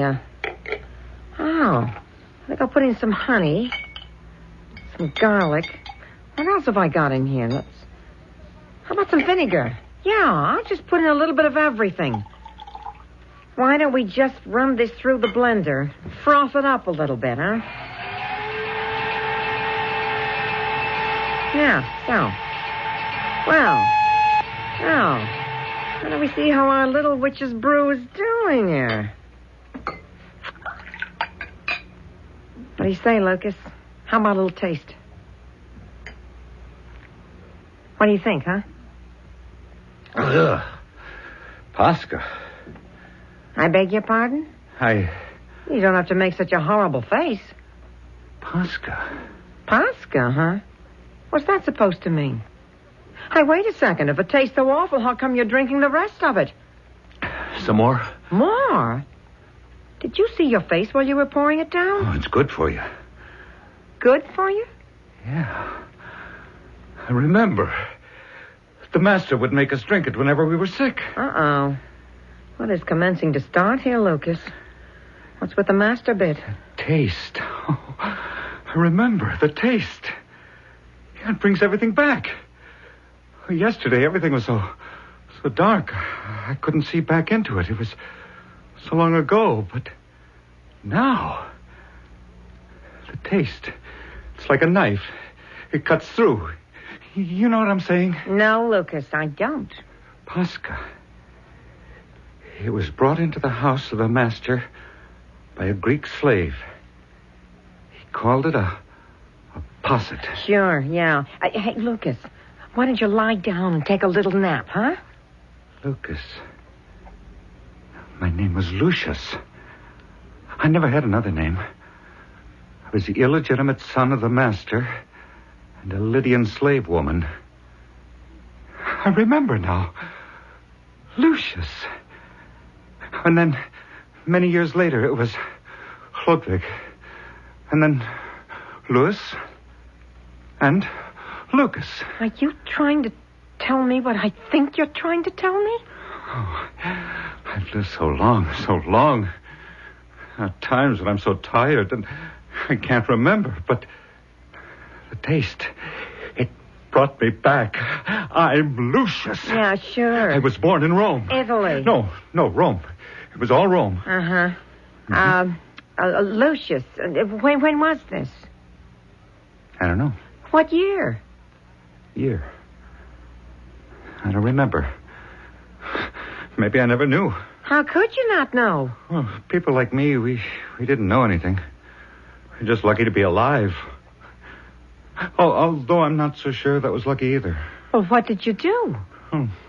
Most of the time we were hungry. When we got sick, very sick, they'd take us to the master.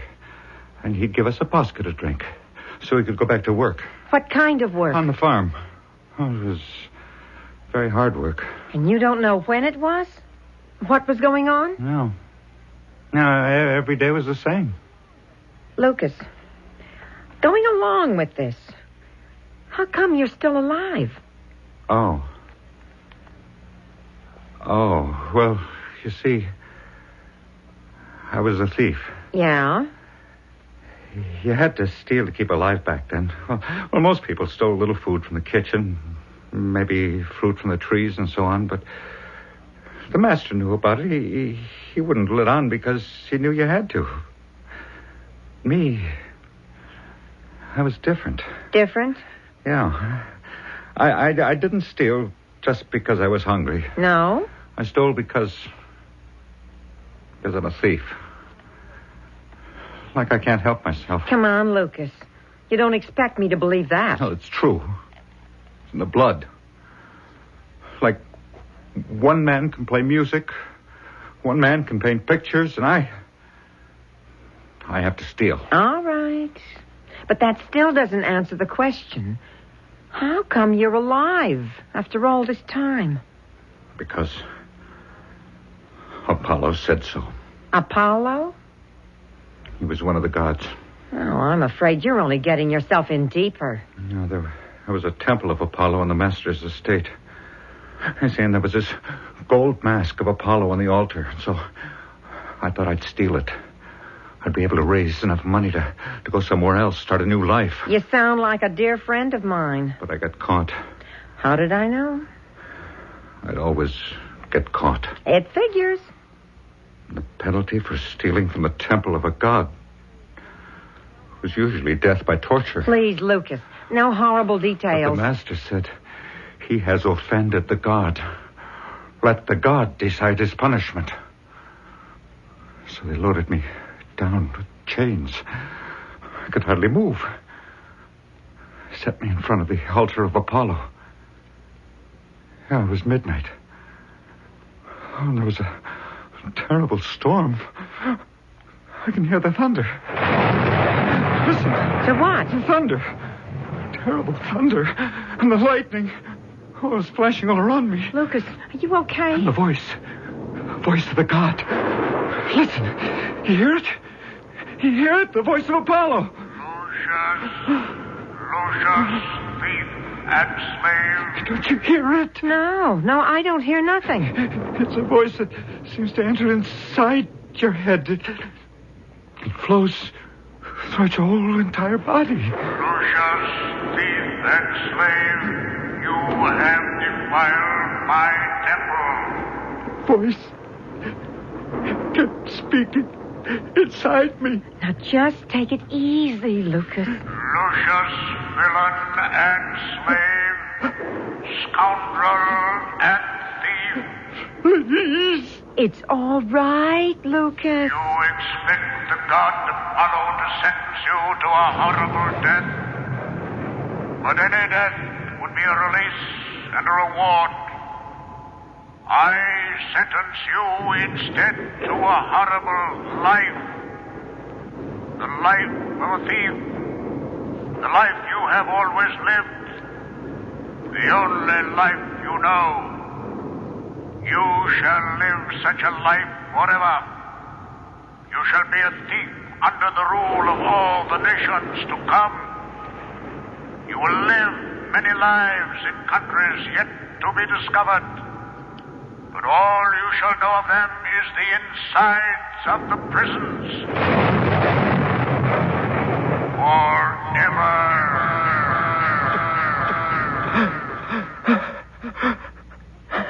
Lucas. Lucas, you okay? Here, drink some of this. I remember. The taste made me remember. So, you have to be a couple of 1,000 years old, right? I'm old. I'm very old. What happened, Lucas? Didn't you ever catch on? Couldn't you see there's no percentage to it? In all these years, couldn't you decide to make something out of yourself? How? How long does a guy have to be a sucker? I was born poor, ignorant, a slave. I never had a chance to learn anything. All I knew how to do was steal. And you didn't know how to do that too good either. But it's my trade. I don't want to do anything else. Look, the last time I was in prison, it was for 99 years. Now, I'm free. I know I'll have to steal again. Now, Lucas. Yeah. When Harry brought us here to this place, I noticed a store down the road. I know, soon, very soon, I'm going to break in there. Lucas, you mustn't. I can't help it. With your luck, you have to get caught. It isn't luck. It's fate.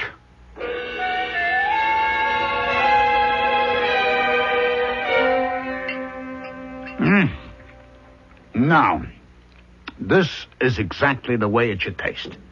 This is the elixir of life eternal. And what are you going to do with it? Why, Rosie, honey, we're going to sell it. Oh, we're going to sell it, huh? Everybody's seen Lucas on the TV. Everybody knows how old he is. I don't think so. But go ahead. So this is what Lucas drinks. You see? This is the elixir of life eternal. Okay? Harry, how do you expect me to make enough of that stuff in a kitchen? Now, let's see. You got a whole blender full of it, huh? That should be more than enough. More than enough for what? More than enough to make $1 million. Our friend Harry certainly has that $1 million on his mind. That $1 million that always seems to elude him. The goal that shines so brightly up ahead, but remains ever out of reach. All right. Is this to be the time? You can see he has quite a bit going for him. Within a few moments, we shall be involved in the third act and the revelation.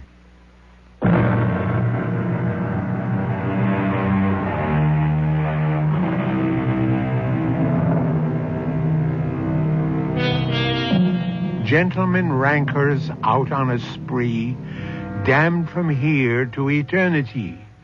So wrote Mr. Kipling. From here to eternity is a long, a limitless time. But it seems to be stretching out ahead for our friend Lucas. Our other friend Harry has the idea that he can make a good thing out of it. You mean just this pitcherful of this elixir of life eternal will be enough to make $1 million? You heard me. How?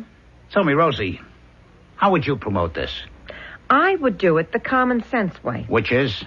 Harry, you went on the TV. You exposed Lucas to millions. Here's a man who is over 100 and he looks less than 40, right? Go ahead. Okay. So the rubes are looking at him Popeye. Now you should say, listen, suckers, here's the secret. This is Lucas's own secret formula. This is what Lucas drinks every day. This dandy little elixir of life eternal. Here it is. $1. And 1 million saps will dig down. Which means I'd have to go into business. I'd have to buy 1 million bottles, hire labor, get involved with payroll taxes. Okay, you just talked me out of it. Let's forget the whole thing. Lucas is starting to get a funny look in his eyes. I haven't stolen anything in 99 years. You just control yourself, huh? I'll try, yeah, but I don't know if I can. Here, drink some of this good old elixir, huh? Why should I try to sell 1 million bottles of $1 apiece when I can sell one bottle for $1 million? And who's going to give you $1 million? I'll be back within the hour with a certified check. I'm scared. Of what? I don't know. But it's not going to work. What do you mean it's not going to work? Rosie, why can't you have faith in me? I have faith in you, Harry. I have faith that you'll go to jail, as usual. You see the possibility. You see the potential. Eternal life. How can I miss? You'll find a way, Harry. You always do.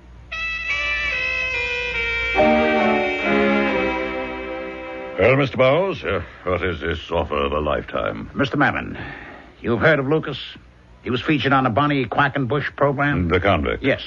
Well, Mr. Mammon, he is more than just a convict. Come to the point.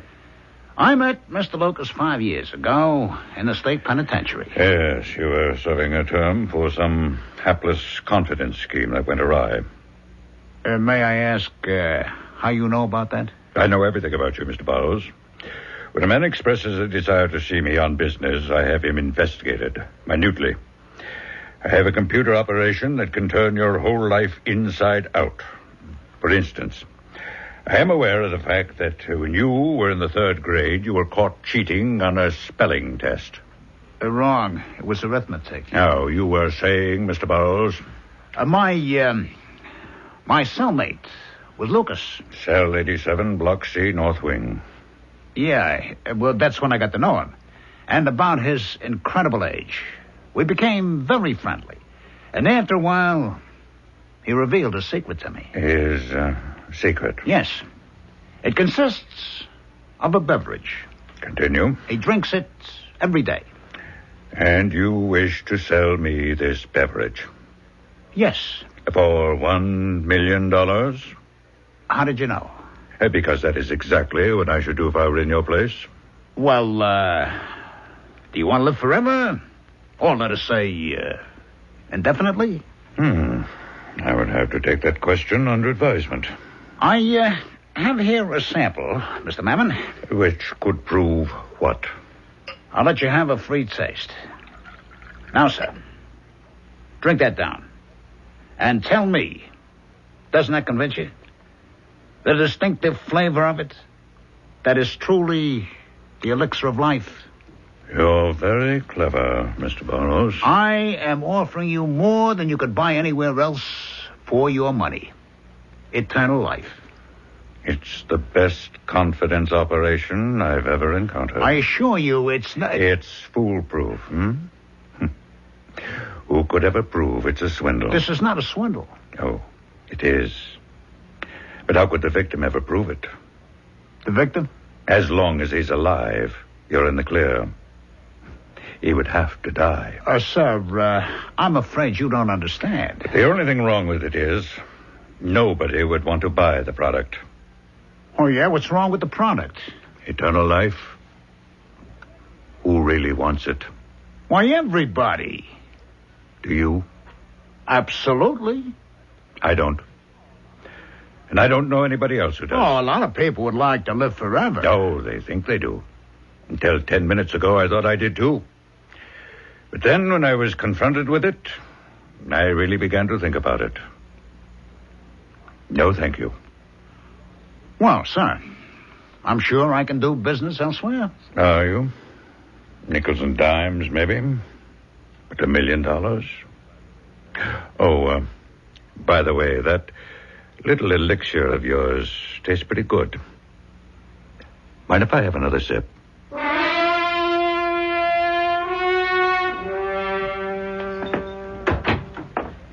Where's the $1 million? Well, Rosie, Do you have it in one big bill or a lot of little ones? We're having temporary difficulties. Yeah, and it looks like they might become permanent. Oh, come on, what are you saying? It's been on the news about Lucas. What about Lucas? They're saying he's a phony. Who is? Everybody. Your friend Bonnie Quackenbush should be on right now. Turn it on. Listen. How could it be a phony? I saw Lucas's records. Yeah, well, go figure. Turn on the set. Has the pack ever been taking flack? About what? About Lucas. Seems it's a hoax, folks. Yes, indeed. The show caused so much chatter. that we decided to investigate the records at State Pen. Well, it seems that they goofed somehow. A man named Lucas was sent up 99 years ago, but he died. I don't know if they buried somebody else or what, but his records got confused, and the man you saw on this show last week wound up with them. Maybe it'll never get straightened out, but one thing for sure, nobody could be 140 years old and not look it. I guess you've heard enough. I don't understand it. Eternal life. I thought people would beat down the door to get it. It sounded foolproof to me. It was. Only thing wrong with it was you. Me? Yes, Harry, you. It had to fail because you're fated not to be successful as a con artist. It doesn't matter what the hustle is. Now, what kind of talk is that? Fated. It's your destiny. Destiny. So the story about Lucas just killed it, that's all. But I should have been home free before it broke. What do you mean before it broke? Were you expecting it to break? Well, sure, weren't you? What do you mean, wasn't I? You knew it had to be some kind of swindle. You didn't actually believe Lucas could be 140 years or so old. How could a man that age look and act so young? He's not 140 years old. That is definite. Well, that's what I just told you. His real age would be closer to, about 2,200. Hey, Rosie, is this you talking? Those are the facts, Harry. He told me. He told you what? He was born a slave in ancient Rome. That's what Lucas told you? Yeah, he remembered. And he was a thief. And because he tried to steal something from an ancient god named Apollo, he was condemned to live forever. So? Why was that a bad deal? As a thief. As a 2-bit coffee and cakes thief. Always in and out of jail. This is what he told you, huh? Yeah. And you believe him? Yes, Harry. I believe him. Where is he? Where's Lucas? Last I saw of him, he was in the other room having a nap. Let's get to the bottom of this. Lucas? Hey, Lucas! Hey, wake up, Lucas. He's not here. Where would he go? It's nighttime. Harry, I'm scared. Why? He said he hadn't pulled a robbery in 99 years, and he just felt... Well, he felt he couldn't sit still anymore. Well, where would he go? He said something about the store down the road, and how some night he'd just have to break in there. I gotta stop him. Harry, it may be too late. He doesn't have a chance. Old Hopkins, a storekeeper's a deputy sheriff. He sits up all night with a shotgun. Maybe Lucas didn't get there yet, huh? I'll take the car. I'm going with you. No, Harry! No. One of us has to stay out of jail.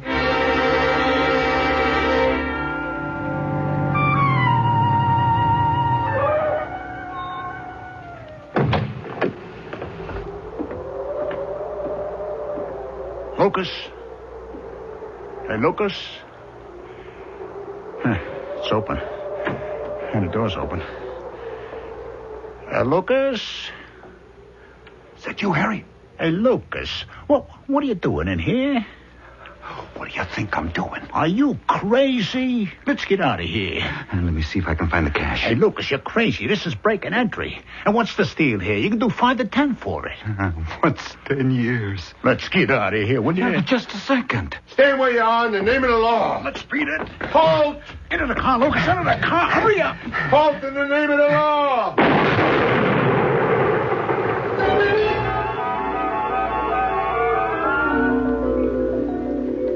Thank you, nurse.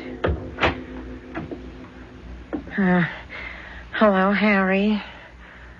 How do you feel? Different. Yeah, well, that's to be expected. You've been unconscious for 3 days. Oh, yeah? Well, I feel different. In a funny kind of way. Like what? I don't know. It's as if I'm a different kind of person. I thought I was dead. Yeah, well, they all say it's a remarkable recovery. Some even believe it's a miracle. It happened right after the transfusion. What transfusion? Well, you needed blood. So it happened that Lucas was your exact type.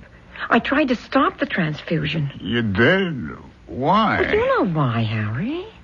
You're going to be just like Lucas now. But, of course, I couldn't explain that, so they went ahead. What do you mean? I'm going to be just like Lucas? You're going to live forever. Just like him. Rosie, You can't believe that. I can, and I do. I don't want to live forever. I'm sorry, Harry. Wait. Spend forever going to jail for confidence schemes that don't come off? You could try to become another person, Harry. Yeah, but I can't. I can't any more than Lucas can. Well, at least you'll be company for each other. You won't be alone. Hey, Rosie, this thing, if it's true... You know it's true. It has to be true. Rosie, come with me. Where? Into, well, I guess into forever? Into life eternal? No, Harry. No. It's not for me. Oh, Rosie, don't you love me? Oh, I do, Harry. But just for one lifetime. And you're going to spend a lot of this one in jail for that attempted robbery. Rosie. Besides, a gentleman called on me the other night. Mr. Ambrose J. Mammon. I believe you know him. Mammon? He's just crazy about this drink I put together. Well, that was my elixir of life eternal. Except we're going to call it Posca. It makes a wonderful tonic, Harry. If you don't believe me, ask Lucas. Rosie, you can't leave me. Harry, you're the one who's going to leave me. I could never find anybody like you. Never. Oh, I don't know. You're going to have plenty of time, Harry, to look. You'll have all the time in the world.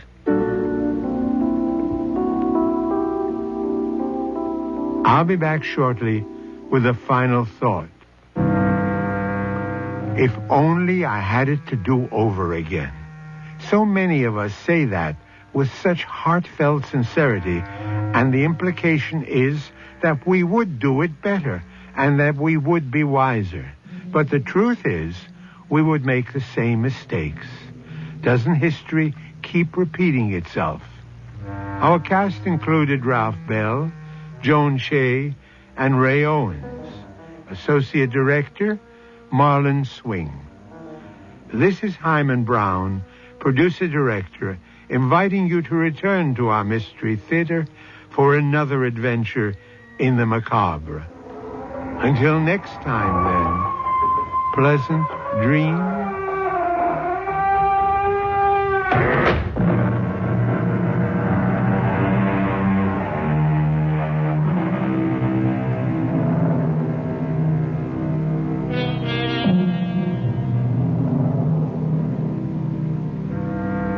The CBS Radio Mystery Theater presents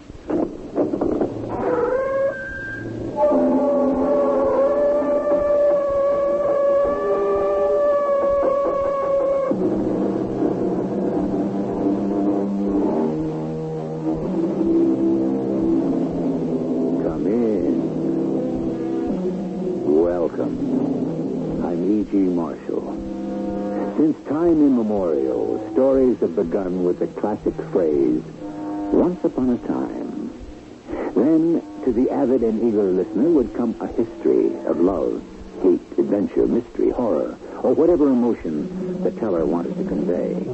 But history, like all words, is not necessarily what we think it means. Its basic definition is a narrative of events connected with a real or imaginary object, person, or career. Note that it does not confine it to the past. So, here is a history of the future, the kind that begins, supposing if... We recognize your presence, daughter. What is your desire? Not mine, but the Earth creatures. He demands an audience with you. Demands? He says that if he is not returned immediately, his people will send their ships against us and shoot the mothership out of the sky.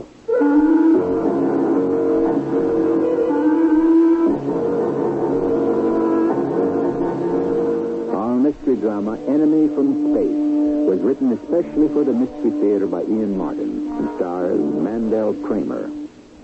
I'll be back shortly with Act One.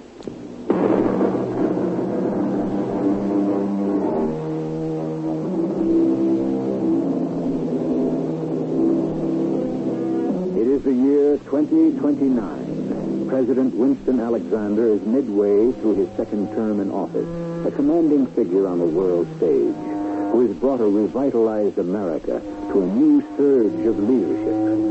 The unfortunate breakdown of arms limitation talks have more than ever isolated the two superpowers. And with nuclear proliferation a fact, the only hope of the world is that the two superpowers are at last nearing a major accord that will mean peace.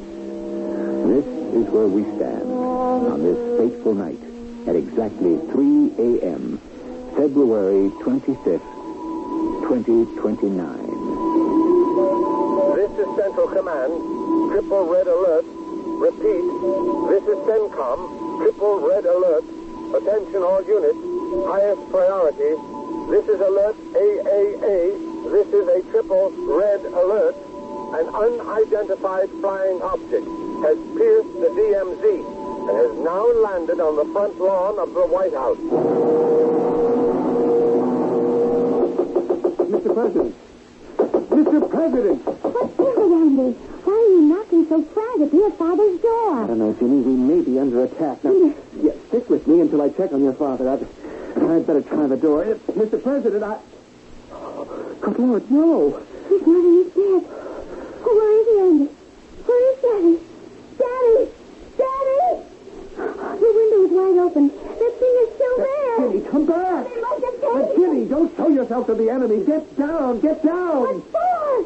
They're not paying any attention to us. That is some kind of warcraft out there. They might fire on you. I don't care what they do to me. They've got my father. Who stopped them, Andy?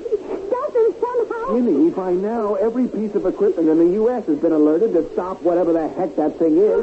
That nobody wants to see the president kidnapped. But we can't bring any firepower to bear on him without risking your father's life. What are you and the rest of you little soldiers going to do? Well, I can't tell you exactly. There are contingency plans for things like this. What? I don't know. I'm not a member of CENTCOM, but there must be something that... Attention, please. Attention. There is no cause for alarm. We come in peace. This is Commander Barg aboard the spaceship. We are a communications vessel from the matrix of the mothership Nicholas 7. We seek information only and have borrowed your President Alexander in order to get it. He is quite safe. When we have completed our talk, he will be returned unharmed. I don't believe him, Andy. Why doesn't he let Daddy say something? To reassure you, we will let President Alexander talk to you now. I realize this is very unusual. For everyone's best interest, I ask you to call off all alerts and to take no action for the next 24 hours. I am assured by my unexpected host that I am in no personal danger, nor is anyone else. I am being taken to meet Commander Vard's superiors for some as yet unrevealed reasons.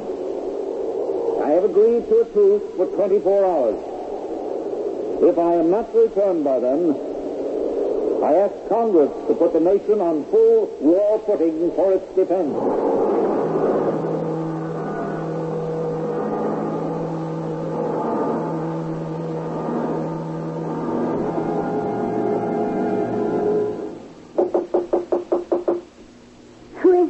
Colonel Harris, Miss Alexander. Oh, just a sec. Oh, come in, Andy. Any news? No, not yet. Oh, do I have to be cooped up here like this? Shinny, do I even have to answer that? You know what it's like out there? Panicsville. Oh, what do you think it's like in here? Inside me? Oh, hold me, Andy.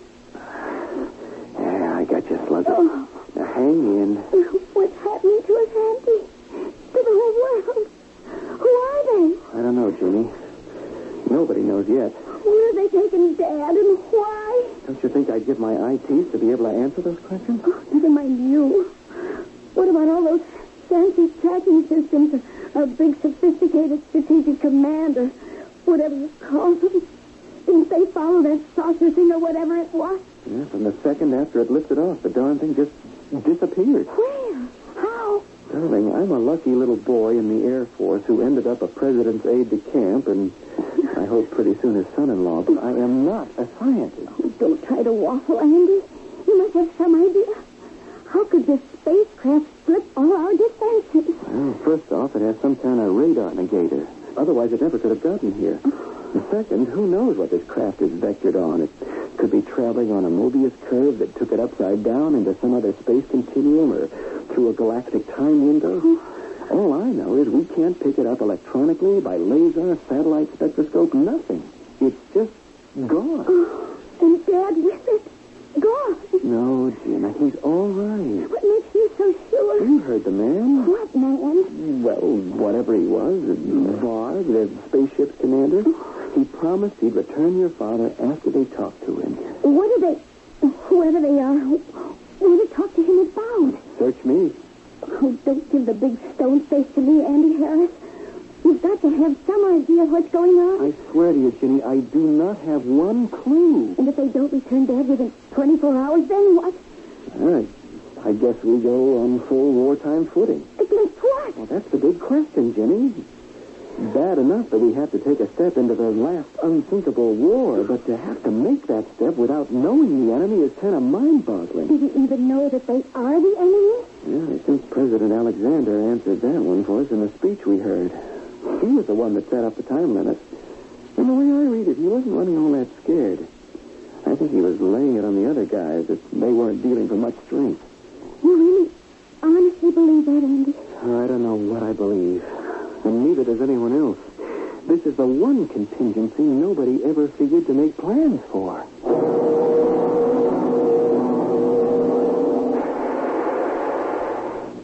Welcome, Varg. You were successful, I hear. I am always successful. It's nice to know someone has a good opinion of you. Someday I will make you sorry for your contempt for me. It isn't contempt, Varg. You're beneath that. Do not give yourself airs, Zeta. Because you are half borrowed from the life stream. These modules are just as good as you. I don't intend to argue with you. Have you brought our hostage? He is just beyond the door. Can we get on with the business at hand before the Supreme One questions the delay? Oh, one of these days, Zeta. Open. You may come in, Mr. President. Thank you. It is Dr. Zeta. You will be in her control now. May I ask why I've been brought here, wherever I am? My instructions do not permit me to do so. Then I demand to be taken before this Supreme One. What is it you want of me? My desires are simple and quite practical, Mr. President. I am a doctor. A medical doctor? Yes. May I ask your name? Zeta. That's all? Dr. Zeta? Won't that serve? It's only identification, after all. Why am I here?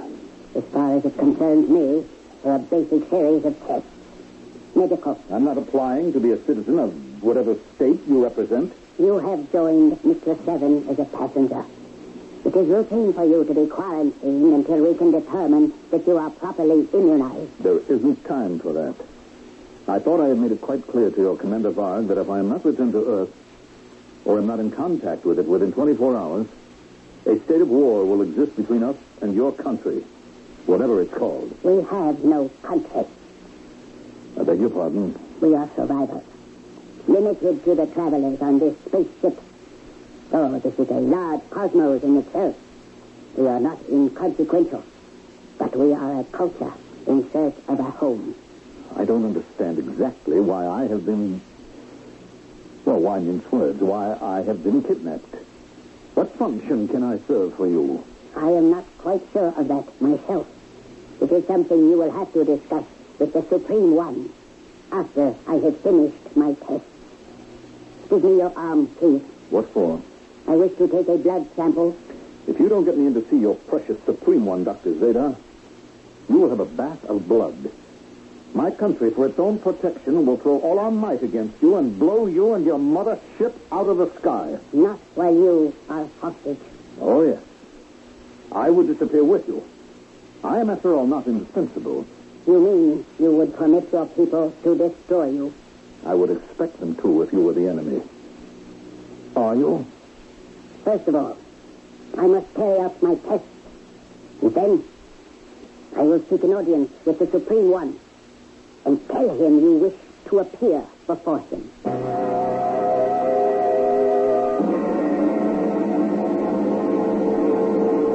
I bow in reverence before you, oh, my father.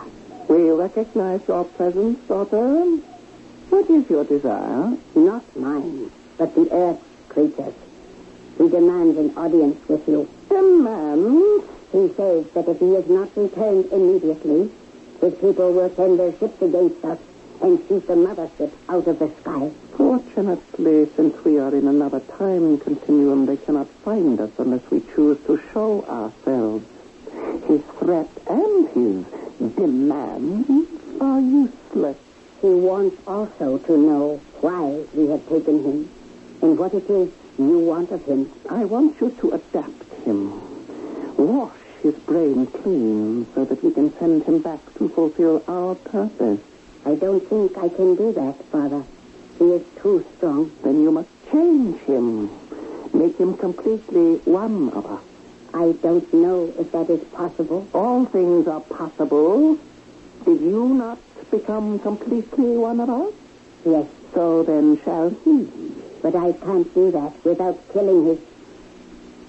It is hard for me to describe to you, Omen, my father, because we are different. It is you who are different. Do not fill me with old anger. Are you still prattling about the non-existent, what you call the soul? Did we not stamp that out of you? Yes, Father. Then, should we hesitate to destroy it in a stranger? I am not interested in President Winston Alexander, the Earthling, except as he shall serve our needs. However you achieve the result, I want him fully conditioned to carry out those needs and our commands.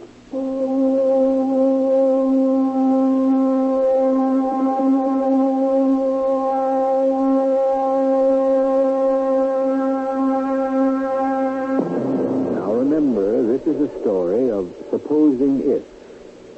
Supposing there was a mothership from some unimaginable planet, coursing in space, looking for a new land to colonize. And supposing if they singled out Earth and felt that was their promised land, how much of it would they lay claim to? Or would they simply follow the pattern of colonialism and take it all? I shall return shortly with Act 2.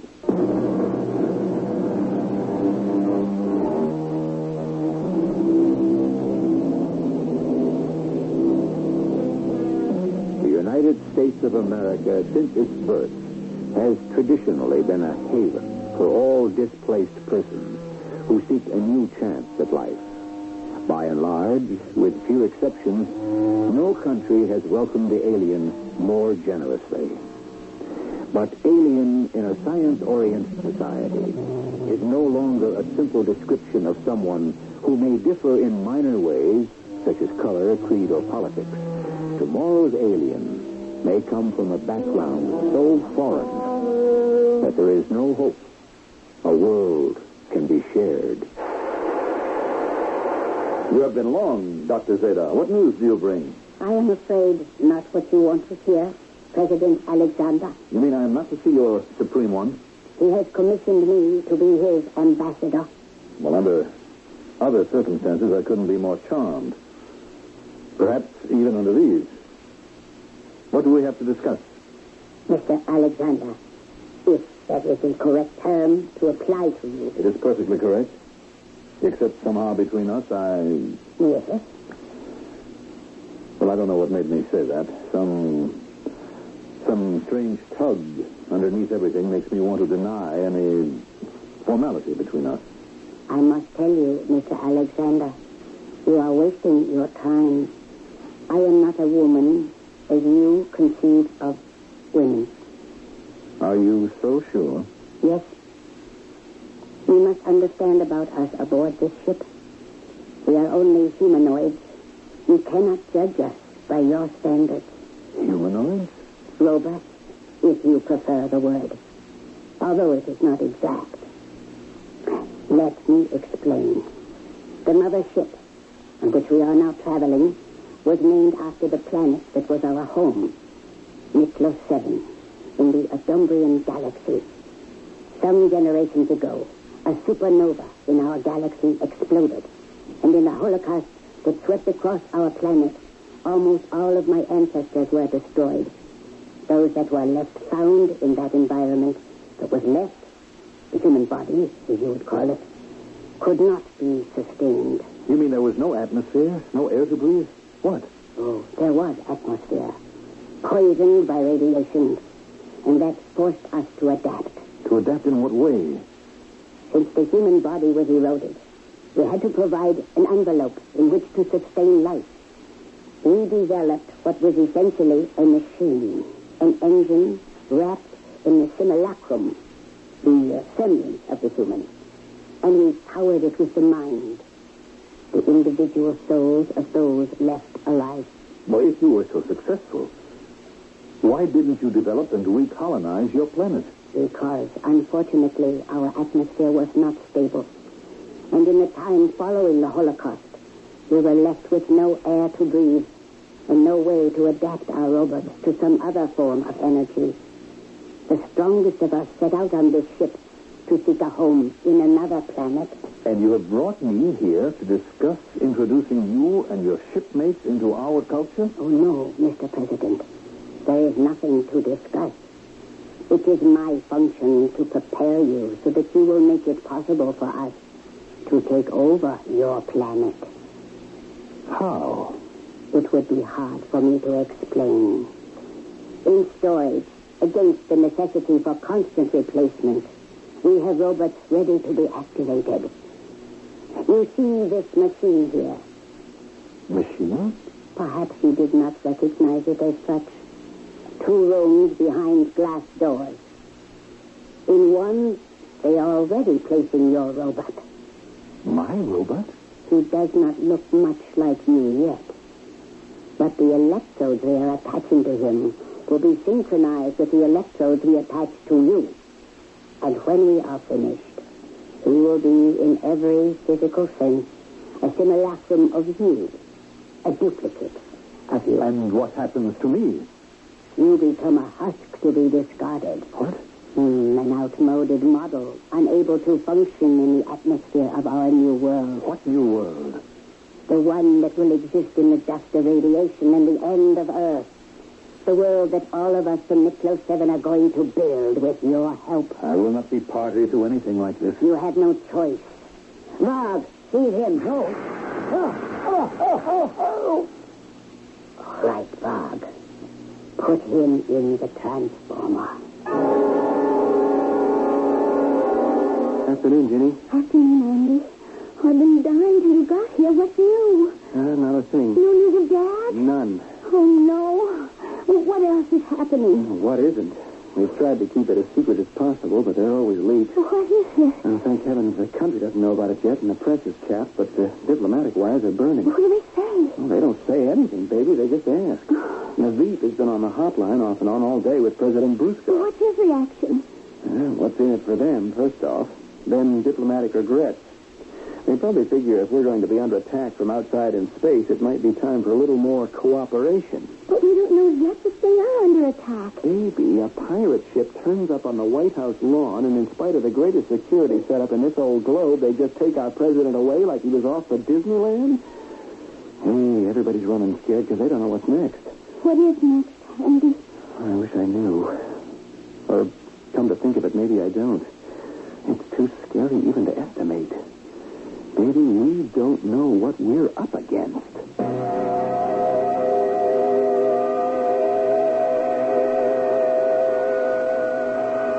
This is President Alexander aboard a shuttle spacecraft returning me as promised to the White House at the pre-agreed time. I have been well treated and am in the best of health.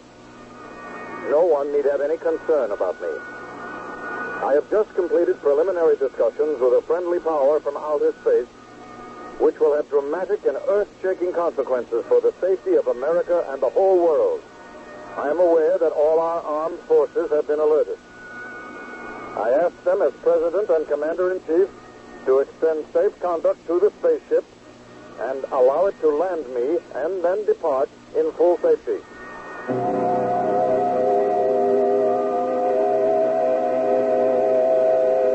What is it, Andy?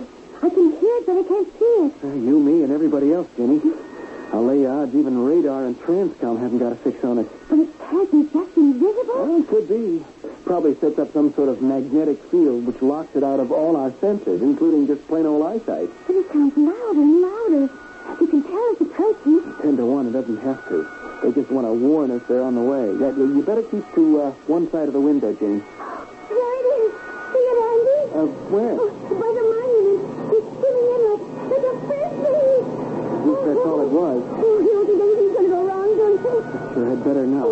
Since that thing showed up in the first place, I got a hunch nothing's going right.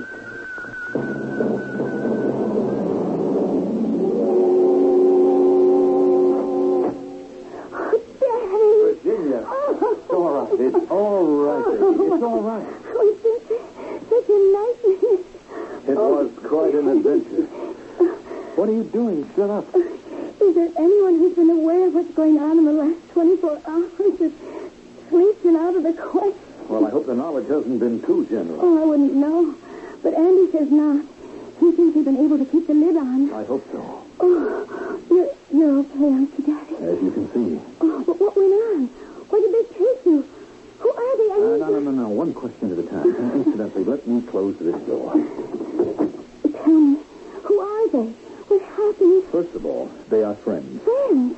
I shudder to think of what might be about to happen to our world if they hadn't warned me. Warned you what? A monstrous plot to destroy America. An unholy alliance to take over and rule the world, if there is any left of it. What do you mean? It's too complex to explain to you, Virginia.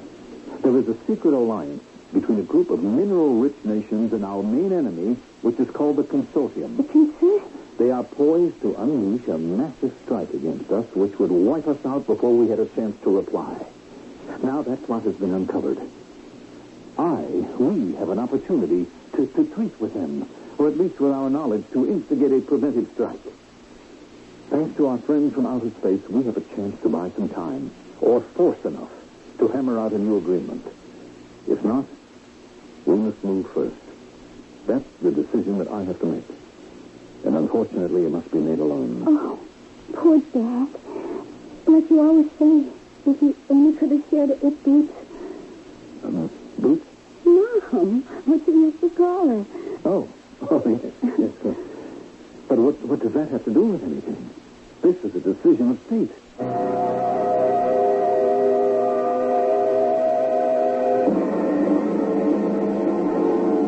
Who is it, Sixth Audience? Commander Varg, oh, Supreme One. You are to be commended, Varg, for your loyalty and bravery to our state. Oh, thank you, Supreme One. I have a little time left. My light is growing dim. You shall be my successor, and I will have you bound in union to my daughter. In her burns the only flame which can guarantee us immortality. You must guard it first of all things. You sent for me, great father. I asked you about the Earthling. Varg has delivered him back to his planet. Has this module, this simulacrum, been properly vested with our ideas and desires? Yes, father. Then we control this robot completely? Yes, father. And the real, what is his name, Alexander, has been eliminated? I didn't hear your answer, daughter. The real Alexander has ceased to be a threat.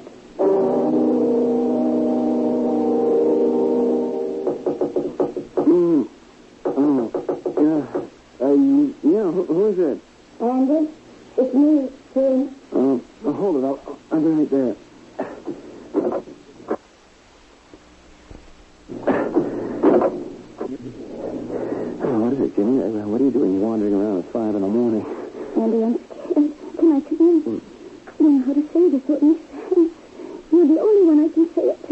Look, come on, baby, spill it. Andy, the man we got back in the spacecraft. Uh-huh. It's not my dad. It's not President Winston Alexander.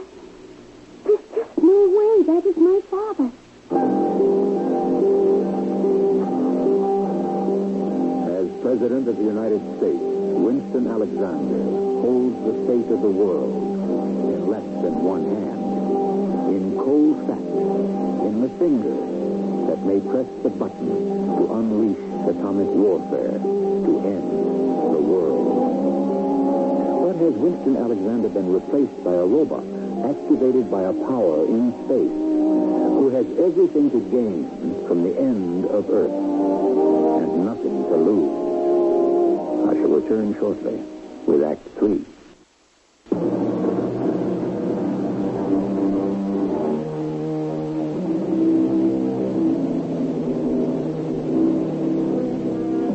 While America sleeps safer in this year of 2029, secure that her kidnapped president has been returned safe and sound, his daughter is the only one to question what we know to be the truth.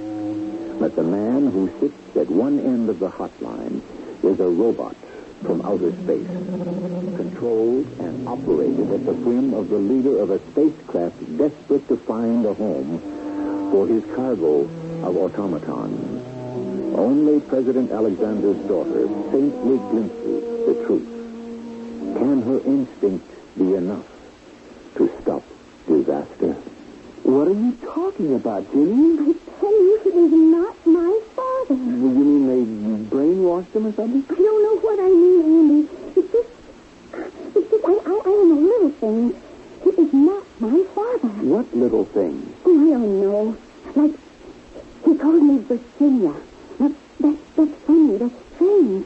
Dad never called me anything but Jen. And he doesn't... I don't know how to describe it. It just doesn't feel right. Jimmy, we've all been through the ringer and been pretty shook. Now, you're just jumping at shadows. I'm not. Boots. Huh? Boots. That was Dad's name for my mother. Dad could never forget it. Jimmy, your mother's been dead for 15 years. You don't forget things like that. Dad wouldn't. He can't forget his own name for her that he loves to call her. If it isn't your father, who is it? I don't know. Andy, do you think I'm losing my mind? Because there's something about him that scares me. It scares me right down to my heels. Wake up, Mr. President Alexander. Wake up. It's such a long name. We must find something more suitable. What did your wife call you? What did you say? Did your wife have a name for you? My wife? Hmm?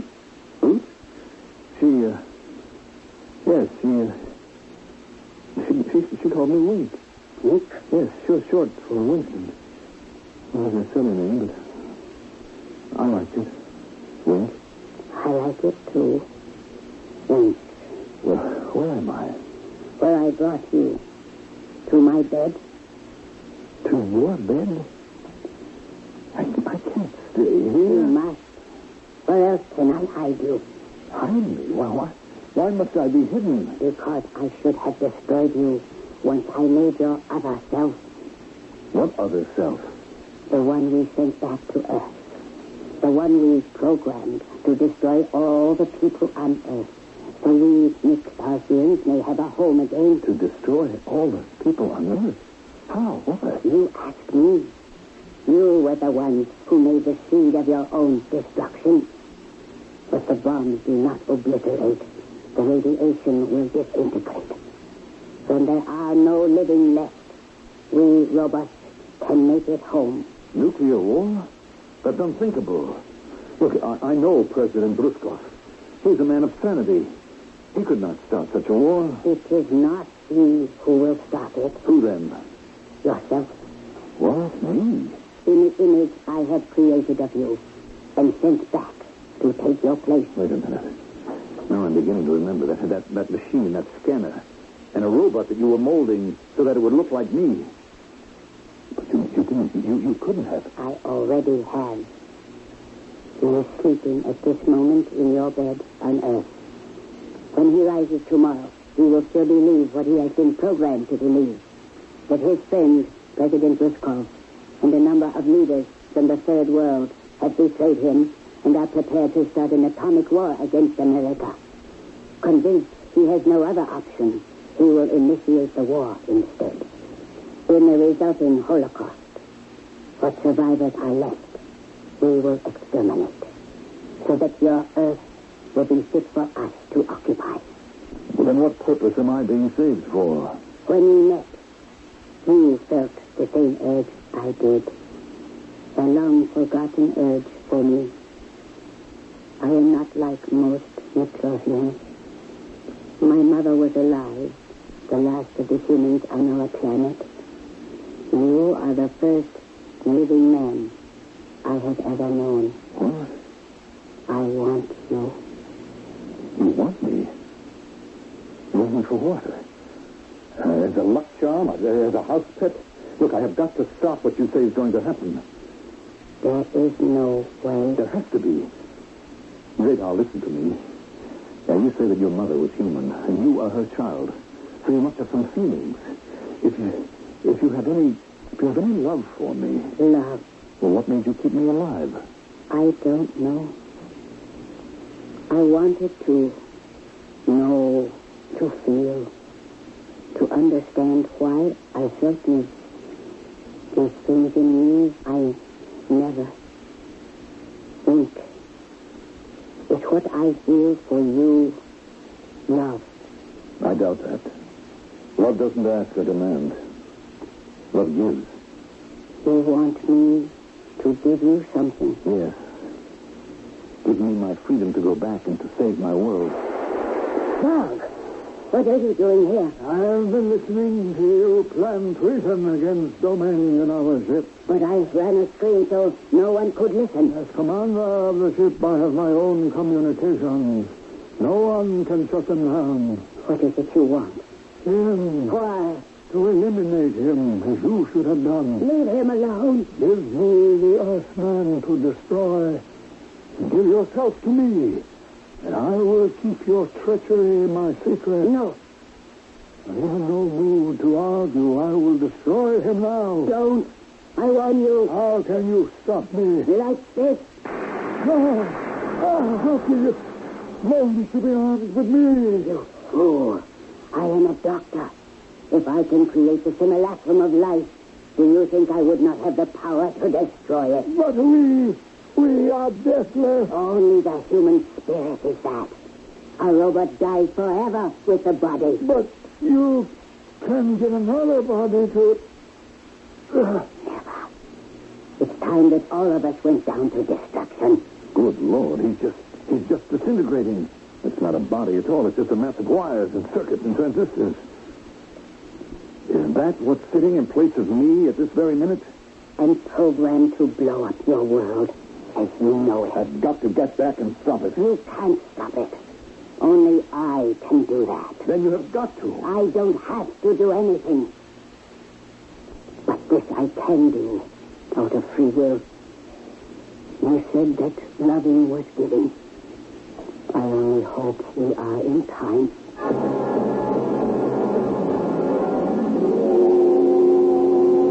We've got to get back to the White House, Andy. I know. I have the duty in an hour. Tonight, I have the black box. The phone? Yeah, the trigger.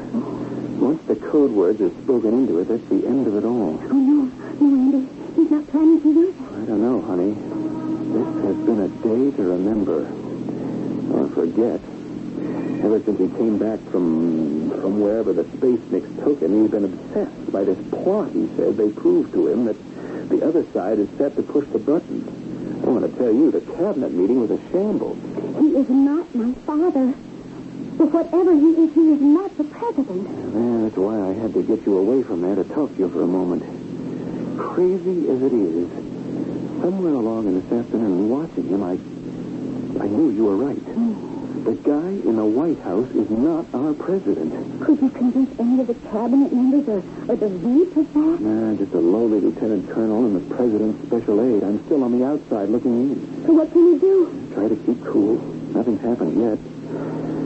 And nothing is going to happen. But you just said... Yeah, but I was on the outside looking in. That's true. Except for one thing. Tonight, I have the special duty. Remember? The black box. Right. If he tries to use it, Jimmy, I'm going to stop him.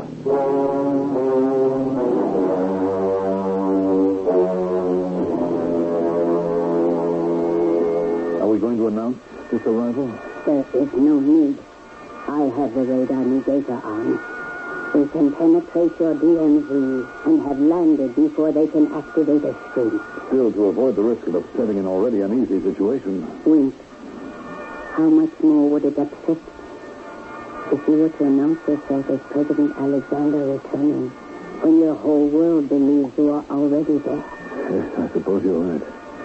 But what do we do when we land? There will be ground forces. Helpless against the force field I maintain, and the one I shall throw around you. And then what happens? We find your simulacrum, and I destroy him as I did Varg. And then? Then, all is as it was before we invaded your world. I will return to the mothership, and Earth will be safe. But you could stay, Zeta. You could stay and... Nothing. There is nothing for us. And I must return to take command of the Nicholas 7 and drive it forever out of your orbit. But where will you go? Where we should have gone long ago, when we ceased to be anything but automatons. To course into the empty void of space, till fuel or air runs out. And we will be no more. In the end, the ship will break up. We will all disintegrate like rock and disappear into atomic dust. I won't let that happen to you. There is no way you can stop it, and no time to discuss it further. We are about to land.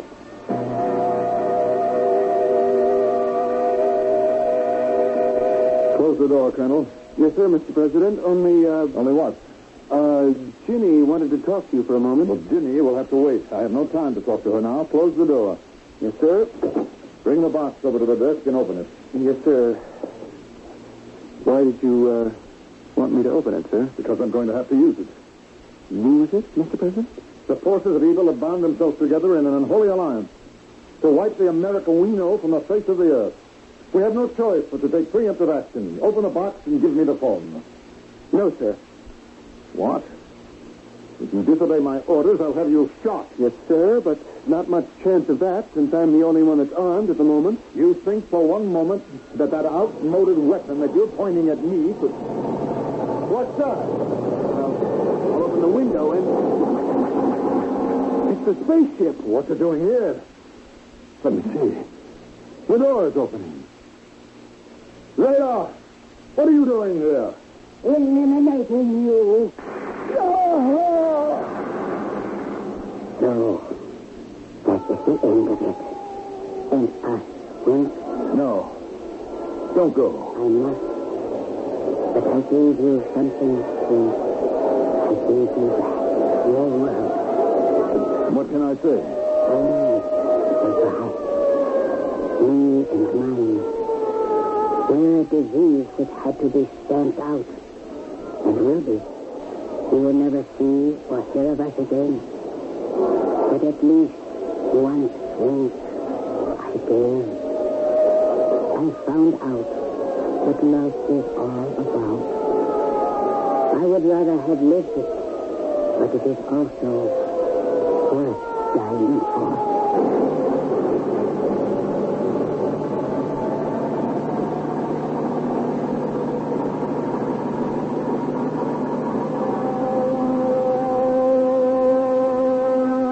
The full story, when it was told at last, with the evidence of the disintegrating robots that had been the simulacrum of our president, had sober and far-reaching effects. Out of it came the great accord of July 4th, 2029, when the nations of all the earth reached full agreement to scrap all arms and rebuild a brave new world. At least that's what have been the outcome of the story. But remember, we began with supposing if.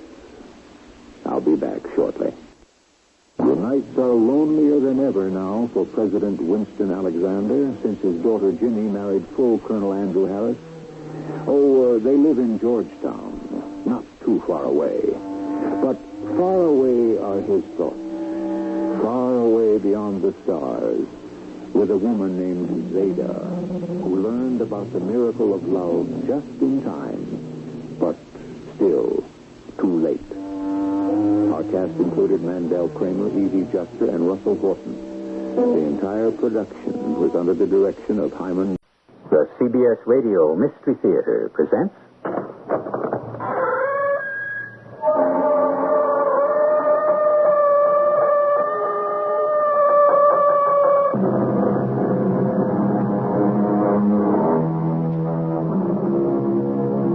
Come in. Welcome. I'm E.G. Marshall. The story you're about to hear is unquestionably one of the greatest enigmas of our time. Not an ordinary mystery, whodunit, or murder. This crime almost defies solution. And unless it is or can be solved, we all have to face total annihilation. I mean that. The end of everything as we know it. Not by war or an atomic bomb, but by something else. So extraordinary that it stretches belief. Something more powerful than any force now used by man. Mr. Woods, the ambassador will be with you in a moment. Oh, thank you. Say, tell me, is it difficult for a Russian like yourself to feel at home in America, here in Washington? Well, that is my profession. Well, surely you feel the tension that exists. What tension? Call it suspicion, then. Mr. Woods, we are not your enemy. As they say in my country, the Russian bear is a friendly bear. And as they say in my country, actions speak louder than words.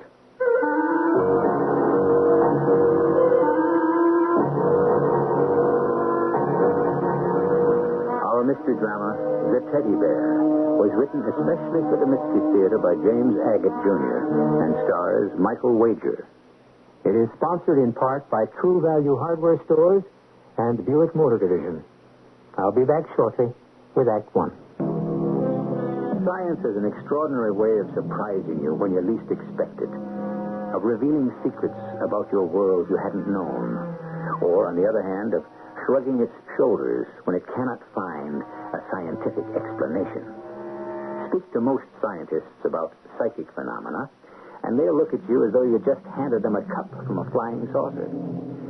So now you know what we're about to relate will not be easy to believe, but that doesn't mean it isn't so. Probably no one knows the ins and outs of this tale better than Jack Woods, a Washington reporter. Yes, I'm a news reporter, and Washington is my beat. My paper, the Washington Record.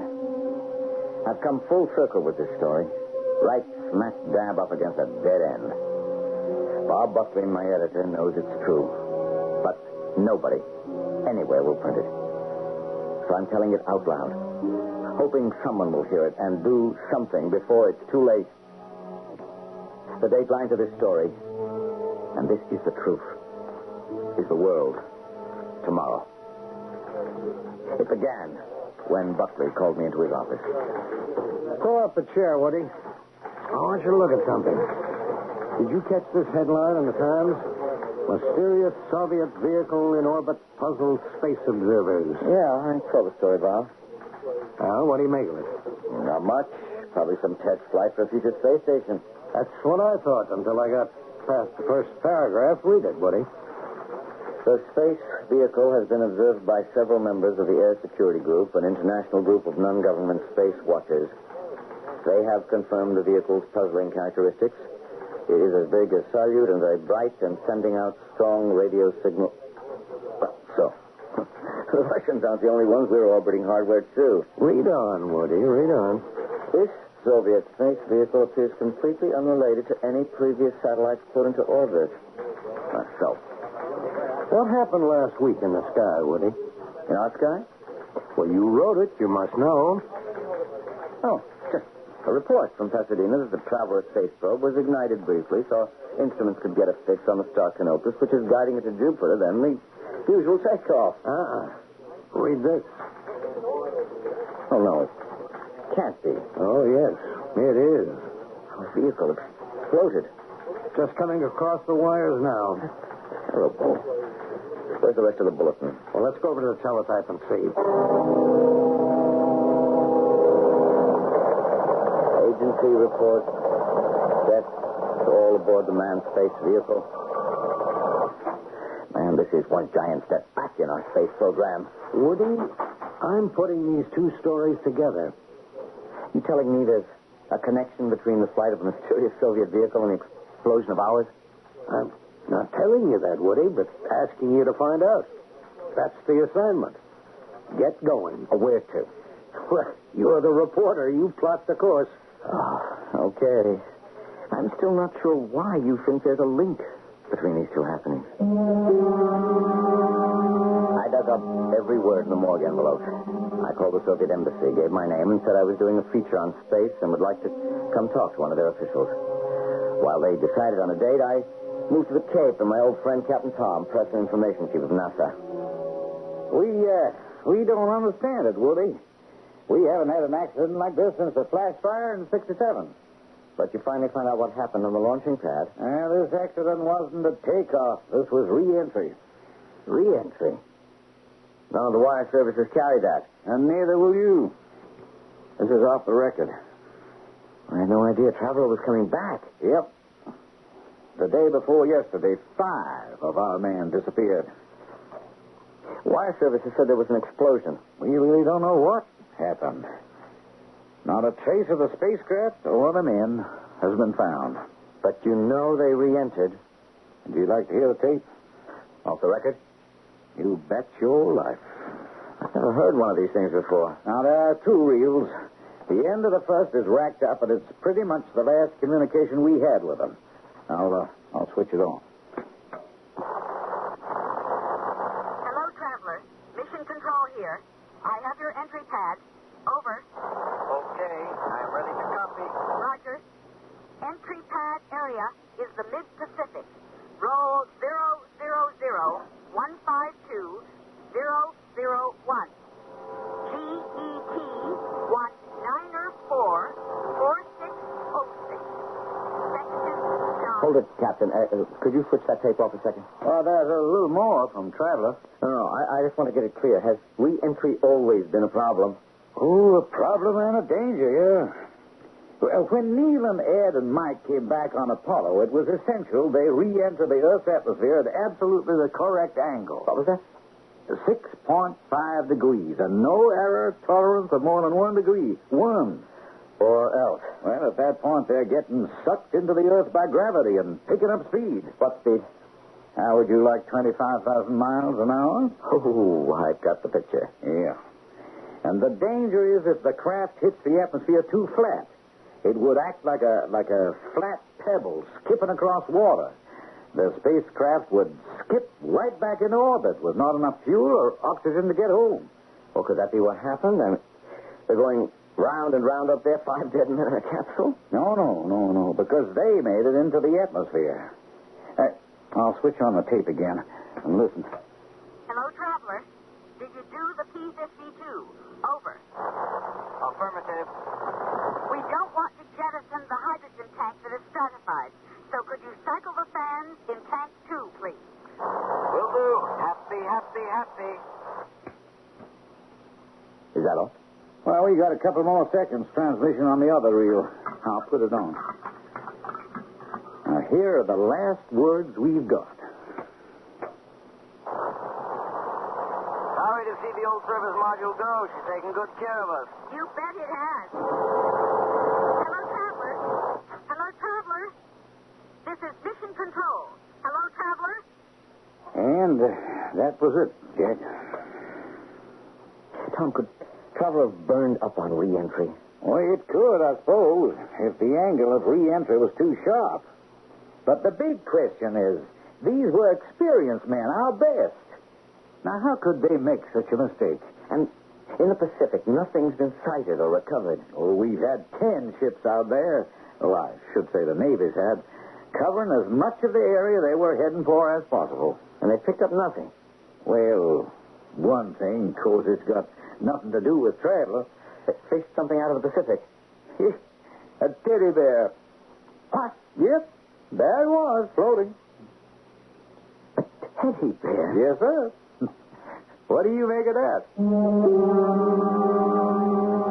Seems ironical that all the seas would give up as a child's toy. But it couldn't have anything to do with the disappearance of our spacecraft, but you kind of wondered, where did it come from? Is that your report, Woody? I think we've drawn a blank on any tie between the mysterious Russian space vessel and the disappearance of travelers. Don't be too sure, Bob. I'm not giving up yet.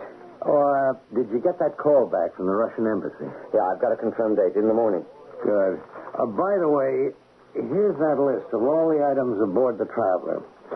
Captain Tom sent it up from the Cape. Letters, the food, a couple of plaques, personal stuff, anything carried by the astronauts, but not a teddy bear in the lot. Well, even if one of them had, it would have burned to ash like everything else. Excuse me, Woody. Yeah, Buckley here. Yes, Paul. Yeah. Where did you learn that? Well, that's incredible. Well, I don't know if we can assume it's the same one, but what did NASA say? No comment, eh? Uh-huh. I've got Jack Woods here. He's been working on it. I'll pass this along and we'll get back to you. Oh, send a verbatim text of what she said up here, will you? Thanks, Paul. Unbelievable. What is? Well, when the story about the teddy bear broke, one of the wives of the astronauts, Ed Harmer, asked if she could see it. She called the White House. See it? Why? She says her husband did have a toy teddy bear with him in his suit. Oh. It was a present from one of the Russian cosmonauts. Our man took it with him, for luck. Buckley here. Yeah, it's for you, Woody. Hello, yes? Yes, Jack Woods. He did? When? The ambassador himself. Tomorrow morning, that's great. What time? I'll be there. Thank you. Believe it or not, the Russian ambassador himself wants to see little old me at 10 in the morning. Yeah? Woody, when you're drafting up your questions, see if you can get a reaction to this. What's the lowdown on that Russian icebreaker hitting the North Pole? There's nothing up there but icebergs and propaganda. Okay, we'll do. Anything else? Oh, we never got a satisfactory explanation of that fire they had in the U.S. Embassy in Moscow. The State Department clams up when we call. Nobody knows anything. Maybe the ambassador does. We'll try. It's crazy, Bob, but why does my gut tell me all these unrelated stories tied to one little thing? You mean that toy bear swimming in the Pacific? Exactly. That teddy bear.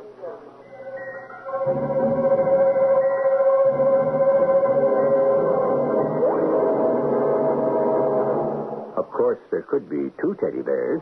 One carried by the astronaut and atomized into the sky along with $10 million worth of space hardware and 5 American lives. Another found floating in the ocean. It's a little hard to believe there were two, but even harder to believe it could be the same one. Are Sputniks and icebreakers and embassy fires all linked? Perhaps there will be a few answers when I return shortly with Act 2.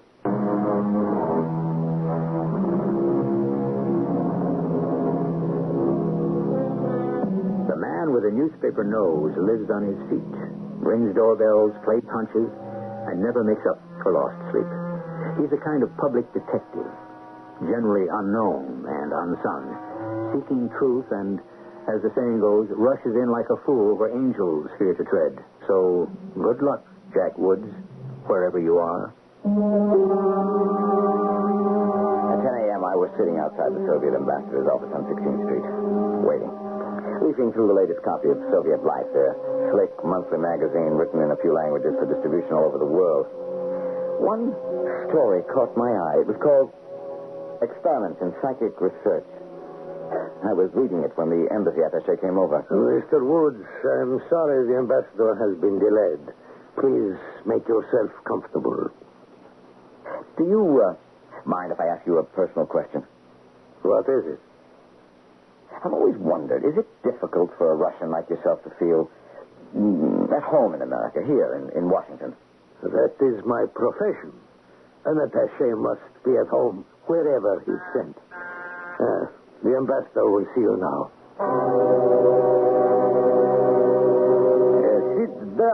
Sit down, Mr. Woods. Now, what can we do for you? A few questions, Mr. Ambassador. Recently, we had a news item describing a mysterious Soviet space vehicle. Can you tell me about that? I'm afraid not, Mr. Woods. All I know is what I read in your American newspapers. But it is called Cosmos 29. Well, perhaps it's part of assembling a Soviet space station in orbit. Perhaps. I hope so. Anything else I can tell you, Mr. Woods? You have a nuclear icebreaker at the pole, and I was... Heard about that? No, the Arctic. Can you tell me what it's doing? Very simply. Our government is looking for a shorter shipping route, that's all. Well, how did your expedition know it was at the North Pole, since magnetic compasses don't show the true north? Our space satellite told us. Invaluable. The satellite? Excuse. Yes. Not at the moment, I'm afraid. No. Tell her that excuse me, please. Come to the door. I will explain it to you. The ambassador went to his door. I got up and walked to the window and looked out. In the reflection of the glass, I could make out his visitor was the attaché. They talked mostly in Russian and a little in English. Two words caught my ear. Gerda Kessler. I stared out across 16th Street, pretending to be oblivious to what was being said at the door. I cannot change my appointments. Tell the doctor I shall be in touch tonight at the usual number. Thank you, Mr. Ambassador. Now, where were we, Mr. Woods? Oh, by the way, have you heard anything new about the disappearance of your traveler spacecraft? Not a word, Ambassador. My condolences. A sad day for science. Thank you. Thank you for your time. Wasn't it strange that out of the blue, the Russian ambassador should inquire about the traveler? Perhaps Buckley was right on target, believing there was connection between our accident and their mysterious Sputnik. Call it a reporter's instinct, but the little voice inside me said, follow up Gerda Kessler. Back at the office, I checked our files and the telephone directory. No Gerda Kessler. I called information. Yes, they had a Kessler Dr. G. A new number, unlisted. I pitched my idea to Bob. Could he locate Kessler for me? All right, here's the address you want, Woody. Kessler's. How'd you get it? We have pipelines. Do you have any poop on Kessler? Well, only that Kessler came through immigration 2 weeks ago and is a scientist from some important Moscow institute. Well, there's a connection to the ambassador, and I aim to find out. If this Kessler is involved in some shenanigans, maybe I better not go to him with my bare face hanging out as Jack Wood's reporter on the Washington Record. Well, what do you want to be? Well, I'll play it by ear, but if I need any verification, expect a phone call from me, will you? I'll back you up, Woody. With proofs, if necessary. I hope it won't be.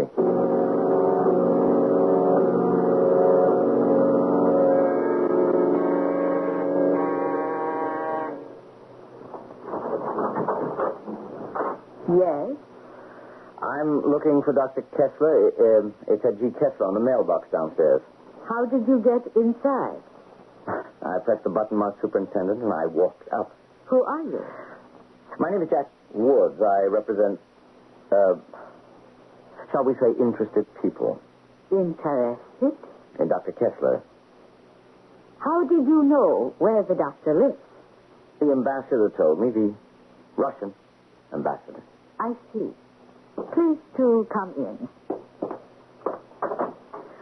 So, you are Mr. Woods?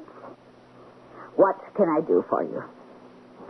What I have to say is for Dr. Kessler's ear only. I am Dr. Kessler. My name is fictitious. I represent some extremely wealthy people who wish you to assist them. And what makes them think I can assist? Well, the ambassador told me Then you know why I am in Washington. No, I do not wish to know. It is none of my concern or that of my principals. The ambassador told me as much as I care to know about your work. I was with him when you called. He'll be in touch with you tonight. Ah. You see, Dr. Kessler, not all Americans are sympathetic to our form of government. That is good. As you no doubt know, I am here on behalf of the Bechterew Brain Institute. What can I tell my principals? You mean how effective is our work? Exactly. We deal only in actions, not words. We also. When we talk, it's in millions of dollars. How can I verify that? Well, to begin with, call this number and ask for Mr. Buckley. Better yet, I'll dial and have him speak with you. He is one of my principals. May I? Ah, yes.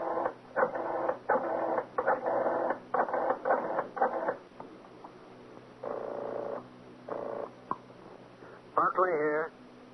Mr. Buckley, this is Jack. I'm with Dr. Kessler now. I told her our clients have no ceiling on their price, that the doctor has exactly the qualifications for our needs, and I've asked for her cooperation. Good. She'd like a word with you, that I'm bona fide. Put her on. Mr. Buckley will speak with you. Thank you. Mr. Buckley? Yes? May I say that whatever expertise I have, I shall be happy to put at your disposal. Has Mr. Woods informed you as to our project? Not yet, but I presume it is in the extrasensory field. Extrasensory. Yes. Glad to hear it. Well, I'll leave the arrangements to Mr. Woods. Is there anything else? It was not about money I wish to speak with you. When it comes to a matter of beliefs, we do not talk in dollar signs. Glad to hear it. Goodbye. Oh, he is a very abrupt man. He believes in actions, not words. Interesting phrase, that. In our work, it is axiom.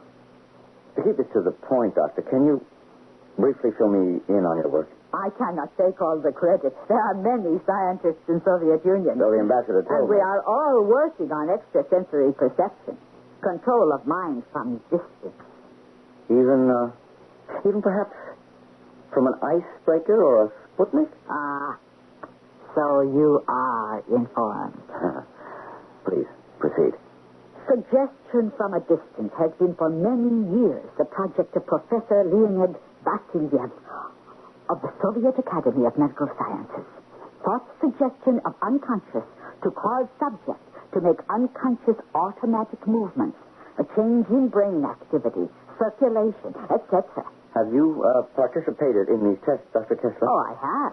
That is why I was sent to Washington. So you could engage in the private work also. I do not see why not. It is all for benefit of science. Now, tell me, are you saying that at a distance... Any distance, thousands of miles. The distinguished members of your... Brain Institute? Yes, the Bechterew Institute have given commands which are obeyed by a designated subject? No, Mr. Woods. Not a command in words. That is where all previous experiments have failed. Command in thought. Action of thinking. Action, not words. Now I understand your axiom. Also, we have developed psychic receptors which can pick up unexpressed thoughts as well as expressed distant conversation. And you've had success with this? Such success that even I, as a scientist, have not been told how much. I'm not a scientist, but I can appreciate what you've developed. As a political person, I can, in fact, see a great need. I need not tell you, then, of the day we are anticipating. Being able to sit in Moscow and clairvoyantly tune into your Pentagon or cabinet meeting of presidents and overhear a high-level conference. Of course you mean overthink. I'm impressed. I can see that ultimately the Soviet, with such extrasensory powers, could dispense with its entire espionage system. It wouldn't be necessary. How interesting. You should say that, Mr. Woods. Dr. Kessler, I'm going to ask Mr. Buckley himself to join us at a further meeting. Delighted. I'll be calling on you in a day or so. Please do. So, we shall call our meeting terminated? Our first meeting. Now, which door did I come in by? I can't remember. This way. After you. Hey, what is this? This isn't the way out. What's this iron door? Let me out of here. Mr. Woods, you are inside our detaining room. You will be quite comfortable. There is air through the ventilator, a cot, a chair. Are you kidding? Comfortable looking at you through a steel door with a small barred window? It will not be for long. We shall have a pleasant exchange of thoughts. Yours and mine. Now, listen, Doctor, you had better let me out of here if you know what's good for you. People know where I am. They'll come looking for me. What if they do? They may not find you, Mr. Woods. No one will have seen you. You may even have disappeared.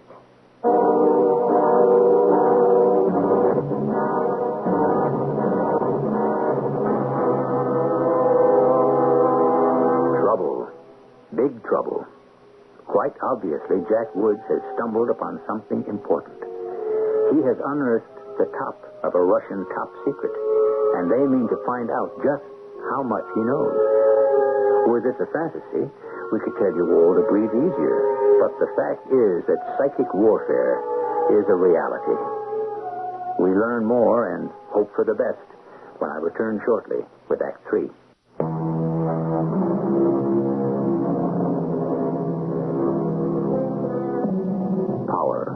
World power is the name of the game.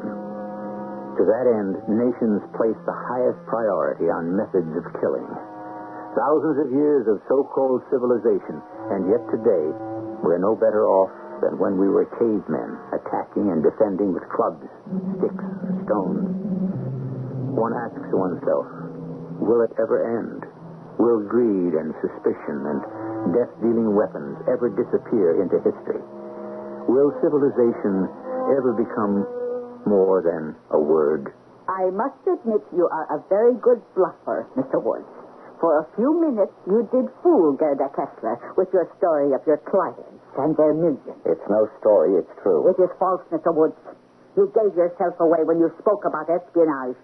That put me on guard. Immediately, I read your mind.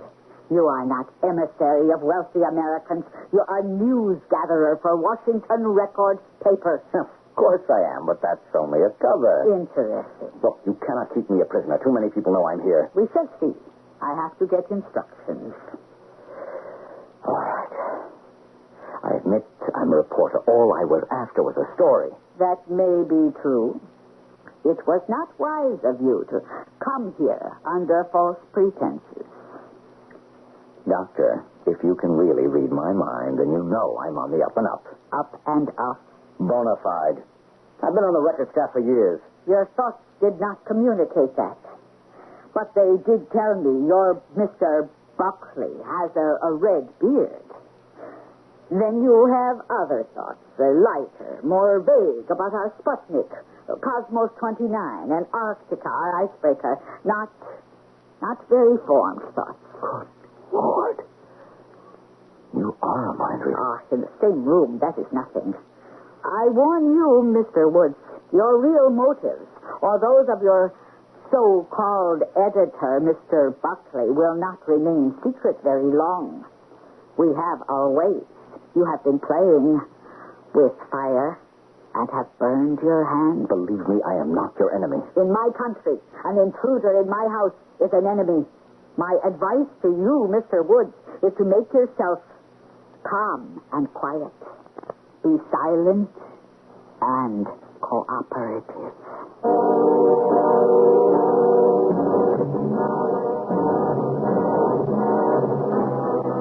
We're a fool, Doctor, to take this man into your confidence. A stupid fool. I warn you, Mr. Ambassador, I do not take your criticism lightly. I told him nothing. That is why you have him locked up, because he knows nothing. Only the little he imagines and what he has read. I cannot understand why you did not dismiss him as I did. Mr. Ambassador, may I remind you, Moscow has sent me to Washington to be in charge. You may have official position, but my activities have official priorities. I am only saying I know the American mentality far better than you, Doctor. Let us not surmise or grope in dark any longer. I am now to put my mind on Mr. Wood's wavelength. You will make notes of everything I tell you to. When do we start? Now, this second. You will remain absolutely silent. How do you start your communication with him? By thought. What is his first name? Jack. Jack. Jack. Your thoughts are mine. How long are they going to keep me here? So weird I can't believe it. Icebreaker, pole, Sputnik in the skies. Pushing out with a kind of psychic telemetry. It's crazy. Good Lord. I wonder if that Kessler's Dane is tuned into my very thoughts right now. I'll make my mind a total blank. How do I do it? Oh, I know. 2 times 2 is 4. 2 times 3 is 6. 2 times 6 is 12. 2 times 7 is 14. 2 times 8 is 60. Well? He is crazy, this American. What do you mean? Either crazy or clever. For the last 30 minutes, all he is thinking is multiplication tables. Now he is thinking poetry. Poetry like what? Here is one. Mary, Mary, quite contrary. How doth your garden grow? What is that? Nursery rhymes. It is said to little children. This man is clever. He is jamming his thought waves. But it is only because he knows. Because you told him you can read his mind. That was extremely foolish. I am convinced he knows nothing. You think he has no idea how we maintain this psychic control? Yes, he has what they call a hunch. Nothing more. You are absolutely positive. How could he? Such a scientific conclusion would stagger his imagination far beyond where it can go. I understand things were getting pretty hairy down here. Oh, they were never worse. The disappearance of travelers is driving our men up the walls. Well, I came down to ask you personally, what about that teddy bear? Oh, we've got it here, under glass. Under glass? Well, we have it in a decontamination chamber. Same kind we use for astronauts who return from space. Well, I gather then it was identified. Oh, yes, positively. And in such a crazy way.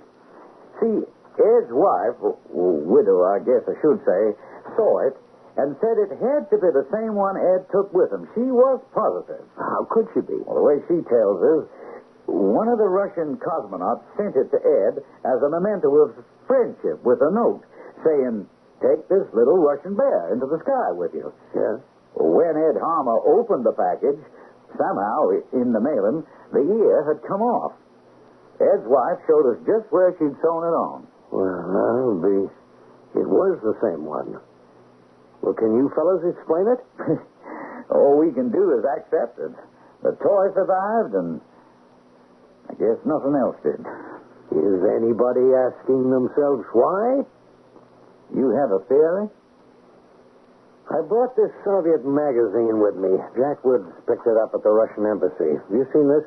Well, is that the one with the story on psychic warfare? Yeah. Well, that's all right for science fiction buffs, but there aren't many down on the Cape who'll go for that idea. A fella brought one down the other day, and we talked about sending out shock waves of thought, but I can't say it sounds feasible. Mm-hmm. Well, when I was a kid, walking on the moon, shuttling from the Earth to other planets, docking 500,000 miles in space, I can remember when nobody thought that was feasible either. I say, Tom, I think it's possible. The Soviets are developing machinery that can tune in anybody, anywhere. Oh, I can understand the possibility of reading other people's minds, okay? But to make people act against the will of the distance? Come on. Well, suppose you had on you a thought receiver, like a radio. The enemy sends a thought telling you to do something, and even without thinking, automatically, you might do it. Hey, Buckley, I wonder if you aren't on to something. Ed's teddy bear. Yeah, a gift of the Russians. He had it on him.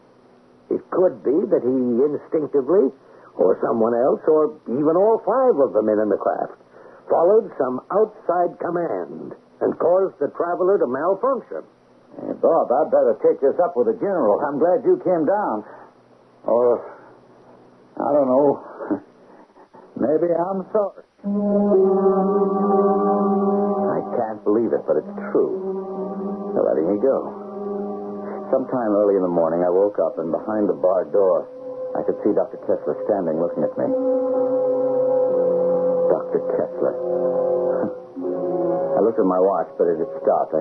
I tried to remember if I'd been dreaming. And I wondered, could she read my dream as well as my mind? No, I cannot, Mr. Woods. Dreams are too fast and too fleeting.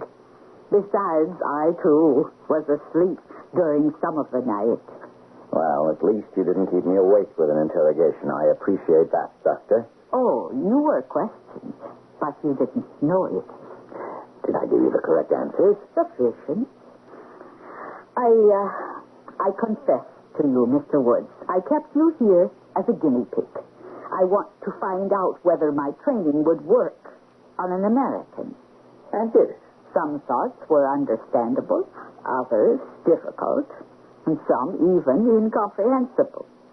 For instance, what is meaning of Peter's Piper picks and pecks some pebbled pickers? Ah, you mean Peter Piper picked a peck of pickled peppers. If Peter Piper picked a peck of pickled peppers, how many pickled peppers did Peter Piper pick? Yes. Now, what is meaning of that? Just what it says, Doctor. Just what it says.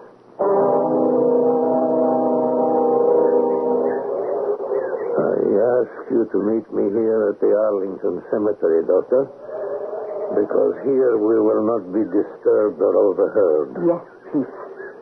I understand you let the American reporter loose. Yes, he knows nothing. You are mistaken.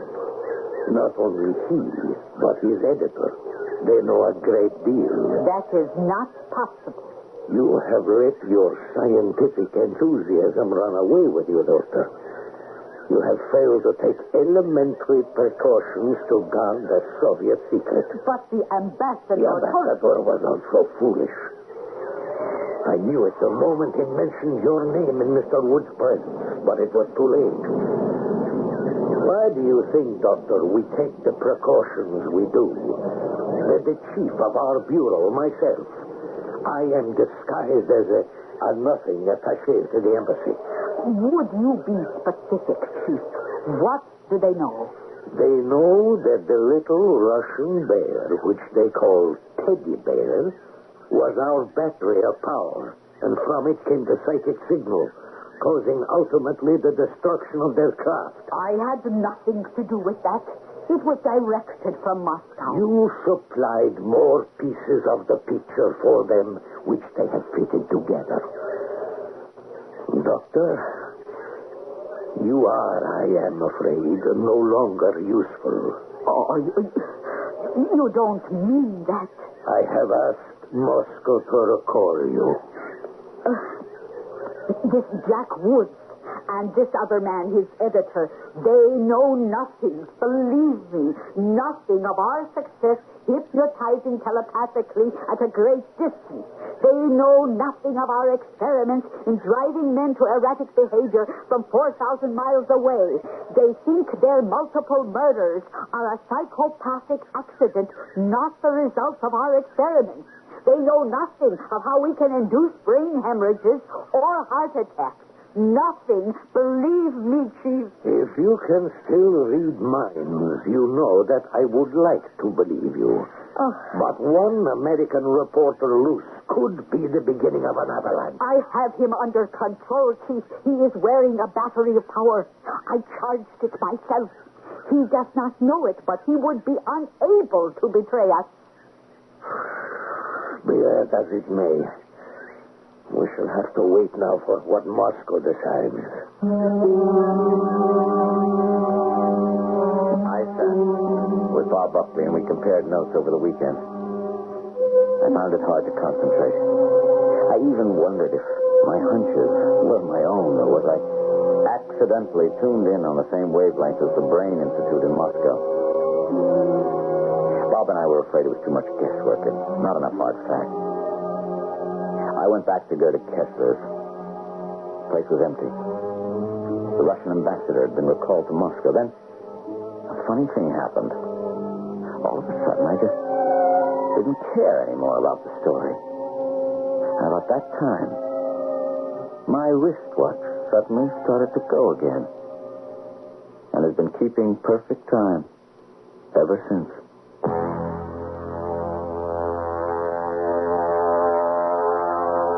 Is it possible? The wristwatch, the controlling battery of power, like the teddy bear? If so, what of all the other objects, gifts given to traveling executives and members of Congress when they visit foreign soil? Is that why our government is even now checking into presents given to former chief executives? Does our CIA know to what use these gifts can be put? Does anyone know? I shall tell you as much as I know about it when I return shortly. What you have heard is largely based on fact. There is the Bechterev Brain Institute, and there are many Soviet scientists like Leonid Vasilyev who are today experimenting in extrasensory perception for the long-range control of the mind. A new fear may be replacing the old fear. For what need now is there for an atomic bomb if you can make your enemy obey you without it? Our cast included Michael Wager, Ian Martin, Martha Greenhouse, and Court Benson. The entire production was under the direction of Hyman Brown. This is E.G. Marshall inviting you to return to our Mystery Theater for another adventure in the macabre. Until next time, pleasant dreams.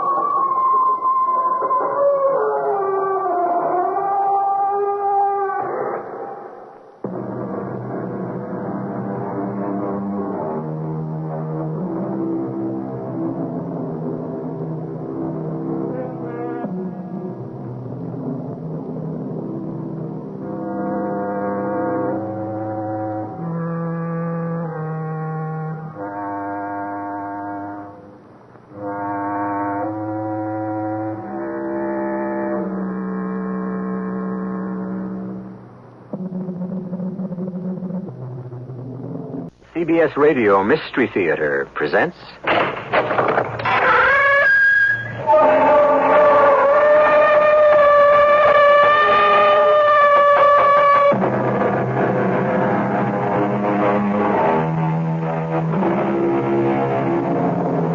Come in.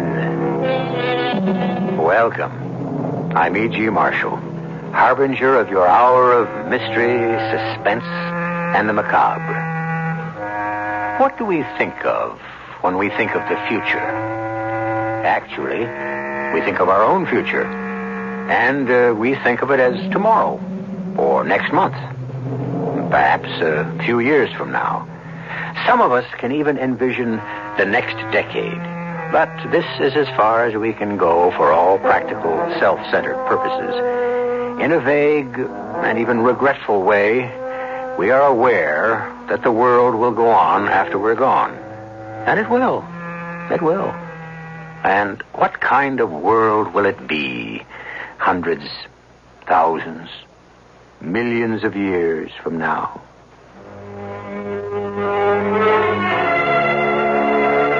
My name is Rado. I'm an admiral of the fleet. You're not aware of me, but I can make the decision that will end your life. and the life of every living thing in the solar system. I have the power of decision.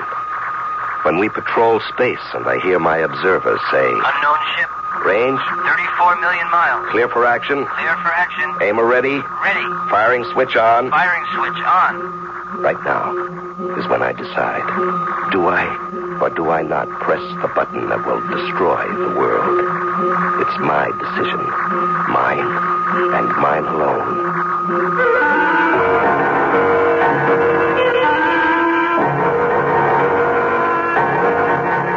Our mystery drama, Who Made Me, was written especially for the Mystery Theater by Sam Dan and stars Larry Haynes.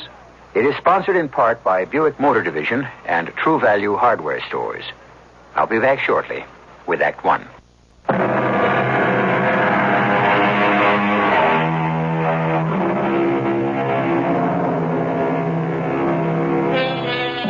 The name of the planet is 3.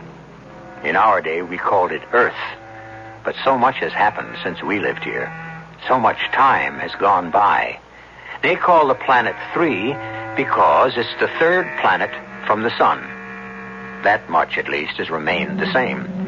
It's a world of people, and the people seem to be divided into 3 classes. First, the group ones, a kind of aristocracy that rules the planet.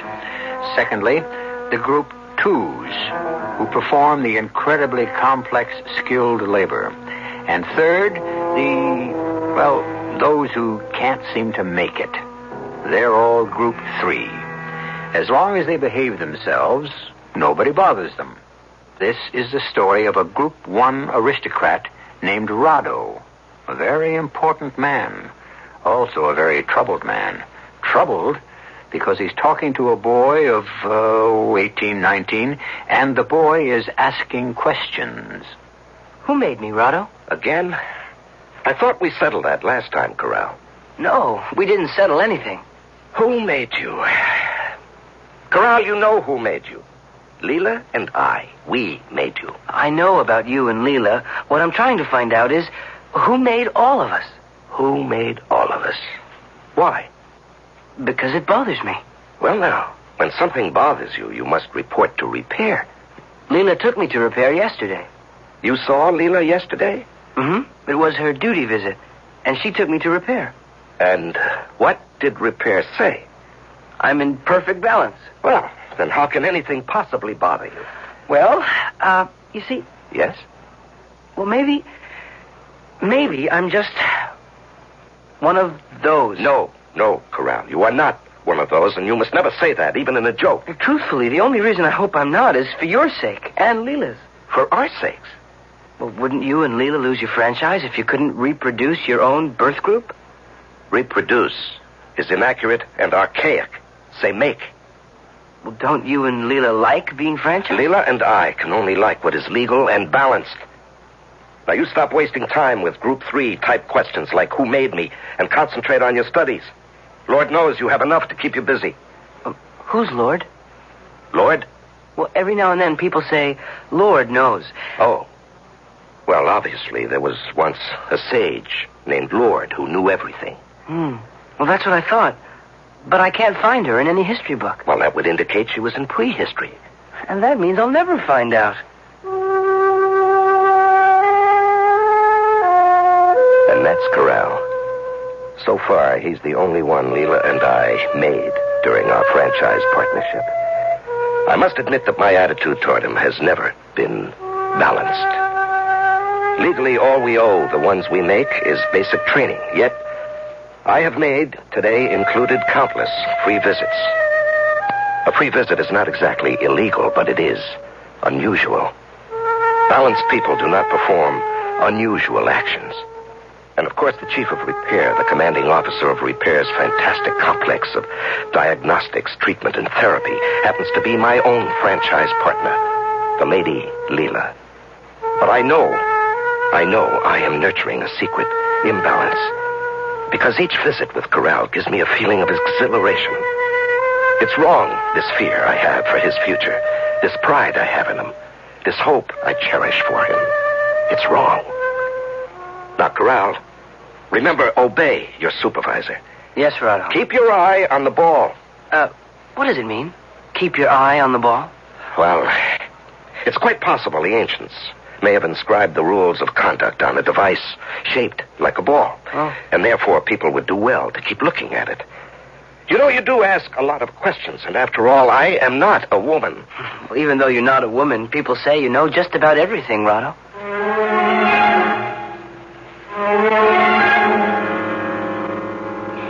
You made a free visit to Corral today.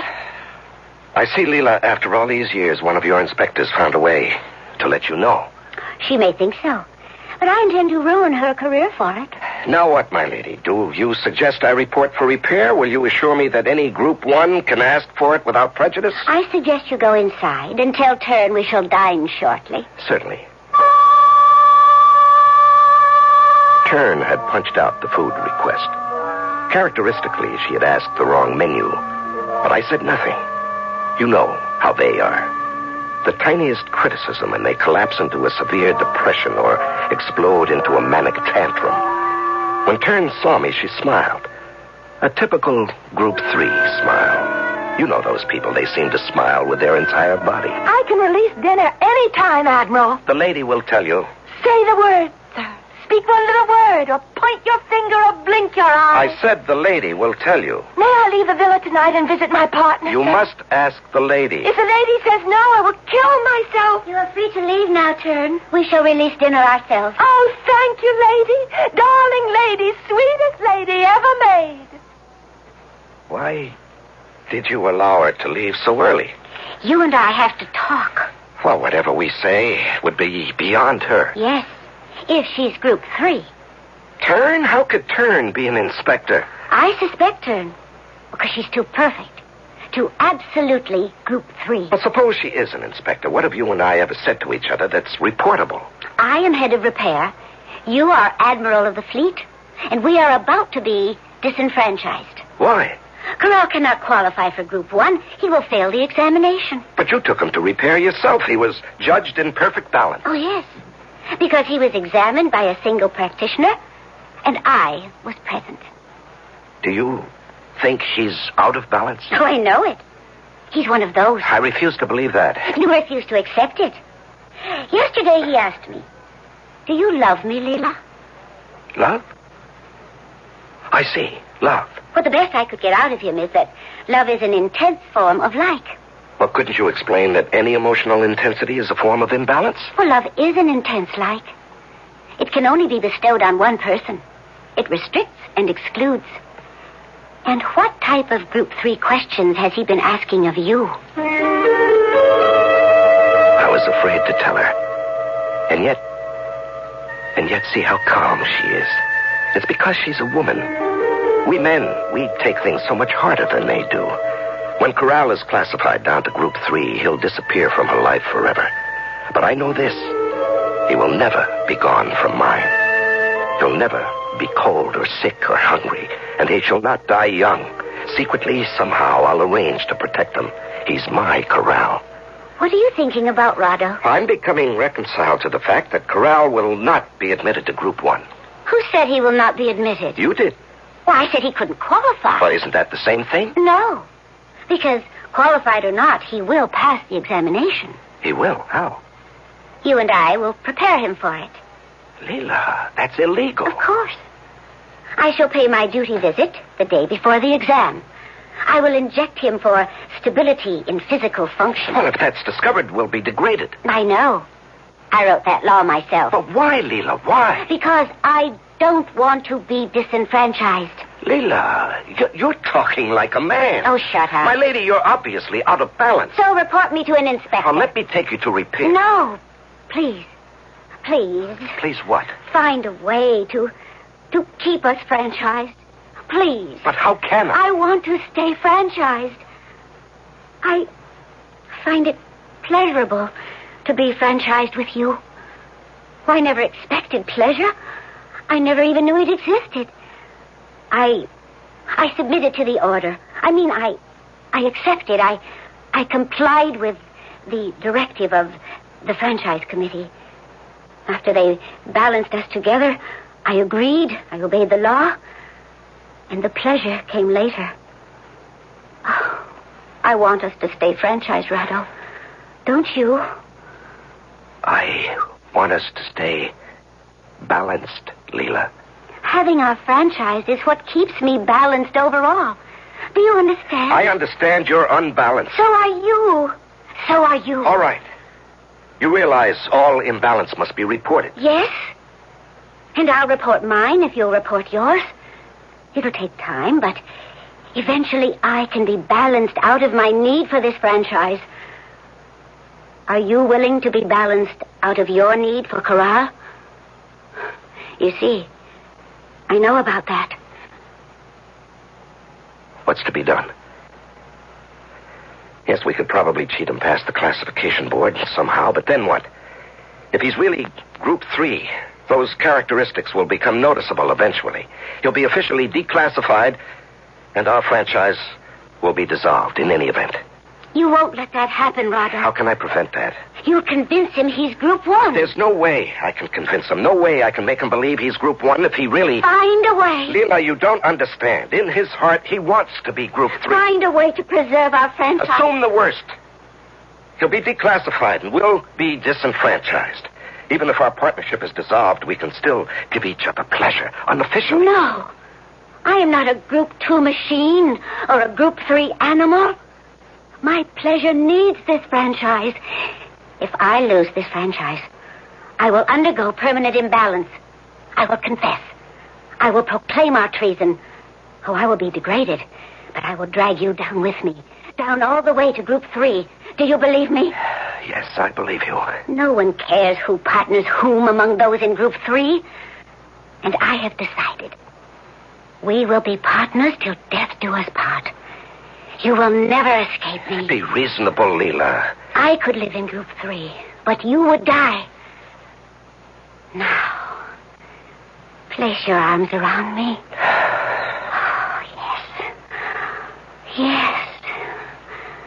Oh, now. Now I feel I'm in perfect balance. And you will save Corral. Leela, the truth is... he doesn't want to be saved. Save him, dearest. Save him. Save him. Or I will kill you.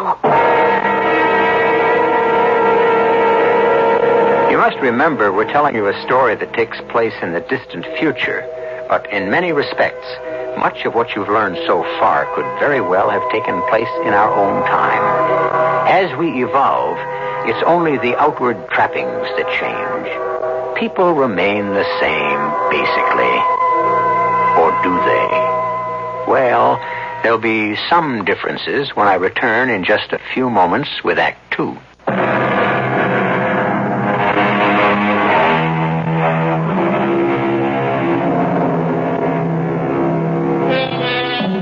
The history of the world is many things. But one thing that always remains constant is the relationship between men and women. We don't mean the relationship is constant. We mean there is a relationship.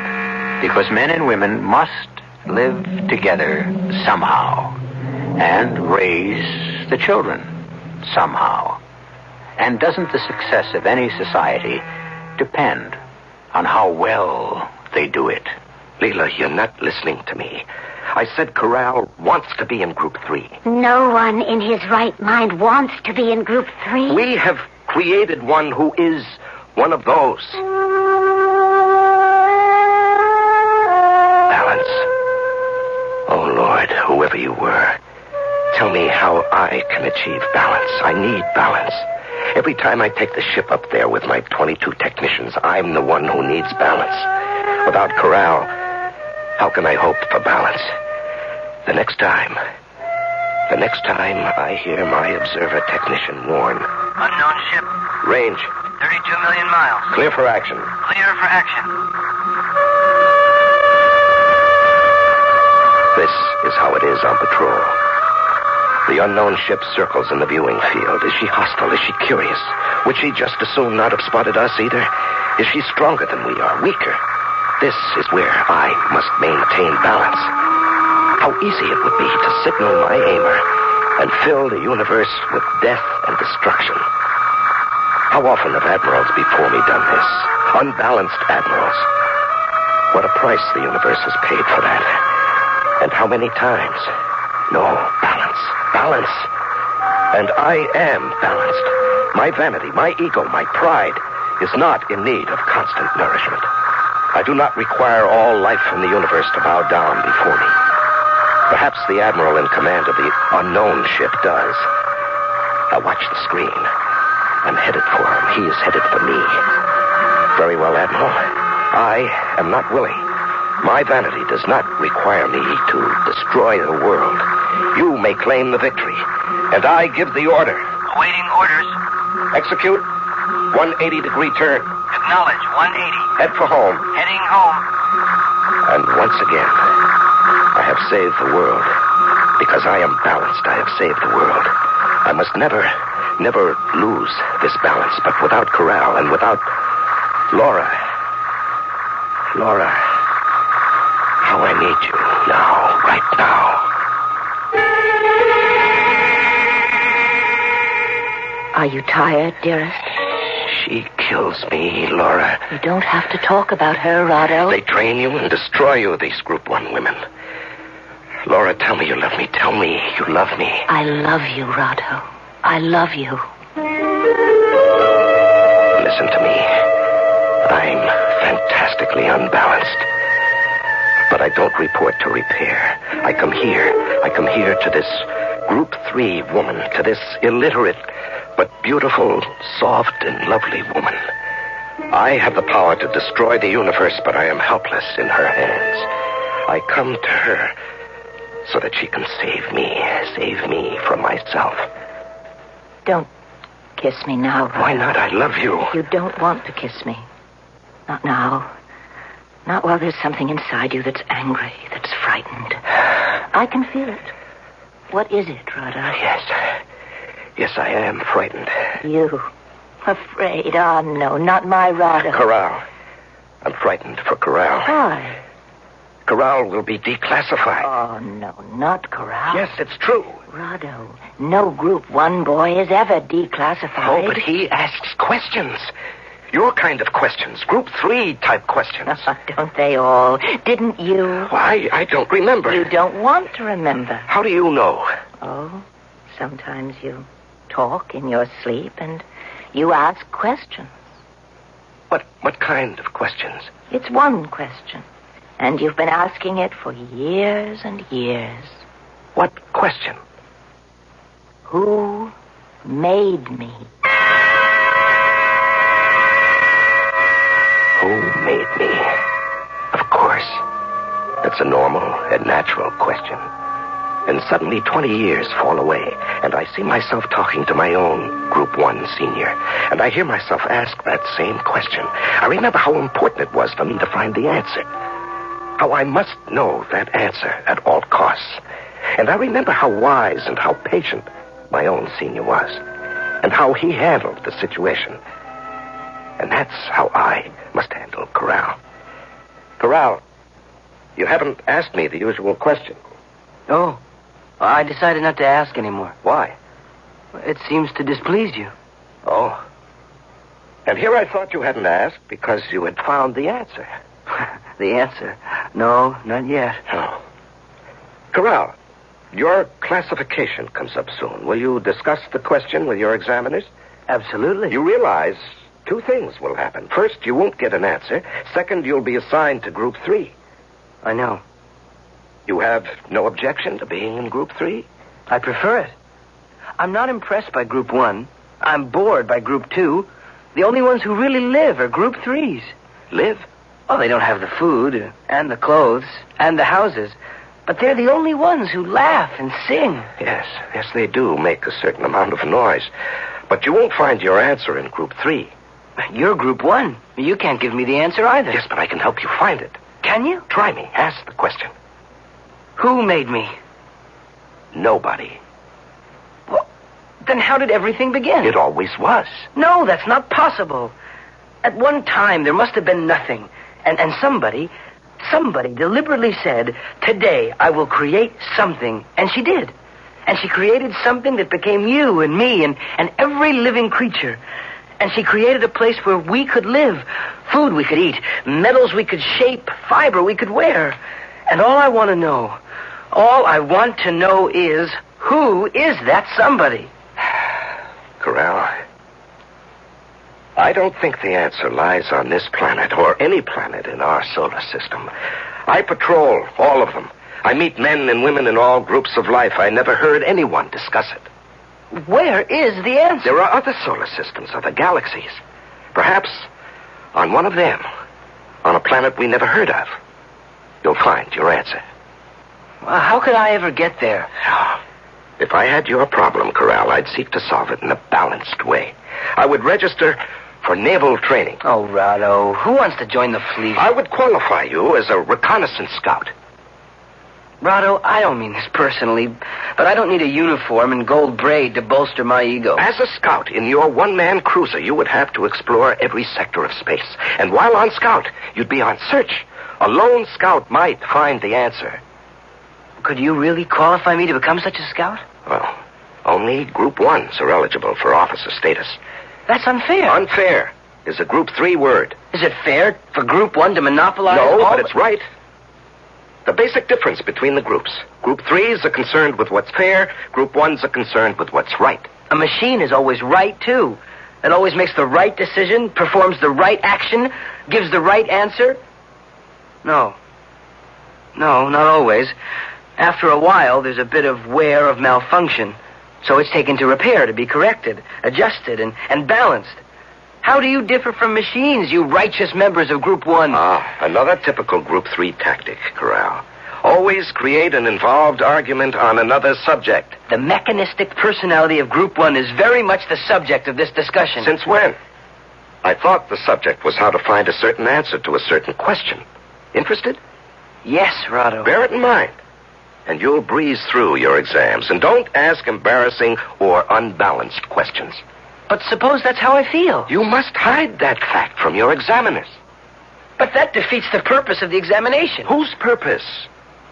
Suppose you ask an examiner an unbalanced question. He can't answer it. He'll try to repair it out of you. If he succeeds, you'll be balanced to his satisfaction. But you still won't have the answer. Suppose you say nothing. You show no outward imbalance. You will then have freedom of action to learn the answer in your own way, in your own time. You're saying the end justifies the means. That's how we must live. If you don't have the means you like, you must learn to like the means you have. Rado. How else? Where else can you find the answer? Maybe you're right. Keep your eye on the ball. I wish I knew what it said on that ball. Probably what I just told you. Just think, Corral. You'll be free to find the answer. Do you agree? Yes, I agree. I have saved him. I have saved him in spite of himself. Just as I was saved in spite of myself so many years ago. And I have saved the world because now I can remain in perfect balance. And the next time observer technician calls out, unknown ship. Range. 42 million miles. Clear for action. Clear for action. What is she doing? Holding steady. Stand by to change course. Complete turn. 180 degrees. 180, turn. I'm balanced. I'm in perfect balance. With Leela, Laura, and Corral.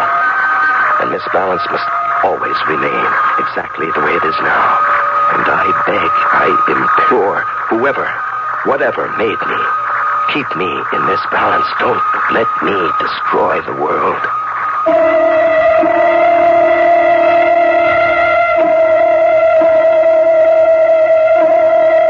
Well, you can see what's involved. We are dealing with human beings, and human beings are made of highly volatile and combustible materials. And balance, whatever it may mean in that far-off future time, seems to be a precarious state at best, especially since it seems to hang on the whim of a 19-year-old boy. Well, the immediate future will bring you the third act when I return in just a few moments.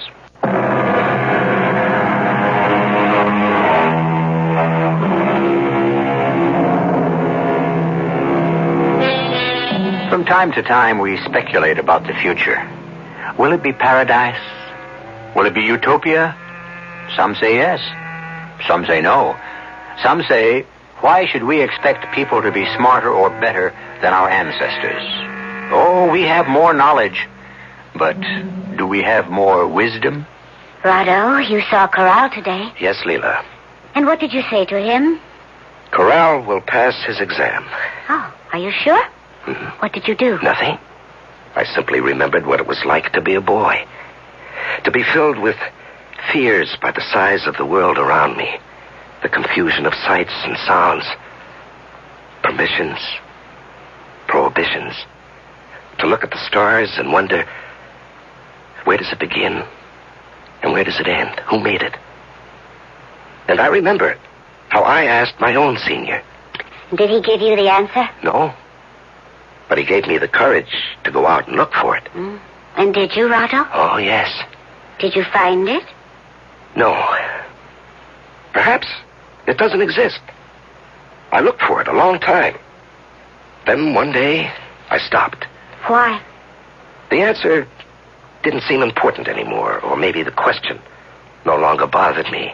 I forgot it even existed until Corral brought it up.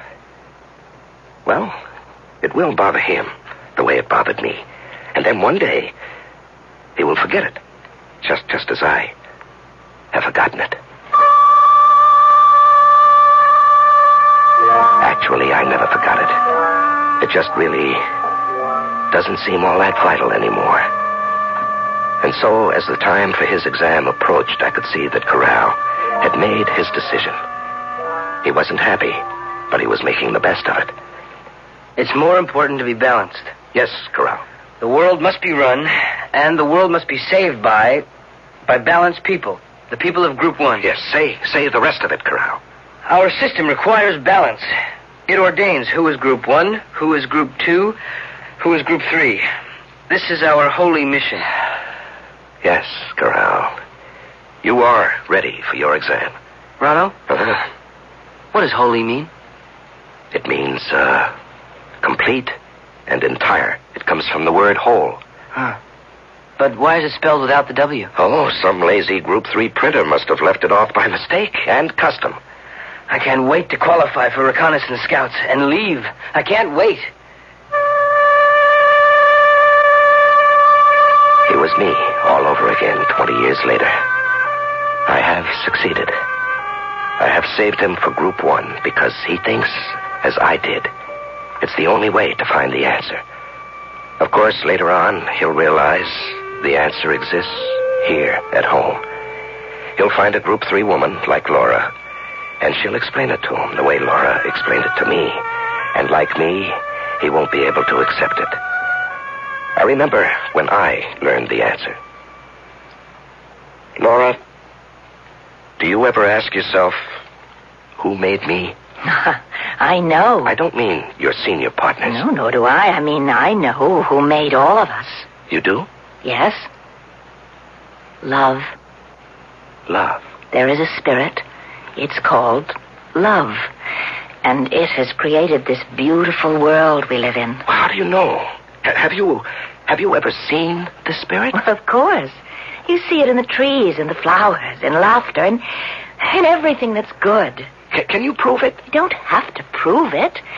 You just feel it. You just know it. You just recognize it. Oh, Laura, you're so good for me. This nonsense that you prattle, it's so refreshing. But it isn't nonsense. Oh, now, Laura. I love you. And because I love you, I'm alive. You see, love has made me. Love is everything. Yes, of course.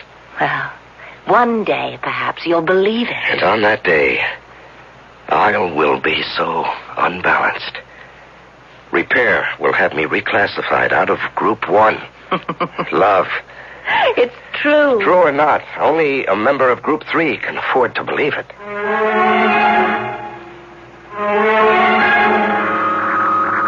Message for the Admiral. Yes? From the Commander-in-Chief. Report immediately. Acknowledge? Tell her I acknowledge. Navigator, head for home.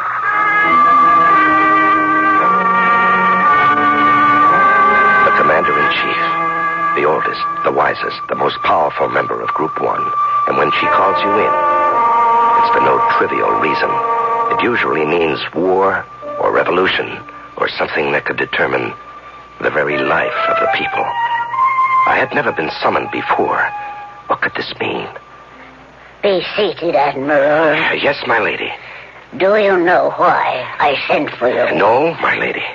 I have here a directive. It is to be read to all Group 1 officers of the fleet. Effective immediately. No Group 1 commissioned officer is to associate with or visit any female member of Group 3.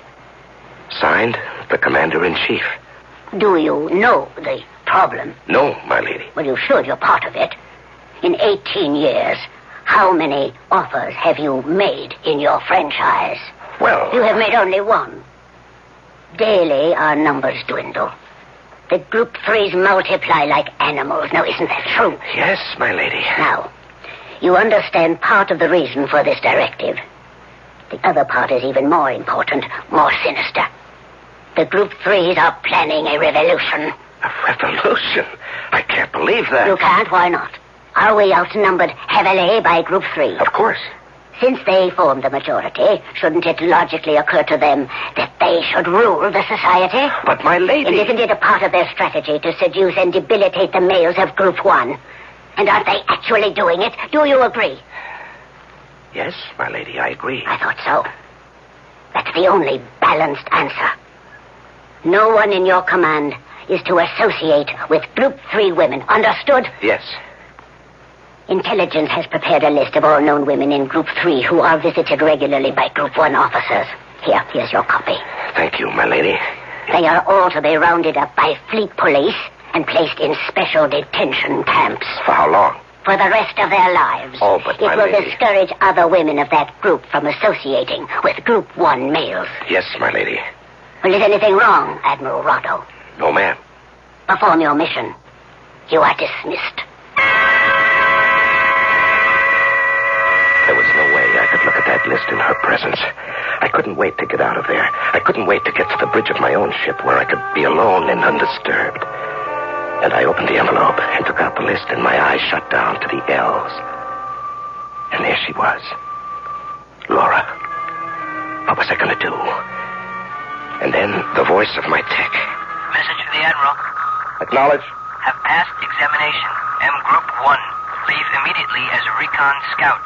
Will return when I find the answer. Keep your eye on the ball. Signed, Corral. Acknowledge. Corral is gone from me. And they'll take Laura away, too. No, I won't let them. I can't let them. I can't give up Laura.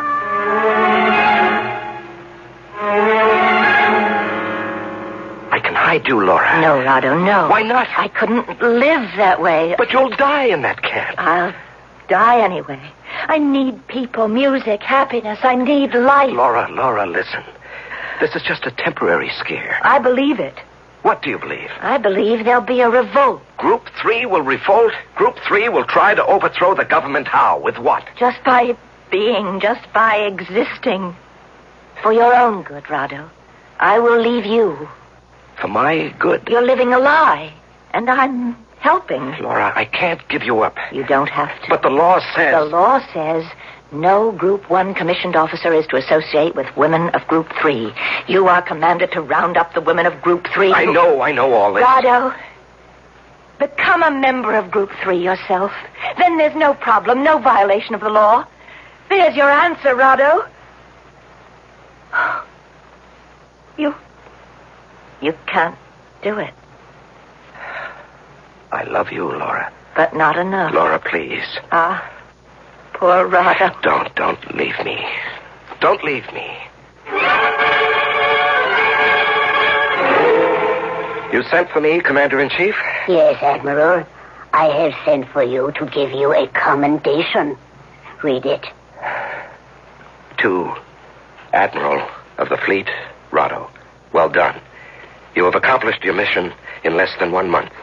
Group 3 women are no longer the menace to an orderly, balanced society. Thank you, my lady.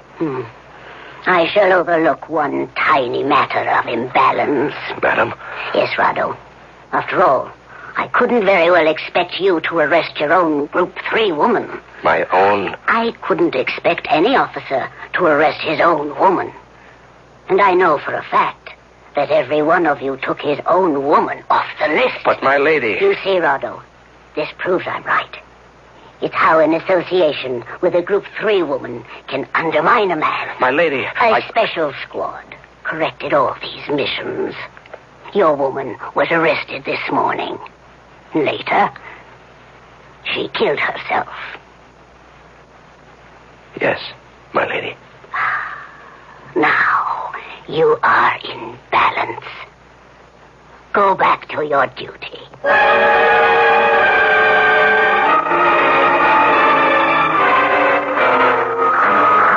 Unknown ship. Admiral.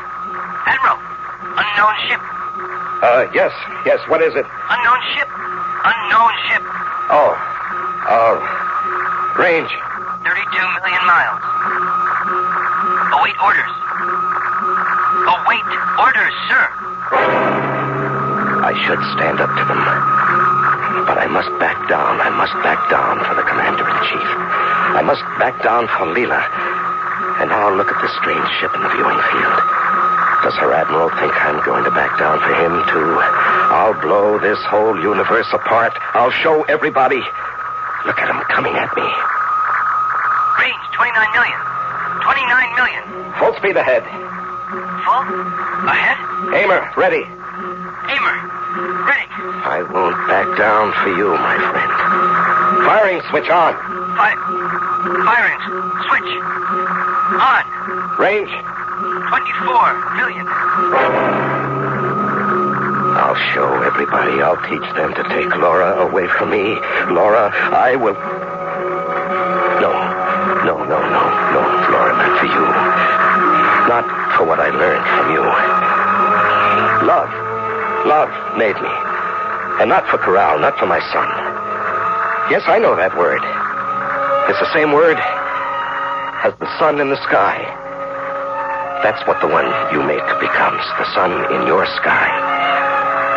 No, even though you're both gone, you will keep me balanced. Range, 22 million. Firing switch on. Firing switch off. Firing switch off. Navigator, prepare a 180-degree turn.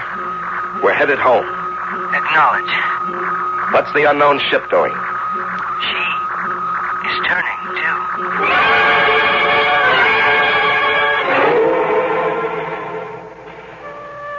I almost did it this time.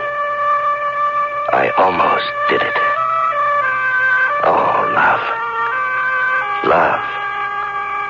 Laura's love. That mailed.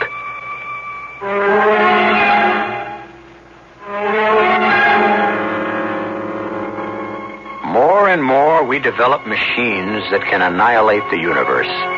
And more, the decision to destroy or not to destroy rests in fewer and fewer hands. And these are human hands, impelled by human strengths and human weaknesses. And that's about where and how it is and will always be. I'll be back in a few moments.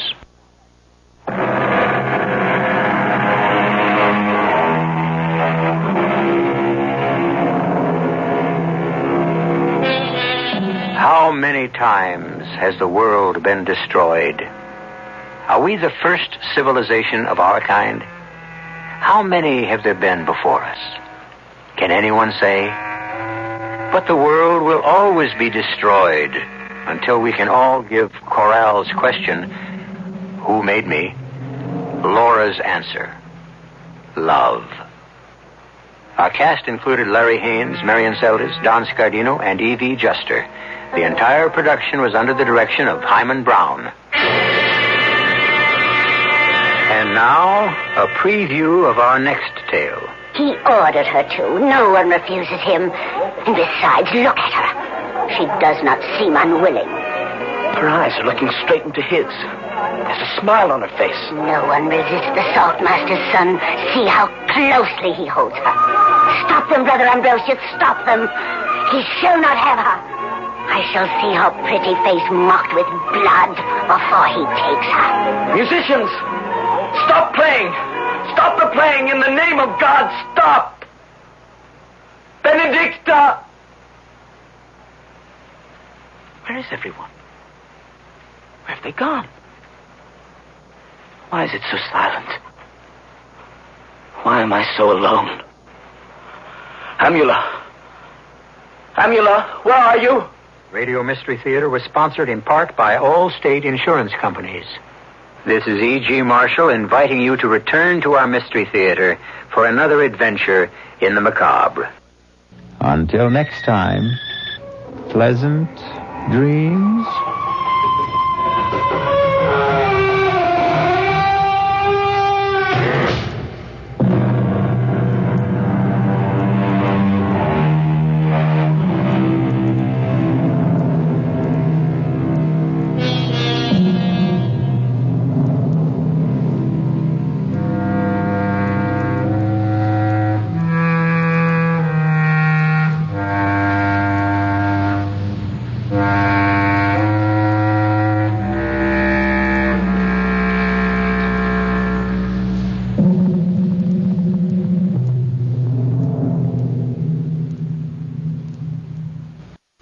The CBS Radio Mystery Theater presents...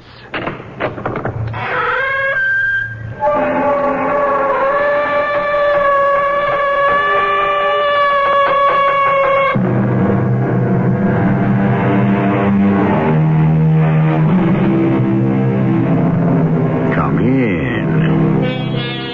Welcome. I'm E.G. Marshall. Above our heads, a myriad of airplanes trace their contrail patterns in the sky. Beyond them and the stratosphere, countless satellites ride their fixed orbits. We have conquered the air. We are reaching towards space.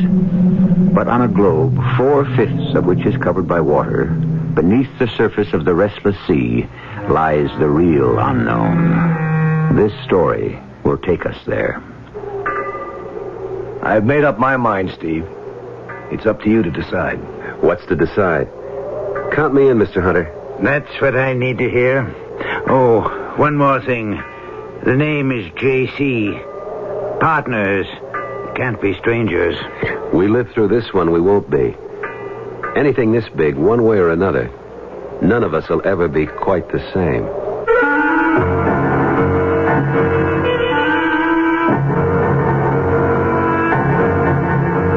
Our mystery drama, Raptures of the Deep, was written especially for the Mystery Theater by Ian Martin and stars Michael Tolan. I'll be back shortly with Act One.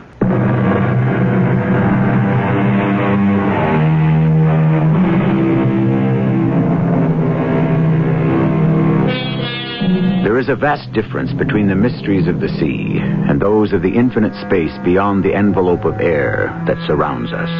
In space, man must cover vast distances by machine to delve into the unknown. Under the sea, machines can travel and observe, but there is so much terrain, so much life, and movement is so limited that eventually only man himself, unencumbered, is the ultimate explorer, the diver, and in particular, that special breed of men, the scuba divers. Hey, Cobb, you old son of a gun, the Marines have landed. Get your butt off that helicopter and report for duty. Where's your gear? Johnny, the pilot's going to dig it out for me. It's stowed in the tail. There's no time. This is a big one. You can dig out your own gear. I'll help you with it. I got a car waiting, and I'm driving you straight to the Pandora. The what? Pandora. That's the name of J. Calvin Hunter's ship. Ship? You can decide if you want to call her a boat when you see her. By me, the Pandora's a ship. The dame who opened up the box and let all hell loose. That's her. Well, why would he want to call his yacht that? Better ask him. I don't know. It smells like trouble. When have you and me ever got into anything else? This one, we'll never forget. The name is Steve Carr, but it didn't start out that way. The real name, the ethnic one, is Stefanos Karalis. Both my mom and dad are from Greece, and I still speak Greek as well as I do English. Me and Cobb Straker were in the Navy together, frogmen. And after we got out, we went into the salvage business. What I mean is, we handled a lot of jobs, but only on the number one jobs did we work together.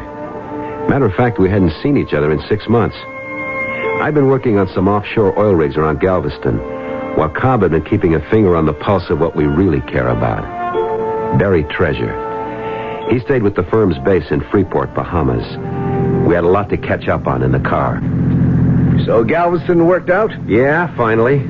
What happened to your cake? Oh, we found the Estrelita okay, in about 40 fathoms. And? Just the ribs, and pretty well broken up. The keel was still there, and enough of the stern to identify her. 2 cannons, one eaten away so badly it was scarcely worth raising. The other in fair condition. But the treasure? Who knows, buddy boy? You fish around the Bahamas, the Caribbean. A lot of folks might have been there first. Or storms, drifting tides, or maybe she didn't have gold aboard in the first place. Well, the hazards of our business. So tell me about this prize pigeon. J. Calvin Hunter? No. Why not? Because I want you to see the setup and listen to him yourself. This could be big, Steve. Really big. Or just so much hogwash. I want to let you judge that for yourself.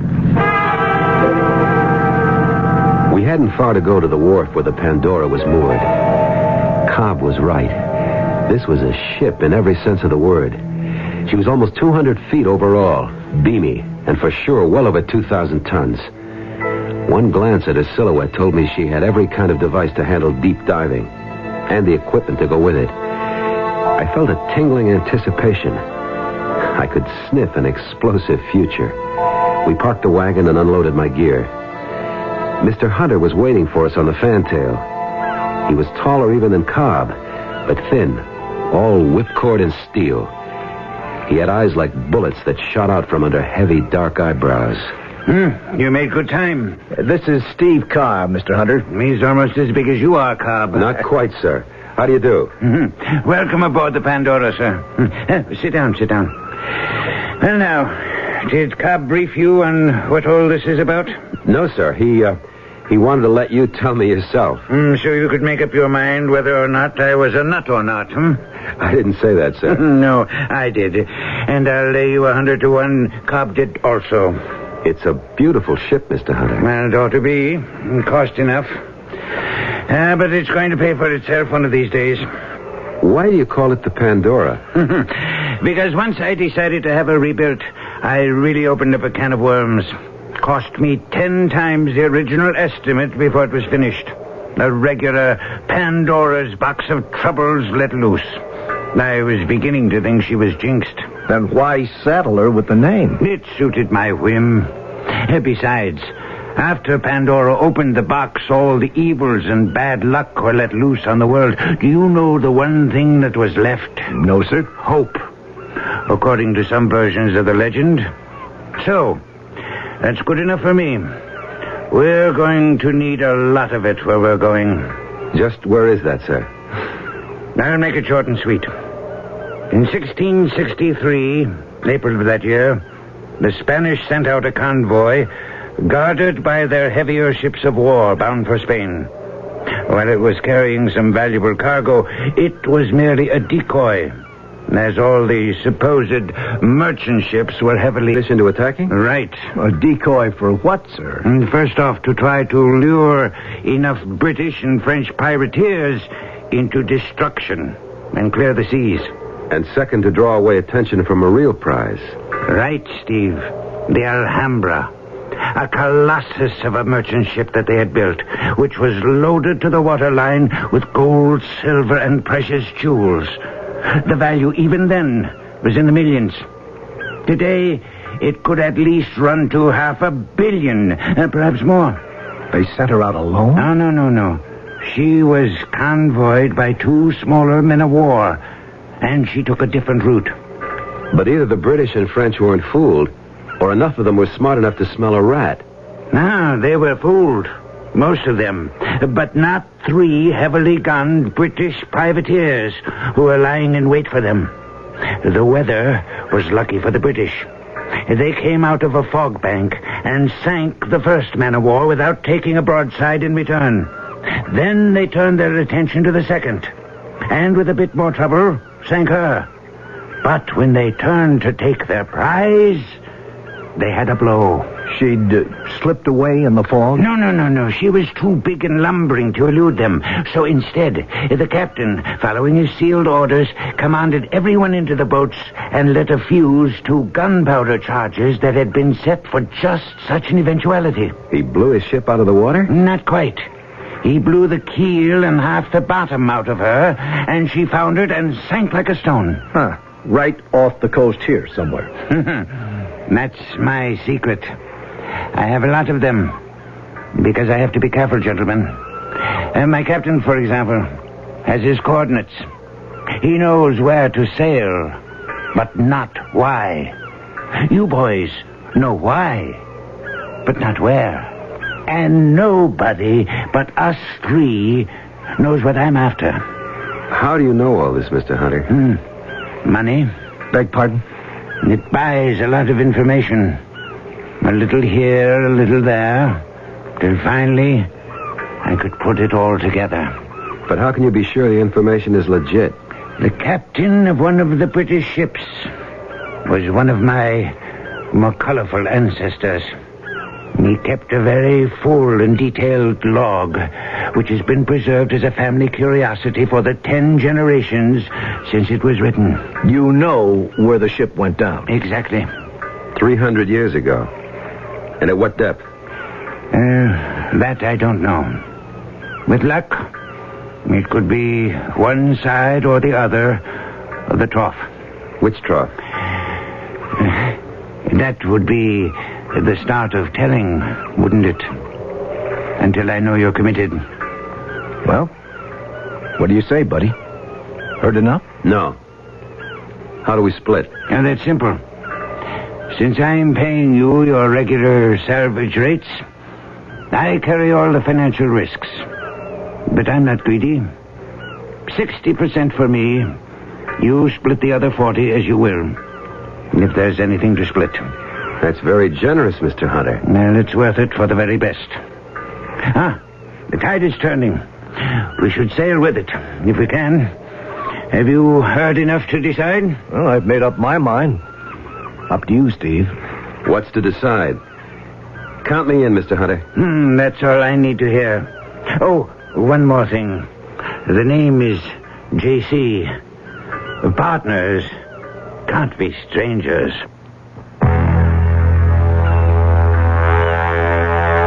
Hey, Steve. Yeah? You know where we are? Well, I can look at the sun. I don't have instruments. Roughly the eastern Atlantic, not too far south. Yeah, but where are we headed? The man told you. His secret. We're the ones have to dive. You said it. How deep? You mean free or with heavy equipment? If we're going to explore, you know it has to be free. How deep can you go? What's the record? 400-something feet? You can't work there. What's the problem? Like, right now, I think we're over the eastern trough. What, 4,000 meters, maybe 3 miles. You want to dive that? He's got that little bathysphere we're lugging. That's for observation, a gimmick. You can't salvage anything with that. You know what I'm thinking he's counting on? The Atlantic Ridge? Check. The Azores, the Canary Islands, something like that, where the ocean bottom is within reach. Wherever that is. Maybe we'll turn up the lost continent of Atlantis or something. Who knows? Well, it's worth a whirl. At these prices, any day. What have we got to lose? Hold it. What's that? They cut the engines.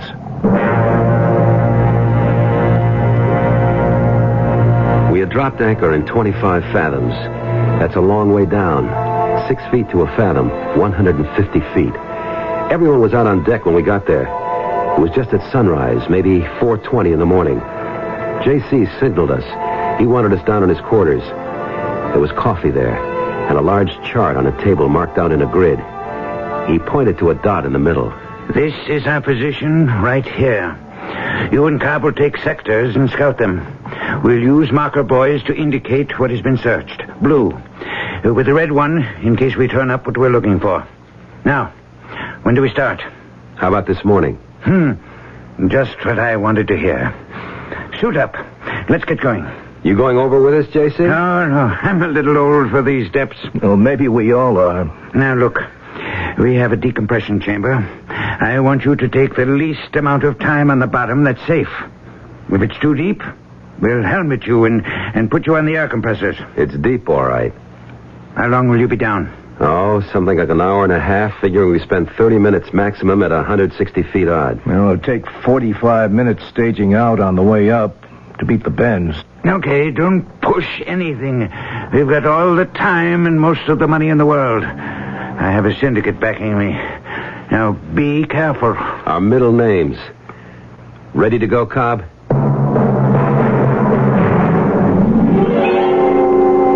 I went off a ladder from the scuppers and hit the water. I went down fast because I was heavily weighted. And going this deep, you don't want to waste time. I used the knotted guideline to help pull me down. The line was 175 feet long. It didn't reach all the way to the bottom.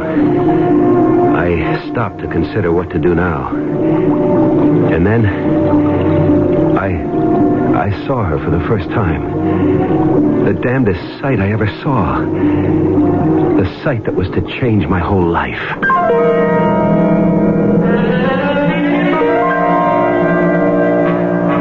What does a young man see in the ocean at nearly 30 fathoms deep that will change his life? And whatever it was, what does the term her mean?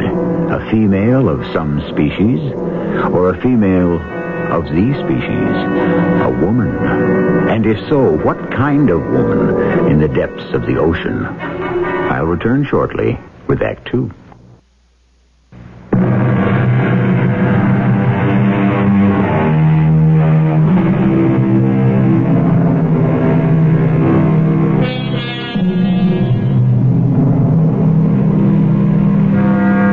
Steve Carr has encountered whatever strange phenomenon has swum into his view far beneath the surface, his partner Cobb Straker has surfaced unexpectedly and now is being helped back aboard the ship.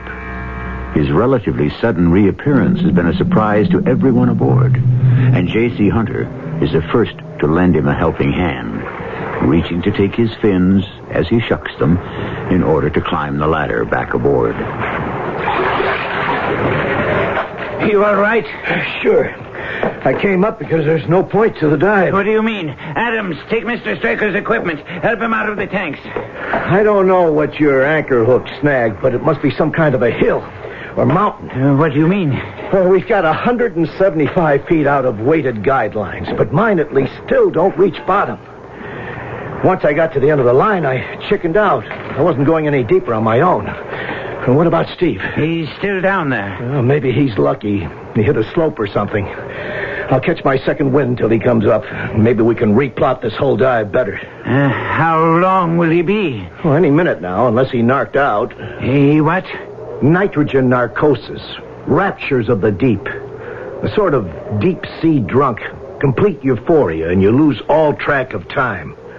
Hey, he went down before me. Where the devil is he? Maybe you'd better go down after him. Well, if he doesn't break water in the next couple of minutes, I sure as shooting will. Oh, there he is. Well, where you been, jerkola? What do you want to do? Give us all the hives? You all right? Just cutting it. You want to gas me aboard, Cobb?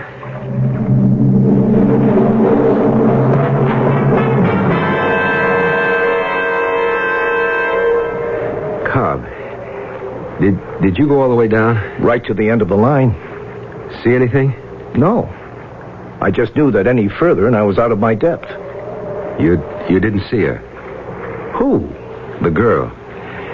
In the sort of flowing robes. She looked like an anemone, sort of. Well, maybe that's what you saw. Oh, no. This was no anemone. A sea animal, maybe. But if she was the closest thing to the girl I dream about. And if that's where she lives, and man, let me live there, too. You know what I think, Steve? I think you were narked. No way, Cobb. My head was as clear as a bell. I'm going to tell you something right now, partner. I don't care about treasure ships. We stumbled on something far more special. If I can find her again. And right now I'm going over to see if I can. They couldn't talk me out of it. I asked for and got a longer guideline. 75 more feet took it to 250. Cobb was fit to be tied. I still think you're crazy, Steve. I'm going down with you. Oh, no, I want you up top on the line for signal so I know I'm safe. What's the big deal? 250 feet? Trying to set a record? Nowhere near it, and you know it. Who was the guy dived something near 400 breathing air? Some Italian, and they fished him up unconscious. I'm going nowhere near that. Now, wish me luck, buddy, because here I go. Now, wait a minute.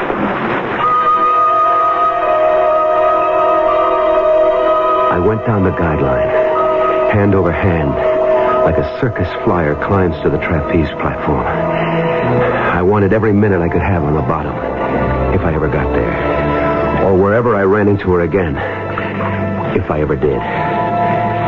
But outside of the beam from my torch, everything was as black as being locked in a closet. Where is he, Cobb? Last signal he gave me was at 225. Fruithead, it's too deep for free diving. Signal him to come up. Well, what do you think I've been doing? Hold it. He just reached the end of the line. Well, at least he ain't going no further. I don't know how long I hung there, but at last I gave up. It was too dark to think of leaving the line, not without some ground underneath to read. I signaled I was on my way up. But before I could even start, they swam into the range of my light. I never saw anything like that. Man-shaped. Only they were scaled all over like fish.